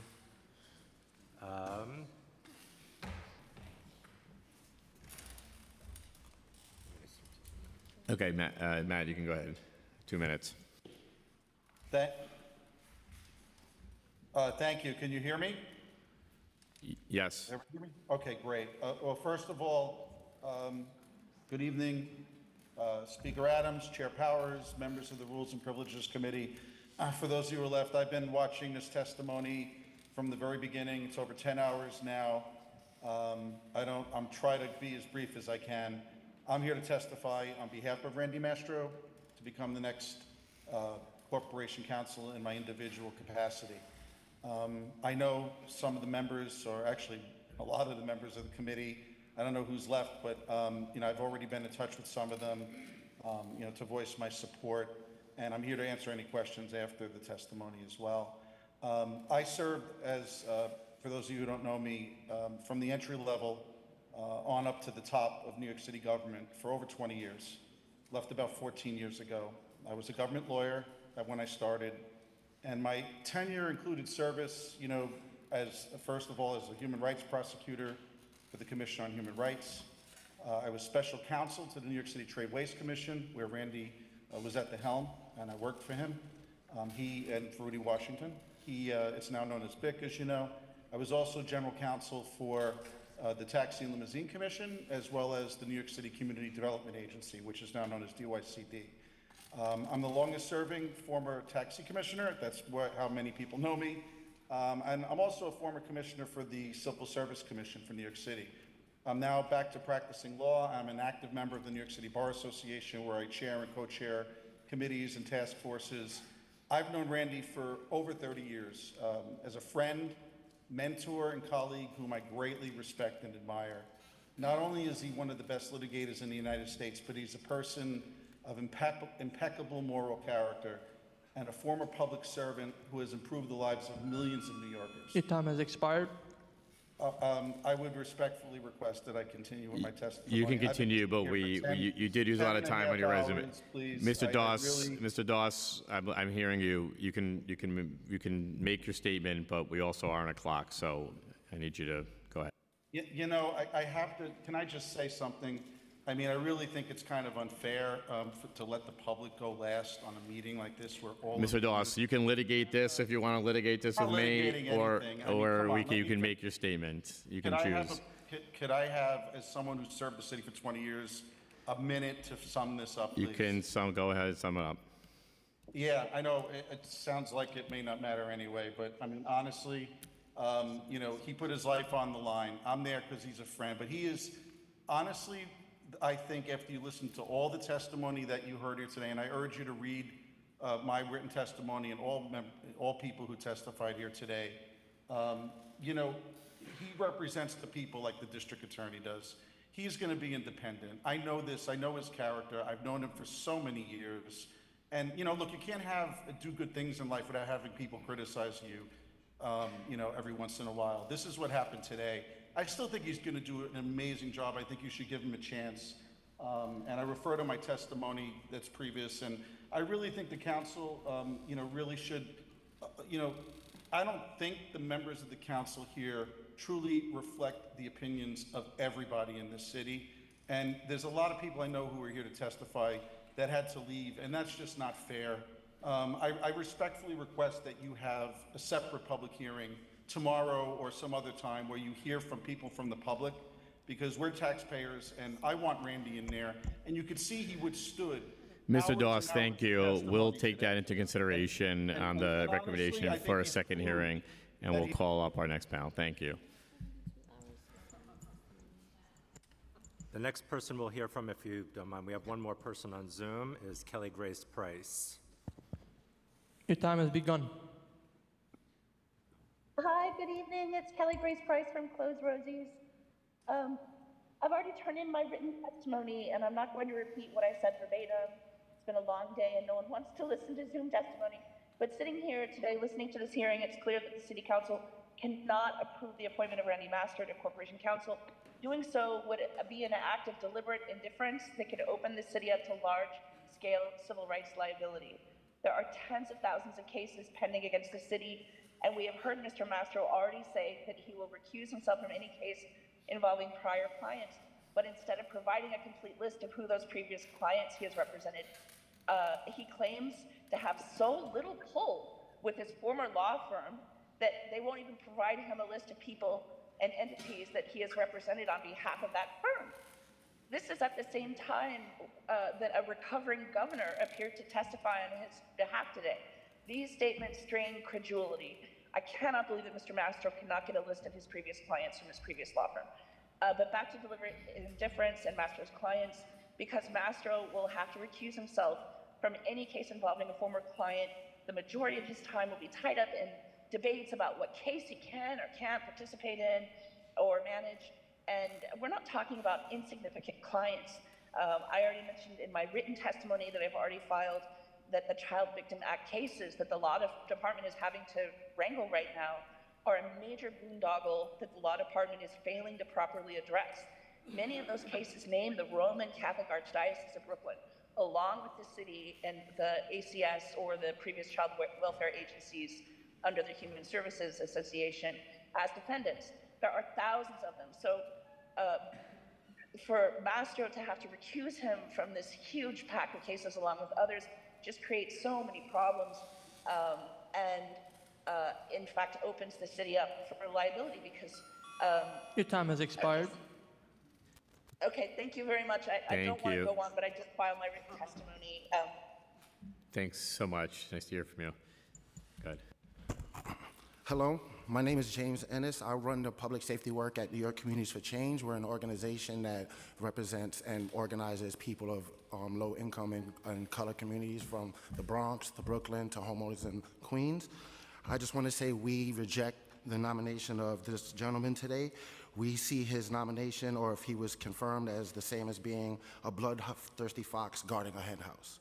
A lot's been said about the gentleman today. I'm not going to go get into all of it, but I do have to, for my members, speak to a couple of the lowlights of his career, right? The gentleman abused the legal system on behalf of Chevron to persecute Stephen Donzier, who successfully represented the indigenous communities of Ecuador and got billions of dollar settlement. Stephen had to spend 995 days on house arrest because of the legal abuses this gentleman did against him in the courts.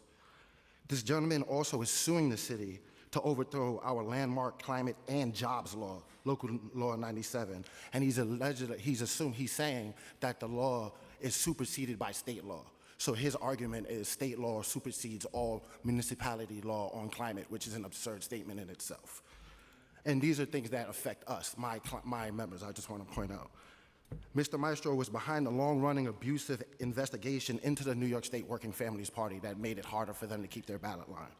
The gentleman is also Chris Christie and Phil Murphy's top lawyer to stop congestion pricing here in New York City. He is also James Dolan's lawyer, as we all heard, keeping other lawyers out of New York City, out of Madison Square Garden. And these are all the people or the clients he had while he was broke and newly married, leaving public service. I just want to point that out.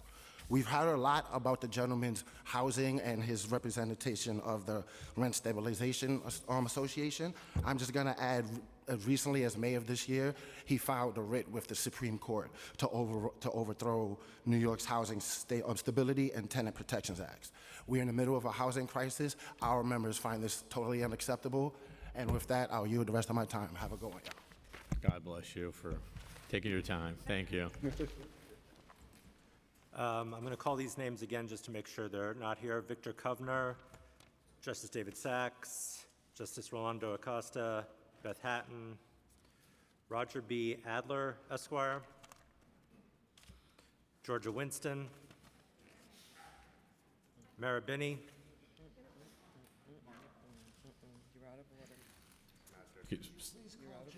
Mr. Mastro, please sit down. We'll take care of the hearing. Thanks. Okay. He can go ahead of me if he wants. Okay, you can come up. Mark Rosenblum. But please, for now on, please sit down, and we will conduct the hearing. Thank you. Louis Coletti, Okay, I don't know if he was taking my place. We got a place to take. Okay. They want to switch out people, they need to talk to us. And he can't come forward and do that strike. No, he cannot. You can go ahead. And please introduce yourself, name and title affiliation. Good evening. My name is Mark Beanie, and Randy Mastro inspired me to work in the public service.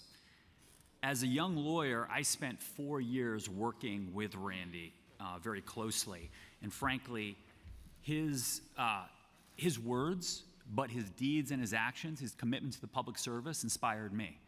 And so after working at Gibson, Dunn and Crutcher with these folks and with Randy, I spent the next 15 years of my career as a prosecutor, first in the Manhattan DA's office down the street, and then across the bridge in the U.S. Attorney's Office for the Eastern District of New York.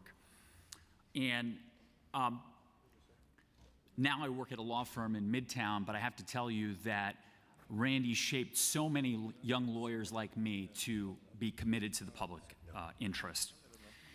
Randy is a fantastic lawyer who is committed to the public good and has done it throughout his career. You know many of his famous acts in the public good, such as taking on President Trump with respect to what he did in 2020 with the violent clearing of peaceful racial justice demonstrators for a photo op. But I want to tell you about some of the acts of good that Randy has done that you may not be aware of. My younger brother is developmentally disabled. And when I was at Gibson Dunn, I wanted to do something on behalf of developmentally disabled New Yorkers. Randy Mastro did that with me. He helped me do that. And we got 50 attorneys to provide legal services on behalf of loved ones of developmentally disabled people who needed pro bono services. And so he is literally a legal Robin Hood for the developmentally disabled. He's a fantastic attorney, he is committed to the public good, and he would be a fantastic corporation counsel. So I please urge you to confirm him. Thank you. Thanks for your patience of being here. Thank you. Can you hear me? Microphone on. Thank you. My name is Georgia Winston, and I'm here to voice my support for Randy Mastro to serve as Corporation Counsel. I worked with Randy for nearly 20 years. He was my mentor and then my partner at Gibson Dunn, and I think there's no doubt that he's an extraordinary lawyer and a fierce advocate. He goes all in for his clients and would do the same for the city. But I just wanted to focus on a couple of Randy's specific qualities. Throughout the time that I've known him, he's been dedicated to pro bono work and committed to public service and dedicated to mentoring junior lawyers and to fostering diversity. With respect to pro bono work, Randy's been a passionate advocate for all types of causes and has been devoted to helping people in need. He did a lot of that work despite how busy he was because he cares about those causes and issues and about doing good. And this matters. The fact is that private practice, we have lots of different types of clients.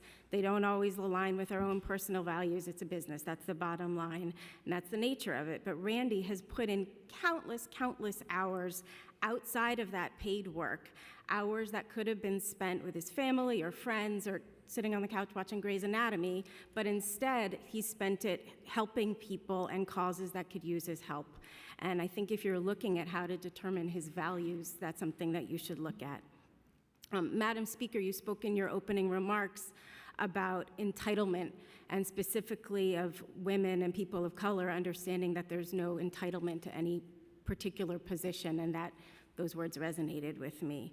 And I think in that regard, it's especially important that people who are in a position to do so act as allies, and where they're able, go out of their way to help make opportunities for women and people of color. And that is what Randy does and has done. And Veronica, who's testified earlier, spoke to this and to the need for people to open doors. I'll just be another minute. Randy did that. He went out of his way to give me opportunities that I wouldn't otherwise have had, guided me throughout my career to help me become the first female litigation partner of color in Gibson Dunn's New York office. And I saw him take the time to give that same kind of guidance and mentorship to other junior lawyers, especially women and people of color. And the litigation department became significantly more diverse as a result of those efforts.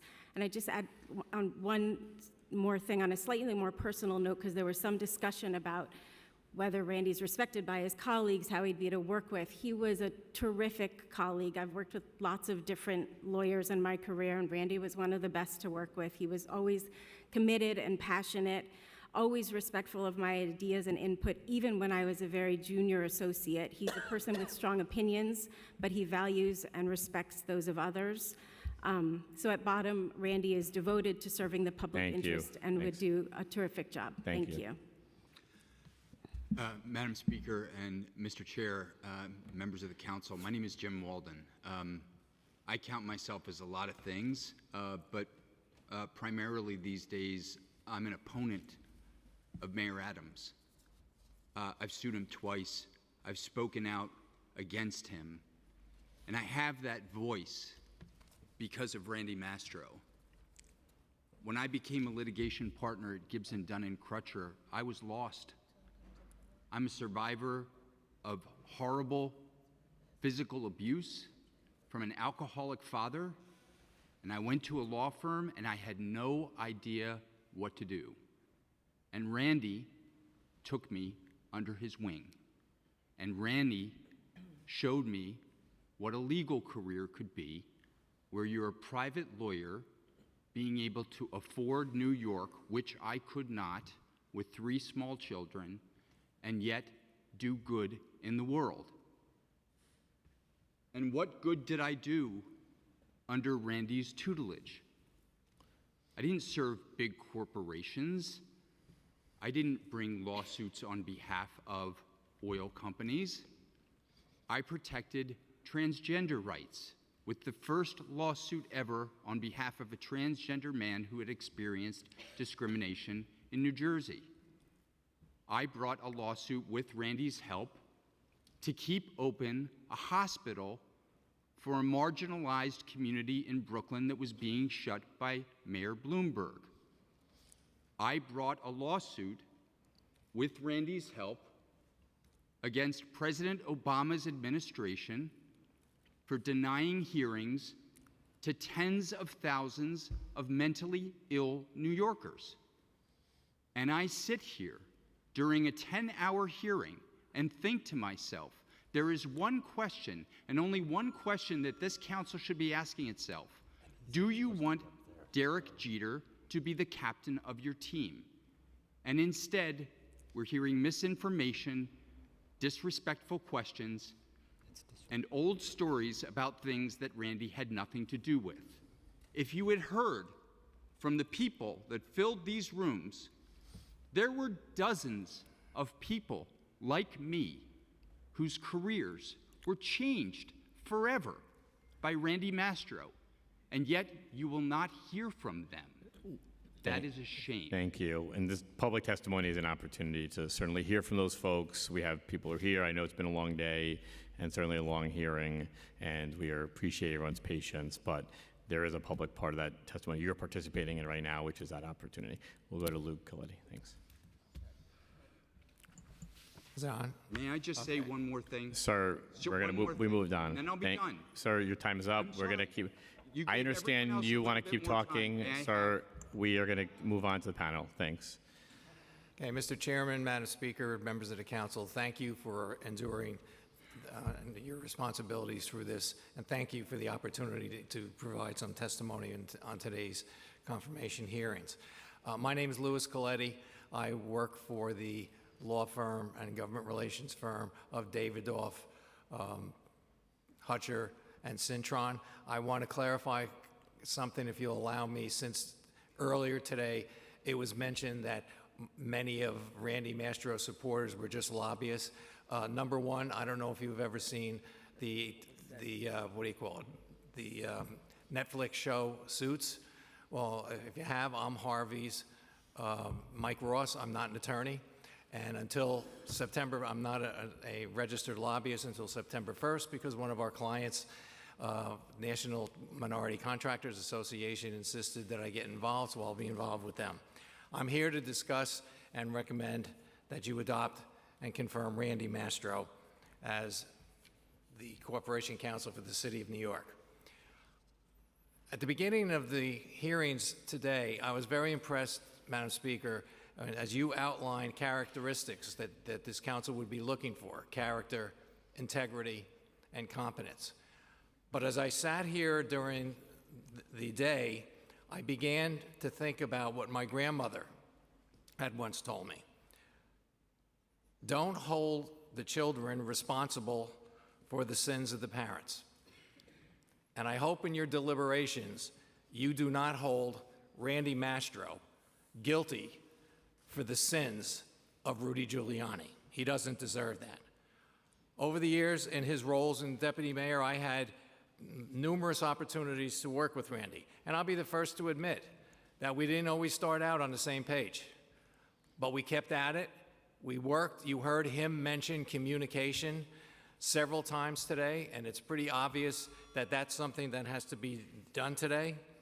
I'll close by saying this. Here are the characteristics of the man, Randy Mastro, that I know and I worked with. We all know he's an outstanding lawyer with an incredible knowledge of the law. He's a man of impeccable character. He's trustworthy. He's a man of his word. He's someone who will forcefully advocate, yet understand and have good listening to try to find common ground. That's the man that I know, and I hope that that's the man that you will confirm as a corporation counsel for the city of New York. Thank you. Thank you. Thank you. Speaker, go ahead. Yeah, I just want to correct the record. Thank you so much. Thank you all for your testimony. I know it's frustrating, it's late, and we understand very much that Mr. Mastro has huge support. That is not an issue at all. I do want to correct the record. It was not stated, and I'm paraphrasing, it was not stated that everyone that was speaking in behalf of Mr. Mastro were lobbyists. I'm going to paraphrase. What was said was that there are some who are supporting Mr. Mastro, perhaps speaking today, who are lobbyists and are doing business with the city. That is what was said today. Okay, I just wanted to make it clear in defining who I Understood. was, that I was not one of those people. Understood. Understood. Understood, and I thank you very much. Thank you. Thank you. Thanks so much. Thanks for being here. The next panel is Jennifer Rabb. She gone. Avi Weitzman, not here. Ross Sandler. Right there. Jim Walden. Oh, thank you. Adam Offenhartz.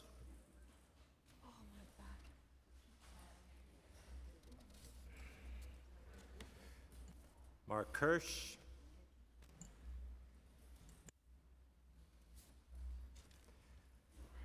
Steve Gradman.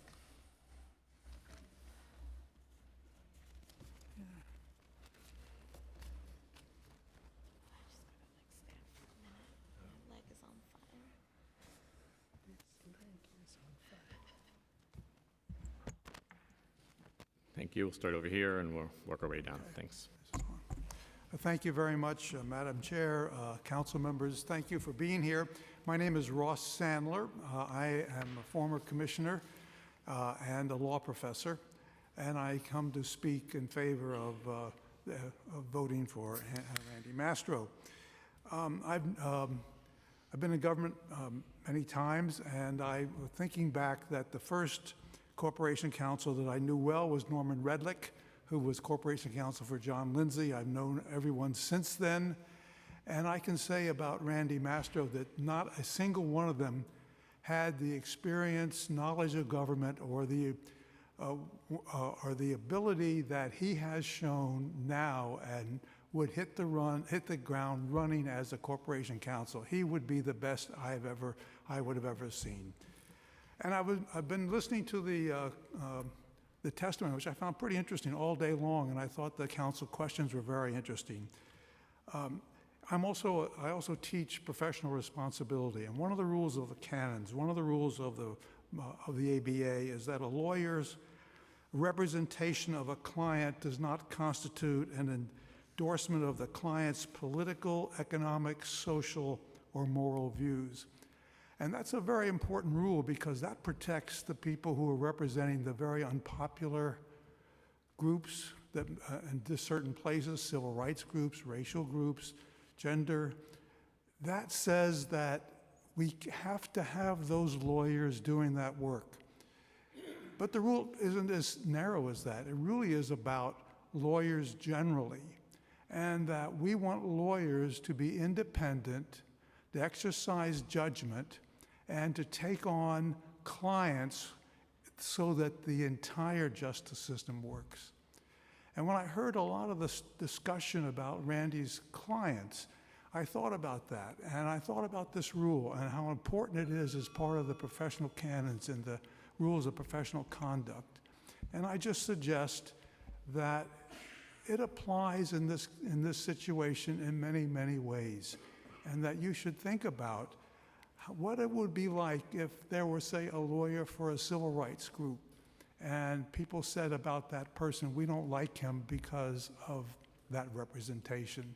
I think it would be useful to put yourself in that place and to think over how to think about his representations, and can you associate, do you have to associate his views, his social views with that? And Okay. the answer Thank you. to that has come from all the testimony you heard, and I suggest you just work that way. Thank you. We'll go next. Sir.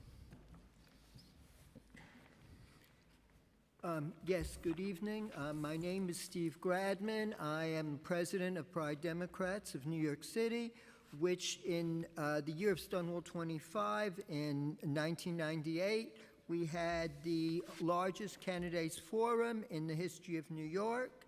And that was also the year that Randy Mastro created the Domestic Partnership Bill, which was signed into law by Mayor Giuliani. Randy greatly legitimized support and protected all gay people. I myself am a domestic partner. And I also want to bring out that his firm, Gibson Dunn, successfully convinced the U.S. Supreme Court to recognize same-sex marriage in the Proposition 8 case. Mr. Mastro has deep breadth of legal experience, and I think he'd be an excellent person for this position. Thank you very much. Succinct. We like that. Thank you. Thank you. It's a privilege to appear before the City Council and to speak for my dear friend, Randy Mastro. We've known each other and worked together as partners for 15 years. You've heard enough about his legal skills. I'll only note that Randy has been described today as a happy warrior. That's an incomplete picture. He's a warrior diplomat. The warrior gets the headlines, the diplomat gets the results. Randy knows how to keep temperatures down in very fraught situations, helping both parties get to something they can both live with. That combination of skills, warrior diplomat, is rarer than you'd think, and I think it can be useful to you. All lawyers are agents, not principals. As your lawyer, Randy will never forget you're the principals. He's the agent, and he will fight for your agenda to the fullest extent the law permits. I'll briefly address Randy's character. He's revered for his uncompromising integrity. I've been in tight spots in cases with him many times. I've never seen him suggest doing anything that even got close to the line in ethics, much less over it. At two leading law firms, he's been a destination for advice. He puts ethics and integrity as his foremost concerns. I've never seen him depart from those principles. A couple of quick examples. At Gibson Dunn during COVID, he created and led an effort to raise money from partners for all employees who needed support, who might have had COVID or had a spouse who lost a job or child who was in the hospital. He got 100% participation from the partners, raising hundreds of thousands of dollars. And trust me, in a large law firm, getting 100% agreement on anything, difficult. Strong voiced, I think in New York, the largest office of Gibson Dunn, the strongest voice for doing pro bono work and making sure all the associates and all the partners were committed to it. Again, not an easy thing to do. He's also a strong voice for diversity, as you've heard. One thing I'll just say, it's great to hire women, people of color, and make sure they've got work to do. It's a different thing to get them in front of clients so that they can build relationships where they become the relationship partners. Randy was a master of doing that committed. Thank you. Thank you.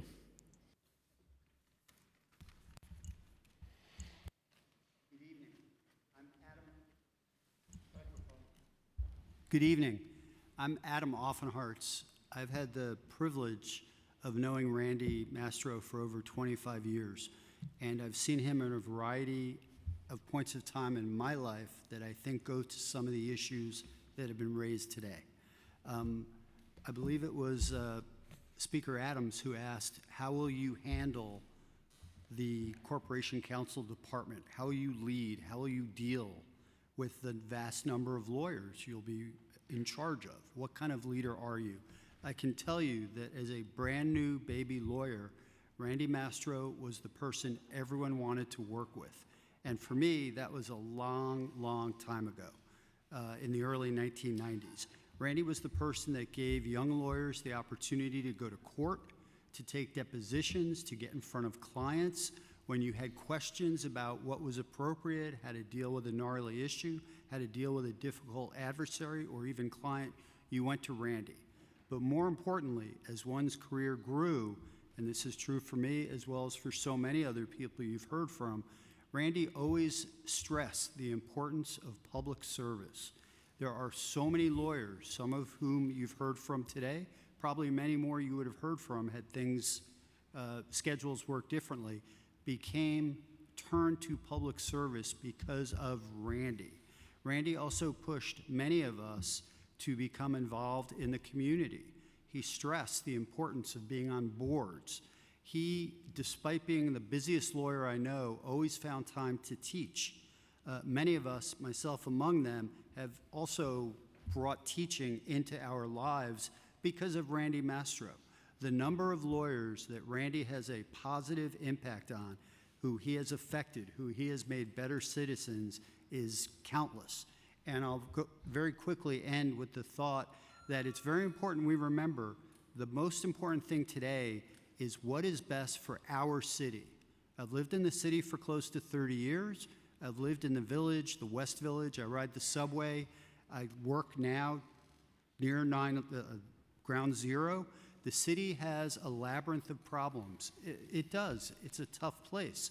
You all, the mayor, all of us, need the best people who can help the city. Randy Mastro is the best person I know to serve as corporate counsel. I urge the council to support Randy Mastro. Thank you. Thank you, guys. Thanks for being here for so late, your patience. Thanks. The next panel is Marla Alhadeff, Joseph Rose, Federico Varela,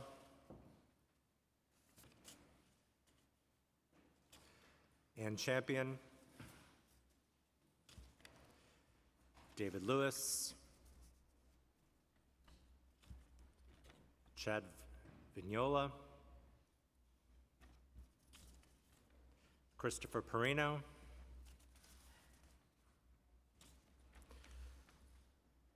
Frederick Jacobs, Christopher Leon Johnson. Nope, I misspoke. Not Christopher Leon Johnson. We'll call you later. Neil Getnick.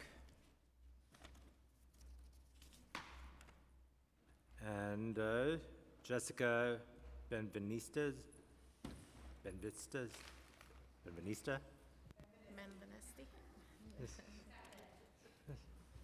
Thank you. We'll start over here, and you can spot your 2 minutes, and if we have questions, we'll... Am I on? You're Yeah. on. Hi, my name is Ann Champion. Randy was my partner at Gibson Dunn, where I was also an associate under him. I've known him for almost 20 years. I'm here to speak on behalf of myself, not my law firm. But I want to say that Randy is one of the most ethical, best lawyers in the country. He's got a long and distinguished record of public service as an AUSA, former deputy mayor, and in private practice, representing clients in some of the most groundbreaking litigations, literally, of the past few decades. And he wants to go back to public service and run the law department. He's highly qualified to do so, and I hope that you confirm him. He's a great manager. He's able to listen to all views. He does listen. He's a great listener, and he takes everything into account. He's able to drive consensus and synthesize diverse viewpoints. He has tremendous respect for diversity, and as you've heard from so many others, he is a great champion of diversity. He's a great manager, as I said, and he will be a great manager for the law department. As others have said, I have also personally witnessed Randy's high ethical standards, his high moral character over the entire time that I've known him.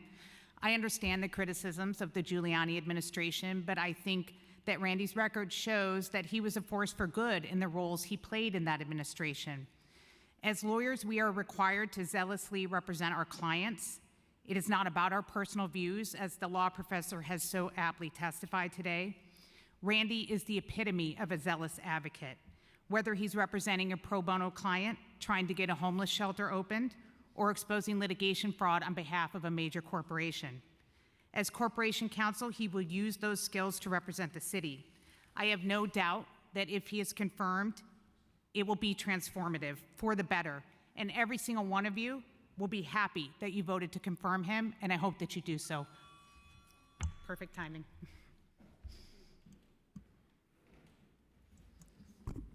Go ahead. You can go ahead. Good evening. My name is Chris Perino. I was the 60th Attorney General of New Jersey. Today, I'm chair of the litigation department at Lowenstein Sandler, and I live here in New York City with my family. I'm apolitical. I'm not a Republican. I'm not a Democrat. I'm unaffiliated. I've represented the Democratic administration of New Jersey Governor Phil Murphy. I served in the Republican administration of New Jersey Governor Chris Christie. And that's where I first met Randy Mastro. It was 2014. I had only just started as chief counsel to the governor when the Bridgegate scandal broke in the media. We hired Randy and his firm less than a week later on behalf of the Office of the Governor. And as chief counsel to the governor, I was Randy's client. I asked Randy and his team to do a top-to-bottom investigation regarding Bridgegate, to follow the facts and the law wherever they led, and to report on who was responsible. And that's exactly what he did. Randy and his team reached the conclusions that now, 10 years later, have stood the test of time. Bridget Kelly, who was here earlier, her story is a tragic one. But she was prosecuted by the Department of Justice, not by Randy Mastro. Look at the report itself. I think it's pages 114 or 115, around there. Take a look at it. It recites the facts. And the one thing I didn't hear Ms. Kelly say tonight was that the report misstated the facts. The Department of Justice reached the same key factual conclusions as the Mastro team did, and in 2020, the United States Supreme Court reached the same legal conclusions that Randy had reached 6 years earlier. Now, Ms. Kelly didn't know a key fact when she presented to you this evening. Randy Mastro made... Sir, you're out of time. I'm sorry. I've been here for 10 hours. You're still out of and time. I'm going to finish my comments. No, you're not. Listen, Sir, I have you're not. watched. I'm I have sorry. watched. We've also been sitting here for 10 hours, sir. Thank you. Next.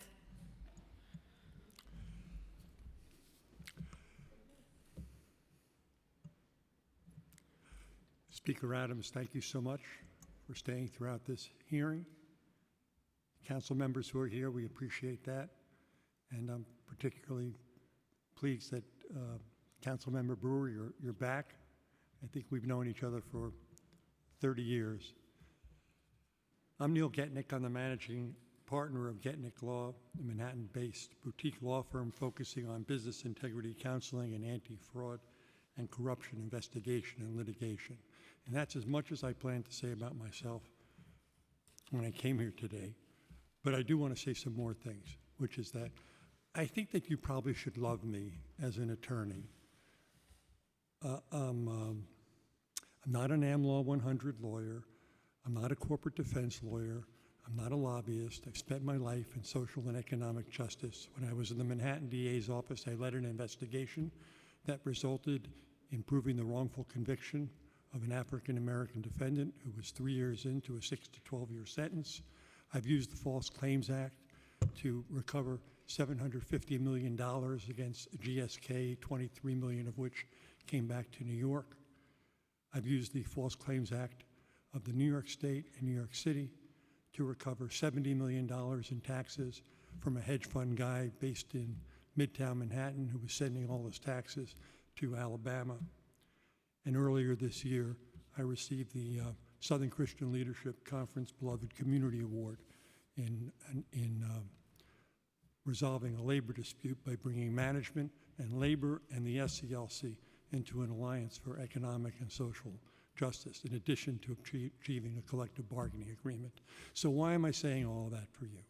Which is that I think I'm your type of guy, and I'm telling you that Randy Mastro is your type of guy. He is the real thing. And how do I know that? In the early and mid-1990s, I worked with public advocate You're out Mark of Green. time. I'm so sorry. We only No, have 2 I'm minutes. sorry. I don't think it's fair, but I will abide by your decision. I appreciate that. Thank you. Good evening. My name is Jessica Benvenisti, and I'm a brand new partner at Randy's law firm, King & Spalding. I think I'm the youngest lawyer to testify tonight, so perhaps I offer a little bit different perspective. I've worked under and with Randy for the 12 years that I've been a lawyer. I'd like to share a bit about what it's like to train with him and what he is like as a person at work. I hope the City Council appreciates what an amazing opportunity Randy's nomination is, not just for him, but also for the 850 lawyers at the law department who would benefit from his unparalleled leadership. First, Randy is an unbelievably giving mentor. He has an open door policy any time of day or night. Randy does not tell anyone that he is too busy for them. And his door is open not just for the hard questions. When Randy gives advice, he gives it to you straight. He actively listens to junior attorneys and believes that everyone on a team, from paralegals to junior attorneys to the most senior lawyers, can and do make critical contributions. And he gives credit where it is due. He works as hard as anyone, encouraging everyone to give it their all too. Second, Randy is very open and reflective. Given his reputation and years of experience, you may assume that he thinks he's always right, or even that he's stubborn, but the opposite is true. Randy thrives when there is a diversity of opinion and when he is challenged by others, even and sometimes especially by the most junior lawyers on his teams. I remember helping to prepare Randy for an argument in front of a judge when I was a first year out of law school, probably 23 or 24 years old. And he pushed everyone, including me, to challenge what he planned to say. And then once it was over, he asked the team what we thought of his response to every single question. Randy is never satisfied. He always wants to do better, which makes everyone around him want the same for their own work. Third, Randy is supportive of all attorneys, no matter their gender or identity. And I realize I'm running out of time, so I'm going to skip to the end.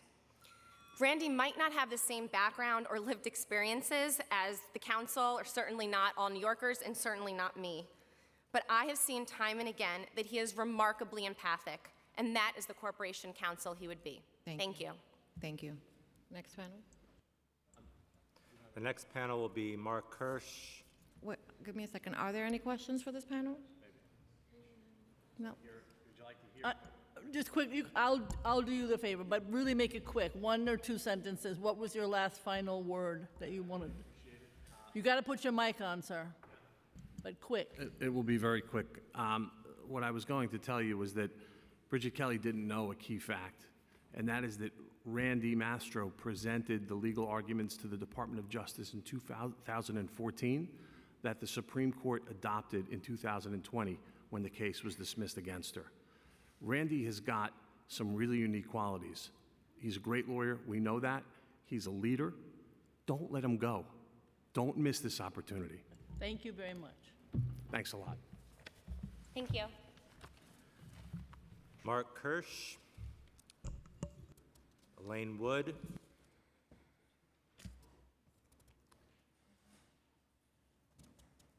We heard from Matthew Doss. Bob Avalatroni.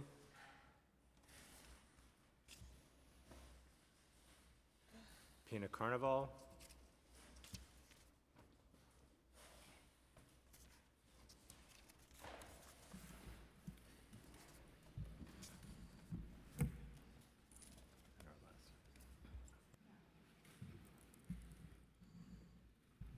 Okay, you may begin. Yes, good evening, and thank you, Madam Speaker, for staying so late, and I appreciate what you do. I was going to say hi to Chairman Powers, but he's not here. I've known him for a long time. This is my first time testifying as a private citizen. I testified many times through the years before the City Council. As first a member of the Koch administration, when I was part of the team that cleaned up the Parking Violation Bureau scandal, which seems like 100 years ago was the largest municipal scandal in history. Then I went on to serve Mayor Dinkins, Mayor Giuliani, and 2 terms with Mayor Bloomberg. Let me talk about Randy Mastro. And I'm a little bit, feeling pressure only because of the way I feel about this guy. I've heard a lot of people speak about him today. This is a man with character, integrity, compassion for people, and plain out guts. I was with him as part of the team that set up the Trade Waste Commission when his life was threatened, and his family paid a big price for that. And we were one of the most popular guys in town, to say the least, because we took away hundreds of millions of dollars from mob tax that was being used by La Cosa Nostra, I'll say it. And it was a shame what was happening then. Randy never blinked. We stayed the course, and it's all about the city of New York, all about the people of this city. That's what I've spent my entire career on, and there's no one I admire that has more moral conviction, compassion, and straight-out character than Randy Mastro, more than anybody I've ever worked with in my entire life, and I had a private sector career. I went on to be Sobro with South Bronx Overall Economic Development Corporation. I served pro bono for 6 years with them to make a difference Sir, in that community. You're out of time, sorry. I thank you for allowing me to testify, and I'm sorry I'm a little emotional about this. It's fine. late. Thank you. Do you want to stay in case there's any questions? Do you want to stay until we're done with the next panelist so that maybe if there's a question, you don't have to. It's okay. Go ahead. Okay. Good evening. My name is Peter Carnival. I'm a board member of the New Era Democrats, which is also known as NED, a non-profit independent political association that supports good government. NED was established over 40 years ago, and its motto is justice, equality, and opportunity for the whole human family. Our advocacy organization supports not just registered Democratic candidates for office, but often reaches across the aisle to support the person who is running or being appointed based on the criteria of honesty, accomplishment, independence, and character. NED is not only in favor of simply always towing the political party line and believes that democracy is best served by allowing people to have differences of opinion and to affiliate with whoever they wish. I'm here today on behalf of NED to voice our support for the appointment of Randy Mastro as Corporation Counsel for the City of New York. NED has known and worked with Randy for over 30 years, and not only was he honored by our group for his commitment to public service, but he has been a true friend and ally known for supporting causes that we care about, such as ethics in government. As you know, his life was threatened by organized crime leaders when he served as deputy mayor for his role in cleaning up several industries in the city that fleeced New Yorkers and the city government alike. We've had the utmost confidence he would represent the city well and do an incredible job for all New Yorkers. Randy Mastro is a man of an unimpeachable character, and we are speaking out today as our members, who, by the way, vote and organize others to vote, are concerned by the nature of the statements made about him in advance of the nomination by Mayor Adams. These criticisms are not directed towards his impeccable qualifications and extensive experience as one of the nation's leading litigators and lawyers, but instead focuses on political disagreements with clients he has represented over his long career, or the people he has worked for in his prior role as deputy mayor. Trying to limit or harm a lawyer's reputation for these reasons is not fair to the measure of his abilities as a corporation counsel. Yeah, your time, sir. We consider Sir. these issues. Thank you Sir, for your time and out of time. consideration. Thank you. If you want to submit your testimony for the record, you may do so within the next Thank 72 hours. Thank you. I wasn't sure if you wanted me to come back and I answer a wasn't question. sure if anybody had any questions for you, so I was I'm hoping. sorry I departed quickly. It's okay. It's okay. No worries. Everybody satisfied? No worries. Are there any questions for this panel? Thank you. No. Okay. Thank you, gentlemen, so much. Our last panel is Christopher Leon Johnson, William Lee Henderson, and Tawaki Komatsu.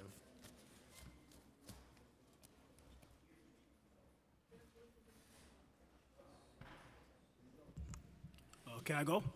Wait for everyone's. All right, no problem. Well, we have one more. We have one more panel after this. Yep. Okay. I'm sorry. So we do have one more panel after this. You may go. All right. Hello. Good evening, Speaker Adams, for having this hearing. I want to speak on behalf of Mr. Randy Mastro. I support his appointment by the mayor of the New York City, Mayor Adams. What's going on here is that these nonprofits like Vocal New York, Housing Works, the Urban Justice Center, Freedom Agenda, like Darren Mack, and New York Community Change, which is led by Mr. James Ennis, they're getting paid off and threatened by the Speaker of the City Council, you, Speaker Adrian Adams, with tanking of discretionary funding and removal of projects if they don't support your agenda of making sure that this man behind me doesn't get appointed as the mayor's committee council. All you guys want in the city council is nothing but WP-owned, DSA-owned, Marxist lawyers to defend Eric Adams, because if you have a Marxist lawyer, you can control them. And we all know, Mr. Speaker, you're trying to run for state senate or state assembly against Cook or Sanders, so you're doing whatever you got to do to get support from the WP, and that's the reason why you don't want this guy to become the committee council, because the WP and the DSA don't want this guy here. So you got to give this guy a chance. I believe in giving this guy a chance. It doesn't matter what Giuliani does. Giuliani and Randy Mastro are two different men. Okay, Giuliani made a lot of mistakes. Does that mean Mastro should pay? No, don't make people pay because what another man does. So I want to support this man for being appointed by the city council. You should give this guy a chance. You gave Yusuf Salam a chance, as much as he got convicted for beating a woman with a pipe. You could easily not put this guy in the city council. So if you can give Yusuf Salam a second chance, and give this guy a second chance, okay? Thank you, and I gotta go. Thank you.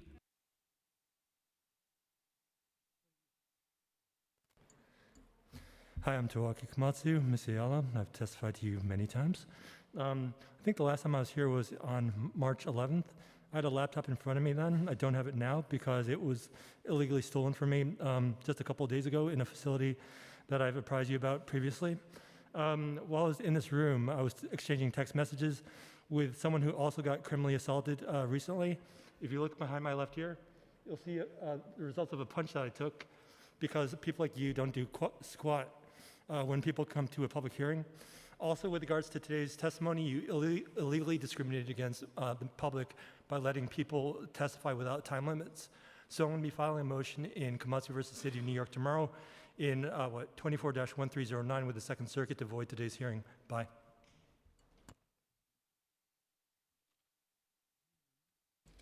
Can you make sure that the mic is off? Your mic is off. Thank you.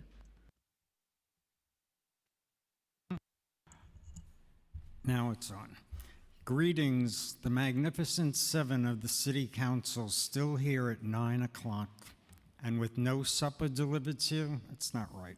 Anyway, I'm not here for myself. I'm here for the Stonewall Rebellion Veterans Association, the only gay, lesbian, bisexual, and transgender organization that bothered to come here.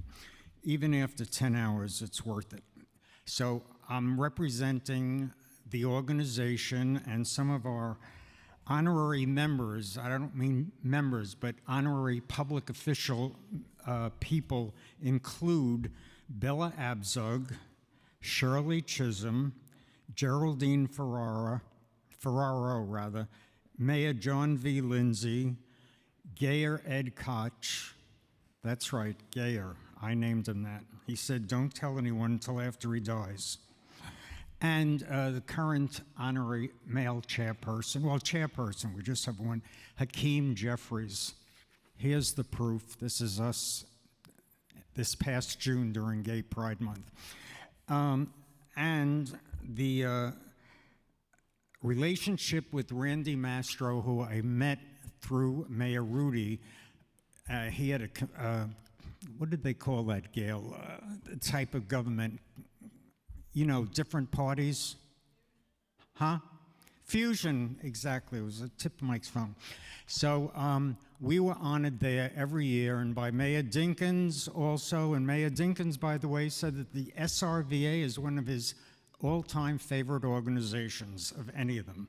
So that's when I met Randy. It's 30 years ago. It doesn't seem like that.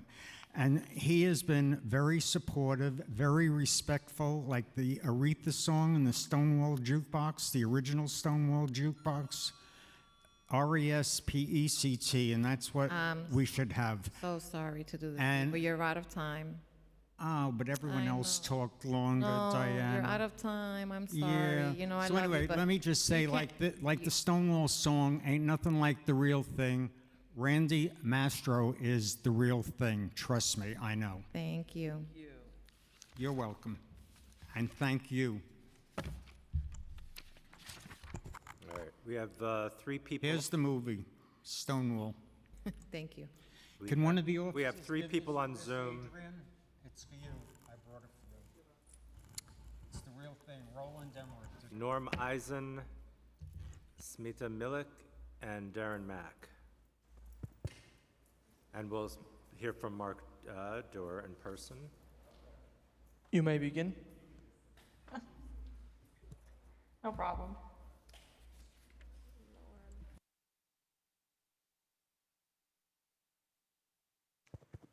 Your time has started.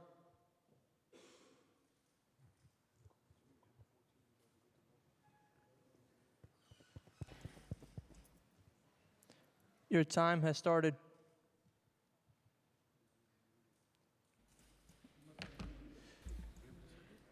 Mr. Eisen, can you hear us?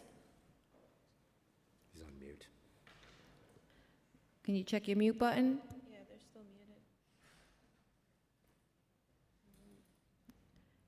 muted. Mr. Eisen? All right, we're moving on to the next panelist. Thank you. It was not allowing me to unmute myself. My name is Norman Eisen. I served as the White House ethics czar under President Barack Obama, and then as his ambassador to the Czech Republic. I've known Randy Mastro for many years as a fellow champion for progressive values. I've had the privilege of hearing today's testimony on and off, and both some of the strong support for Randy and some of the questions that have been raised, and asking questions of nominees. I went through Senate confirmation myself. U.S. Senate is in the finest tradition of American discourse. But there was one thing that I found myself wanting to say over and over again all day long. If you look at Randy's long record, if you look at the causes that he has championed, if you know him as I do, as an attorney, but also as a person, you could not have a finer nominee to serve in this position. And speaking as a progressive to my fellow progressives, as I did in my editorial and the New York Daily News yesterday, which I hope you will accept for the record, Randy Mastro will do a superb job of defending progressive causes if he is confirmed to this position, as I very strongly believe Your time has expired. Thank you. he should be. Thank you. Thank you.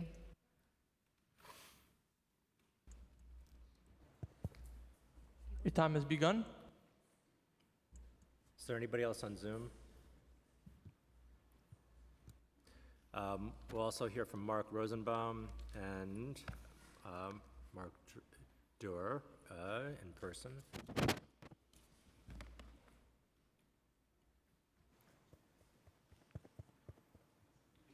Your time has begun.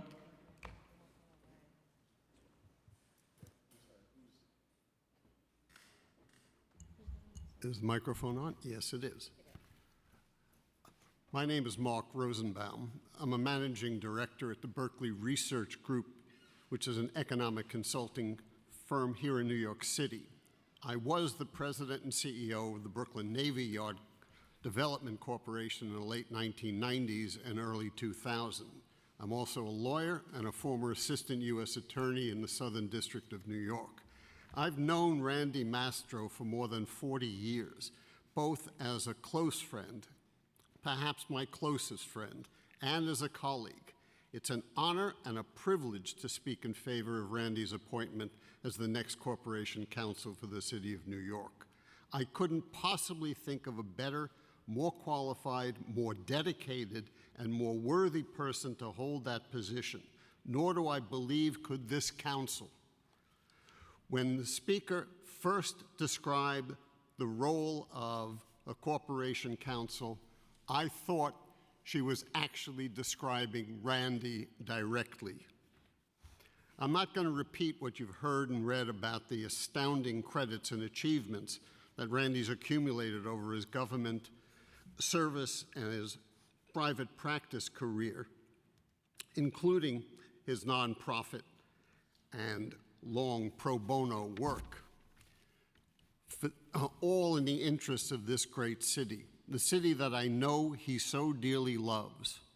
I was actually with Randy during the time when he put his life in danger, as you've heard, to clean up organized crime in this city, and as a reward for that selfless work, he had to have 24-hour police protection for himself and his family. When you think about it, there's no other explanation than true dedication to the people of New York City that can explain someone of Randy's private economic success giving all that up to become New York City's corporation counsel. I've been around, I'm 76 years old, I have been around this city for a long time. I've seen some very bad decisions made. I was born and raised in Brooklyn, and I went through losing the Brooklyn Dodgers. I'm looking around at all of you. I think you're going to blow this. Thank you. Thank you. Thank you for allowing me to speak. My name is Mark Dorr. I speak here about my own experience and on behalf of myself only. I'm here today having worked with Randy only for 4 years, but his mentorship, friendship, and professionalism have all stayed with me for the 15 years I've practiced law in New York. He took me under his wing and taught me how to be a lawyer in New York. He didn't have to, but he did, and he's done that for many others. Randy will create that same loyalty and enthusiasm for the job and for the practice of law in the law department, which I think is so crucial to that job, if given the opportunity, which I encourage you to give him. But it's not just his colleagues who are so loyal and in awe of him. It's the many people he's helped throughout his storied career, and I'll finish with a quick story on that. We were in the subway headed down to the courthouse a few blocks from here. At a subway stop, a gentleman in a very conspicuous public sector union jacket called out, "Deputy Mayor Mastro, Deputy Mayor Mastro," enthusiastically. Such enthusiasm did this man have to see Randy and to shake his hand that he lunged forward, getting stuck in the subway doors. Still lunged, begging for Randy Mastro's hand. Randy, the kind gentleman that he is, got up and walked over and shook the gentleman's hand, thanked him for his kind words, and then helped him free himself from the door. To this day, I've never seen a New Yorker so enthusiastic and excited to see another person on the subway. That's the kind of guy who Randy Mastro is. And I know of no lawyer more suited for the job of corporation counsel. His mentorship of all of us speaks to his ability to lead the law department, and I urge you to approve Randy's nomination. Thank you. Thank you. Thank you very much. We're going to transition back over. Well, are there any questions for these two panelists first? None. Thank you very much. We're going to transition back to virtual. Smita Millie? You may begin. Hello, good evening. And I don't know if you're looking at the chat, but Darren Mack was supposed to go after me. So just want to put that out there in case you're not looking at the chat.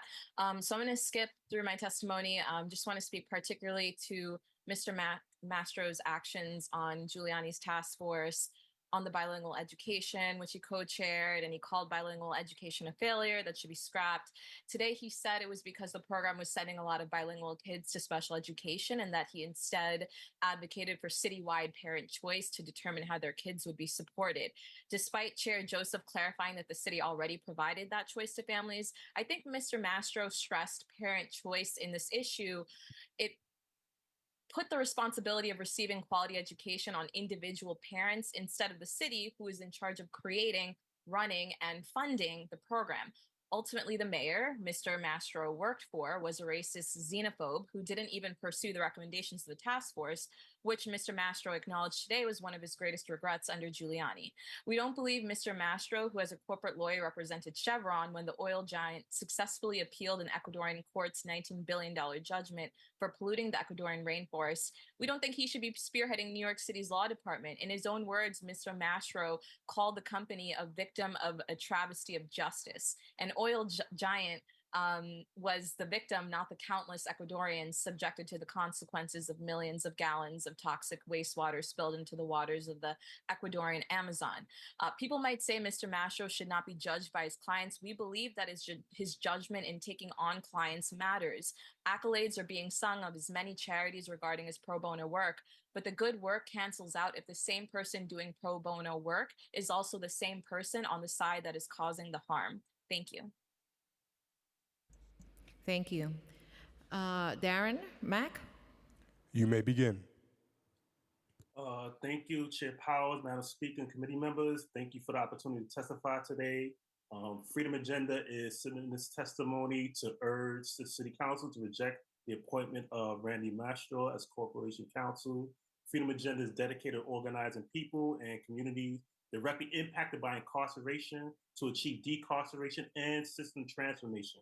Our members and staff are people who have been directly impacted by the criminal legal system, either through their own incarceration or that of immediate family member. Our membership includes people who loved ones are currently incarcerated in New York City jails and people who loved ones have tragically died on them. As a survivor of Rikers and a native New Yorker, I know the abuses of power that so many New Yorkers are subjected to at the hands of law enforcement, behind the walls and in the streets. And it's sickening that these abuses have continued for so long, from the heinous assault of Abner Lima by the NYPD and to the tragic death of Charisma Jones at the hands of DOC last month.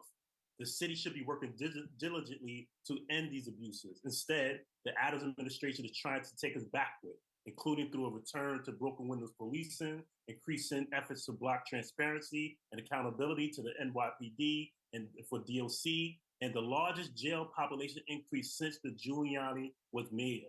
We cannot afford this administration to return the city even more than it already has to the racist and abusive practices of the Giuliani era. But those are exactly the policies that Mr. Mastro helped develop and defend. Mr. Mastro's track record as counsel and member of the Giuliani administration is alarming. He would be joining an administration that has shown disregard for the law, even contempt for laws passed to limit the harms of the criminal legal system. This administration has issued illegal so-called emergency orders to circumvent the will of a supermajority of the council in order to keep people in solitary confinement. They've used seemingly every Your time has expired. Thank you for your testimony. Black law enforcement transparency. Thank you. Thank you for allowing me to testify. Thank you. With that, if we've missed anyone, or if anyone is interested in still submitting public testimony, you still have a very quick minute to come to the dais, no? Okay. Seeing as there are no other members of the public who wish to testify on the Randy Mastro public hearing on this nominee, this Meeting is hereby adjourned. I would like to, oh, before we adjourn, I'm sorry, finally adjourn. I would like to thank the speaker, the public members, my colleagues, and the committee council and staff, and the Sergeant of Arms. Thank you all so much.